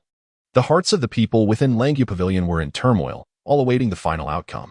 Just as the ancestors sighed in resignation, preparing to acquiesce to their demands, an unfamiliar, ancient pressure descended upon them. Who could this visitor from afar be? The venerable ancestor of Langya Pavilion's countenance tightened, his gaze fixed in alarm, and he immediately assumed a defensive posture. The entire pavilion was summoned to action, activating the protective formation to confront the impending threat. What was unfolding? Huang Qingdao felt a flicker of anxiety within, his features taut, yet he awaited something with anticipation. As the oppressive aura drew near, it felt as though an immense mountain range, stretching endlessly, weighed heavily upon the hearts of all present. Even the formidable protective formation capable of withstanding a blow from a semi-saint appeared feeble and insufficient.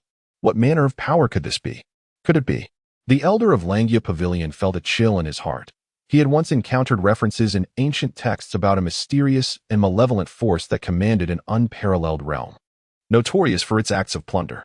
The ancient manuscripts hinted at this entity possessing a formidable lineage of corpse refining, specifically targeting semi-saints and newly ascended saints, as well as exceptionally gifted disciples with unique physiques within their hunting grounds. Huang Qingdao.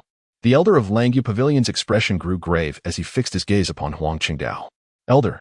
Huang Qingdao felt a jolt within, trembling slightly, and gritted his teeth, asking, "What do you intend to do?" "Wait. You must take all the talents from Langya Pavilion and leave a spark of hope behind. This place shall be entrusted to me." The elder of Langya Pavilion sighed deeply, imparting his final instructions. "Remember, the future of Langya Pavilion rests upon your shoulders. Survive." "Yes." Huang Qingdao finally felt a sense of reassurance. The group of elders who had been pressuring the council wore somber expressions, each grappling with the urgency of preserving their own lives while losing ground. For as long as the Green Mountains remained, there would be no fear of running out of firewood. "Prepare for battle." With a commanding voice, the elder of Langya Pavilion summoned forth the overwhelming pressure of a semi-saint, which surged like a tempestuous tide, flooding every corner of the Langya Pavilion.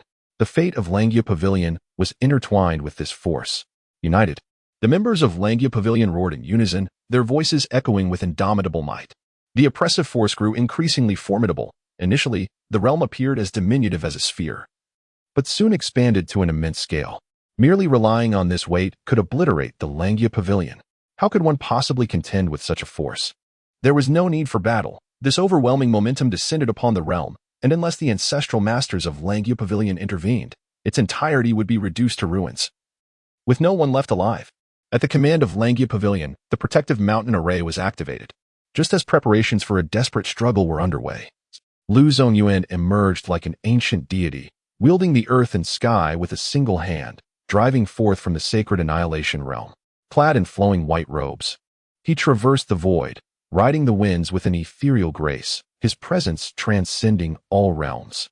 His unparalleled elegance surged like the mighty Yangtze, leaving the members of Langya Pavilion utterly astounded. Is that the sect master? What has he accomplished? Yet, he appears undeniably fierce and formidable. The sect master is simply extraordinary. With one hand raised to the heavens, he commands the winds, mastering the supreme realm, his celestial aura unmatched. Such magnificence and unparalleled divine prowess undoubtedly place him as the foremost among us. Could it be? The sect master has transported an entire realm, one even more powerful than Langya Pavilion itself, potentially transforming it into a sacred ground? Our Langya Pavilion could ascend to the status of a holy site. Truly, the sect master is a prodigy of the heavens. No, he possesses the true essence of an emperor. The members of Langya Pavilion, from peril to safety, erupted in joyous exclamations. Who could have imagined that in my lifetime, I would witness the elevation of Langya Pavilion to a sacred ground? I can now close my eyes in peace, knowing I have seen my ancestors honored.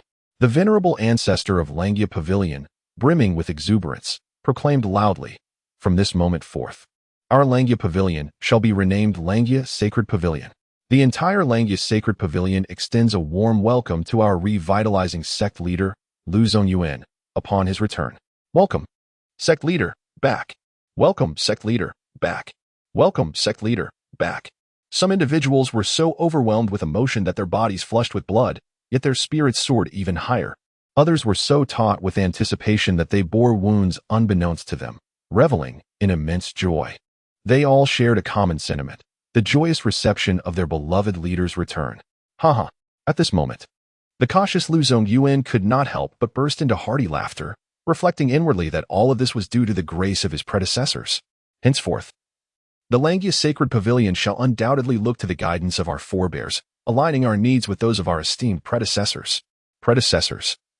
The true deity of our Langia Sacred Pavilion shall henceforth be honored with morning, noon, and evening rituals, beginning with cleansing and incense offerings as a sincere expression of gratitude. To honor, respect, and revere our predecessors is the very essence, faith, and foundation of the Langia Sacred Pavilion. Those who believe in our predecessors shall attain eternal life. Those who cherish our predecessors shall become truly invincible. Contemplating this, Lu Zongyuan felt a surge of confidence. Chapter 44.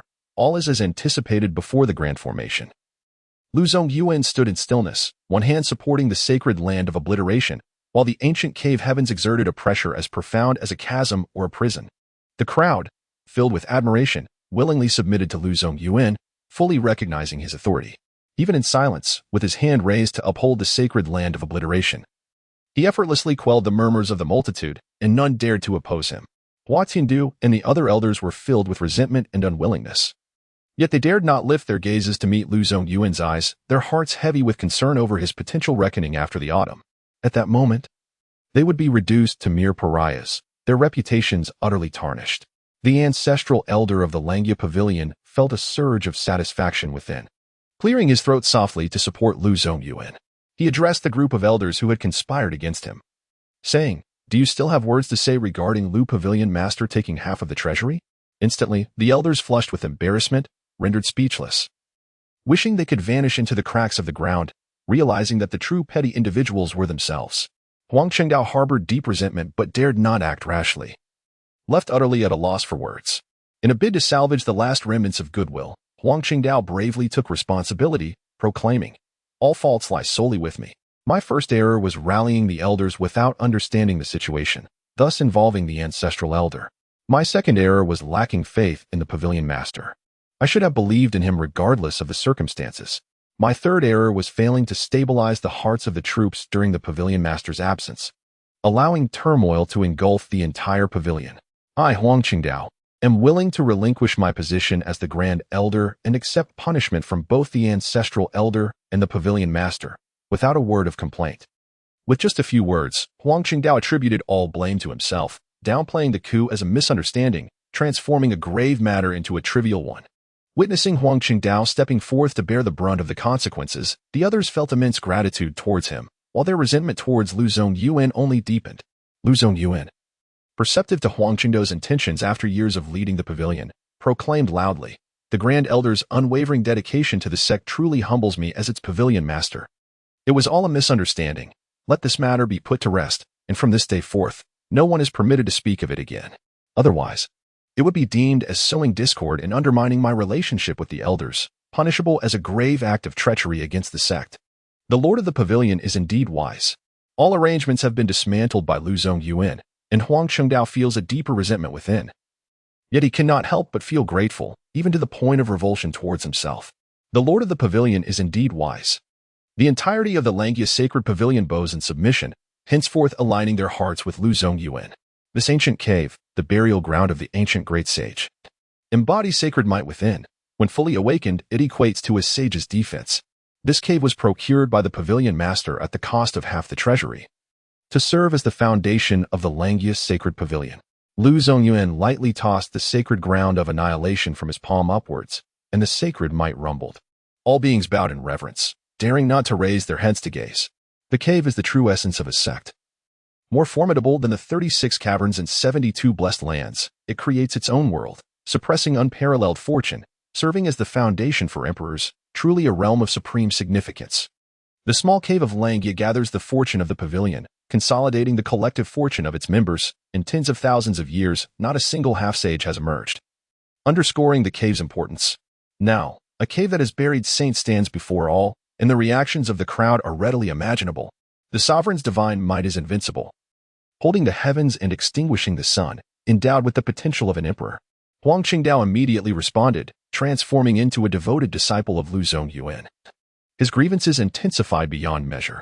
The sovereign's divine might is invincible, holding the heavens and extinguishing the sun, endowed with the potential of an emperor. The sovereign's divine might is invincible, holding the heavens and extinguishing the sun, endowed with the potential of an emperor. The sovereign's divine might is invincible, holding the heavens and extinguishing the sun, endowed with the potential of an emperor. In the face of public praise and insincere flattery, Lu Zongyuan remained indifferent. For what he sought was the transcendence embodied by Qin Changqing, an aloof gaze upon the myriad forms of existence, wielding thoughts that could shape the world with a mere gesture. Today, this master of the pavilion shall meld the ancient cave of wonders with the small space of the Langyue Pavilion, establishing the foundation of our sacred hall. Having spoken, Lu Zongyuan summoned all his might to invoke the divine power of the mountain whip and the stone god, forcefully embedding the ancient cave into the small space of the Langyue sacred pavilion. Boom! Thunderous roars erupted amidst the celestial expanse, and in an instant, a thunder pool loomed over all beings, its celestial might incinerating the 8 directions. Crack! A thunder dragon descended from the thunder pool, its terrifying power piercing through the small cave of the Langyue Pavilion, shattering it into countless fragments of space, while the sacred place remained steadfast, eternally preserved within the tempest. What? How could this be? This cave has withstood the might of the thunder pool. Our small cave of the Langyue Pavilion is utterly incapable of refining such a cave. It is not merely a matter of refining. This ancient cave will absorb the essence of our small cave, turning the countless years of our foundation into mere illusions. Master, please provide an explanation to the gathered crowd. This is the legacy of our ancestors, which must not be lost. Otherwise, it will render us eternal sinners in the annals of the Langyue Pavilion. Hua Tiandu exchanged a knowing glance with Huang Qingdao, nodding vigorously before stepping forward once more to accuse Lu Zongyuan of destroying the ancestral heritage. Indeed, this is the hope of the Langyue Pavilion, and now, as fortune finally transforms into a dragon, continuously nurturing the emergence of semi-saints, all is being obliterated by your actions. The elders emerged one by one, fervently denouncing him, as if they shared an eternal enmity with Lu Zongyuan. Alas, Huang Qingdao secretly rejoiced, seemingly defending yet actually pressuring the assembly, urging them to pause. The sect leader had always remained unperturbed even in the face of calamity, and surely this time would yield an explanation. Haha, everything was anticipated by the venerable predecessors. Lu Zongyuan felt an overwhelming gratitude towards Qin Changqing once again, and then, undisturbed, he produced a talisman of creation, proclaiming, "I possess a spell that can stabilize the heavens and the 9 abysses, merging countless creations into a singular essence." Chapter 45. The undercover almost succeeded. The talisman. A talisman. This level of talisman has never graced our Langyue Pavilion. Could it be that the sect leader has plundered a genuine holy land to acquire this supreme creation? Go. Under the watchful eyes of the assembly, Lu Zongyuan pinched the talisman, which shimmered like jade, and in an instant transformed into a towering banner, suppressing the sacred annihilation realm. Mysteriously, a force of creation, harmonizing with the heavenly principles, emerged from the cosmos. Crack! Crack!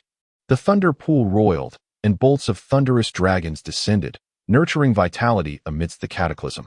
And then, harnessing the power of the talisman, melded the sacred annihilation realm with the small cave of Langyue Pavilion into a singular entity. Subsequently, the talisman transfigured into a key, settling securely in Lu Zongyuan's hand. This was the key to the cave. Possessing it meant mastery over this domain. Unless a sage were to arrive, Lu Zongyuan would be invincible within the cave. Rumbling, the heavens cascaded in splendor, while the earth erupted with golden lotuses, and spiritual rain poured down like a deluge. Heaven and earth bestow blessings upon us, and the celestial realms joyfully celebrate the ascension of the Langyue sacred pavilion to a holy domain, supplementing the celestial path. The cave of the Langyue sacred pavilion has manifested, and we have attained this elevation. The current fortune of the Langyue sacred pavilion is entirely attributed to the master of the Celestial Mechanism Pavilion. From this moment onward, should anyone dare to oppose the Celestial Mechanism Pavilion, Even the formidable forces of the heavens, such as the Divine Calculation Sect, will find no leniency from us. The Langya Sacred Pavilion and the Celestial Mechanism Pavilion shall share their fates. Lu Zongyuan's expression turned icy, and in an instant, he harnessed the power of the Langya Sacred Pavilion's cave, unleashing a torrent of sacred might that resonated across the myriad worlds. Under such divine authority, all are but mere ants. Even Huang Qingdao, at this very moment, dared not harbor any treachery, for the powers of a sage transcend the 3 realms and 5 elements. And he feared exposure. With a mere wave of his hand, Lu Zongyuan unveiled a scene within the Langya Sacred Pavilion's cave that resembled an otherworldly paradise. Filled with countless rare treasures, exotic birds and beasts, and even primal bloodlines. An abundance of fortune has now converged upon the Langya Sacred Pavilion. What? The ascension of the Langya Pavilion to a holy domain has indeed established the Langya Sacred Pavilion? What extraordinary abilities does the Celestial Mechanism Pavilion possess to facilitate this elevation? It must be thoroughly investigated. Within the cave of the Luo Tianshangzong, the old woman emerged once more from the golden coffin, her expression shifting in astonishment. Utterly unprepared for the Langya Sacred Pavilion to get ahead once again. Yet, the Luo Tianshangzong is no mere bystander. As the foremost force beneath the holy domain, it does not yield without contest. Boom. In an instant, sacred might descended as the old woman donned a resplendent phoenix robe and stepped upon a rainbow cloud, proclaiming to the myriad worlds, from this day forth, the Luo Tianshangzong ascends to a holy domain, to be known as the Luo Tian Sacred Sect. Thunder rumbled as celestial rain fell, heralding the exaltation of the Luo Tian Sacred Sect's ascendance to sanctity. Cursed be it, truly cursed. The Luo Tian Sacred Sect, the Langya Sacred Pavilion. My sacred heavenly dynasty, the Celestial Mechanism Pavilion. Surely, within this lies unparalleled fortune. My sacred heavenly dynasty must not lag behind any longer. The elder of the sacred heavenly dynasty overturned his coffin lid, his voice hoarse with desperation. Within the Langya Sacred Pavilion, all disciples basked in jubilance. With the sect's elevation to a sacred status, they now stood as disciples of the sacred realm, free to dominate the martial world without fear of demise. Not only that, they could flaunt their prowess, perhaps even earning the titles of Sword Immortals or Celestial Maidens, etching their names into legend. In short, their hearts brimmed with delight. Yet, in the residence of the Grand Elder, Huang Qingdao wore a countenance dark as a storm cloud. You acted with undue haste. A shadow materialized from the void, gazing intently at Huang Qingdao as it spoke in a grave tone. I understand my impulsiveness, but it was the sole opportunity. If I had not acted rashly, when would I complete my mission? Frustration gnawed at him. Huang Qingdao clenched his teeth in bitterness. If it were not for Lu Zongyuan's unexpected acquisition of the ancient cave, my efforts would not have been in vain. I would now be the master of the Langya Pavilion. Why does Lu Zongyuan possess such extraordinary fortune, venturing forth twice only to unearth astounding treasures? Is he a favored child of the Tao? However, there is no use in lamenting the past. The shadow swayed gently, though Lu Zongyuan has yet to attain sanctity.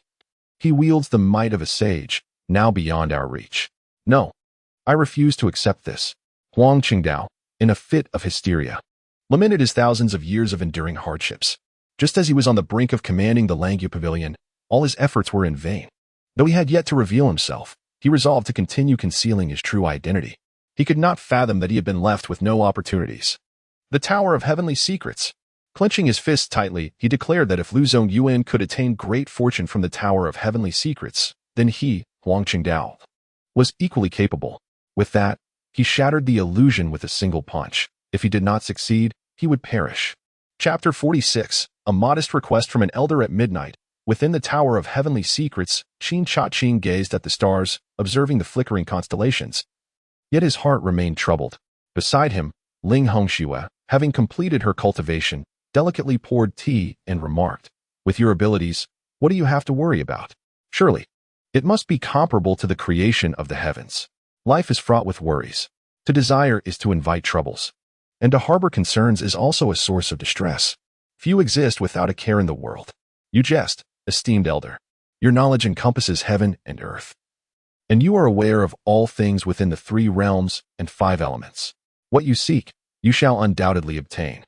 How can those who consider themselves paragons of excellence maintain their pride in this world?" Since awakening her transcendent celestial form, Ling Hongxue wore a knowing smile. Now, her figure was voluptuous, her waist as slender as a willow, and her beauty possessed an unparalleled allure. Every smile and frown radiated an ethereal charm, exuding an irresistible magnetism that rivaled any saintly maiden.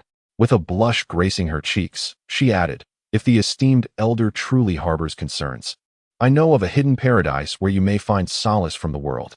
Hong Shui was willing. Ahem. This woman not only seeks to take advantage of herself, but also wishes to possess her. When this woman becomes ruthless, she surpasses even the monk Fa high in her ferocity. Qin Changqing gently cleared his throat, interrupting Ling Hongshui, saying, "Every person has their worries. Such concerns are ever present. Whether one retreats to the deep mountains or the peach blossom garden, anxieties remain unchanged. As cultivators, we must strive against the currents and defy the heavens to reach the pinnacle.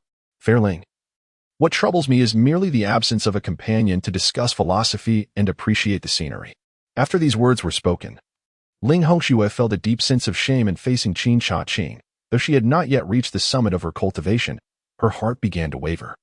It was not that she lacked resolve, but rather the allure of the elder was simply too overwhelming. Nevertheless, she must remain steadfast.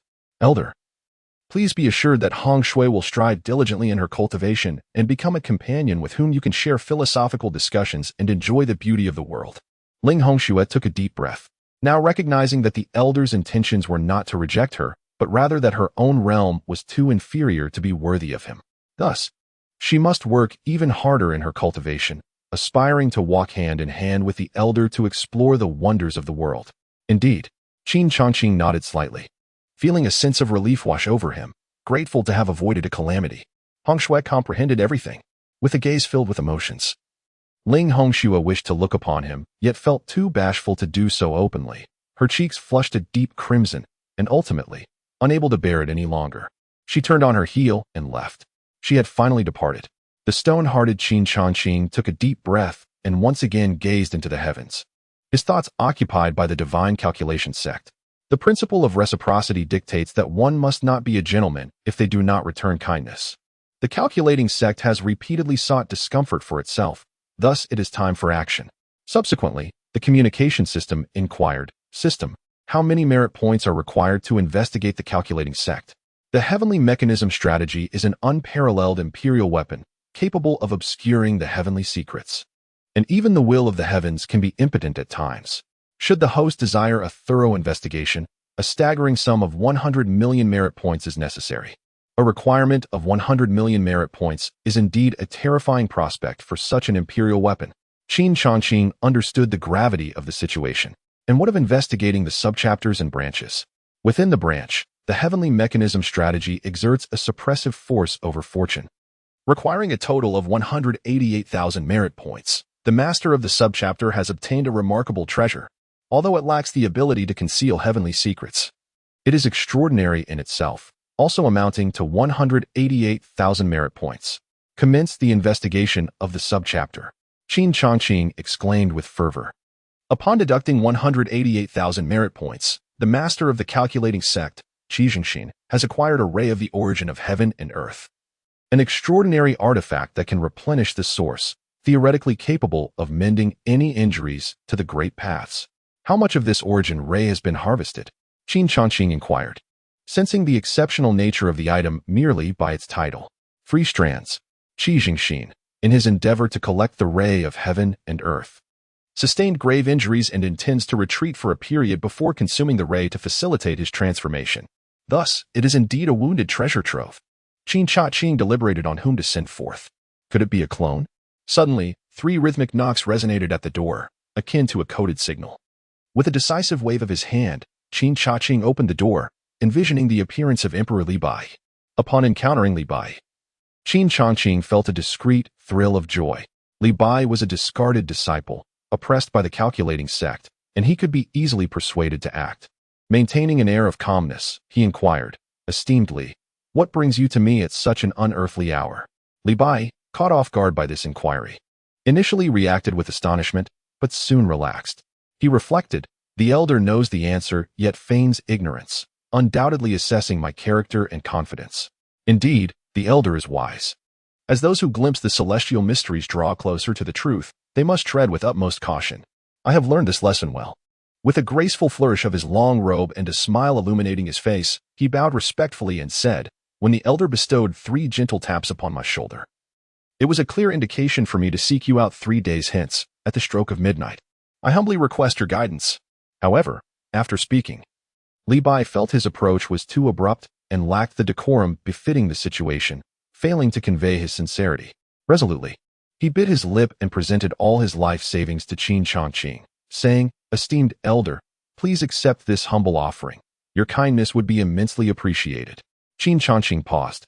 Taken aback, he thought to himself, "Do you believe yourself to be Sun Wukong, conjuring profound meanings from trifling gestures? I had no such intentions.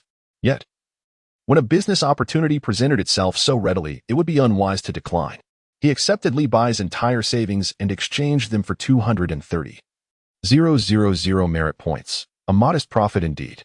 Observing how readily Qin Changqing acquiesced, Li Bai felt an unsettling premonition, suspecting that this might not lead to a grand fortune, as greater fortunes often come with greater challenges. The more he pondered, the more he sensed something amiss, prompting him to add, "Esteemed elder, you must bestow upon me a great fortune. Although I am impoverished, I toil diligently. I shall earn my livelihood through fortune-telling, and I will never forget the immense kindness bestowed upon me by my esteemed predecessor.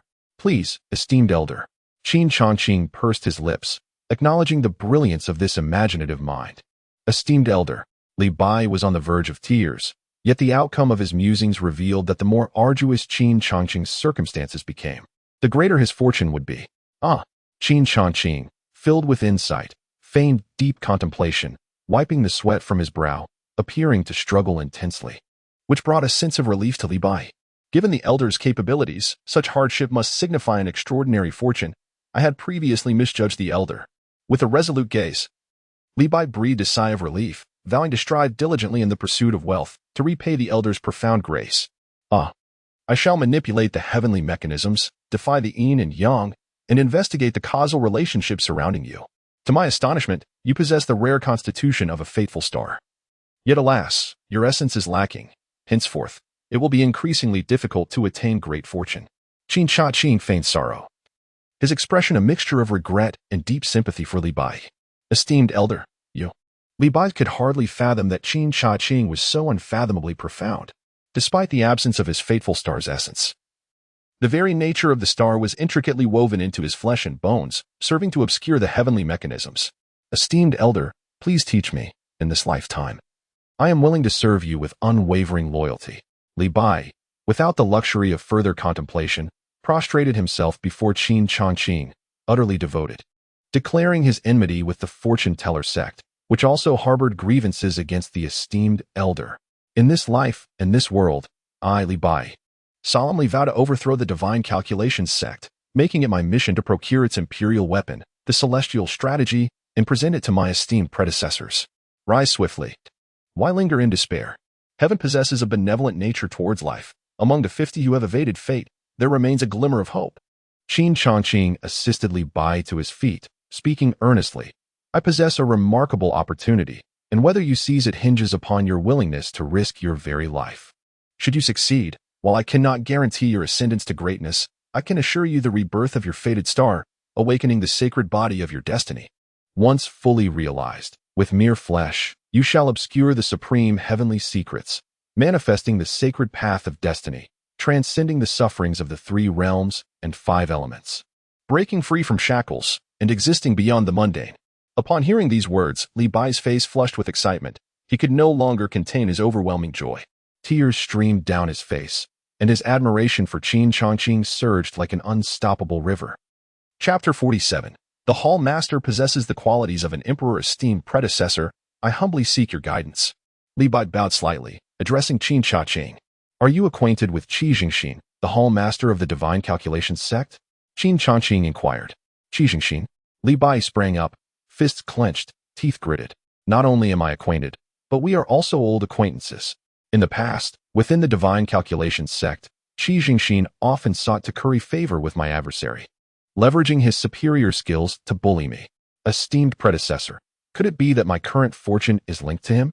Li Bai questioned, pondering the irony that enemies often converge. He had obtained 3 strands of the dawn of heaven and earth, a manifestation of the primordial essence. Qin Changqing spoke eloquently. By consuming this substance, you may facilitate your primordial rebirth and even elevate your life star to celestial heights, achieving the divine form of your life star. Do you dare to proceed? Senior, I am indeed willing, yet my cultivation is vastly inferior to that of Qi Jinxin, and my life star's essence is lacking. I fear I may struggle to contend with him. Li Bai's face was a tapestry of helplessness, frustration, and humiliation. Faced with the astonishing fortune of an adversary who had acquired a glimmer of heaven and earth, he felt ashamed for his own inability to act due to his insufficient power. Fear not. To seize that glimmer of heaven and earth, Qi Jinxin is gravely wounded, his strength reduced to a mere fraction. Within the branch hall, the waters are muddied, and it is up to you to gamble your life against his. Qin Changqing gazed intently at Li Bai, as if he could see into the depths of his soul. Li Bai's mind raced with possibilities. He envisioned stepping into the branch hall of the Divine Calculation Sect, only to be suppressed by the hall's masters, never even having the chance to touch a hair on Qi Jinxin's head before meeting his demise. The more he attempted to suppress these thoughts, the more powerless he felt. Finally, with eyes ablaze, Li Bai declared, "Senior, I shall go." "Excellent," Qin Changqing exclaimed, delighted by Li Bai's disregard for life and death. "As cultivators, we defy the heavens. We strive to be resilient and unyielding, seeking only to be guiltless in our hearts." He then presented an item, saying, "This is the array diagram of the Divine Calculation Sect's branch hall. How much you can comprehend depends on your own acumen. Additionally, time is of the essence. Qi Jinxin is about to consume the glimmer of heaven and earth." "Thank you, Senior." Li Bai, deeply moved, stepped out of the Celestial Mechanism Pavilion while holding the formation diagram, ultimately transforming into a shooting star that darted toward the branch of the Fortune Teller's Hall. Upon his arrival at the Fortune Teller's Hall, he found the grand formation fully activated, with everyone on high alert. Not even a mosquito could hope to infiltrate the premises. "Qi Jinxin, even if you were to hide in your mother's womb, my senior could still render you utterly exposed." As Li Bai contemplated the formation diagram, he had already discerned the weaknesses in the grand array of the Fortune Teller's Hall. He positioned himself at the base of the cliff behind the hall, forming a hand seal and forcefully pressing into the space before him. Instantly, the once solid cliff rippled as if disturbed by an unseen force. Ultimately, a portal the size of a small dog appeared before him, and he swiftly slipped through, penetrating deep into the heart of the Fortune Teller's Hall. Fortunately, Qi Jinxin had been severely injured, and the two vice halls were still within the walls of Qizhou City, their top combat power significantly diminished. Moreover, the Lifestar body could obscure celestial secrets, thereby maximizing his safety. Navigating through layers of defenses, he finally arrived at Qi Jinxin's secluded retreat.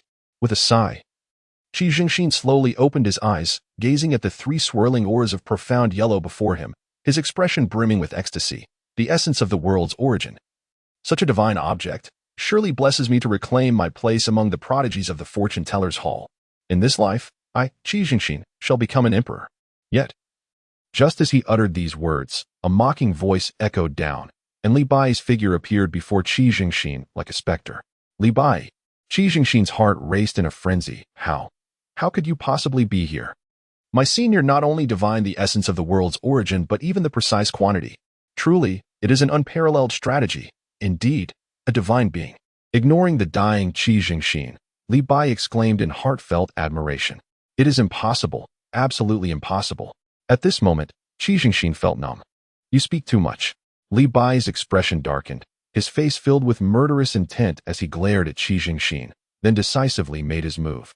"Even if I die, I shall drag you, this worthless being, down with me." Qi Jinxin displayed his final act of madness, the aura of countless giants surging forth like a torrential flood. With a formidable spell of profound sorrow, he conjured a colossal hand that swept towards Li Bai. A desperate struggle, a strike of utmost urgency. It could be said to be Qi Jinxin's pinnacle move, surpassing even his previous feats. Crack!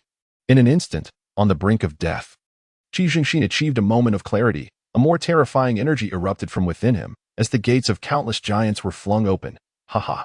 Li Bai, thank you for delivering yourself to me on a silver platter.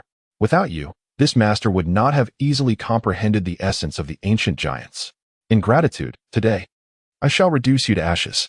Everything unfolded according to the elder's calculations. Indeed, to attain great fortune, one must wager their life. Li Bai's expression turned icy. He had believed victory was assured, yet who could have anticipated that Qin Changqing would ultimately break through and attain the status of an ancient giant? Li Bai's countenance darkened, his body becoming translucent, resembling a crystal, devoid of any flaw. Yet, paradoxically, every vein was clearly visible. A cascade of starlight surged forth from the very marrow of his being, coalescing into a resplendent sword of celestial brilliance. Li Bai's aura transcended the titans of antiquity, ascending to the echelon of timeless giants. As the divine sword emerged, the cosmic order was thrown into disarray, and the stars of the universe descended, transforming the gate of divine calculation into a vast sea of stars, radiant and resplendent.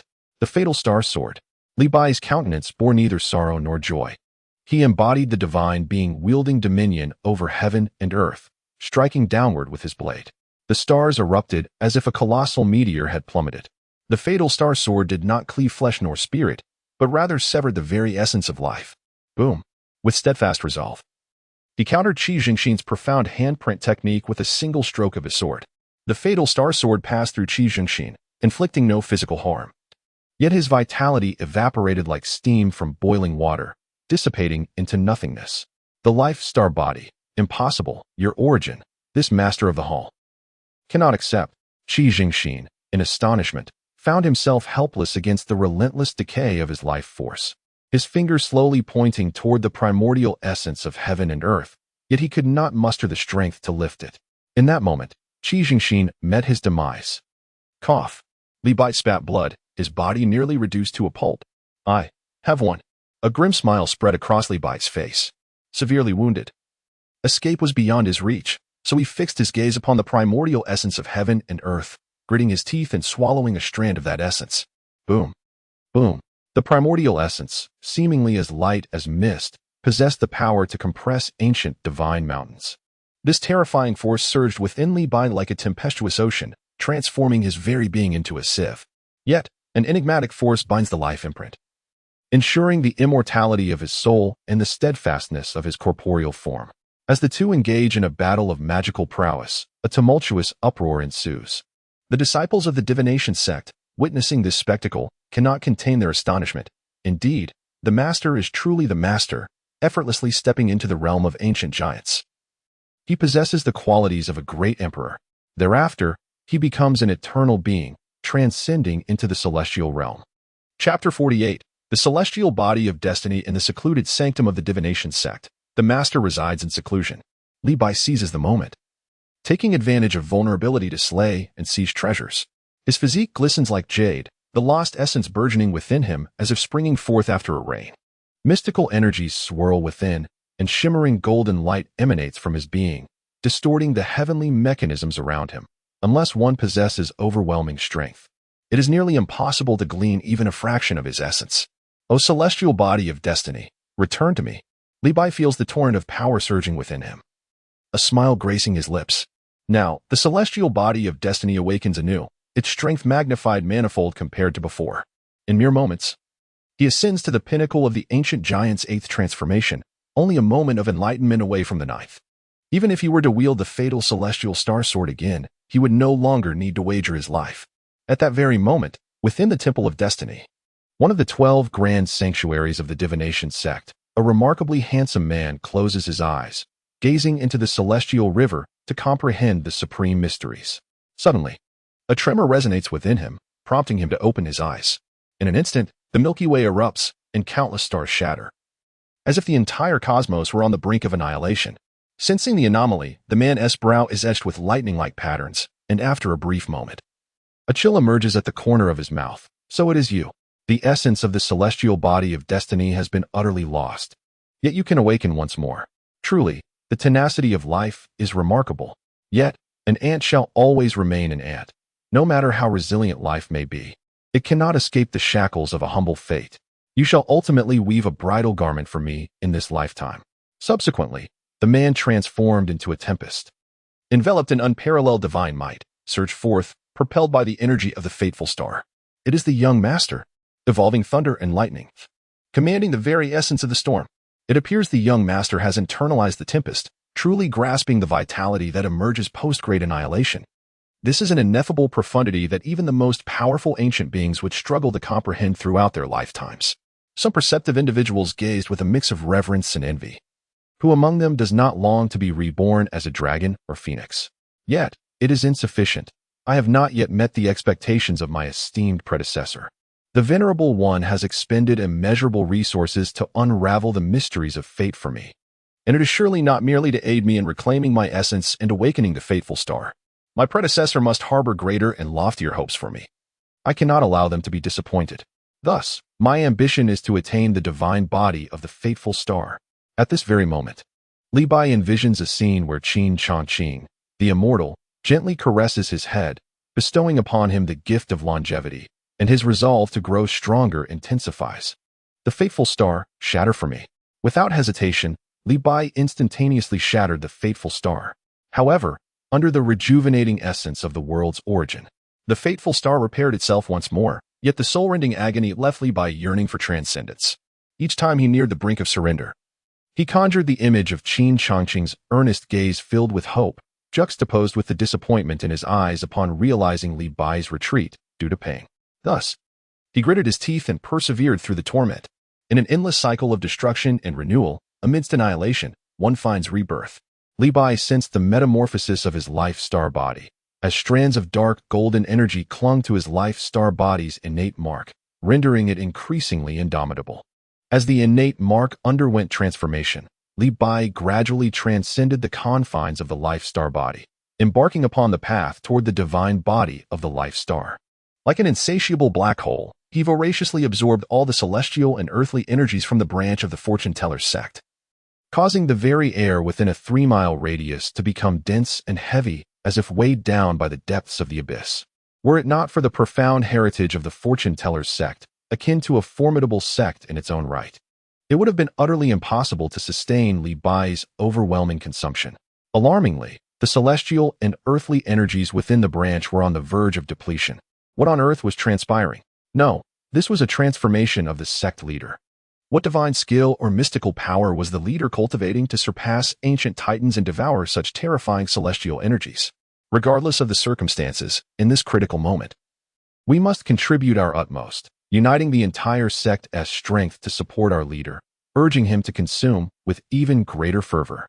The members of the fortune teller's sect acted swiftly, as if compelled by an unseen force, in an instant. Spiritual stones and rare treasures filled with potent energy surged towards the secluded chamber of Qin Changqing.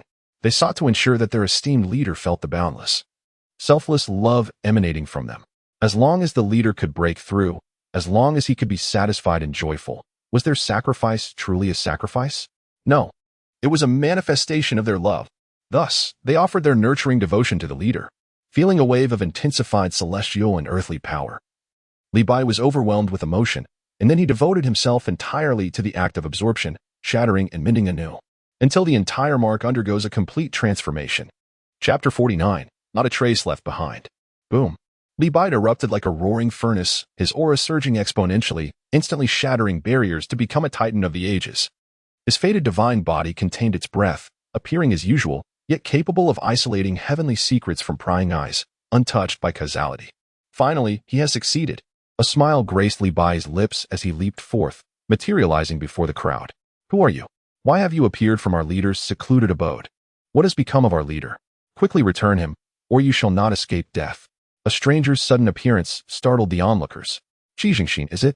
Li Bai replied coldly. He has gone to where he belongs, to the Nine Nether Hell. I must also express my gratitude to you all for your generous assistance, as you have inadvertently paved the way for my breakthrough. Such acts of benevolence amidst adversity bring me great joy. You, shameless. The crowd seethed with indignation, unable to fathom that such treachery could be committed. Yet this individual brazenly flaunted his actions, inciting further outrage among them. However, a discerning individual recognized Li Bai at once, exclaiming, "The treacherous disciple of the Divine Calculation Sect, Li Bai, how dare you appear so boldly within our ranks? Heaven has a path you refuse to tread, while hell has no gates that you recklessly enter. Those with sense would bind their own hands and surrender. The Divine Calculation Sect is indeed a den of filth, a veritable cesspool. I, Li Bai, with a kind heart, shall cleanse the world of its refuse, having long evaded the oppressive atmosphere of the Divine Calculation Sect. enduring their disdain, and now having achieved mastery in my cultivation with an opportunity for vengeance at hand, how could I possibly let this chance slip away? With a deep exhale, Li Bai released a breath of tranquility, then summoned his formidable aura to envelop the heavens and earth, preventing any potential escape. He did not forget to invoke the chaotic essence of his fate star, throwing the celestial mechanisms into disarray. In an instant, the world was sealed off, and the celestial secrets were tangled beyond comprehension, rendering all messages unable to reach the outside realm. Thus, when he struck, it was with lethal intent. His techniques ruthless and unyielding, sparing not even the lower disciples. Li Bai, who had always walked quietly amidst the shadows, untouched by the mundane world, now stood drenched in the blood of his foes, unleashing his second persona. Li Bai, today you rely upon your profound strength to slaughter the disciples of my divine calculation sect. The cycle of heaven ensures that the adept of my sect shall exact 100-fold retribution upon you. A master, unable to bear the suffering of his junior disciples, willingly sacrificed his vitality and blood, invoking an unparalleled secret method to summon a powerful being from the divine calculation sect. Yet, at the final moment of his life, he discovered the chaos of fate entwined with destiny's blade, severing his mystical incantation and leading to his ultimate failure. I refuse to accept this fate, were his last words as he lingered on the brink of death. Do not worry, this is but the first debt I collect from the divine calculation sect. In the future, many shall accompany you on the road to the netherworld, and you shall not feel lonely. Subsequently, Li Bai struck him down, blood and flesh splattering across his face, igniting an inexplicable thrill within him. The exhilaration of slaughter. Li Bai advanced 10 steps, claiming the life of one after another, leaving the divine calculation sect strewn with corpses, none left to survive. To kill is to incinerate, to crush bones is to scatter ashes. This was merely standard procedure for Li Bai, who meticulously searched each body, leaving no stone unturned. Even the most precious materials of gold and jade he did not overlook. As long as it can be moved, not a trace shall be left behind. If it cannot be moved, anything that can be destroyed shall not remain intact. Chapter 50. Wuji embodied the essence of wind and thunder, effortlessly commanding the gales, shattering countless realms that transformed into shimmering ripples, vanishing into the ether. He journeyed towards the branch of the divine calculation sect, his brow alternately relaxing and furrowing as he progressed. Several times, the connection with the fateful star body was severed, only to be swiftly restored, instilling within him a sense of hesitation. The mysteries of fate unfolded, yet an unseen resistance clouded his vision, obscuring the truth. Nearly there, Wuji, with his extraordinary prowess, possessed eyes as sharp as a peak and features as keen as a blade. Typically reticent, he resolved that if clarity eluded him, he would forge it with his fists. What of the chaos of fate?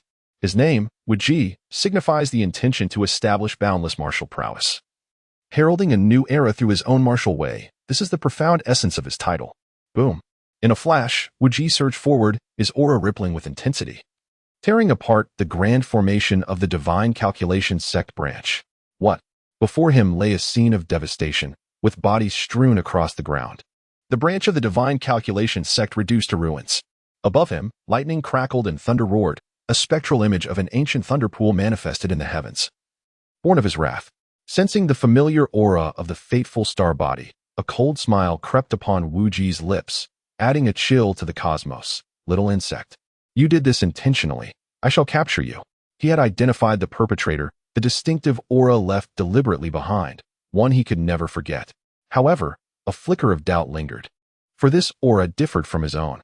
As he was poised to investigate, he found himself confronting the inexorable will of fate, which rendered any effort to trace the origins utterly futile. Since you have already made your move, there is no turning back. I await your next action. With a casual flick of his wrist, Wuji summoned the thunder pool, unleashing a cataclysm of relentless thunder that reduced the branch of the divine calculation sect to mere ashes. The divine calculation sect is not something that can be trifled with. Yet, scarcely had his words echoed in the air when he received a distress signal from the branch of the divine calculation sect, causing his brow to furrow deeply. Within a single day, the branch had been annihilated, and the sub-branch was under siege. He suspected this was a coordinated and premeditated attack against the divine calculation sect. Without a moment's hesitation, Wuji tore through the fabric of space, leaping into the thunder pool, and in the next instant, he materialized thousands of miles away. Within the sub-branch of the Divine Calculation Sect, the deputy commander of the Divine Mechanism Camp, Dugu Mo Wang, wielded the exquisite immortal artifact, the Demon Slaughtering Sword. With infernal flames raging like a prison, his formidable presence was overwhelming as he single-handedly breached the grand formation of the Divine Calculation Sect. Boom! The Demon Slaughtering Sword unleashed its terrifying might, generating an atmosphere thick with killing intent. Deprived of the leadership of the branch master, Qin Changqing, the formation struggled to withstand even a fraction of the assault from the ancient demon lord. In a sudden cataclysm, the formation was reduced to dust, and the relentless demon horde of the Divine Mechanism Camp surged forth, disregarding reason and ethics.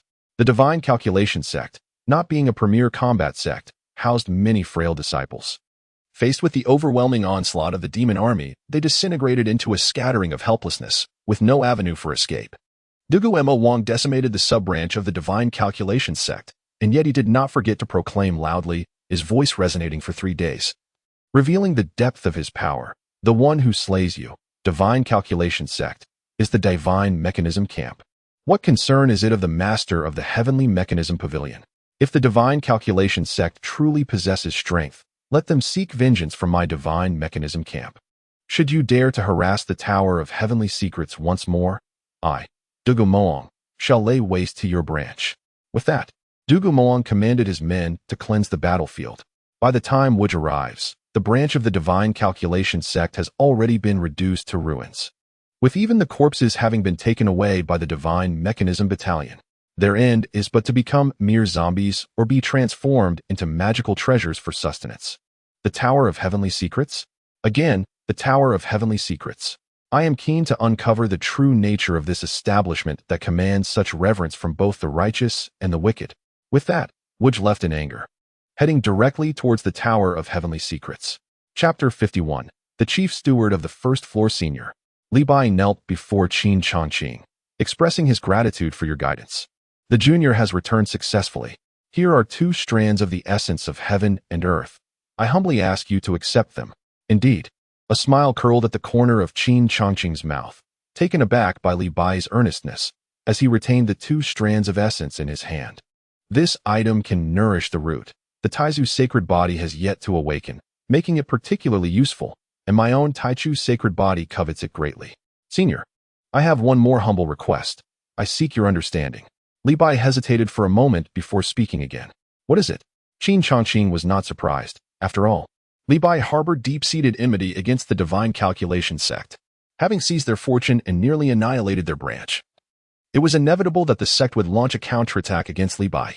Following the slaughter of the Divine Calculation Sect's branch, they would undoubtedly set the wheels of fate in motion to investigate the whereabouts of the junior.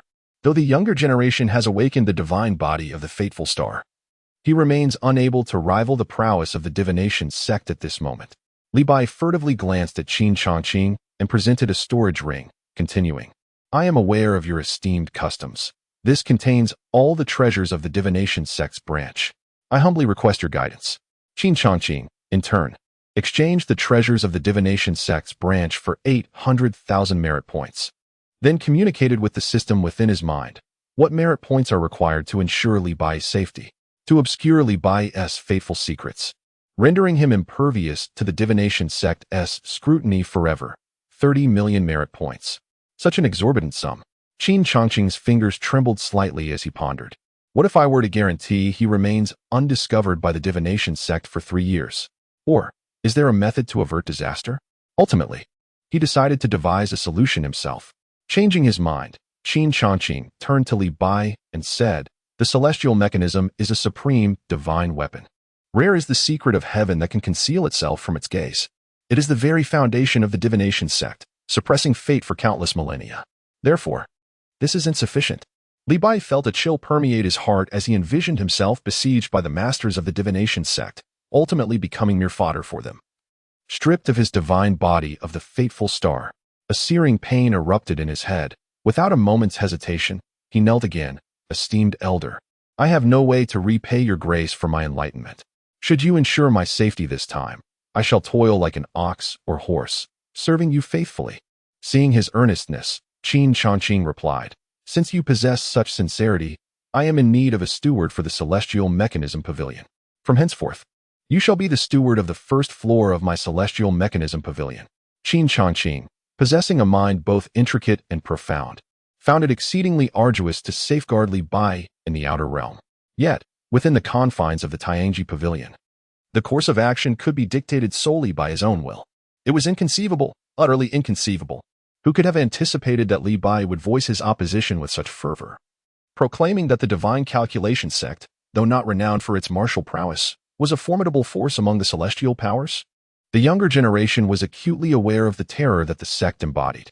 Li Bai firmly believed that he could not remain there, lest he bring calamity upon his esteemed predecessors and Qingzhou city. Your intent is sufficient, he affirmed. Sensing the sincerity in Li Bai's heart, Qin Changqing inclined his head slightly, adopting an expression imbued with the solitude of life, akin to snow. This master does not require you to think as I do. Rather, I need you to align your thoughts with mine. However, Li Bai found it impossible to envision the scene of the Divine Calculation Sect's forces descending upon them, leading to the disintegration of the Tianji Pavilion. There were no buts. What did it matter if they were celestial powers? They were merely larger ants within the Tianji Pavilion. The heavens recognized only his supremacy. Qin Changqing sensed that his insinuations had yet to resonate sufficiently, and thus he proclaimed with conviction. Suddenly, an overwhelming aura emanated from Qin Changqing, a force that asserted dominance over the heavens and declared him the pinnacle among myriad peaks. In that instant, it shattered Li Bai's composure, akin to Yang Tianqing. Qin Changqing became a divine entity that commandeered his spirit, transforming into the very essence of his contemplations. The more Li Bai envisioned Qin Changqing, the more tranquility enveloped his heart, as an invisible power soothed all his anxieties, rendering them as if they had never existed. Foolish child, Qin Changqing murmured softly. With a deep breath, Li Bai was instantly rejuvenated, bowing fervently to Qin Changqing, and expressed his gratitude. Thank you, esteemed elder. There is no need for pleasantries. From this moment forth, you shall be the steward of the first floor. Qin Changqing's words bore the weight of divine decree. Transforming into a celestial mandate as a radiant light descended from the Tianji Pavilion, manifesting several ancient, enigmatic characters. Li Bai, who had never been acquainted with such ancient script, suddenly realized that this was the edict proclaiming his appointment as the steward of the first floor. Subsequently, the divine light intertwined and spiraled for a brief moment before silently entering Li Bai's being. Boom! The forces of heaven and earth shifted. Yet the grand sound was scarce, the grand form formless, leaving no ripples in its wake. Countless ancient powerhouses sensed this change, their minds scattering across the heavens in pursuit of its origin, yet ultimately left perplexed and dispersed in futility. As time flowed by, Li Bai underwent a metamorphosis.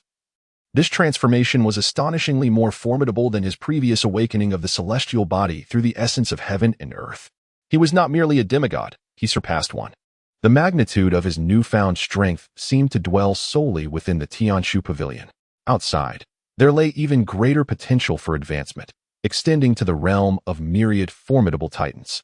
Upon awakening from his transformation, Li Bai comprehended the significance of the Tianji Pavilion, yet the enormity of its existence eluded expression. He could only liken the divination door to a firefly in comparison to the full moon. How could it hope to compete for brilliance? Lord Xie, cloaked in jade, radiated a divine aura, the magnitude of his own power too great to divulge to outsiders. Feeling the torrent of energy within him, he realized that with a mere thought, he could wield a portion of the authority of the Tianji Pavilion, capable of subduing even a fraction of the myriad titans with ease. As his strength grew, so too did the terror of his authority and power. Yet, deep within, he sensed that regardless of how much power he commanded on the first floor, it could be stripped away by a mere word from Qin Changqing. Qin Changqing is indeed the deity of the Tianji Pavilion. There is no need for pleasantries, Master Li. Henceforth, we shall be like family, united in our efforts to expand the business of Tianji Pavilion across the myriad realms. This is merely the beginning. The 9-tiered Tianji Pavilion requires 8 more esteemed managers and numerous junior managers, as well as countless attendants, guards, and travelers. The vast expanse of Tianji Pavilion leaves one pondering when we will achieve our grand vision and fully establish the entire system. Your words resonate profoundly, my lord. I shall devote myself entirely, serving with utmost diligence until my last breath. Li Bai bowed respectfully. This is splendid. Qin Changqing nodded and then waved his hand, summoning Ling Hongshui before them. Allow me to introduce you to. So it is the renowned Bui Shenxiang. I have long admired your esteemed name. Ling Hongxue was taken aback, feeling an intense envy towards Li Bai for his position as the lead manager. I dare not. From now on, Bui will only be the lead manager. However, the celestial being, possessing the astonishing Jinghong sword body and an awe-inspiring sword intent, can shatter the sun of the 9 heavens upon unsheathing her blade. Her future achievements are undoubtedly extraordinary. Li Bai harbored considerable apprehension towards Ling Hongxue, who had entered Tianji Pavilion ahead of him, primarily because she was an exceptionally beautiful woman. If he did not strive diligently, his position would be jeopardized. Yet, he feared offending her, anxious that she might ascend the ranks and become the pavilion's matron. Thus, he was filled with trepidation, jealousy, and a need for respect, an array of emotions known only to himself. Chapter 52. The Fate of the Stars and Their Consequences. Just as Li Bai ascended to the position of lead manager, the master of the Divine Temple of Fate, Xiao Qinghun, was engulfed in a tempest of fury. The divination sect, with its branches and divisions, has been reduced to ruins within a single day, with no survivors to speak of. While such losses may not significantly impact the Celestial Temple, they have undeniably tarnished the reputation of the divination sect, leaving it in disgrace. Brother Yi, it falls upon you to personally attend to the affairs of the Divine Mechanism Camp. Let the prestige of our sect take precedence, said Xiao Qinghun, bowing respectfully to Yi Tianhun, who stood slightly behind him. Rest assured, Brother Hall Master, the Divine Mechanism Camp has engaged in many injustices. I shall immediately reach out to various righteous factions to eliminate the evil and uphold justice. Yi Tianhun promptly accepted the order and turned to descend the mountain. Junior Brother Gu, it has come to my attention that the celestial body of the fated star has re-emerged. The oversight from years past is yours to rectify. This matter must rest upon your shoulders. Xiao Qinghuan's gaze fell upon Gu Weiqing, lacking any reproach, rather exuding confidence in the plan's success. Understood. Gu Weiqing rose. He had been the one to orchestrate the previous events, employing the art of substitution to deprive Li Bai of his celestial body, transferring it to Wu Ji. Little did he anticipate that the small insect would elude capture. He had believed the insect's demise was imminent, certain it would have long since perished. Unexpectedly, it had instead become a source of calamity for the divination sect. Now, he must discern the nature of this impending disaster. With a focused thought, Gu Weiqing's consciousness transformed into radiant light, scattering into the vastness of the heavens. There were no signs of the sun or moon altering their hues, nor did the stars shift in their courses, only the pursuit of the source remained. After a brief moment, Gu Weiqing opened his eyes. Brother Hall Master, my divine consciousness has searched the realms for the heavenly mechanism, but found no trace of that small insect. It appears to have been erased from existence itself, absent from the past, present, and future as if it had never existed at all. Oh, even your extraordinary divine consciousness cannot uncover its whereabouts, Junior Brother Gu? Xiao Qinghuan's thoughts were deeply immersed as 3 ancient bronze coins materialized in his hand, which he delicately manipulated. The speed of his movements increased until they became a blur. Yet not a sound was heard. After a moment, he withdrew the mystical artifact, the Tongdian ancient coins, his fingers trembling slightly as he spoke. It appears this little insect possesses extraordinary fortune, likely having acquired divine weapons or supernatural powers, capable of completely obscuring the heavenly secrets. Nonetheless, this little insect is merely Ji-Er's pawn. It has matured, and the time for harvest has arrived. Let all of this be entrusted to Ji-Er. For the 2 fated celestial bodies are destined to allow only one to endure in this world. Indeed, Master Brother of the Hall, Gu Weiqing slowly seated himself, closing his eyes to rest, never once placing any concern upon Li Bai. A mere insect remains, but an insect. Would a mighty dragon concern itself with an ant? In the Tower of Heavenly Secrets, the 2 harbored their own thoughts, wearing benevolent expressions and engaging in amiable conversation, each hoping the other would reveal some hidden cards. Yet neither disclosed their true sentiments. Ling Hongxue felt the weight of pressure due to Li Bai and subsequently resolved to pursue her training with even greater fervor, aspiring to soon attain the qualification to enjoy the scenery alongside Qin Changqing. Li Bai, feeling a twinge of envy towards Ling Hongxue's talent and gender, could only diligently strive to expand the business on the first floor, even regarding his current identity as a means to overthrow the divination sect. Qin Changqing, oblivious to it all, remained absorbed in his thoughts, communicating with the system, with the essence of the world as a single ray. Can it be transmitted to my avatar from afar? Both the host and the avatar wield the power of the divine vessel. As long as the essence of the world is contained within the vessel's space, the avatar can naturally receive it. Excellent. With no cost incurred, Qin Changqing felt as though he had struck a fortune. System, please exchange for the next level of the Imperial Burial Sutra. The Imperial Burial Sutra requires 1,000,000 merit points for the Essence Realm. Upon deducting the 1,000,000 merit points, a cascade of purple light surged within Qin Changqing's consciousness, igniting his mind. Profoundly intricate characters filled every nerve, enveloping him in a radiant aura, reminiscent of a divine being illuminated by the auspicious light of dawn. Little did he anticipate that today's exchange for the Essence Realm cultivation method would be so momentous. The path of cultivation begins with transcending the mundane to refine the body, establishing a solid foundation by shedding the mortal coil and embodying the innate. The second stage involves forging the 5 organs through the Taoist canon, awakening the divine reservoirs of the heart, liver, lungs, kidneys, and spleen, enabling the cyclical flow of the 5 elements to perpetuate endlessly.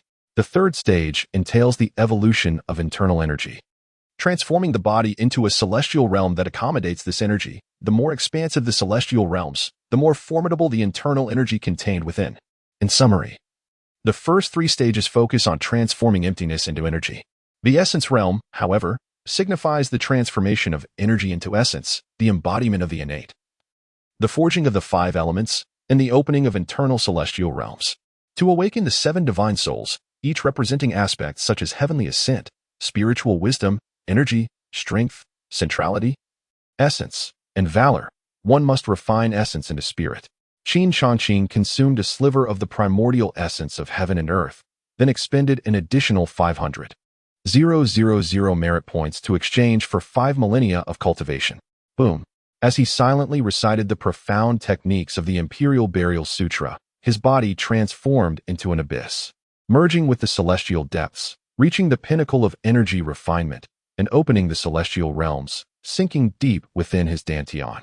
In the primordial sacred body, the essence of heaven and earth was consumed, transforming it into a crystalline form, luminous as jade, emanating the profound aura of the ancient Genesis. This divine presence resonated harmoniously with the primordial sacred body.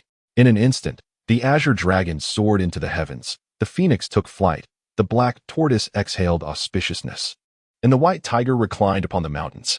Under the auspices of these extraordinary phenomena, the sacred body gleamed like crystal, extracting streams of innate Tao patterns from the essence of heaven and earth. These were the innate Tao patterns, inscribed with the might of the primordial Tao. Now, extracted one by the primordial sacred body, it resembled the infusion of heavenly principles, akin to the enlightenment bestowed upon the mind. Qin Changqing's comprehension of the Tao was remarkably enhanced, 100-fold compared to ordinary individuals. Even when juxtaposed with prodigious talents, the disparity was vast. As he scrutinized these Tao patterns, the primordial sacred body instinctively inscribed them within itself, forming an intricate and enigmatic formation, grander and more magnificent than the 9. Insight surged forth from his heart, culminating in his immediate ascension to the Essence Realm. His cultivation, built upon 25,000 years of foundation, experienced a meteoric rise, 26,000, 28,000, until it gradually surpassed 30,000 years. This was the power of the Tao. Beside him, Li Bai was nearly astounded, his eyes wide with disbelief. While he too had consumed the essence of heaven and earth, awakening his celestial body, Qin Changqing had harnessed it to comprehend the innate Tao patterns, internalizing the power of the Tao. The contrast was striking and immediate. After a prolonged moment, he slowly regained his composure, truly worthy of being a senior, to consume the essence of heaven and earth, internalize the power of the Tao, and grasp the profound truths of the universe. This is indeed the authentic path of transcending the mundane and recultivating. Within the attic of the Tianji Pavilion, even if I could attain the status of a half-saint and possess unparalleled vision, none could rival my essence. Not even the master of the branch of the Divine Calculation Sect. However, I find myself unable to fathom the path of my predecessor, revealing just how distant I am from their heights. Yet, to be able to cultivate in the presence of such a venerable figure is indeed a profound fortune. Ah, Li Bai, it is you who embodies the greatest fortune. Chapter 53. The wandering old demon of heaven. As Qin Changqing inhaled, the essence of the universe flowed like mist, and the power of the great Tao emanated, enveloping the surroundings in ethereal clouds. Without hesitation, Li Bai and Ling Hongxue began to draw in the energy, feeling their spines tingle, as if they were immersed in a divine spring of heaven and earth.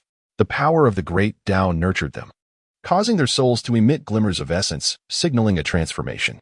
One bore the fate star within their divine body, while the other, with a celestial form, embodied the vessel of the great Tao's power. Now, as Qin Changqing exhaled and absorbed the overflowing strength, it catalyzed their soul's metamorphosis, showcasing the terrifying prowess of Qin Changqing.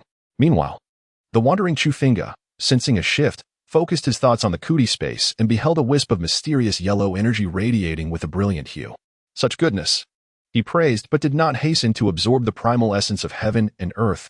Instead, he continued on foot towards the tiger fortress of the Holy Celestial Dynasty.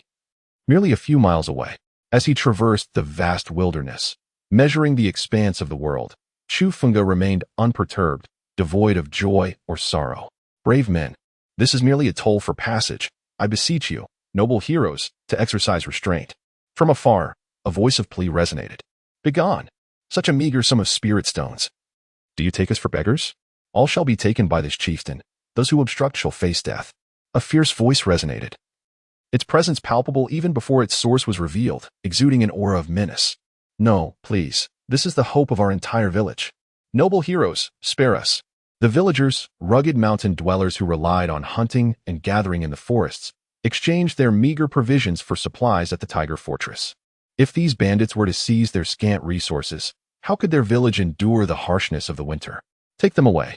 The bandits remained unmoved, effortlessly toppling the villager who had spoken, devoid of any empathy.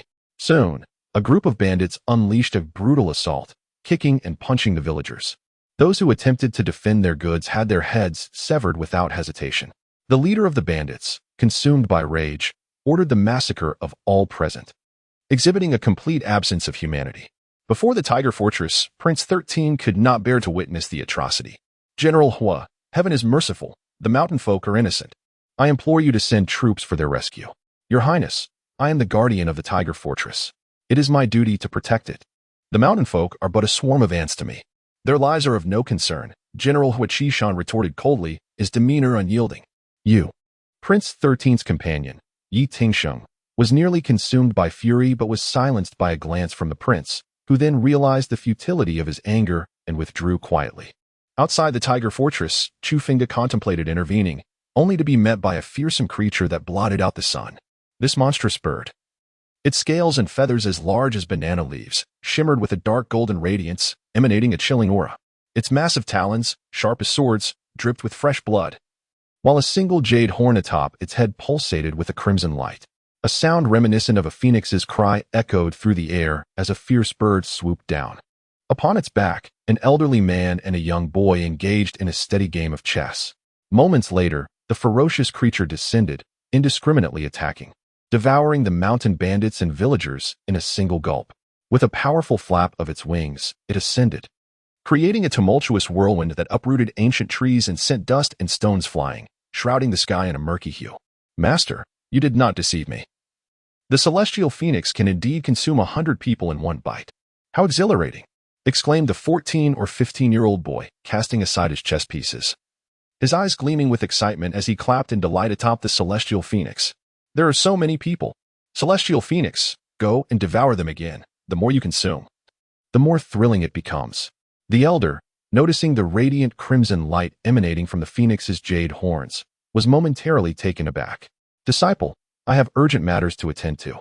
Later, I will command the phoenix to swallow an entire city for you to witness. He then hurried towards Chu Funga. The celestial phoenix, possessing the ancient bloodline of the phoenix, was inherently sensitive to the extraordinary treasures of the world. It reacted to Chu Funga not due to any hidden treasures, but rather because of his unique bloodline. The old sorcerer, with a sharp visage and fervent gaze, fixated on Chu Funga, exuding an eerie aura. Chu Funga was momentarily stunned as the essence of his true self, Qin Changqing, surged forth within him. In the blink of an eye, the 5 elemental energies within him circulated ceaselessly, and divine light burst forth, breaking through the pinnacle of his realm. The Taizu's sacred body drew ever closer to awakening. As golden lotuses erupted from the earth and ethereal light descended from the heavens, heralding myriad omens in celebration of Qin. Could this be the legendary endowment of an emperor? To transcend realms in a mere breath, to attain enlightenment while dining, to serendipitously attract the rarest treasures of the universe. And to be so enveloped in fortune that one cannot even find a place to perish? Wherever one goes, there lies the hand of fate. Once again, witnessing the extraordinary physique of Qin, the old demon's heart raced wildly, causing him intense pain. Haha. It seems that my life is not yet destined to end. Without waiting for Qin to react, the old demon laughed maniacally, recalling how the esteemed three absolute demon sovereign had once foretold his destiny, declaring that he would ultimately encounter a fate so grand that he would be unable to grasp it. The ancients have indeed spoken the truth. Young man, your physique is astonishingly remarkable, yet you are too young to seize it. Allow me to take hold of it for you. Gazing at Qin, who was to become his source of sustenance, the old demon was filled with uncontainable joy. He swiftly summoned the terrifying celestial phoenix, soaring into the sky to prevent any unforeseen circumstances. With his lifespan dwindling and no hope left to borrow life from the heavens, he scoured the world in search of a successor, determined to pass on his teachings before his knowledge was lost forever. Little did he anticipate that he would encounter such a wondrous physique. He possessed a secret method capable of refining this physique into an innate flesh body, which, upon consumption, would allow him to inherit such a constitution and once again draw life from the heavens. Truly extraordinary. The terrifying celestial phoenix is indeed under the command of this old demon. Observing the divine light emanating from Qin, now captured by the old demon, the terrifying celestial phoenix transformed into a mere black dot and vanished without a trace. Yi Tingxing seethed with resentment, hastening to report to His Highness the 13th Prince. Your Highness, it is the malevolent deeds of the terrifying celestial demon. Furthermore, I witnessed the old demon abducting a person. This individual radiated divine light, with golden lotuses sprouting from the earth and celestial radiance descending, undoubtedly, a remarkable physique awakening. In the clutches of the old demon, it will be perilous for him to survive. The old demon, notorious for his malevolence, excels in extracting the blood of the living to forge his demonic weapons, with the souls of countless innocents, numbering in the millions from over 10 cities, falling victim to his hands. His presence at the Tiger Prison Pass heralds impending doom. Thus he must not be allowed to remain. After a moment of contemplation, His Highness the 13th spoke, and the two figures transformed into fleeting shadows, swiftly vanishing from sight. Chapter 54, Exhausting All Bang. Upon arriving at a concealed lair of malevolence, Qin was unceremoniously cast down, stirring up clouds of dust. Had it not been for his robust physique, the fall from over 300 meters would have surely been fatal. You are formidable. Qin rose and gracefully settled upon a stone platform, his expression cold and aloof. Indeed, though I am a demon, I have committed countless benevolent deeds, robbing the rich to benefit myself and guiding innumerable foolish savages to enlightenment. The old demon, with an air of nonchalance, stepped down from atop the ominous heavenly phoenix, casually tossing his left hand. Bang! A deep rumble resonated as the ground trembled thrice, and a massive, ancient, blackened tripod appeared before Qin.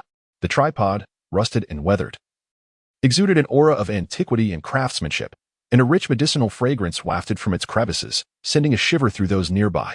What a magnificent yet imperfect artifact! Qin pondered the value of this semi-holy tripod in terms of merit points. The offerings of this old man are assuredly exquisite. This object is a step towards sanctity. When the tripod is completed, heaven and earth shall rejoice, though it is a pity that fortune has not favored it. Utilizing this vessel, with you as the primary ingredient and my millennia of accumulated elixirs as a supplement, will undoubtedly elevate your physique to unprecedented heights, the old demon declared with great pride. Subsequently, he casually lifted the lid of the tripod and extracted a crimson fruit from his treasury. The fruit, resembling a deep red hue and shaped like a human figure, radiated a mist of crimson aura within a 3-foot radius. Upon closer inspection, it appeared as though a diminutive being engaged in divine cultivation rested before one's eyes. A human-shaped red fruit. Qin's eyes sparkled with a glimmer of clarity, for the red fruit matured once every century, harboring an abundance of essence, suitable for medicinal use or to enhance one's physique. A millennium-old red fruit, with its vibrant crimson hue, was undoubtedly a rare treasure. The 10,000-year-old red fruit, with its deep red color and human-like form, surrounded by a swirling crimson mist. Haha. A connoisseur indeed. The old sorcerer beamed with pride, casually tossing various heavenly treasures into the black cauldron, inviting them to slumber within. He made no attempt to disguise his intentions in his eyes. Chufinga was merely an exceptionally gifted insect, only worthy of being used for alchemical purposes. Coincidentally, it had been some time since he had indulged in a hot bath, and he intended to increase the fire soon. Chufinga yawned, leaping into the large cauldron, and then deliberately pulled the lid down, sealing himself within with precision. Aha! Excellent.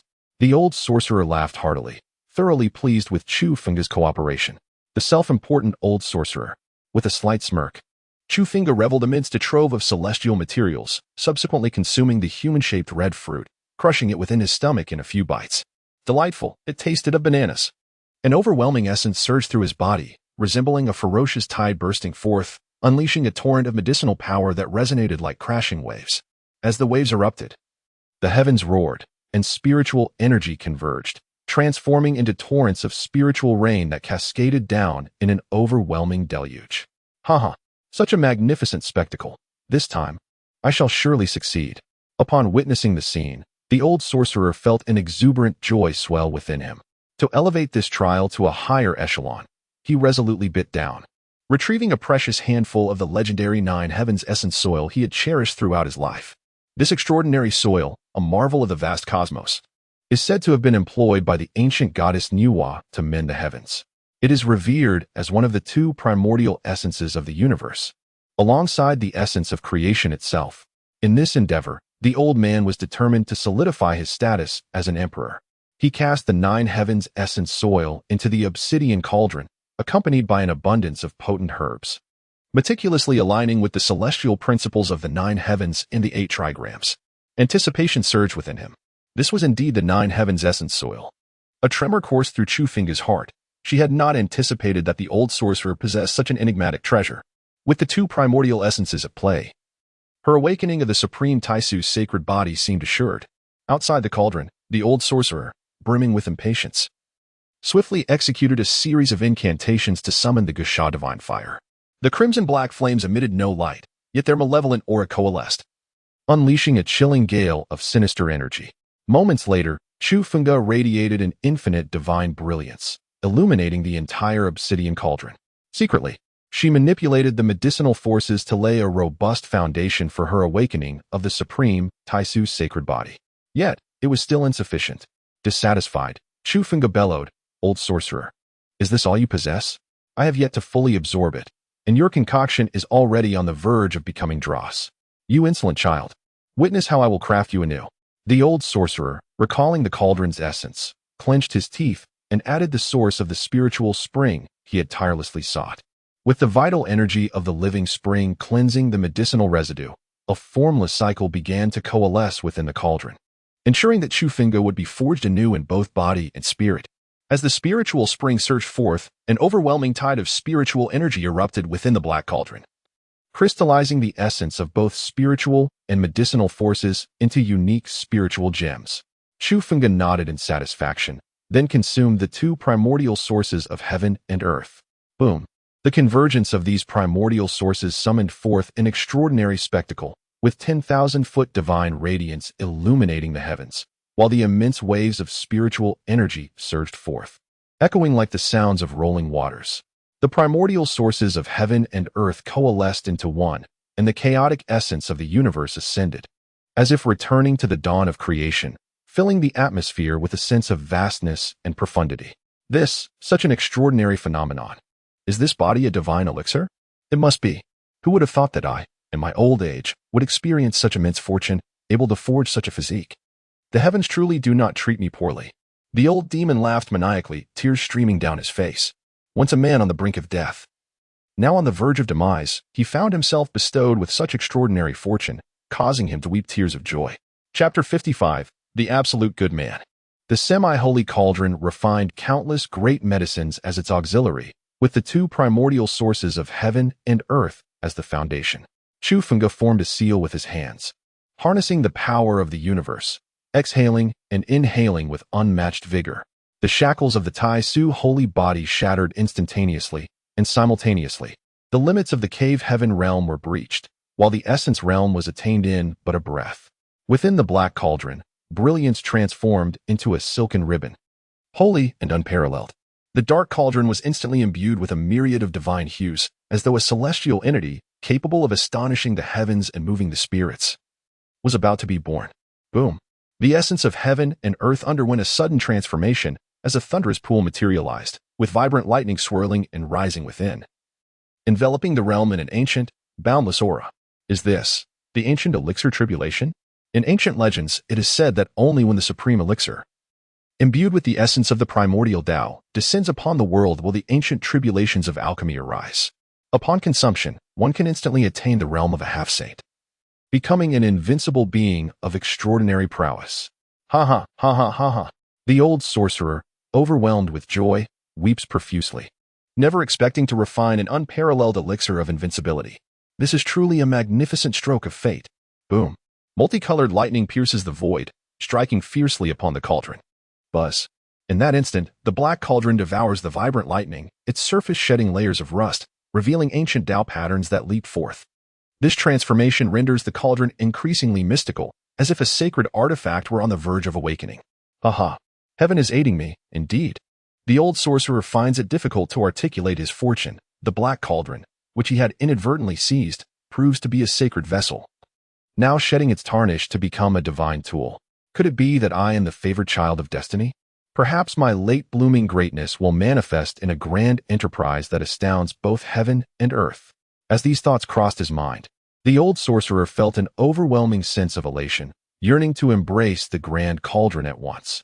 It was not merely the multicolored lightning that invigorated the black cauldron, but rather the awakening of the Taisu's sacred body within, as it gathered the primordial energies of heaven and earth, exuding an aura of unparalleled sanctity. The essence of the black cauldron, already of sacred quality, now refined by the Taisu's sacred body, naturally emanated supreme Taoist resonance, signaling its imminent awakening. Haha. Sob. The commotion grew ever louder, compelling the old sorcerer to laugh and cry uncontrollably. Ultimately, the thunderous tribulation vanished into the realm of the unknown, leaving no trace behind, as celestial nectar descended upon the earth, all converging within the obsidian cauldron. A remarkable fragrance emanated from the cauldron, igniting profound excitement within the ancient sorcerer. Without a moment's hesitation, he thrust open the lid, only to stumble back in shock the very next instant. You. How could a mere being of the minor celestial realm withstand all this? Who are you truly? The old sorcerer, with disheveled hair and blood-red eyes bulging, exuded an aura of chaotic madness, teetering on the brink of frenzy.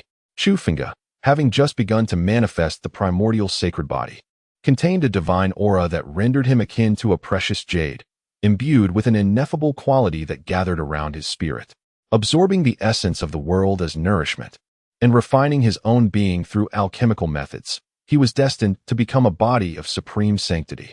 Truly, the elder does not deceive me, Chufinga reflected, emulating the ancient sorcerer's previous demeanor. You are indeed my great fortune, and I must express my gratitude. Thus, I bestow upon you the honor of perishing beneath my primordial sacred body.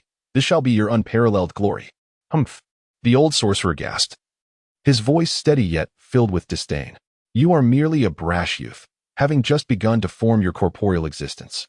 Do you truly believe you possess the right to be arrogant before me? Today, I shall imprison you, using your essence as a cauldron, slowly draining your blood and devouring your flesh, to extend my own life. With that, the old sorcerer decisively struck, his divine whip transforming into a black dragon that shattered the very fabric of space, descending upon Chufinga. Boom. The divine whip, capable of demolishing a colossal mountain, struck Chufinga, yet he remained unscathed, merely sent hurtling backward with great force. The old demon was astonished and exclaimed with delight, the more robust your physique, the longer my lifespan shall be. With a deep breath, Chufinga remained unmoved, slowly articulating, how comforting, old demon. You truly are a benevolent soul.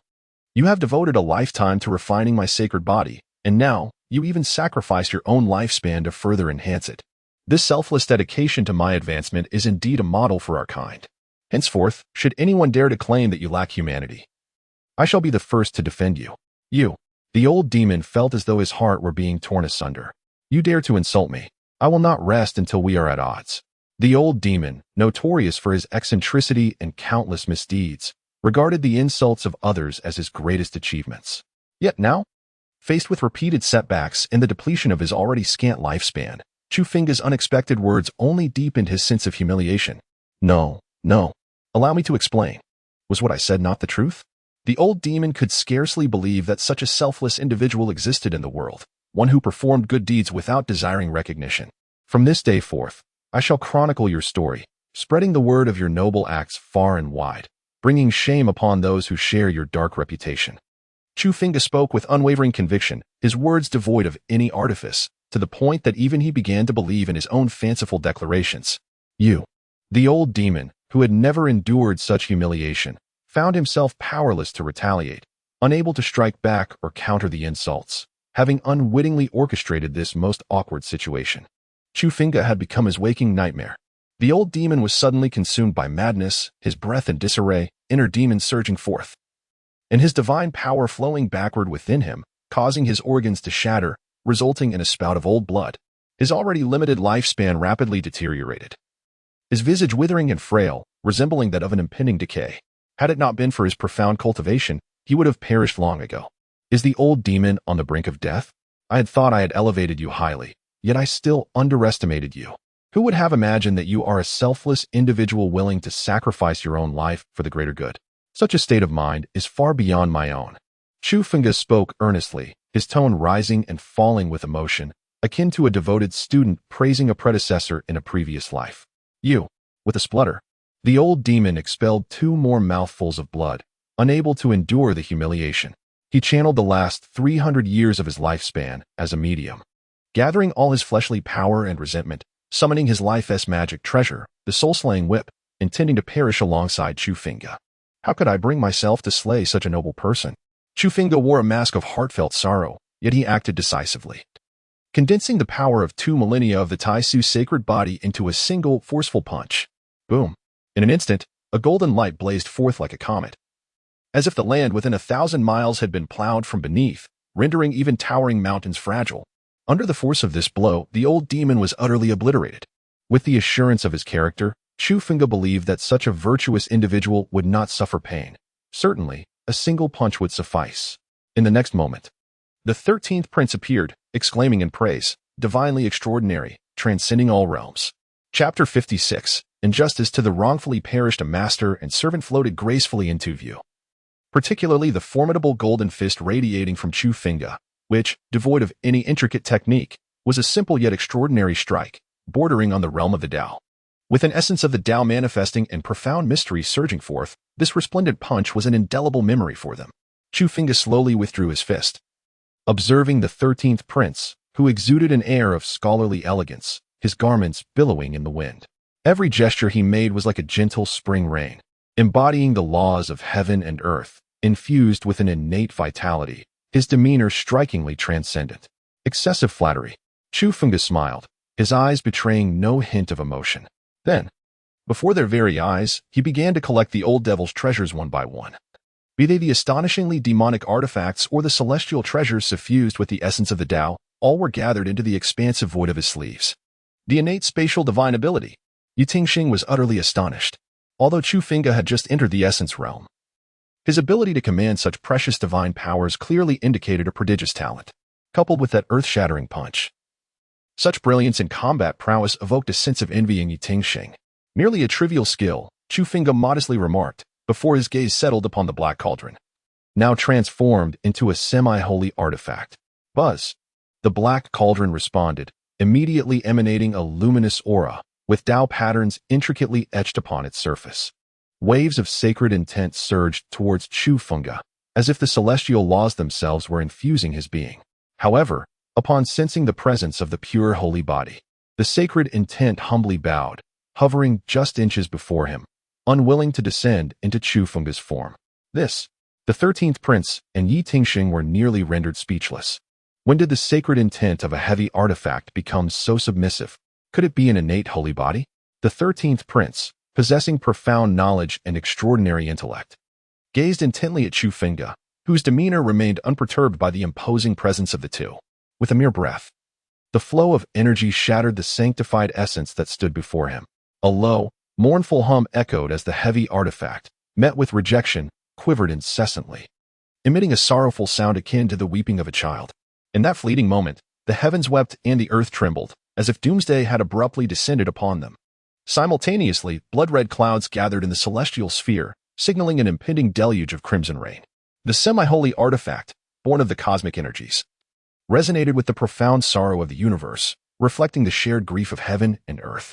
The 13th prince swallowed hard, his heart heavy with regret, wishing fervently for a modicum of respect to be afforded to the semi-holy artifact. After all, even a semi-holy entity is a coveted treasure, deserving of reverence that would inspire one to kneel in pursuit of its acknowledgement. Could one not exhibit a semblance of restraint, allowing for a harmonious gathering? Foolish child. Chufunga gently shook his head, feigning reluctance as he waved delicately toward the black cauldron. Instantly, the cauldron, as if granted a reprieve, responded with joyful resonance. The heavens celebrating in unison.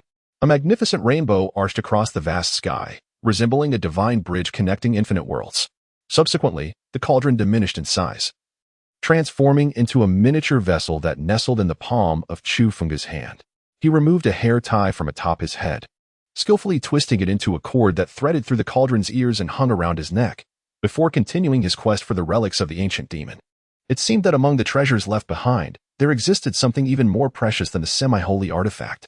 A mournful and wrathful bird's cry resonated throughout the heavens and the earth, as the ominous celestial bird, the Sun Tian Xiong Wan, unfurled its colossal wings, obscuring the sun and sky.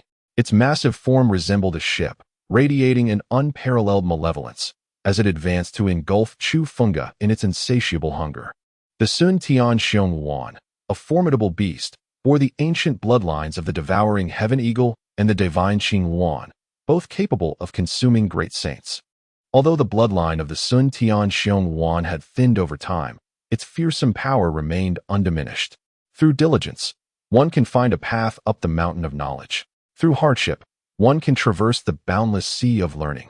Wretched beast, it was admonished, consider the benevolence of the universe, and hasten to bow your head, joining me in the pursuit of enlightenment through study and reflection to cleanse your malevolent thoughts. The 13th prince reminded, and then, with the heavenly edict in his mouth, he channeled the sacred command. In an instant, the ethereal shadows of the Confucian and Taoist sanctuaries, the mountain of books and the sea of learning, veiled the vast azure sky, towering and magnificent as streams of talent descended upon the world. An immense sense of oppression descended upon the malevolent avian, causing its speed to diminish with each passing moment. The Sun Tian Xiong Wan's ferocity erupted, and within it, dark light coalesced into a sea of malevolence, instantly expanding the mountain of books and the sea of learning. Its gaping maw transformed into a black hole, devouring all in existence. Wretched beast. The essence of purple sandalwood and gold dust intertwined, producing melodies that soared into the clouds, awaiting but a command. It could unleash its talents to cascade down the three rivers. Will you submit? Chufunga gazed at the Sun Tian Xiong Wan, its overwhelming malevolence palpable in the air, and spoke with unyielding directness. Die. The Sun Tian Xiong Wan uttered human words, its fierce cry a twisted declaration, before invoking a forbidden technique. Its blood surged like a tide, revealing intricate patterns, morphing into the devouring heaven eagle and the divine Qing Wan. The righteous and the wicked united as one, akin to two sharpened blades piercing through the air, shattering the very fabric of space in their wake. Bang! In utter silence, Chufunga cast forth the semi-holy heavy artifact with the nonchalance of tossing a mere stone, striking fiercely at the celestial creature known as the Heavenly Patrol Fierce Wan. A resonant hum echoed as the semi-holy artifact unleashed its sacred might, transforming into a colossal black cauldron capable of containing the heavens and the earth, instantly dispelling the vast realms of books in the abyss of demons. The cauldron, a symbol of formidable power and divine essence, has been revered since ancient times as a vessel that stabilizes mountains and rivers. In the primordial void, it is said that the first imperial artifact of the universe, known as the Mother of all things, embodies an unfathomable mystique. Although the black cauldron pales in comparison to the legendary Mother of all things, as a newly ascended semi-holy artifact, its significance is immeasurable. With the might of the Taisu sacred body, Chufunga hurled it with devastating intent, its power beyond comprehension. In an instant, the cauldron struck the Heavenly Patrol Fierce Wan, resembling the descent of 1,000 ancient divine mountains. causing the creature's brain to splatter and feathers to scatter as it plummeted violently to the ground. The 13th prince and Qin Changqing, both scholars, could only gasp in astonishment. A mere disagreement had resulted in a death blow. Who, indeed, was the true beast here? The sheer size of the heavenly patrol fierce one rendered it unfit for a simple stew, its wings suitable for honey-glazed roasting, and its claws for braised dishes. Speechless, the 13th prince and Qin Changqing contemplated the reality that this formidable creature, which had grown to rival semi-holy beings, was destined to become mere sustenance. What divine being was this? Would you, perhaps, join me in the pursuit of knowledge and scripture, to cleanse your past and be reborn anew? As the heavenly patrol fierce wand crashed to the ground, it cast down the old demon's apprentice. The 13th prince, harboring goodwill, could not bear to see the young one suffer further. I am willing. The young man, clever and perceptive, recognized that even the ancient demon was no match for them, and thus sought a more formidable ally. With a resounding thud, the scene unfolded. As soon as he finished speaking, Chufinga delivered a powerful punch, causing his brain to splatter. What do you mean by this? The 13th prince furrowed his brow. Feeling that Chufinga was indulging in wanton slaughter, his actions excessively outrageous. Heaven possesses a benevolent nature, and the ancient sages taught compassion without discrimination. The world still retains a glimmer of hope. Why must you pursue the path of total annihilation? At such a tender age, you discern the subtleties of speech and expression. Your heart unyielding, finding amusement in witnessing ferocious beasts devour human lives. How can one be taught in such a manner? He had submitted to fate. Feeling that the unjust deaths of the mountain folks were intolerable, Chufinga smiled faintly, then turned to swiftly dispatch the celestial beast, leaving no trace of the old demon's corpse or feathers behind. Wherever he passed, it was akin to locust ravaging the land. Chapter 57. Paths diverge, do not conspire together you. This. The 13th prince found himself at a loss for words upon witnessing Chufinga's actions. A gentleman engages with integrity, yet here was a justification that was far from satisfactory, rendering it difficult for him to accept. Since you both believe that heaven embodies a principle of life preservation and that one should not take lives recklessly, I shall indulge in my meal without inviting you to partake. With that, Chufinga cut a piece of flesh and a section of wing from the celestial beast, preparing them before tossing them into the black cauldron to simmer over a roaring flame, while the wing section was skewered and grilled with honey glaze. Although the celestial beast was a hybrid, its strength rivaled that of ancient titans, and its body was rich with essence. In no time, the pure energy wafted through the air, accompanied by an intoxicating aroma that was utterly irresistible. The two individuals found their mouths watering and appetites awakened. Yet being well versed in the teachings of sages, they could not lower themselves to join in the feast.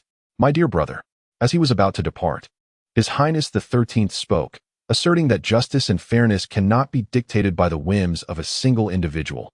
What is required is a sense of principle. Without rules, there can be no order. If you, my brother, continue to act solely based on your personal biases, how are you any different from that malevolent fiend? The path of righteousness is impartial. My only pursuit is personal tranquility.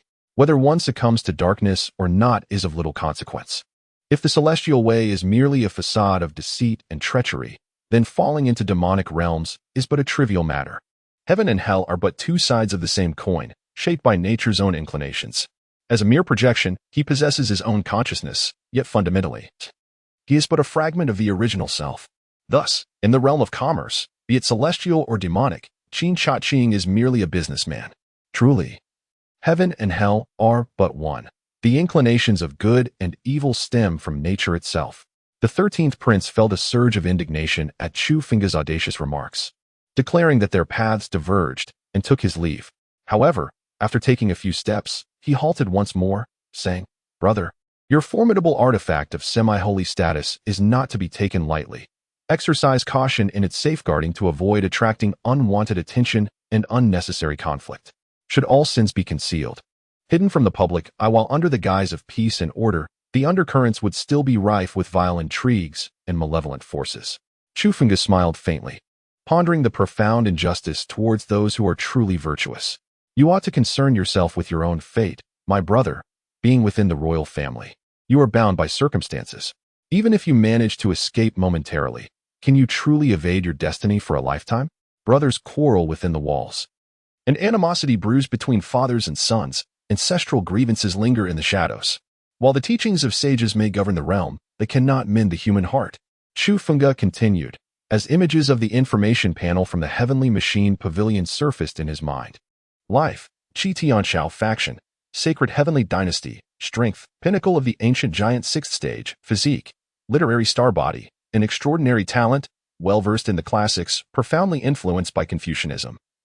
Every word and action heeds ancient rites and laws. Past, 13th Prince of the Upper Heavenly Dynasty, of lowly status in the Sacred Heavenly Dynasty. Constantly oppressed and regarded as an outcast, he secluded himself, immersed in study, mastering the profound arts, and through a single thought.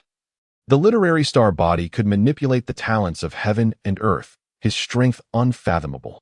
Present, assigned by the king of the Sacred Heavenly Dynasty, Qi Daoxian, to the Tiger Pass, ostensibly as the overseer, yet in truth, to investigate the depths of the Heavenly Machine Pavilion, future, throughout the Sacred Heavenly Dynasty. The elder ancestor on the brink of death seeks to break through to the semi-saint realm, employing forbidden techniques that devour souls, rendering all into mere shadows of their former selves. In pursuit of completeness, he seeks to eliminate Qi Tianxiao. Do not be disrespectful to His Highness. Yi Ting's veins bulged as he harnessed his energy, transforming it into a formidable force that loomed over Chu Fengge like towering mountains. Do not act disrespectfully, Qi Tianxiao interjected. His gaze fixed intently on Chu Fengge, his tone icy. You have deliberately summoned us here. Surely, it is not merely to share these words with us? Deliberately summoned you here? Chu Fengge scoffed. Do I covet your poverty? Or your literary star body? A jolt. Qi Tianxiao's heart trembled slightly. Who are you, esteemed guest? What is your intention? The star of literature was his greatest secret and trump card, known only to him. Even Li Tingxing was unaware. Yet today, it was laid bare by an outsider's words. I am but a madman from Chu. Singing merrily like Confucius, Chu Fengge proclaimed, I am Chu Fengge, merely a humble wanderer of the Heavenly Mechanism Pavilion. What malice could I possibly harbor? The Heavenly Mechanism Pavilion? Qi Tianxiao furrowed his brow deeply. Recently, the pavilion's reputation had soared. First, the righteous sacred ground, Langia's sacred pavilion, had openly supported them, even at the cost of offending the Divine Calculation Sect. Then, the Demon Path's semi-sacred ground, the Divine Machine Camp, had recklessly slaughtered a branch of the Divine Calculation Sect to vindicate the Heavenly Mechanism Pavilion. Furthermore, there were reports of the annihilation of a branch of the Divine Calculation Sect, which could not possibly be unrelated to the Heavenly Mechanism Pavilion. Indeed, Chu Fengge nodded. I have taken note. Qi Tianxiao clasped his hands in salute and hastily departed with Li Tingxing, as if fleeing from a plague. Your Highness, why such haste? As they walked halfway, Li Tingxing could not contain his curiosity. The Heavenly Mechanism Pavilion walks a fine line between righteousness and wickedness. If we do not publicly declare our stance, we shall inevitably be ostracized by both the righteous and demonic factions in the future. And entangling ourselves with the pavilion may lead to dire consequences, Qi Tianxiao replied. In this world, it matters not whether one is black or white.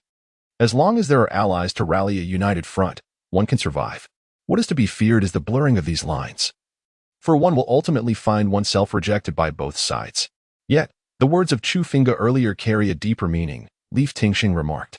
Your Highness, even if you wish to avoid entanglement with the Heavenly Mechanism Pavilion, the Holy Celestial Dynasty must remain vigilant, for the imperial family is the most ruthless of all.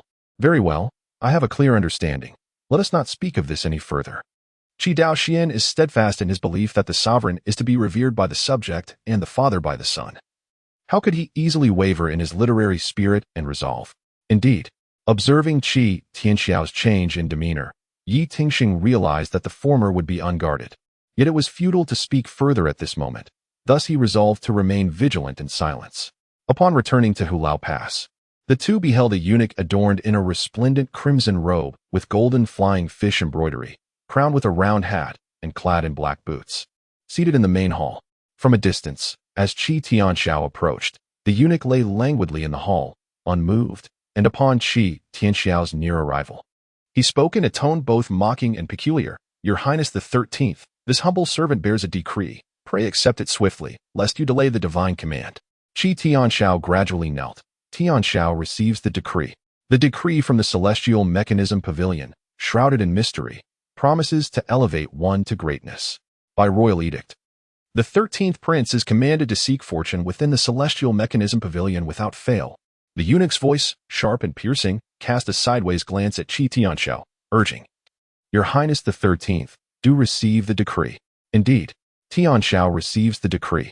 Qi Tianxiao's heart was filled with reluctance 100-fold. Yet one cannot defy the command of the Father. What else could he do? This was a significant task, one which the entire Holy Heavenly Dynasty anticipated, hoping the 13th prince would bring forth miraculous fortune. "Your Highness the 13th, take heed." The aged eunuch sauntered past Qi Tianxiao, his words laced with mockery. Who would believe that this fool could truly accomplish anything? Chapter 58, Seeking Justice at the Doorstep, Your Highness. As Yi Tingsheng observed the retreating figure of the Grand Eunuch, he turned to Qi Tianxiao and remarked, "We." Qi Tianxiao commanded, "Prepare to depart at once, and be sure to bring along 2 copies of the Buddhist scriptures." Understood. Yi Tingsheng nodded, though he found it peculiar that His Highness, who typically showed little interest in Buddhist texts, specifically requested them this time. After the Grand Eunuch departed, he made his way to the residence of General Ming Shanjun at the Tiger Fortress. "General Ming, it has been too long. That incompetent fellow has been tardy for reasons unknown, causing me to linger here a bit longer," the Grand Eunuch lamented with a voice as grating as a duck's quack. "Master Xiao, please take a seat. It has been several years since our last meeting. Let us not part ways until we are thoroughly intoxicated," Ming Shanjun replied. His smile as radiant as a blooming flower, seemingly eager to be close to Master Xiao. "Drinking is permissible, but we must not jeopardize the arrangements of the third prince. Otherwise, the position of the Tiger Fortress commander may fall to another." Master Xiao's eyes gleamed with a cold light as he issued a warning. Master Xiao, rest assured, they are but 2 worthless individuals. I guarantee they will find their final resting place in a desolate mountain." Ming Shanjun confidently thumped his chest in assurance. "When hunting a lion, one must exert all efforts. It is imperative that their very blood and souls are delivered to the third prince. General Ming, do not falter in the depths of the dark. Otherwise, you may jeopardize your own legacy." Master Zhao's tone lowered, laden with foreboding. Within the Holy Celestial Dynasty lies a forbidden secret technique known as the Heaven's Desolation and Earth's Annihilation Madness Technique. This formidable art possesses terrifying power, yet it demands the consumption of the blood and souls of kin to enhance one's own strength. The closer the bloodline, the more astonishing the amplification of power. The third prince, unbeknownst to the origins of the formidable and otherworldly frenzied demon technique, has remarkably cultivated it, yet regrettably halted at the threshold of the ancient titans. In his quest for a breakthrough, he has set his sights on Qi Tianxiao. "Esteemed eunuch Xiao, how could I dare to jeopardize the significant endeavors of the third prince? Not only have I commanded the mountain bandits to eliminate the 2, but I have also instructed my 10 elite guardians of the Essence Realm to ensure thorough follow-up measures." Ming Shanjun, with an air of meticulousness, revealed a hint of coldness at the corners of his mouth, assuring that when the time comes, it will be shrouded in secrecy, leaving no suspicion cast upon the third prince. "General Ming indeed acts with great caution. I am deeply impressed," remarked Eunuch Xiao with a smile. "Everything is due to your guidance, esteemed Eunuch Xiao. Please, take your seat. I have specially arranged for the hunting of 3 Essence Realm beasts to welcome you." Ming Shanjun greeted him with a beaming face, swiftly pulling out a chair for him to sit. 3 hours later, under the cover of darkness and amidst the howling winds, the master and servant strolled leisurely through the depths of the wild mountains and dense forests, effortlessly evading the multitude of bandits. Though numerous, the bandits posed little challenge to ordinary villagers. It was trivial for the duo to discreetly bypass them. "Your Highness, I have recited Buddhist scriptures along the way and can recite them backward. What purpose does it serve?" Yi Tingxing expressed his weariness and grievances. "The purpose is upon us." Just as they approached the edge of a desolate mountain, Qi Tianxiao suddenly halted, sensing 10 obscure auras ahead. Whoosh! 10 figures obstructed their path, their icy voices reverberating. "The 13th prince is indeed fortunate. Amidst a sea of bandits, you have managed to arrive here unscathed. Yet, your good fortune ends here. Please, Prince Shursan, may your journey be safe." "Your Highness, I have finally grasped the reason behind your urging me to read the Buddhist scriptures. I shall now proceed to guide their souls to the afterlife." Yi Tingxing, with unparalleled talent, transformed his prowess tenfold and charged at the 10 elite guards of Ming Shanjun blocking his path. Who dared to resist? The foremost guard, with a cold shout, unleashed a formidable aura, his fist trembling with lethal intent, striking at a figure before him. Bang! A silhouette shattered upon impact, its essence dissipating into the starry heavens. Behind him, the remaining 9 synchronized their movements, fiercely launching their fists to obliterate Yi Tingxing's strength. This level of power was utterly feeble. akin to a fragile bird in a storm. Why not hasten your demise before us, lest the general be provoked to wrath? The leading guard revealed a cruel smirk, his aura thick and potent. Yet in an instant, Qin Changqing exhaled thunderous words, his energy swelling skyward, manifesting countless forms. What? The guards were struck with fear. Were they not told he was weak and unworthy? How could this be? That old eunuch had caused immeasurable harm. At this moment, retreat was no longer an option.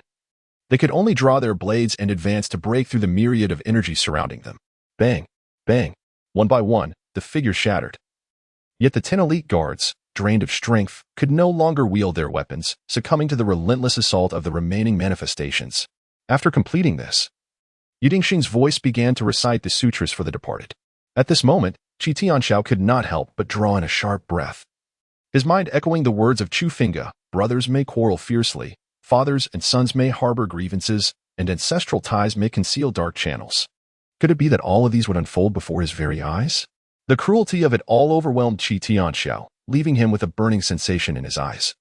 Unable to bear such an outcome. Born into a dynasty, he had always kept a low profile, immersing himself in books far removed from the political turmoil. Yet why did these calamities pursue him like a curse? Must they tear apart the most grotesque and intolerable scenes right before him? Perhaps the Heavenly Secrets Pavilion could offer assistance. Surely it could. In a moment of near despair, a flash of inspiration broke through the clouds in his mind, illuminating his thoughts. The world believes that the 13th prince of the Holy Heavenly Dynasty is a waste, unaware that the true fools reside among them. The 13th prince, enduring patiently, truly possesses an admirable temperament. Wuji commanded the winds and thunder, bending the heavens, arriving with the swiftness of lightning. Then, adorned in flowing black robes, he descended before Qi Tianxiao. Qi Tianxiao had deceived the world. Had he not also outwitted the divination sect? With merely a servant, he could wield extraordinary talents, mastering myriad divine abilities, repelling adversaries with ease, a truly astonishing feat. Who are you? Upon realizing that his master's secrets had been uncovered, Qin Changqing's brows furrowed with a murderous intent as he fixed his gaze on Wu Ji. Tingxing, do not be rude. Qi Tianxiao raised a hand to stop Qin Changqing, asserting, the young prince is truly gifted. I am but a mere wastrel. I, Wu Ji, disdain the petty individuals who pry into the secrets of others. Wu Ji uttered little, his tone laced with disdain, before his gaze shifted away from Qi Tianxiao.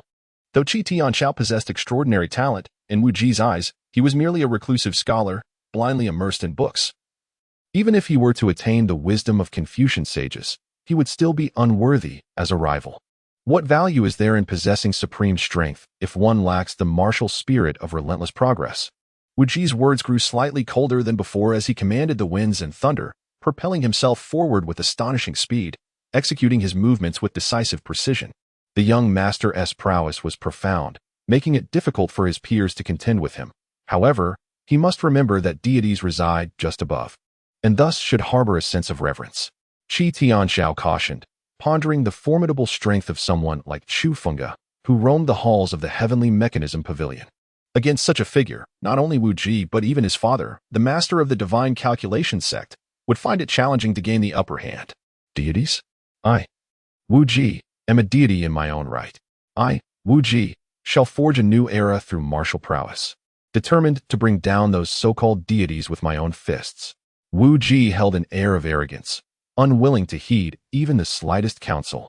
Chapter 59. The Arrival of Death Within the Heavenly Mechanism Pavilion. Qin Changqing slowly opened his eyes, fully aware of everything that had transpired with his doppelganger. He felt a lingering unease regarding the expenditure of merit points to divine Qi Tianxiao's fate, primarily because the scholar was well-read and not easily deceived. Fortunately, having slain the old demon and acquired his vast collection of scriptures, along with a half-saint artifact, could be deemed a significant gain, providing Qin Changqing with a sense of solace. However, he chose not to redeem the artifact for himself, but instead opted to remain by Chu Finga's side. Chu Finga traverses the world under the guise of the Tianji Pavilion, embodying the stance of the pavilion itself, destined to navigate a path of swift vengeance and righteousness, unbound by the constraints of celestial beings, demons, monsters, ghosts, or gods. The true essence of chivalry lies in serving the nation and its people. Akin to the likes of Qi Tianxiao, who, with profound wisdom, embodies morality and filial piety in their quest for justice. Yet, Chu Finga stands alone, devoid of friends or foes, transcending moral conventions, seeking only the clarity of thought to embody the hero within his heart. With a formidable half-saint artifact at his disposal, he not only enhances his prestige but also baits potential adversaries. Should he indeed ensnare a formidable foe, it would yield unparalleled rewards. Master, Li Bai and Ling Hongshui approached him, exclaiming, "Your journey of transcending the mundane truly opens our eyes." "Such trivialities are of no consequence," replied Qin Changqing. "Cultivation relies on diligent effort. Constancy must prevail over time. Enlightenment is inherent, while profound insights are often serendipitous. Thus, lasting enlightenment is fleeting, rigorous practice reigns supreme. If you both harbor admiration for my path, you would do well to engage in earnest cultivation. We shall heed your teachings." Li Bai and Ling Hongshui responded with fervent resolve, their determination to seek the path of enlightenment solidified. Subsequently, Ling Hongshui ascended the tower alone, dedicating herself to her practice, vowing to witness the vistas alongside Qin Changqing. Meanwhile, Li Bai remained at the counter, his fingers lightly tapping an ancient wooden abacus, contemplating the rise and fall of thoughts. For understanding the world is a reflection of one's cultivation. Mastery of the mind translates to power. Outside Qinzhou City, Wu Ji, wielding the might to traverse mountains and seas, commanded thunder and wind, racing through the skies above Qizhou with unrelenting speed. Halt! No flying is permitted in Qizhou City. Feeling a sense of foreboding, the troubled Guofatzi swiftly appeared outside Qinzhou City, confronting Wu Ji in midair. As the guardian of the Tianji Pavilion, Guofatzi diligently fulfilled his duties. Recently, he had gained dominion over a 1,000-mile radius outside Qinzhou City, granting him an overwhelming sense of security, which led to an increasing lethargy, wishing to drown himself in a sea of comfort. However, to his dismay, the Luo Tian body constantly augmented his cultivation, and he had now awakened 3 souls. The elevation of his cultivation was utterly unacceptable. A heightened prowess necessitated a plunge into the fray and the assumption of greater responsibilities. With no sense of security to speak of, he merely wished to serve as a vigilant protector, safeguarding Qinzhou City on behalf of the Tianji Pavilion. Humph! Wu Ji let out a cold snort as tempestuous winds surged and thunder rolled, unleashing unparalleled might upon the heavens and earth. With a flick of his fingers, lightning descended like rain, intent on piercing through the tumultuous skies and incinerating the vast realms. How audacious! Guofatzi bellowed like a warden, summoning the terrain, waterways, and mountains both inside and outside the city, instantly becoming as solid as the earth, towering like a mountain, and flowing incessantly like a river. With a mere utterance, the laws responded, obliterating countless bolts of thunder, as arcs of lightning erupted chaotically. In ancient times, humans formed the battalion. It seemed that the Tianji Pavilion was not without merit after all. Today, I hope not to be disappointed. Wu Ji's lips curled into a meaningful smile as he swiftly acted, tearing apart Guofatzi's formation and leaping into the city. Subsequently, the mountains, terrain, and waterways were rendered void as the earth quaked and the waters shifted. With a spurt of blood, Guofatzi found himself grievously wounded, struggling to muster even a fraction of the great formation's power. Guofatzi gazed at the unruly Wu Ji with immense reluctance, yet felt utterly powerless to resist, engulfed in despair. For the first time, I felt humiliated due to my own inadequacies. How infuriating! Suddenly, I sensed the feeble aura of the branch leader, Chun Guiming, which struck me like lightning, piercing the heavens above the Tianji Pavilion. The 5 immortals of heaven and earth, the deities, spirits, and ghosts, are interconnected in all matters. The 5 insects of yin and yang, with their scales, feathers, and forms, all have the potential to attain sanctity. The inscription boldly proclaims, "The 9 pavilions command the universe." Such audacity! I hope not to be disappointed. Wu Ji halted before the Tianji Pavilion, and just as he intended to step inside, an inexplicable surge of emotion swept over him, elusive and difficult to discern. Yet, the indomitable will to fight within a warrior instinctively warned him. A charade. With a disdainful snort, Wu Ji recklessly entered the Tianji Pavilion. Honored guest, Li Bai, with his long sleeves lightly rubbing together, swore to showcase his skills and turn a profit. Upon seeing the visitor, a flicker of struggle crossed Li Bai's face, but he quickly regained his composure. Dear guest, what may I assist you with? At Tianji Pavilion, where desires are sought, responses shall surely follow. Li Bai. Wu Ji's gaze bore into Li Bai, his long hair swirling and his dark eyes sparking with intensity. I assumed you would languish for a lifetime in some dank, shadowy rat hole, barely surviving. Indeed, is not this Tianji Pavilion just such a disreputable rat hole? Like attracts like, and people gather in groups. Honored guest, please take a seat. Li Bai held his fists behind his back, yet maintained a smile. Even in the presence of an adversary, he donned a facade of cordiality. After all, he was the head steward of the first floor of Tianji Pavilion. It was his duty, bound by the rules of the pavilion, not to overstep his bounds. No need for that. The robes of Wu Ji fluttered without a breeze, producing a crisp sound, exuding an extraordinary demeanor, commanding the master of the Tianji Pavilion to come forth and meet his demise, as long as the esteemed guest can afford the price. The Tianji Pavilion shall fulfill any request.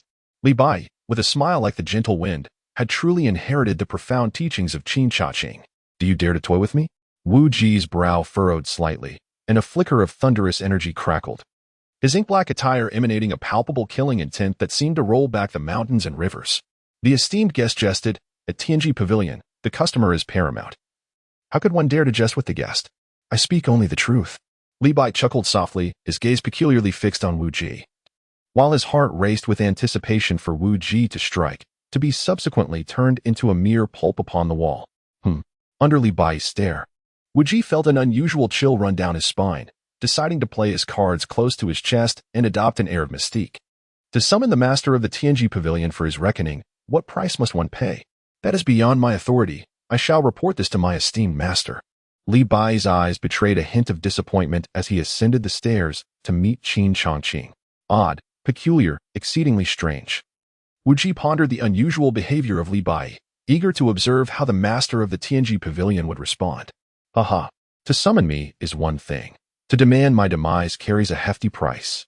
Qin Changqing laughed heartily, his voice resonating like celestial music, echoing through the vast expanse, embodying a magnificent presence. Chapter 60, The Resources of Wu Ji. Are you the master of the Tianji Pavilion? Wu Jiduan felt an overwhelming sense of trepidation towards Qin Changqing, whose depths were unfathomable. He had only experienced such a sensation when he received the ancient martial arts inheritance years ago. Qin Changqing moved with a measured pace, his mind communicating with the Celestial Mechanism Pavilion, summoning the information panel on Wu Ji. Name, Wu Ji. Affiliation, Divine Calculation Sect and Martial Court. Strength, Pinnacle of the Sixth Stage, Eternal Titan. Constitution, Martial Saint Body, Fate Star Body. Thunder Wind Bone. Techniques, Ancient Era Martial Arts Scriptures. Past, a martial arts prodigy with an innate martial saint body, discovered by the esteemed elders of the martial court. Endowed with the fortuitous legacy of an ancient era. Possessing a natural thunder wind bone, his mastery of thunder wind techniques is extraordinary. With formidable strength and astonishing luck, he embodies the archetype of a celestial being. Present, seizing the fate star body, which does not entirely harmonize with his martial saint body and thunder wind bone. He relies on his formidable strength and constitution to suppress the calamity of the fate star body. Future, his fortune soars like a rainbow, a sun of the heavens. To eliminate him now would surely lead to endless repercussions.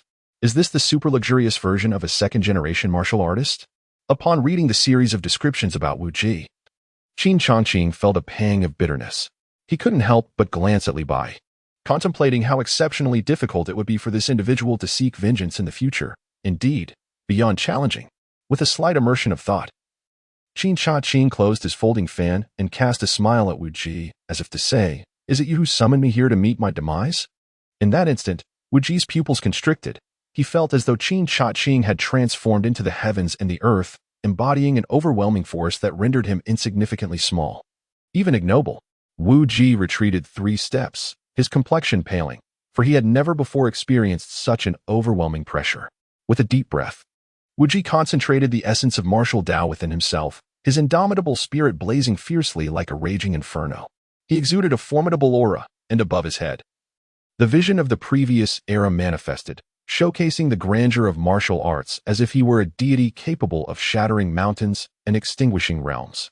He embodied the true god of martial Tao, the oppressive force of heaven and earth enveloping him, declaring, with a single punch, "I shall create the world." Under this overwhelming aura, a profound understanding dawned upon him. Wu Ji unleashed his fist, the wind from his strike dissipating into nothingness. Yet it effortlessly dispersed the latent power that Qin Changqing had inadvertently gathered. The martial Tao opens the heavens. Boom. Wu Ji surged forth, his momentum like a rainbow, breaking into the ranks of ancient titans at an elevated level. His eyes crackled with lightning, radiating like a spear, embodying the indomitable essence of martial Tao. Reminiscent of a youthful deity, Lord of the heavenly Mechanism Pavilion, I, Wu Ji, have received your teachings. Wu Ji's gaze remained fixed on Qin Changqing. Despite being in a perilous situation, an unwavering heart of invincibility throbbed within him, burning fiercely like an unquenchable flame, unafraid of anything. He recognized the current weakness in his position and would not recklessly engage in a futile struggle. One day, when he ascended to the pinnacle of power, this grudge would be extinguished with a mere punch. Perhaps he wouldn't even need to wait for that day, once he reached the level of a semi-saint. Bearing the martial fortunes of the previous era, even the ancient great saints could be defied. You are indeed remarkable. A grave expression flickered in Qin Changqing's eyes. Wu Ji was far more formidable than he had anticipated. Such an individual, an enemy rather than an ally, posed a threat that could be eliminated with a single strike.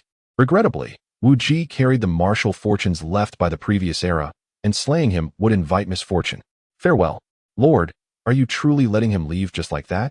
Li Bai confronted his arch-nemesis with a smile, bidding farewell while harboring a sense of reluctance. Otherwise, Qin Changqing remarked, though a glimmer of mystery flickered in his eyes. That little thief took advantage of our heavenly Mechanism Pavilion to refine his martial arts essence and break through his limits, all without paying a dime. This is wholly inconsistent with the principles of our pavilion. Li Bai felt an overwhelming sense of frustration, never anticipating such a conclusion. The rise and fall of fate is governed by cause and effect.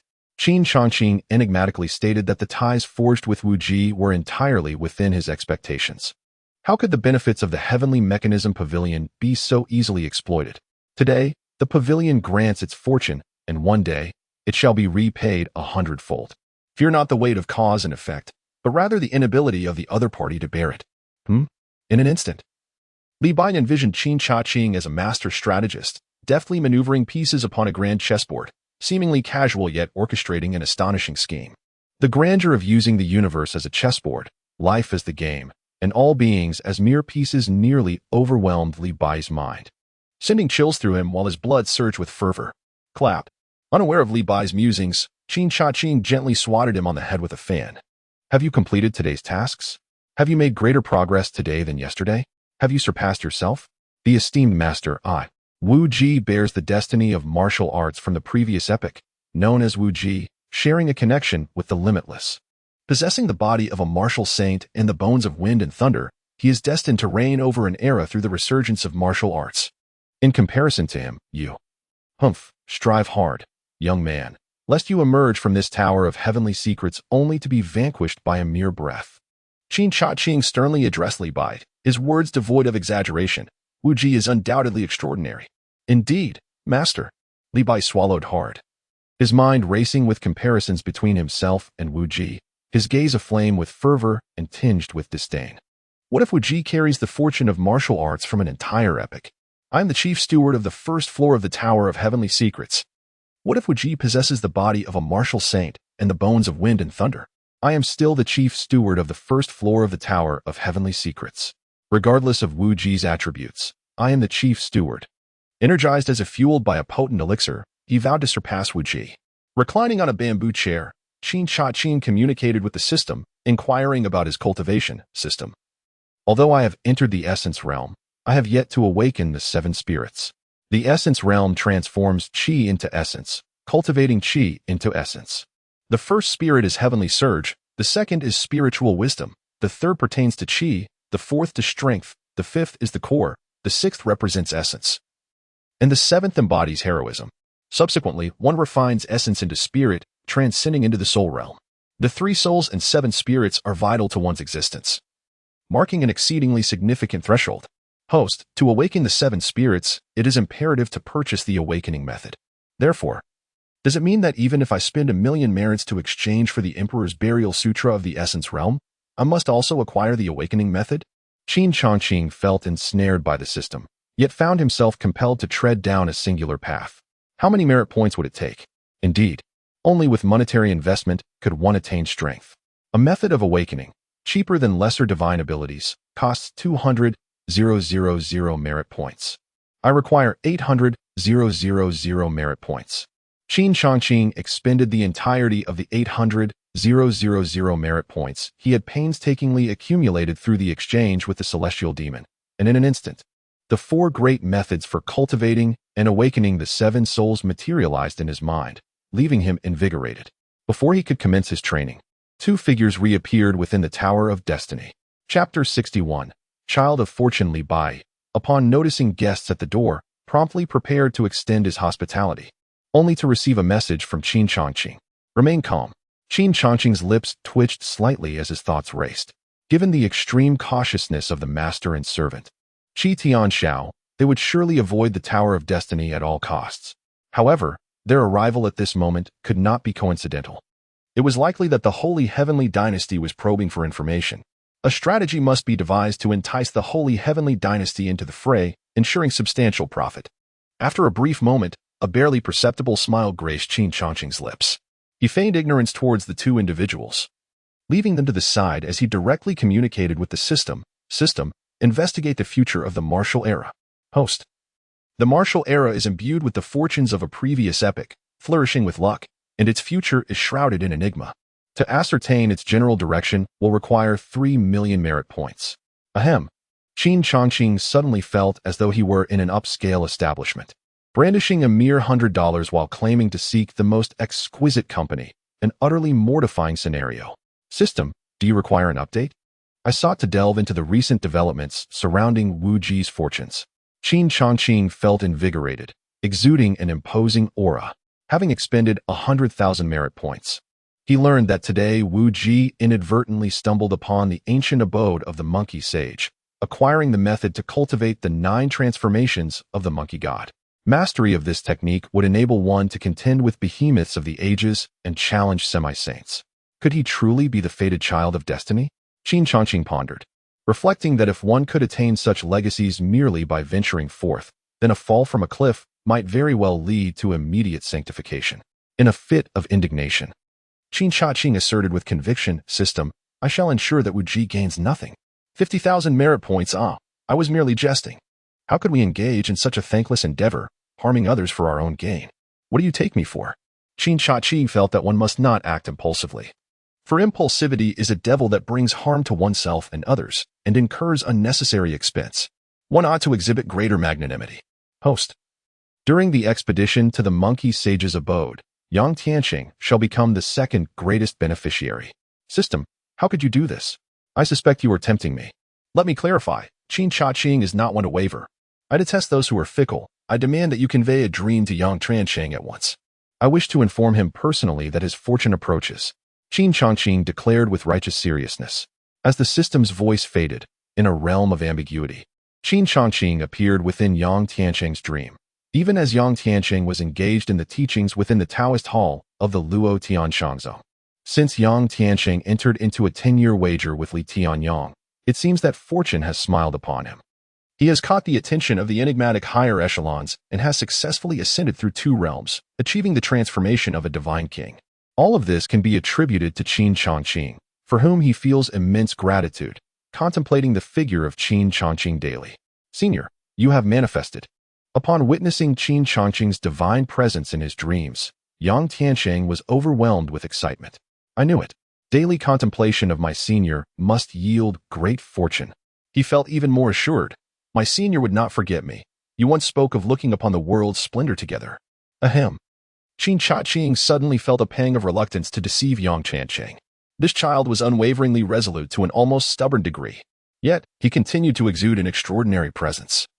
Soaring to great heights, Yang Tianqing, you have performed admirably. As cultivators, we must possess an indomitable will to reach the pinnacle.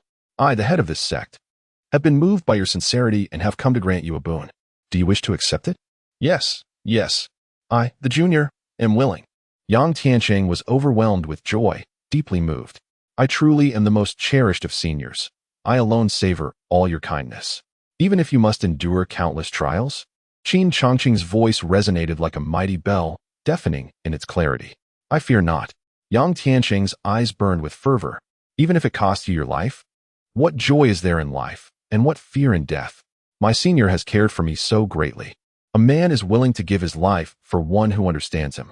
How could I, Yang Tianqing, spare my life? With a spirit that boldly proclaimed, I offer my blood to witness the grandeur of Xianyuan. He implored, please, senior, bestow upon me. Excellent, Yang Tianqing, I have indeed not misjudged you. In this moment of extraordinary transformation, I bestow upon you a gift, hoping that you shall forever possess an unwavering heart, unafraid of life and death, undaunted by formidable adversaries. Qin Changqing pointed a finger at Yang Tianqing's brow, and in an instant, a burst of golden light erupted within Yang Tianqing's consciousness. Boom! An overwhelming flood of information regarding the sanctuary of the ape sage surged forth, awakening Yang Tianqing in an instant. His eyes radiating beams of brilliance that dazzled all who beheld them. Within the hall of transmission, the true disciples found themselves captivated by his presence. Yang Tianqing, with his thoughts anchored to Qin Changqing, envisioned the latter's Dharma form, immediately sensing its towering majesty, standing firm like a 1,000-foot wall, embodying an unwavering essence devoid of desire. Suffused with profound celestial principles. As cultivators, we must eternally possess the indomitable spirit, unafraid of life and death, undeterred by powerful foes. Senior, I have attained deeper understanding. Subsequently, myriad revelations swirled in his mind, and he felt as though he stood upon the shoulders of the giant that is Qin Changqing, gazing upon the world, his realm elevated. His demeanor extraordinary and distinct. Yang Tianqing's metamorphosis astonished those around him. This is a transformation of the mind, a fusion of souls. Epiphanies may come often, yet a profound metamorphosis of the mind is a rare sight. Why is it that after listening to teachings for over 10 occasions, I find myself lacking compared to junior brother Changqing, who has only listened once? Greatness often flourishes later. Henceforth, I shall seek closer companionship with junior brother Yang. Perhaps fortune will favor me. Indeed, junior brother Yang possesses exceptional talent, destined for remarkable achievements. Yet, Yang Tianqing paid little heed to their banter, vanishing like a fleeting shadow before them, for he sought even greater transformations. Chapter 62, The War Chariot. As the tides of war surged forth, Wu Ji soared far from Qin Changqing, standing atop a towering mountain, 1,000 fathoms high, where he finally quelled the restlessness within his heart. Clad in a flowing black robe, an air of heroism emanated from Wu Ji's brow. The heavenly Mechanism Pavilion, shrouded in enigma, would not yield easily, yet I, Wu Ji, shall not be without my own merit. Once I have fully refined the martial fortunes of the previous era and attained the supreme sanctity, I shall reignite the epic of martial arts, and the heavenly Mechanism Pavilion shall serve as my stepping stone. With the mountain's height, I stand as the pinnacle. Alone, Wu Ji gazed upon the shifting winds and clouds, the birth and demise of thunder, inevitably reminded of how Qin Changqing effortlessly harnessed the boundless momentum of heaven and earth. A newfound understanding dawned upon Wu Ji as the rhythms of wind and thunder resonated within him, harmonizing with the cosmos, drawing forth the grand forces of nature. Suddenly, a beastly roar erupted, fracturing the mountainside as a shadowy figure materialized before Wu Ji, towering nearly 10 feet, with a majestic form spanning 30 feet. Its fiery eyes gleamed with wisdom, its fur flowing like black silk in the wind, and its powerful claws could effortlessly rend stone and earth. A mane like bristles adorned its neck, while a pair of serpentine black horns crowned its head, exuding an extraordinary grace. The fiery eyes blinked, and the tumultuous storm in the skies stilled, only to fade into silence. It was the Mo Lin beast. Upon witnessing this colossal creature blocking his path, Wu Ji's brow crackled with celestial energy, and a smile of delight graced his lips. The Mo Lin beast bore the bloodline of the Qilin, possessing the ability to traverse the heavens and earth, instilling awe in all realms. Furthermore, it was said that a Qilin would not submit unless it encountered a true sage, making it a quintessential companion for one of such stature. Though this beast was still youthful, it already exuded the might of a beast king, and with careful nurturing, a return to ancestral bloodlines was certainly within reach. Mo Lin beast, do you wish to submit? Wu Ji, embodying the might of heaven and earth, transformed into the very epicenter of nature's forces, exerting pressure upon the Mo Lin beast. Roar. The Qilin, not a sage, does not rise or fall. The Ink Qilin possesses its own pride. In the face of provocation, the Ink Qilin bares its fangs, opening its mouth to unleash 10 zhong of black thunder, incinerating the 8 desolations and 4 extremes. Humph. Wu Ji, disinterested in verbal sparring, strikes with his fist, which transforms into the ancient martial sage's fist, shaking the mountains and rivers, shattering the black thunder in an instant. Behind him, an ancient thunder pool takes shape, enveloping the Ink Qilin in the blink of an eye. Roar! The Ink Qilin cries in despair, its blood surging, yet it cannot escape the bindings of the ancient thunder pool. Submit to me, and I shall assist you in returning to your ancestral bloodline, achieving the stature of the ancient Qilin. Wu Ji manifests the aura of martial destiny behind him, akin to a contemporary martial sage gracing the realm, exerting a pressure upon heaven and earth, commanding respect without anger. To refuse is to perish. Roar! After another deafening roar, the Ink Qilin yields to Wu Ji's presence, kneeling in submission. Released from confinement, the Ink Qilin lies beside Wu Ji, its massive form exuding a gentle demeanor as it rubs against him. Unbeknownst to them, not far behind Wu Ji, figures gather, witnessing the Beast King's submission and expressing envy. How I envy this Ink Qilin, able to be so close to the Son of Fortune. In my next life, I would willingly become a beast, submitting beneath the feet of the Son of Destiny. Ink Qilin, may we forge a friendship? A bond of beasts, I could also accept. Truly, bearing the fortune of the epic, following Wu Ji, they effortlessly gather the treasures of heaven and earth, their fortunes reliant upon him. Thus, whenever Wu Ji ventures forth, a great wave of those seeking to bask in his luck trails behind. Those present know well that they cannot envy the Ink Qilin, witnessing the chaos of unled beasts. They swiftly take to slaughter, reaping a bounty of fortune. Gently stroking the neck of the Ink Qilin, they coax it into a peaceful slumber, its eyes softly closing. Then, the Mo Lin beast let out a resounding roar and swiftly vanished. In but a moment, a dilapidated war chariot was dragged forth. The chariot, stained with blood and riddled with scars, bore tattered flags that had lost their original hue, appearing on the verge of collapse. The new beast had broken the chariot. Was this the legendary act of licking? The onlookers felt the Mo Lin beast was quite pitiful, pulling a broken vehicle, leading them to believe that Wu Ji could not afford such a disgrace and would not dare to board it. In an instant, Wu Ji furrowed his brow, for he could distinctly sense the potent aura of true martial blood still lingering upon the war chariot. What formidable being's true martial blood could persist so long after the passage of time? What battles had this chariot witnessed, and against whom had its master fought? His fighting spirit involuntarily surged as the blood of battle upon the chariot blazed like fire, the two elements harmonizing in a magnificent display, revealing a vast tapestry of war before the assembly. A semi-saint had fallen, a grand saint had bled, blood raining from the heavens, the world weeping in unison. The chariot bore its master, defying heaven and earth, unwavering until death. The crowd was immediately dumbfounded. This was the war chariot of an ancient martial saint.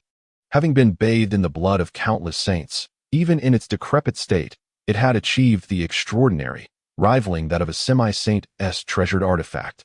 I believe it to be more than that. Perhaps it is truly a weighty relic. Wu Ji is indeed a child of fortune, effortlessly subduing the Mo Lin beast, an ancient marvel, and now acquiring an ancient war chariot. Should one serve under him, they would undoubtedly soar to great heights, achieving immortality and ancestral status without question. The crowd felt an immense pang of sorrow. The slightest movement could reverberate throughout, as an unfathomable expanse erupted, revealing a majestic, colossal ape demon, towering over even the highest mountains, a true titan among giants. Subsequently, the demon body confronted the war chariot, and above the void, a magnificent celestial mansion shimmered like a mirage.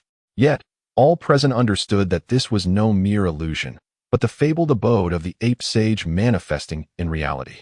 In truth, the ancient martial sage and the ancient ape sage had engaged in countless fierce battles during their lifetimes, ultimately perishing one after the other. However, their indomitable fighting spirit remained, eternally at odds even in death. At that moment, a figure silently appeared, gazing at the ancient war chariot. Taking a deep breath, everything had been foreseen by the senior. Chapter 63, a sudden turn of events. The ape sage's abode formed its own realm, suffused with celestial light, where clouds billowed and hues danced, teeming with life, harboring an array of rare treasures and exotic creatures. Nevertheless, all of Qin Changqing's focus was riveted upon the martial sage's war chariot, for he recognized it as his ticket to entry. Roar! The Mo Lin beast let out a thunderous roar, its war chariot's sacred blood blazing like flames, incinerating the void, releasing an unparalleled divine might that reverberated through the ancient cosmos. Thereafter, the Mo Lin beast advanced step by step towards Wu Ji. Being a descendant of the steed of the martial sage, It had safeguarded the war chariot through the ages, and upon encountering Wu Ji, willingly offered the chariot. Excellent. Wu Ji's expression bore a smile. With the assistance of the ancient war chariot, coupled with the profound heritage of the ape sage's abode, he was confident of ascending to the sacred realm within 50 years. This war chariot belonged to the predecessors, none shall contest it. Upon witnessing this, Yang Tianqing's countenance hardened. Following Qin Changqing's instructions, he silently recited an incantation. At the moment of his demise, his consciousness remained unextinguished, his spirit enduring, his thoughts of good and evil, as well as his senses, intact. To his kin, he must offer grand sacrifices, recite the sacred texts, chant the divine names, compelling all demons and spirits to retreat. Ancient heroic spirits, arise. In an instant, the heavens and the earth erupted in a myriad of brilliance, as ethereal lights pierced through the ancient fabric of time and space, manifesting before all beings. These were the primordial ancestors, who fought valiantly against the myriad beasts of the world with their own flesh, forging the fertile ground for humanity through countless sacrifices, leading to the existence of humankind as we know it today. As the incantation of the soul ritual escaped his lips, Yang Tianqing felt the weight of eons pressing upon him. He was to bear the will and responsibilities once shouldered by the ancient progenitors, accepting their trials. With a crack, Yang Tianqing gritted his teeth, refusing to kneel, yet his leg bone shattered, causing him to shrink down by half, resolutely maintaining his stance in a kneeling position. The immense pressure and the excruciating pain gnawed at his very soul, tearing it asunder. Those who achieve greatness in ancient times are not merely endowed with extraordinary talent, but must also possess unwavering determination. With such trust bestowed upon me by my predecessors, I, Yang Tianqing, shall never yield nor bow, even if reduced to a mere pulp.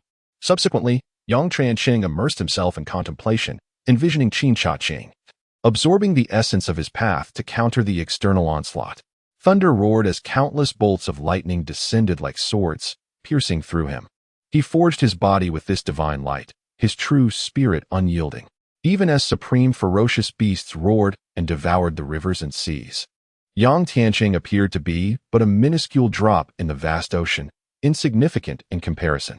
Yet, he swung his fists with indomitable will. Ancient energies swirled before him, and myriad profound sounds erupted, resonating with dazzling rhythms.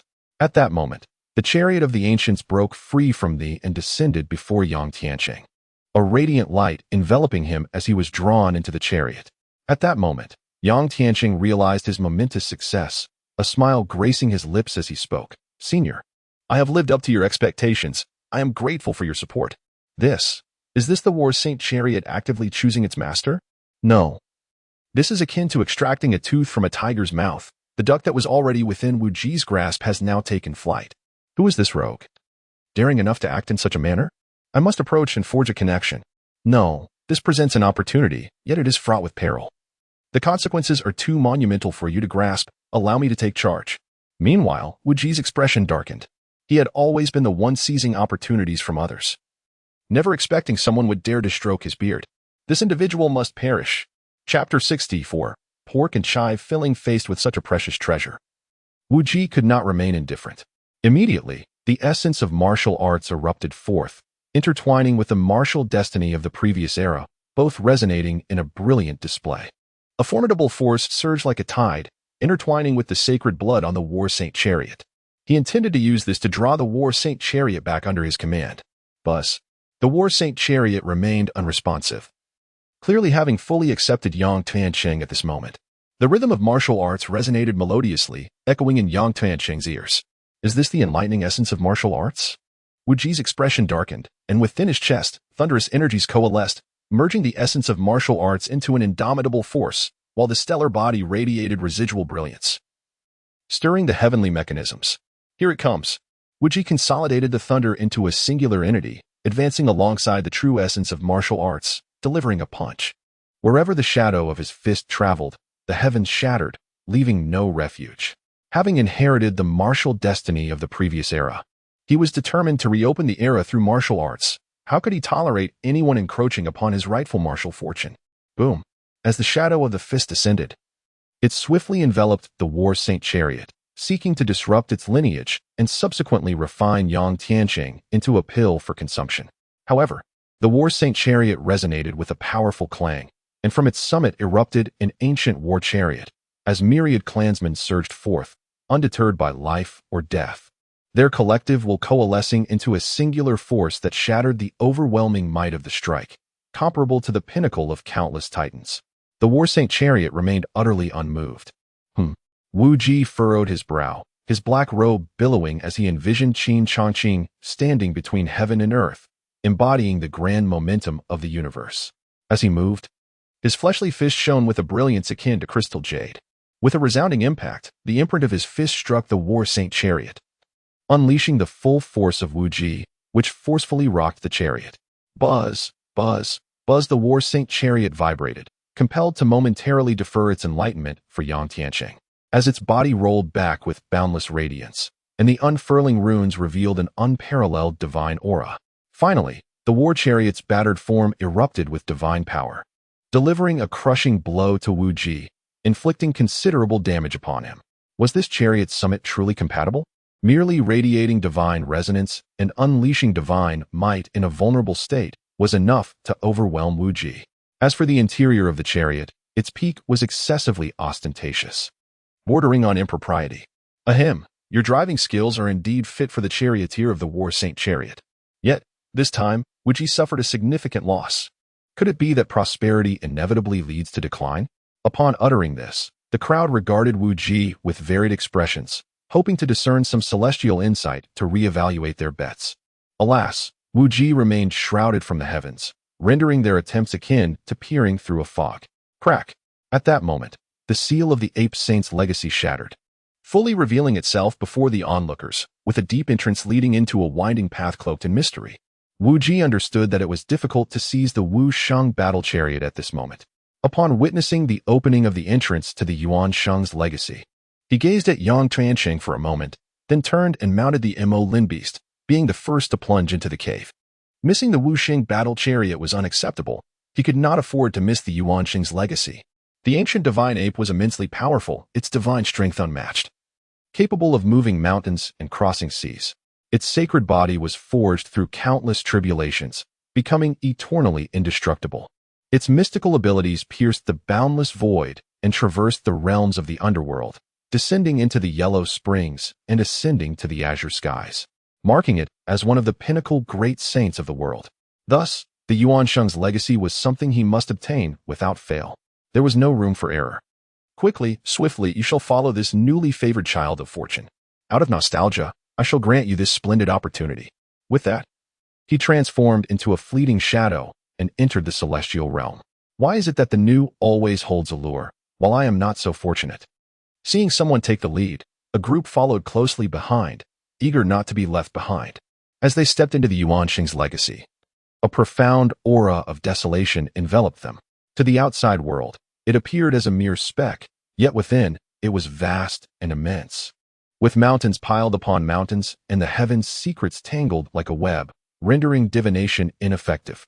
In the depths of his intuition, Wu Ji felt a stirring and guided the Mo Lin beast forward. Fortunately, relying on his own fortune, he could always turn peril into safety. Yet, this also left him in a state of utter disarray, compounding his injuries. If only I had the Wu Sheng battle chariot, I could crush everything in my path. What is there to fear from these killing formations? Wu Ji felt a surge of frustration and discontent. In the unseen realm, a pair of great hands manipulated everything. The Yuan Sheng's abode. Gazing at the resplendent palaces that flourished in clusters before him, Wu Ji knew he had finally reached his destination. At the moment when Wu Ji was about to step forward, a resounding voice echoed, "Ha ha! Senior, your divine foresight is unparalleled. Your manipulation of the heavenly secrets is imperceptible, and your mastery of geomancy and dragon vein tracing is invincible." Yang Tianqing, commanding the martial saint's chariot, soared through the air with an air of confidence, appearing entirely unscathed by any trials, swiftly determining the outcome against Wu Ji. In his heart, Yang Tianqing envisioned Qin Changqing and knelt towards the direction of the Heavenly Secrets Pavilion. "Senior, I have followed your instructions and gained the approval of the martial saint's chariot.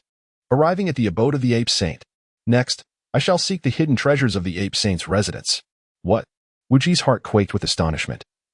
Within the ape saint's ancestral home, the heavenly secrets were chaotic and fortified by powerful formations, yet someone had managed to unravel these mysteries. The most terrifying aspect was that this individual did not belong to the Divine Calculator Sect. When had such a formidable figure emerge in the martial world, exhibiting such invincibility? He pondered that even his father, wielding the power of a semi-saint, could not connect with the heavenly secrets in such a manner. Yang Changqing disregarded Wu Ji, steering the martial saint's chariot directly into the ape saint's residence, causing a tremendous upheaval within. The will of the ape saint instinctively resisted the adversarial martial saint's chariot. In an instant, the sacred intent acted like a blade, sealing off the ape saint's abode. This is bad. Wu Ji felt a chill in his heart. He attempted to penetrate the barriers, yet was fiercely obstructed by the sacred intent, unable to break through. How could this be? Wu Ji's expression darkened, his fists clenched tightly. He realized that he was now utterly devoid of fortune concerning the greatest treasure of the ape saint's legacy. This time, he had come away empty-handed, unwittingly crafting a wedding garment for this unknown youth. Wu Ji's heart seethed with fury, especially towards the unseen puppet master who had guided this youth to the heavenly secrets. It was clear that this was a direct affront to him. Could it be the Tower of Heavenly Secrets? A flash of insight coursed through Wu Ji's mind, causing his brow to furrow deeply. An ominous premonition began to stir within him. He vaguely sensed that the master of the Tower of Heavenly Secrets regarded him as mere livestock, pigs and chives nurtured for slaughter. Once the pigs grew plump, they would be butchered, and when the chives flourished, they would be harvested in waves. It was as if he were destined to become a filling for dumplings made of pork and chives. Truly, he felt the weight of the 7 fiends upon him. Tower of Heavenly Secrets, do not compel me to uncover your clandestine machinations. Wu Ji silently vowed within, feeling the urgency of this realization. He decided to send a message to his master, for he could not afford to let his fortune falter. Subsequently, recognizing the impossibility of seizing opportunities under the cloak of the sacred will, he, under the protection of the martial saint's chariot, understood that he could not vanquish Yang Changqing. Reluctantly, he chose to withdraw, biding his time for greater schemes. Chapter 65. The divine ranking of prodigies. The sacred will appeared pallid as it surged over the mountains, capable of shattering peaks and fracturing the heavens with but a thought. Even Wu Ji, confronted by the confinement of the sacred will, found himself utterly helpless. With Qin Changqing's celestial guidance and the martial saint's chariot assisting him, Yang Tianqing thrived in the embrace of the sacred will. Was this the glazed azure stone? The very foundation material for crafting formidable weapons, now repurposed as flooring tiles. Yang Changqing's eyes burned with fury, so much so that he longed to bend down and uproot the flooring. Yet alas, the glazed azure stone was inextricably bound to the ancient palace, far beyond his capacity to contend with. Amidst his madness, Yang Changqing regained his composure. Li Tianong, bearer of the ancient great saint scriptures, had taken a stride towards the realm of titans. I must triumph over him in a decade. This legacy of the ape saint is mine for the taking. Elder, all of this is thanks to you. It must be your benevolence that has granted me such fortune. In this moment, I shall never forget the grace of my predecessor. He traversed the ancient halls, making his way directly to the sacred training chamber of the monkey sage. Yang Changqing opened his heart and mind, envisioning the divine image of Qin Changqing, and boldly stepped into the training room alone. In an instant, with the presence of my predecessor, I hold the world in my hands. Embracing the legacy of my forebearer, he possessed the essence of heaven and earth. With the genuine thoughts of the monkey sage empowering him, he remained clear-headed, comprehending the profound teachings left by the sage, and grasping the enigmatic methods of the 9 transformations of the monkey god. Suddenly, the residual spirit of the monkey sage descended, directing its gaze towards Yang Changqing, who was immersed in understanding the teachings. Old Jinwu, in the past, you forcefully perished alongside me, yet now you have become a garment for my spirit, the war chariot of the martial sage. Too slow, far too slow. I shall lend you my strength. The remnants of the monkey sage coalesced countless thoughts, surging into Yang Tianqing's body, refining his physical form with the sacred resonance, while imparting the profound mysteries of the 9 transformations of the monkey god through genuine intent. This was to prevent Yang Tianqing's frail bones from succumbing to the force of his own possession. Yang Tianqing's cultivation sword, transforming from an ancient giant's 2nd metamorphosis to the 6th, while the 9 transformations of the monkey god reached the 6th stage as well. Yang Changqing opened his eyes wide, clarity illuminating his gaze, fully aware of all that had transpired. At this juncture, he would rely on his indomitable martial spirit to eradicate the remnants of the monkey sage. Now, Yang Tianqing had nothing but Qin Changqing. Bring it on, monkey sage. The martial spirit can extinguish you, for my will is unyielding, and I too can obliterate you. Yang Changqing sat upon the ground, opening his heart and mind, envisioning the divine image of Qin Changqing, his determination unwavering. Seeking to forge an indestructible will through the remnants of the monkey sage. Young one, how dare you? The ape sage, with a fiery temperament, plunged unreservedly into Yang Tianqing's consciousness, confident of his victory. As he entered Yang Tianqing's sea of consciousness, he beheld a divine statue that transcended heaven and earth, resembling that of an emperor. The ape sage trembled, exclaiming, "How can a mere insect like you conceive and cultivate such a divine form? I stand upon the shoulders of my predecessors, observing the world, and I vanquish demons on their behalf." With a focused intent, Yang Changqing manifested his form, leaping onto the shoulders of Qin Changqing. The moment his gaze fell, he found solace. Seal, suppress, transform. As these three sacred commands resonated, an unparalleled divine light erupted from the statue of Qin Changqing, subduing and sealing the remnants of the ape sage's will, rendering him incapable of resistance. Absorbing pure power into his sea of consciousness, Yang Tianqing forged an indomitable will. Though lacking a startling physique and grand lineage, he possessed an unwavering and indestructible resolve. Far away in the Tower of Heavenly Secrets, Qin Changqing suddenly opened his eyes, contemplating. It is accomplished. This statement held dual meanings. Firstly, Qin Changqing sensed that Yang Tianqing had achieved a significant milestone, leaving Wu Ji empty-handed. Secondly, he had truly entered the realm of essence origin, awakening his four souls. In the first layer, the power soul realm, by refining divine power, one cultivates the power soul, greatly enhancing physical strength. Depending on the quality of the cultivation method, the strongest could possess the power of a dragon. With the primordial sacred body and the mountain-bearing divine ability, upon awakening the power soul, Qin Changqing's strength soared to the heavens, wielding the might of a celestial dragon, comparable to the pinnacle of essence origin. His strikes coalesced into a singular force, akin to the roar of a heavenly dragon. In the second layer, the Qi soul realm, by consolidating inner energy, one augments their capacity for cultivation and recovery speed. This grants the ability to soar through the skies and command the winds at will. Qin Changqing, endowed with the divine ability of swift movement, has elevated his aerial velocity to its zenith. In the third layer, the essence refinement realm, the internal energy is completely refined into essence, which flows eternally like the vast rivers and seas, never to run dry. In the fourth layer, the spiritual wisdom realm, the power of thought refines spiritual wisdom, enabling one to grasp the profound mysteries of the universe and perceive the subtle flow of the Tao. Suddenly, with the enhancement of his innate divine abilities, Qin Changqing experiences a hundredfold advancement in his understanding of the Tao. The Tai Chi sacred body and the Tai Su sacred body serve as his crucible, transforming the great Tao, with the resonance of Tao rhythms enveloping him, giving rise to profound insights. Immersed in the mysteries, he harmonizes with the great Tao. A remarkable comprehension indeed. In the eyes of Qi Tianxiao and Yi Tingxing, Qin Changqing resembles the blazing sun in the heavens, illuminating the world as if he were the embodiment of the Tao. A thunderous sound erupts. In an instant, a colossal monument appears in Qin Changqing's sea of consciousness, radiating with a divine power that transcends the heavens, suppressing countless Tao principles. Host, you have entered the essence realm and begun to comprehend the profound mysteries. You are rewarded with the Celestial Genius rankings. Simultaneously, you have perfected the first layer of insight into the heavenly mechanisms, and the second floor of the Fate Workshop is now accessible. Each day, the host may gain free insights into the karmic repercussions of two guests.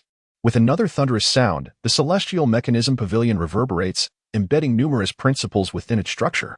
The originally mundane furniture of the pavilion, simple utensils and teapots, instantaneously transforms into exquisite celestial artifacts, merely a step away from becoming a primary half-saint grade treasure. In a fleeting moment, the Tao principles within the Celestial Mechanism Pavilion retract and return to tranquility. Another thunderous sound resonates. Nearby, Li Bai, sensing the shift, undergoes an unguarded transformation into a second-tier ancient giant. This breakthrough is as effortless as drinking water, leaving Li Bai with an uncanny sense of unreality. Yet he finds himself enraptured in exhilaration, unable to extricate himself. The second floor has finally been unveiled, revealing the karmic retribution of two guests, thus securing another profitable venture. Qin Changqing, with his keen insight, recognizes this as the foundation of his existence. He distinctly perceives that understanding karma offers something more than merely contemplating the past and future. His mind then delves into the celestial talents ranking, prompting the system to inquire, what is the purpose of the celestial talents ranking? Below the semi-holy realm. Between 300 and 500 years of age, it encompasses the rankings of ancient and eternal titans, collecting the prodigious talents from the myriad realms of the 3,000 worlds. System, I see a vast array of merit points advancing towards me. I can hardly contain my excitement. Soon, I shall be a wealthy man, and the merit points that flow effortlessly through my fingers will be enough to overwhelm you. Qin Changqing's demeanor is suffused with anticipation for the future, yet he is met with the system's disdainful response, indicating that something is amiss. He meticulously examines the rules of the celestial talents ranking, but fails to identify any loophole that might suggest he has been deceived. He decides to let things unfold naturally and then poses a question. System, if there exists a master ranking for the celestial talents, can I customize sub-rankings? Theoretically, yes. But it must undergo system evaluation and cannot arbitrarily contravene the system's intent. That is splendid news, Qin Changqing exclaims, casting a glance at Qi Tianxiao while expressing his approval. He then suppresses his own aura and proclaims, esteemed guests have arrived. I apologize for not welcoming you properly. Servant, hasten to prepare the tea. Yes, my lord. Li Bai gradually emerged from his state of shock and transformed into a humble shopkeeper, serving tea with an exquisite celestial water vessel for the two guests. You are the discarded disciple of the Divine Calculation Sect. The two were instantly taken aback with astonishment. Chapter 67, The Path of Reform. You are the discarded disciple of the Divine Calculation Sect. The two were filled with profound disbelief. Li Bai had rebelled from the branch of the Divine Calculation Sect, and everyone believed he would hide away in the chaotic realms of destiny. To their surprise, he boldly appeared in the Tower of Destiny. Did he not fear attracting calamity to the tower? No, wait. Qi Tianxiao felt a tightening in his chest. The fact that the master of the Tower of Destiny dared to accept Li Bai indicated a lack of fear regarding the Divine Calculation Sect. He inhaled sharply. The depths of the Tower of Destiny were unfathomable, leaving him utterly perplexed. Once a discarded disciple of the Divine Calculation Sect, he now stood as the chief steward of the first floor of the tower, also serving as a shopkeeper. In his mind, Li Bai vividly imagined Qi Tianxiao's astonished expression, reflecting shock and awe at the might of the Tower of Destiny, which greatly pleased him, making him unconsciously straighten his posture. I have long admired you. After a moment of composure, Qi Tianxiao clasped his hands in respect. Once Li Bai finished serving tea, he remarked, Your Highness, the 13th Prince graces us with his presence. Undoubtedly with a purpose. The Tower of Destiny is at your service. My master is here, so please feel free to speak. As the chief steward of the first floor, he naturally inherited some authority of the tower and was aware of Qi Tianxiao's true identity. Masterly, truth be told, Qi Tianxiao hastily rose and bowed, saying, I have come to seek guidance from the master regarding the path to sanctity for the Holy Tian dynasty. In the sacred Celestial dynasty, the path to elevation to the Holy Realm necessitates the collective advancement of the entire court, transforming it into the sacred Emperor dynasty. This journey demands tremendous sacrifices, which are best left unspoken. Qin Changqing remains composed, strategically navigating through each step, orchestrating a grand design akin to the celestial expanse. The dynasty, embodying the nation's fortune, possesses an eternal legacy and an unyielding lineage, rendering it an invincible force among its peers. However, the ascent to imperial status is fraught with challenges. The elevation of a dynasty to an empire is indeed a formidable endeavor. Qi Tianxiao exhales deeply, lamenting that, irrespective of the presence of sages, the dynasty must flourish. With every individual embodying the essence of a dragon, under the leadership of the king, the sacred celestial dynasty is engulfed in fierce internal competition, akin to 9 dragons vying for supremacy. The court is rife with intrigue and alliances, while the common populace endures profound suffering. Moreover, with the ancestral patriarch nearing the end of his lifespan, the prospect of attaining the sage's fruit remains elusive. For the sacred celestial dynasty, the road to imperial ascension demands a resolute decision. For others, such an endeavor may seem insurmountable, yet in the eyes of our esteemed master, it is but a trifling matter. Li Bai, standing nearby, interjects, asserting that as long as the cost is significant and the conditions favorable, the Celestial Pavilion will fulfill any request. May I inquire, esteemed master, What is the total cost for the sacred celestial dynasty's elevation to an empire? Qi Tianxiao's gaze is sharp and expectant as he locks eyes with Qin Changqing. It is not overly difficult, merely 2/3 of the sacred celestial dynasty. Qin Changqing responds candidly, stating that should he receive 2/3 of the sacred celestial dynasty, he will promptly elevate it to an empire, ensuring the perpetuation of its legacy, with the pinnacle of the holy realm overshadowing all under heaven. What? Qi Tianxiao's heart trembled as he realized that 2/3 of the holy heavenly dynasty had exceeded its limits. Not only would his father never consent, but the ancestors would also never permit it. Taking a deep breath, Qi Tianxiao implored, "I beseech you, esteemed leader, to consider alternative methods for the holy heavenly dynasty. I, Qi Tianxiao, am willing to serve as a slave or a maid, devotedly attending to you. There is indeed another approach, yet." Qin Changqing hesitated, his gaze fixed on Qi Tianxiao. "Esteemed leader, this is a token of our sincerity from the holy heavenly dynasty. I hope you will graciously accept it." Qi Tianxiao presented the treasures bestowed upon him by the inner servants, fervently hoping that Qin Changqing would illuminate a path forward for the holy heavenly dynasty. The Langya Sacred Pavilion and the Luo Tian Sacred Sect had ascended to sacred lands with astonishing momentum, exerting overwhelming pressure from all directions. The demon race's formidable beings, such as the divine eagle of the celestial realm, possessed unparalleled prowess, their fierce might unassailable. The holy heavenly dynasty found itself trapped in a precarious situation, struggling for survival. If it could not advance further, it would face the dire fate of ruin and destruction. Qin Changqing exchanged for 300,000 merit points with a swift motion, a satisfied smile gracing his face as he sipped his tea. Reform. Only through comprehensive reform, from the top down, can the decayed holy heavenly dynasty hope to break its shackles and elevate itself to a true dynasty. Reform? Qi Tianxiao felt as if struck by lightning, his eyes suddenly igniting with a fierce brilliance. Yet he quickly subdued his fervor, engulfed by uncertainty and confusion regarding the path ahead. The changing heavens were not to be feared, the ancestors were not to be emulated, and the opinions of the masses were not to be heeded. Qin Changqing recognized the moment had arrived and recited the wisdom of the sages. With each passing day, we must renew ourselves. The way lies in continual renewal. And so must our craft evolve. The new brings vitality, stagnation leads to demise. Thus, the reformers, through a top-down approach, enact changes to govern and elevate the populace through education. Progress is essential, and hence, each day brings renewal. The sages and wise are to be succeeded. The dawn heralds a new ruler. Divine mandate holds little value, while the hearts of the people should reign supreme. Boom, boom, boom. Listening to your words surpasses the wisdom gained from countless tomes. Reform is the path to renewal, and renewal is the essence of governance. Thus, the principle of innovation is paramount, and those who seek reform and strength are the true pioneers. My journey has reached fruition.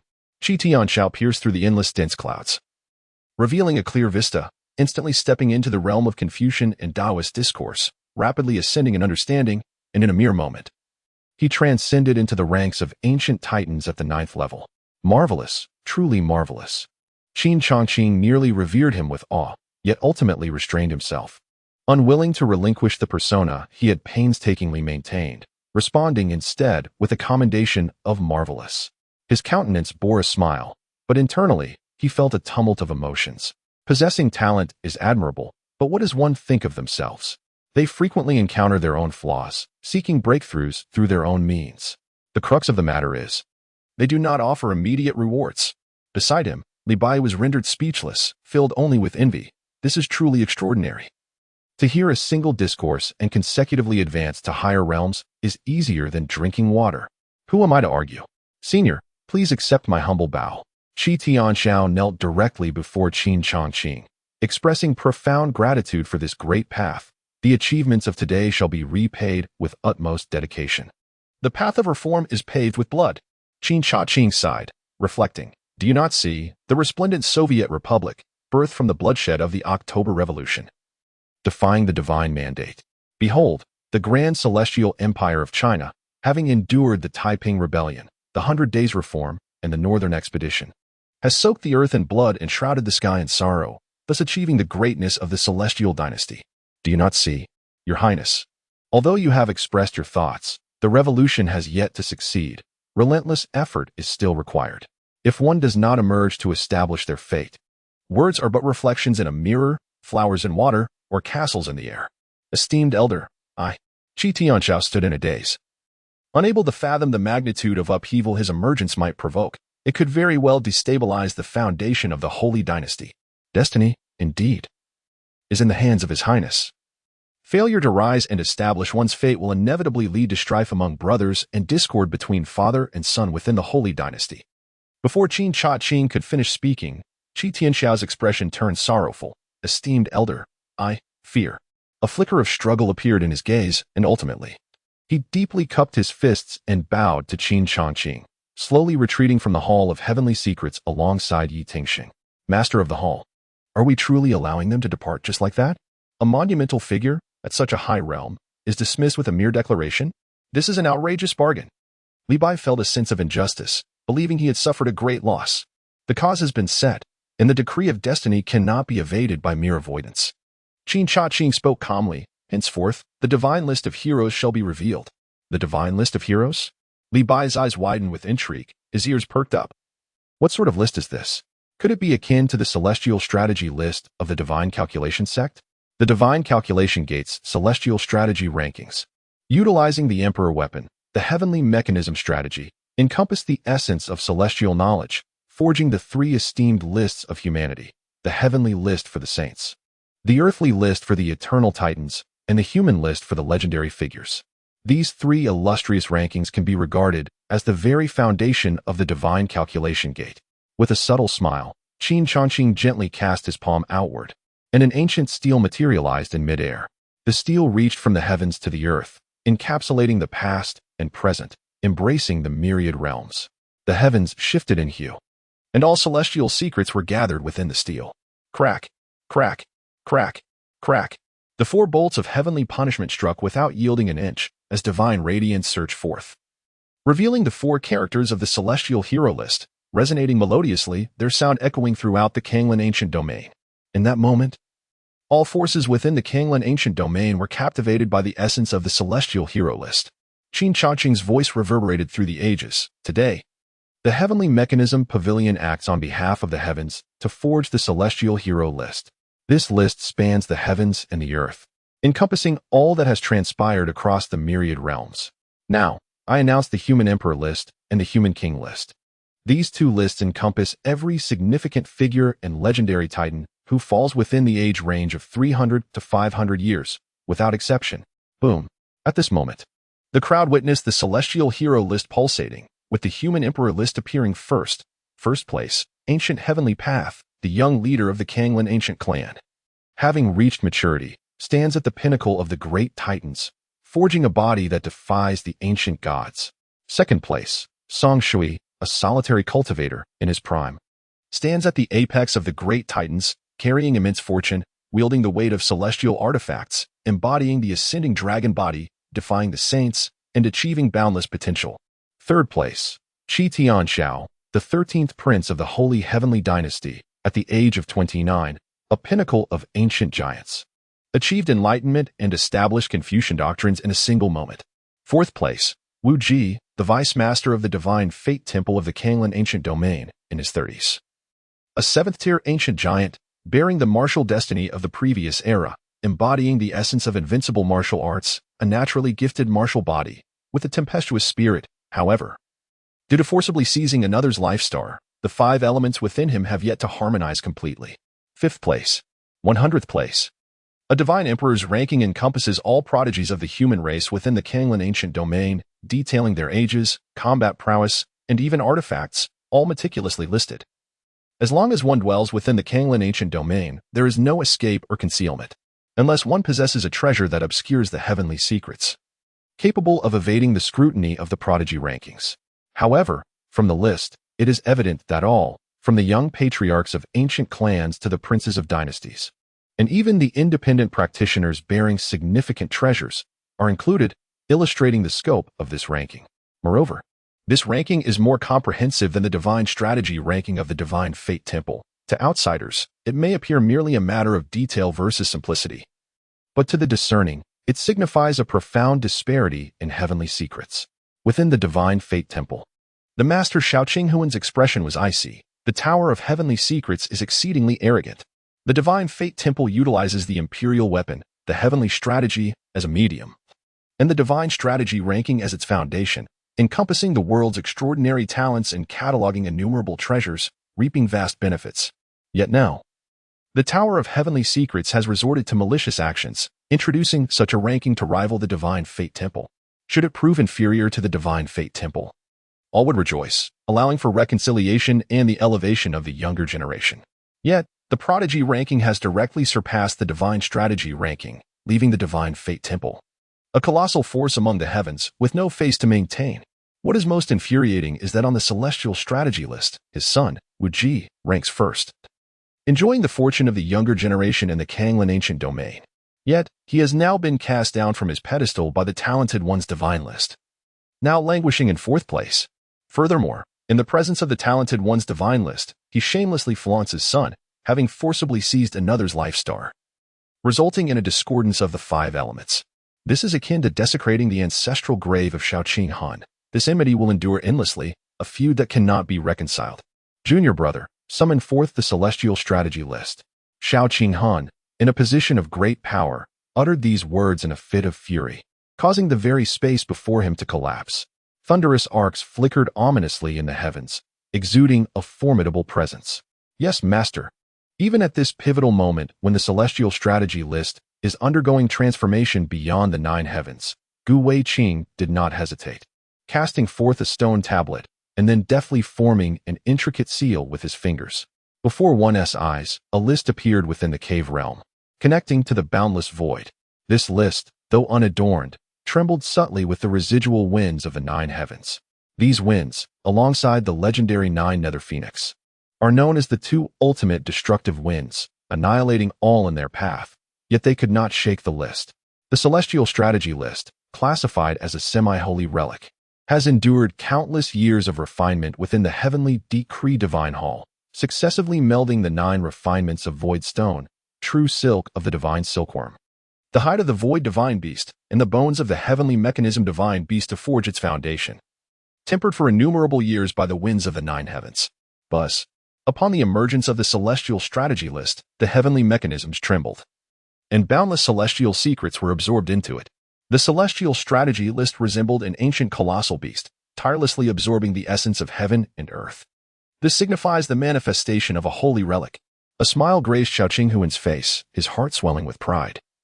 The Celestial Strategy list achieving the status of a holy relic is indeed a true formidable artifact, rendering the so-called Talented One's divine list merely a collection of trivialities, fragile and easily shattered. Heaven blessed the Temple of Destiny. Gu Weiqing and the crowd immediately displayed expressions of joy.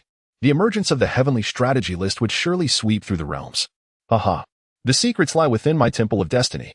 Xiao Qinghuan, filled with impatience, swiftly connected with the heavenly strategy list. Today, he would consume the divine talent list and forge the essence of sacred artifacts. Buzz.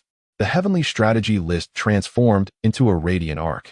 In the boundless void, a list that overshadowed the heavens appeared. Accompanied by the majestic rise and fall of 9 dragons and 9 phoenixes, the celestial beast of destiny, embodying infinite wisdom and boundless mystery. It then morphed into a colossal curtain, unfurling resplendent scrolls that enveloped the divine talent list. Layers of profound light permeated the divine talent list, intent on devouring it. The Divine Calculation Sect has made its move. The long-lost heavenly strategy list has returned. It is said that the heavenly strategy list bears signs of sanctification and has been placed above the 9 heavens by the Divine Calculation Sect, tempered by the fierce winds of the heavens. With this emergence, could it have already achieved the status of a sacred artifact? The divine talent list is in peril. Crack. Suddenly, the sound of fabric tearing echoed like thunder across the vast ancient domain, reverberating through the skies. The heavenly strategy list was riddled with cracks, while the brilliance of the divine talent list resembled countless blades, effortlessly consuming the heavenly strategy list. This is not good. Xiao Qinghuan's face turned ashen, a grim expression overtaking him. In this moment of crisis, he summoned the profound resources of the Divine Calculation Sect, reciting the incantation, Heavenly Strategy, Reveal. As if a gentle spring breeze turned into a nourishing rain, a subtle yet powerful essence flowed into the hearts of everyone present. transforming the very fabric of the world around them. Yet, amidst the profound mysteries, a surge of Tao power swept forth, swiftly followed by the decree of heaven, cleaving all asunder. The Celestial Strategy list returned empty-handed, as the Divine Prodigy list devoured it entirely. Chapter 69, The Dual List Descend, Encompassing the World. The Celestial Strategy list has perished. The heavenly Mechanism Pavilion ascended to the Divine Altar, standing atop the shoulders of the calculating sage, while the Divine Prodigy list illuminated the ancient realm of Qin. The Divine Prodigy list consumed the most formidable half-saint artifacts, its foundation unfathomably deep. At the very least a grand saint artifact, if not something beyond. It was at this moment that all realized the Celestial Strategy list, which had accompanied several generations, had met its demise without even a struggle, delivering its head upon a platter. As the waves of the Yangtze River propel the waves ahead, henceforth, the Celestial Strategy list shall no longer exist, while the Divine Prodigy list shines brilliantly over the ancient realm of Qin. Buzz. In an instant, the Divine King list emerged, encompassing the celestial prodigies of the Divine King realm within the ancient domain of Qin. First place, Liang Shidu, the direct disciple of the commander of the Divine Mechanism Camp, aged 25, standing at the pinnacle of ancient giants, possessing a fearsome physique, truly a paragon of dread. Second place, Li the Divine King, whose influence, cultivation, physique, and combat prowess remain unknown. Yet, he has not yet surpassed the ancient giants and occupies the second position on the Divine King list. Third place, Gu Weidao, a direct descendant of an ancient clan, yet not exceeding the age of 20, standing at the pinnacle of ancient giants, endowed with the body of an ancient deity, his combat prowess unmatched, undefeated thus far. 10th place, Yang Tranqing, a true disciple of the holy sect of Luo Tian, aged under 30, standing at the pinnacle of ancient giants, commanding the war chariot of the martial saints, possessing the inheritance of the ape saint, with profound depth, the Divine Prodigy list and the Divine King list, together cataloging 200 individuals, yet captivating the attention of countless formidable forces. Those who ascend the ranks embody boundless potential, signify formidable prowess, and represent immeasurable achievements, which is an immense honor. As for the authenticity of the rankings, the Divine Calculation Sect and the Celestial Hall have validated this through the illustrious Celestial Strategy list. Those who enter the Divine Heroes ranking are destined to enjoy the favor of the heavens. The top 100 are rewarded with a strand of the profound essence of heaven and earth, the top 10 with a wisp, and the top 3 with a whole mass. 10 strands make a wisp, and 10 wisps form a mass. Qin Changqing's name resounded through the ancient domain of Qin, awakening even the ancient celestial beings in seclusion. Upon opening his eyes, a mass of energy pierced through countless great formations, descending before him, its hue profound and yellow, its weight unfathomable, capable of shattering the ancient divine mountains. The profound essence has always been one of the fundamental elements for forging powerful artifacts, elusive and rare. A single mass of this essence is invaluable, more than sufficient for crafting a mighty weapon. The Celestial Mechanism Pavilion astonishingly rewards the top 3 of the list with a whole mass of profound essence, a remarkable act that ignites fervor and excitement. Those not on the list are eager to try their luck, their eyes fixated on the listed individuals, especially those who linger at the top. Since the predecessors have utilized the Divine Heroes ranking to guide the younger generation into the world, the latter shall flow along the current. As the first reformer of the Holy Celestial Dynasty, at this juncture, Qi Tianxiao stands at the pinnacle of upheaval, with his fate intricately intertwined with that of the Divine Heroes ranking, sharing in its glory and suffering. It is not merely for his own survival but also for the esteem held by Qin Changqing that he must persevere. Even if the path of reform is paved with blood, success is the only option, failure is not permitted. Gazing upon the towering Tiger Prison Pass, and recalling the mountain villagers who perished without ever entering its gates, he did not hesitate but instead leapt forward toward the formidable fortress. The air thrummed with tension. Before the Tiger Prison, an imposing formation capable of fending off countless titans lay ready for battle. It had seemed poised to crumble at a mere touch. Today, he aimed to shatter the barriers that hindered the unity of the masses, to deliver the inaugural blow for the sweeping reforms of the Holy Heavenly Dynasty at the Tiger Prison Pass. Who dares to trespass upon my Tiger Prison Pass? The Guardian, General Meng Shanjun, alongside the inner servant, Eunuch Xiao, appeared atop the fortress. Upon recognizing the intruder as Qi Tianxiao, their eyes widened in disbelief, swiftly shifting to disdain. Subsequently, General Meng leveled an accusation, 13th Prince, as a member of the Tiger Prison Pass personnel, Your incursion into this military stronghold constitutes a grave violation of the law. You shall face the consequences. In an instant, dozens of elite warriors surged forth, their blood coursing with fervor as they brandished their blades, the glint of steel reflecting a tide of crimson. Qi Tianhao's countenance radiated with vigor, an immense force roiling within him like a tempest. With a swift motion, he crushed the elite warriors against the city walls. The ancient titans, Meng Shanjun and Eunuch Zhao's expressions turned to horror, utterly astonished that the seemingly worthless 13th prince had transformed into a figure of such formidable power. Both simultaneously recalled the enigmatic Tianji Pavilion. Eunuch Zhao bellowed in fury. Qi Tianxiao, how dare you monopolize the blessings of the Tianji Pavilion for the Holy Heavenly Dynasty? Such an act is utterly rebellious. We shall ensure you face the full wrath before the throne. The Holy Heavenly Dynasty is doomed to falter because of pests like you. Upon hearing these words, Qi Tianxiao spoke. Throughout history, every reformer has shed blood. Today, I shall utilize the heads and blood of the two of you. With that, his aura surged like a swift current, instantly severing the heads of both individuals. Yet, it seemed that Qi Tianxiao failed to comprehend that Qin Changqing's assertion about reformers invariably shedding blood was, in fact, an indictment of himself. Such a misunderstanding was akin to marrying the wrong bride, utterly absurd. Witnessing the failure of the Tianji strategy, Xiao Qinghuan's eyes threatened to burst with disbelief. Impossible. How can this be? He exclaimed. Ancestor, what on earth has transpired that even you could not save the Tianji list from peril? The imperial weapon, the Tianji strategy, was a relic from the first generation of the Divine Calculation Sect, embodying its most formidable heritage and holding a revered status within the sect, overshadowing the current leader. The will of heaven was akin to a blade, an endless millstone that obliterated all traces. Indeed, the heavens were shifting. The voice of the Tianji strategy resonated like a mighty bell, devoid of sorrow or joy. The Tianji Pavilion is extinguished. My essence traverses boundless worlds. And for the time being, it remains undetectable. You must tread carefully. Xiao Qihun felt an overwhelming sense of unwillingness in his heart. Yet in the face of the Tianji strategy, he dared not reveal even the slightest dissent, bowing in deference and stating, "We shall remember your words. And we bid farewell to our ancestor." The hall echoed with voices like a rising tide, bidding farewell to the Tianji strategy. However, within the hearts of the crowd lay a heavy stone, stifling their emotions, particularly Xiao Qihun, whose expression darkened like a black pot, unable to dissolve the tension. The atmosphere within the grand hall had become oppressively somber. Chapter 70. Father and Son. Just as Xiao Qinghun was about to order the sealing of the Divine Hall of Life for rest and recuperation, Wuji transformed into wind and thunder, descending steadily before the crowd. He was already aware of all that had transpired. The Divine Hall of Life had suffered significant losses, and such grievances could not go unavenged if one were to usher in a new era of martial arts.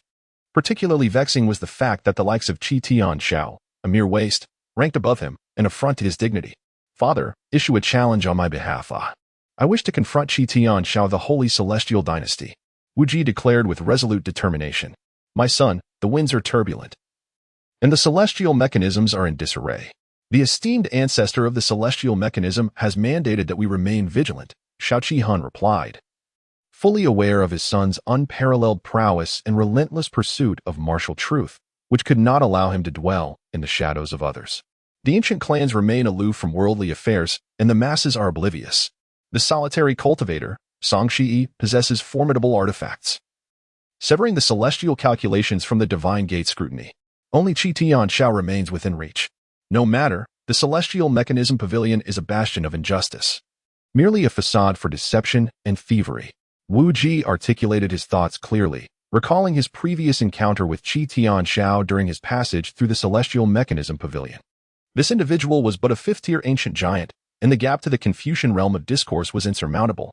Achieving the status of a fifth-tier ancient giant within half a day was nothing short of fantastical.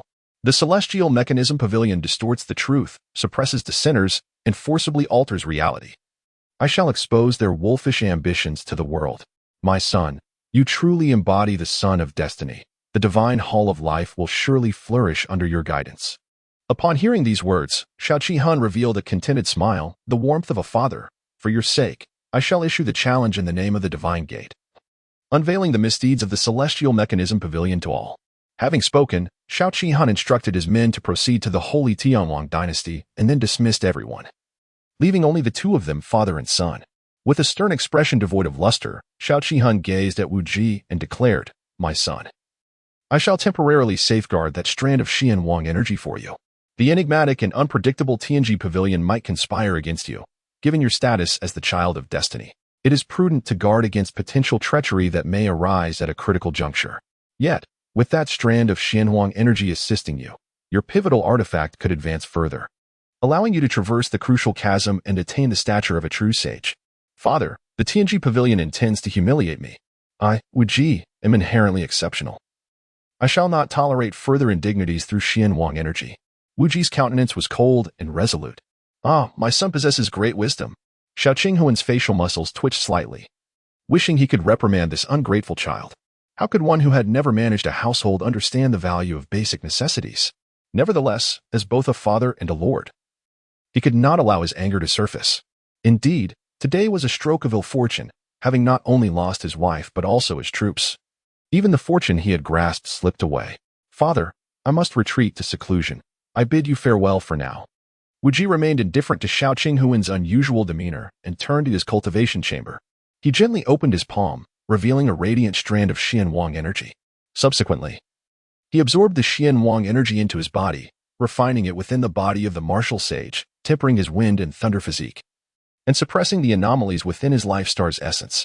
In the Holy Tianwang dynasty, within the Forbidden City, the third prince, Qi Tianzhang, emerged from his secluded training.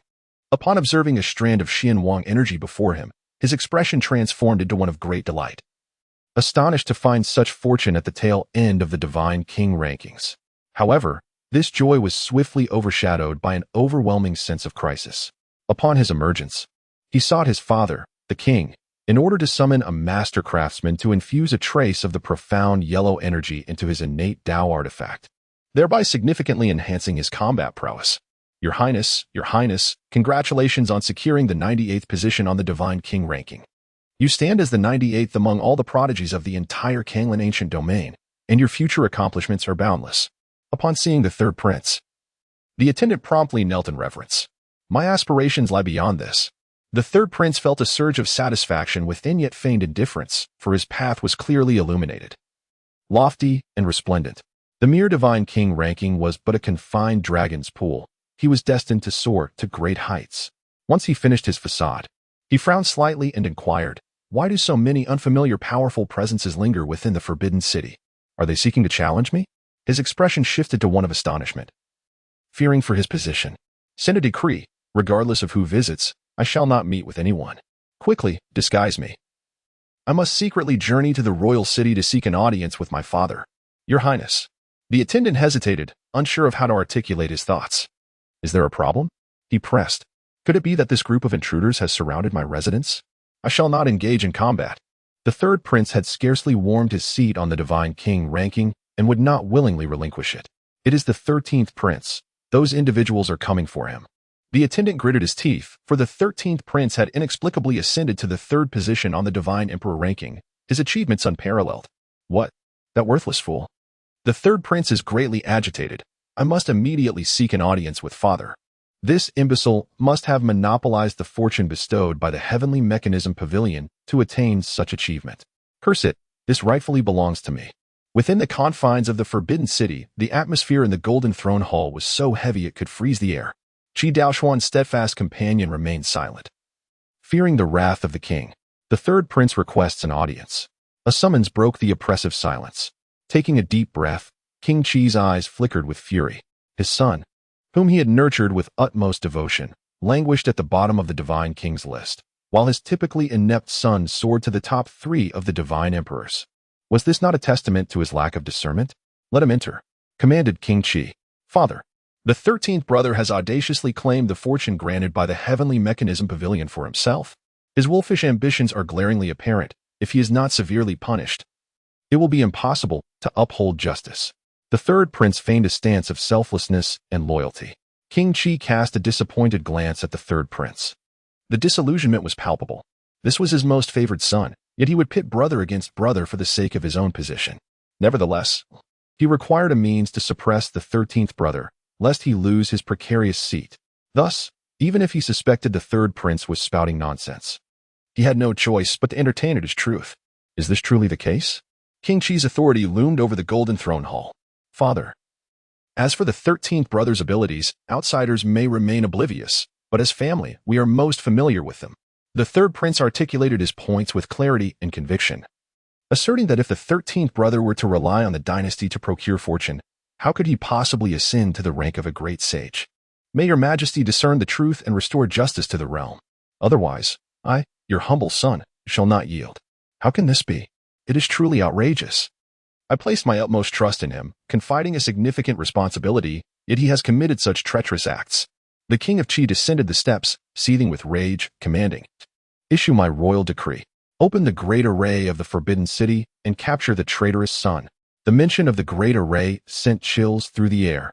The holy celestial dynasty trembled at this declaration. Chapter 71. Exhale and capture the enemy before the third prince could withdraw. A space erupted, and then golden light surged forth, revealing a divine figure soaring into the sky. The newcomer was Lan Hekishan, a master of the third tier and a prominent figure from the Divine Calculation Sect. Slightly inferior in realm to the king of Qi, yet a peer among the elite. Lan, what brings you here? Inquired the king of Qi with a knowing smile, his eyes glinting.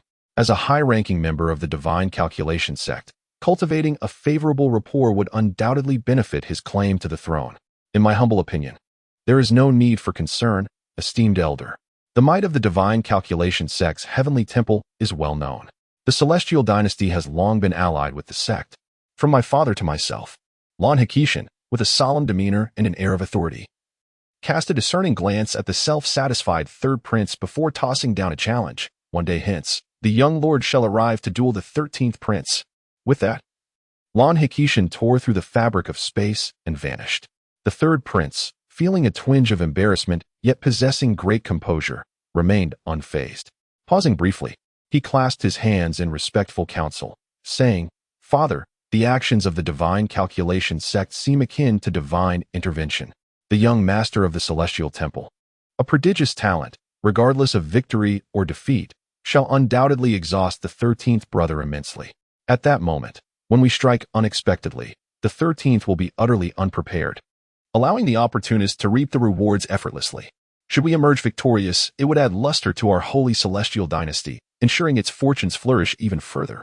With a gentle knock upon the dragon throne, the king of Qi reverberated like thunder. "Thank you, father," exclaimed the third prince, overwhelmed with joy. The external world, stirred by the celestial hero's rankings, perceives the holy celestial dynasty as merely the tip of the iceberg, with the Divine Calculation Sect lurking beneath. Within the tower of heavenly mechanisms, Qin Changqing remained composed, observing the tumultuous winds and thunder of the heavens, his heart embracing the tumultuous waves. "Master, is it not somewhat too easy for Qi Tianxiao to rank third on the Divine Emperor list?" Li Bai pondered, surprised by his master's apparent regard for Qi Tianxiao, harboring concerns for his own standing. "Easy." Qin Changqing's lips curled into a knowing smile, heralding the dawn of a new era. "The pioneers of this age encounter challenges that are beyond your comprehension." Pioneers of the age? Upon hearing this, Li Bai felt a twinge of jealousy towards Qi Tianxiao, who, despite his reclusive and introverted demeanor, managed to navigate the currents of destiny. He contemplated how this individual might contrive to deceive.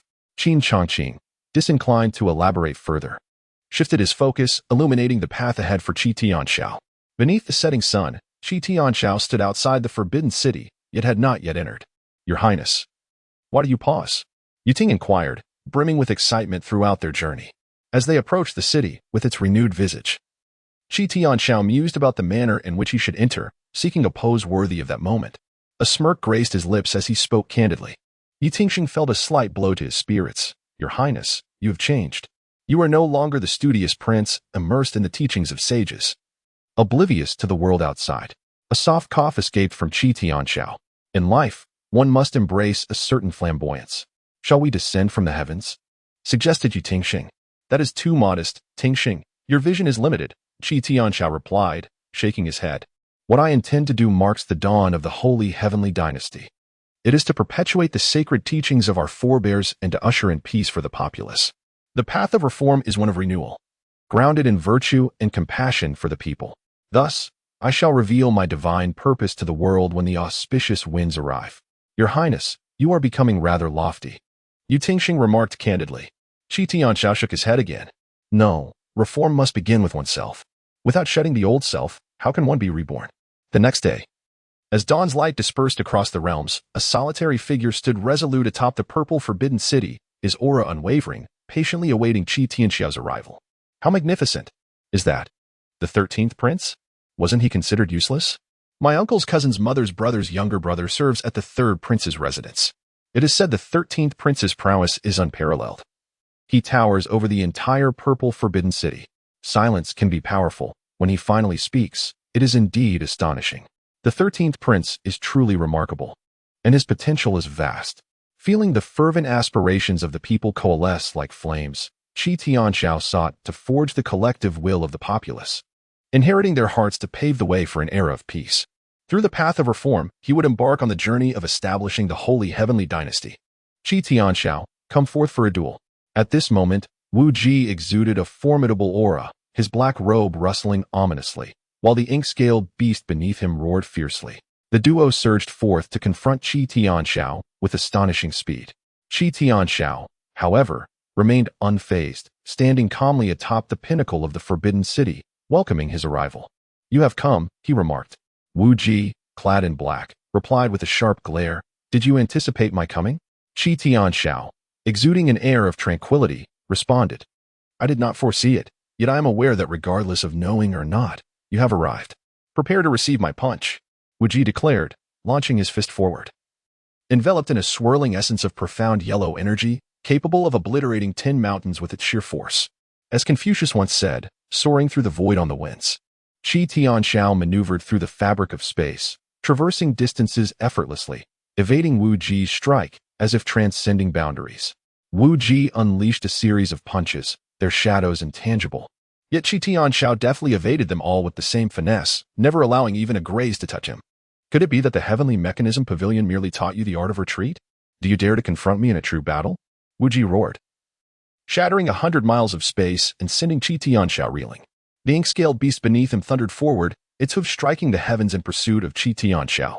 Why the haste? I am merely seeking a more stylish pose to defeat you in one blow. Qi Tianxiao retorted. If that is your desire, then let it be so. As Wu Ji approached Qin Changqing, his expression shifted slightly. He inhaled a breath of profound yellow energy, unleashing his own aura, which surged forth like a tidal wave. Dense as a mountain and vast as the sea, the path of knowledge is endless, and the sea of learning knows no bounds. You wish to witness the declarations I stand for, do you not? I shall reveal it to you. Reform. Reformers, breaking old conventions and ushering in the new. Transform the heavens and the earth, uniting the wishes of the multitude and consolidating the hearts of the people, heralding an era of everlasting peace. Boom. The collective will of the people is like a canopy, their hearts burning fiercely like fire, all converging within the mouth of Qi Tianxiao. Born upon the essence of the profound and the yellow, Qi Tianxiao, emulating Qin Changqing, gazes upward at the starry sky at a sharp angle, and with a flourish. The essence descends, enveloping the strength of the multitude, transforming the confines of the world to ensnare a single individual, Wu Ji. The will is as cold as ice. The thoughts as fervent as flame. The clash of ice and fire assails Wu Ji. Had he not possessed the saintly martial body and the innate bones of thunder and wind, he would undoubtedly have perished in this encounter. With a soft sound, Wu Ji's undefeated martial intent crumbles, his spirit wanes, and his eyes brim with unwillingness. I do not fall to the machinations of the heavenly Mechanism Pavilion, nor do I succumb to your hand, but rather to the power of the multitude. As long as I, Wu Ji, draw breath, the essence of my undefeated martial path shall not extinguish. One day, I shall strike you down beneath my steed.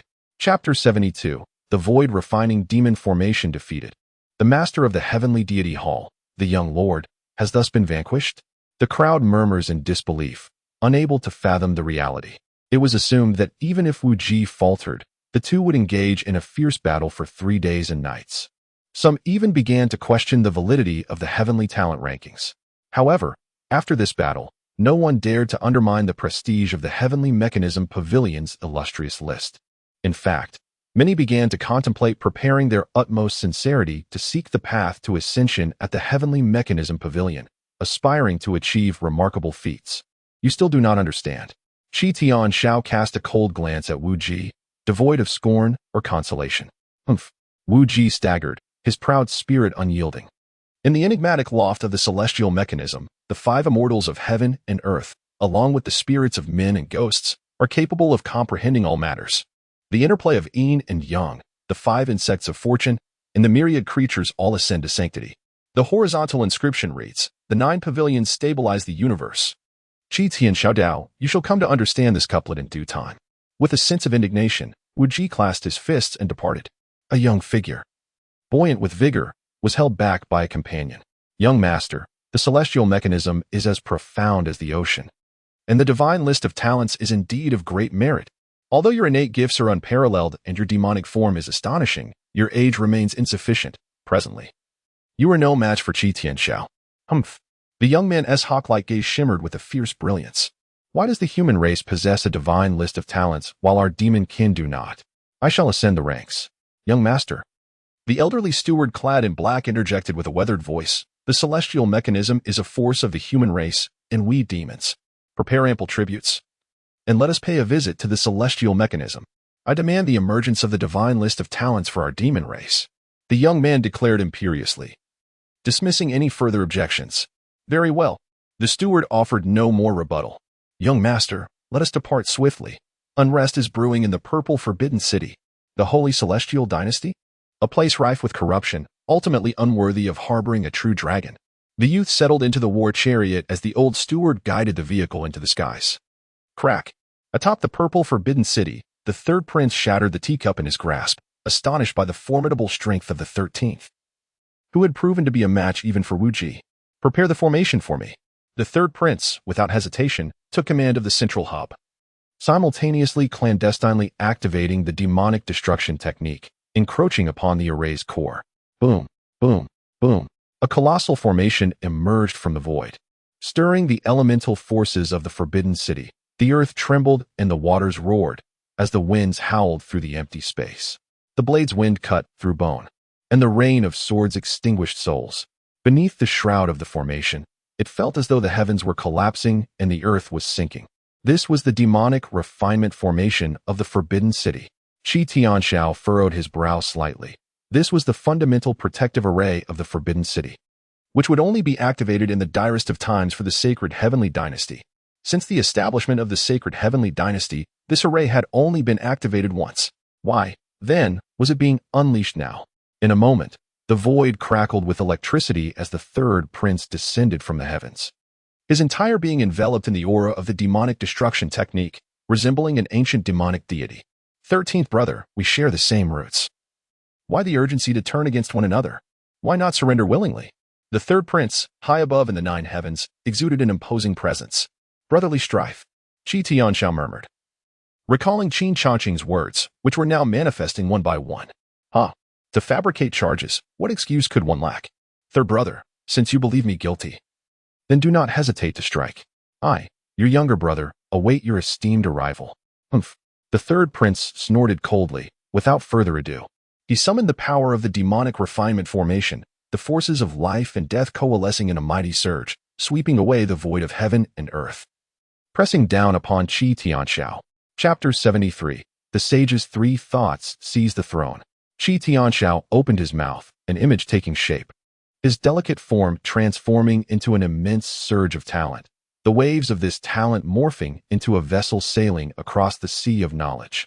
The vessel, shimmering like jade, emanates a formidable aura, as if it could navigate the tumultuous seas of life and reach the distant shore. The ship braves the winds and waves, engaging in fierce combat with the third prince. The aftermath erupts, conjuring a fierce gale that rushes towards the third prince's forehead. Momentarily taken aback, the third prince raises his hand, carving a chasm that shatters the spatial barriers, engulfing the gale. Impudent, Qi Tianxiao, how dare you challenge your superior without remorse? The third prince, alarmed and enraged, had underestimated Qi Tianxiao and then devoted himself entirely to activating the void demon refinement array. The void transforms. The celestial and terrestrial forces undergo drastic changes as earth, water, wind, and fire surge forth, surrounding Qi Tianxiao in a veritable inferno, leaving no escape above or below. In the holy heavenly dynasty, where the path is for the public good. Everyone is free and equal. How can one speak of challenging authority? Within the confines of the demon refinement array, Qi Tianxiao remains unfazed, gazing at the third prince with a derisive smile. What a splendidly reckless statement. From birth, there exists a hierarchy, devoid of established morals. How are humans different from beasts? The third prince, upon hearing these words, turns pale. For the remarks of the 13th prince undoubtedly strike at the core of his interests. Without the principles of hierarchy and ethics, what significance does his throne hold? To be treated as a mere ornament, to be fondled by others? There may be principles and morals, yet they cannot define humanity through hierarchy. I implore you, my royal brother, to read more.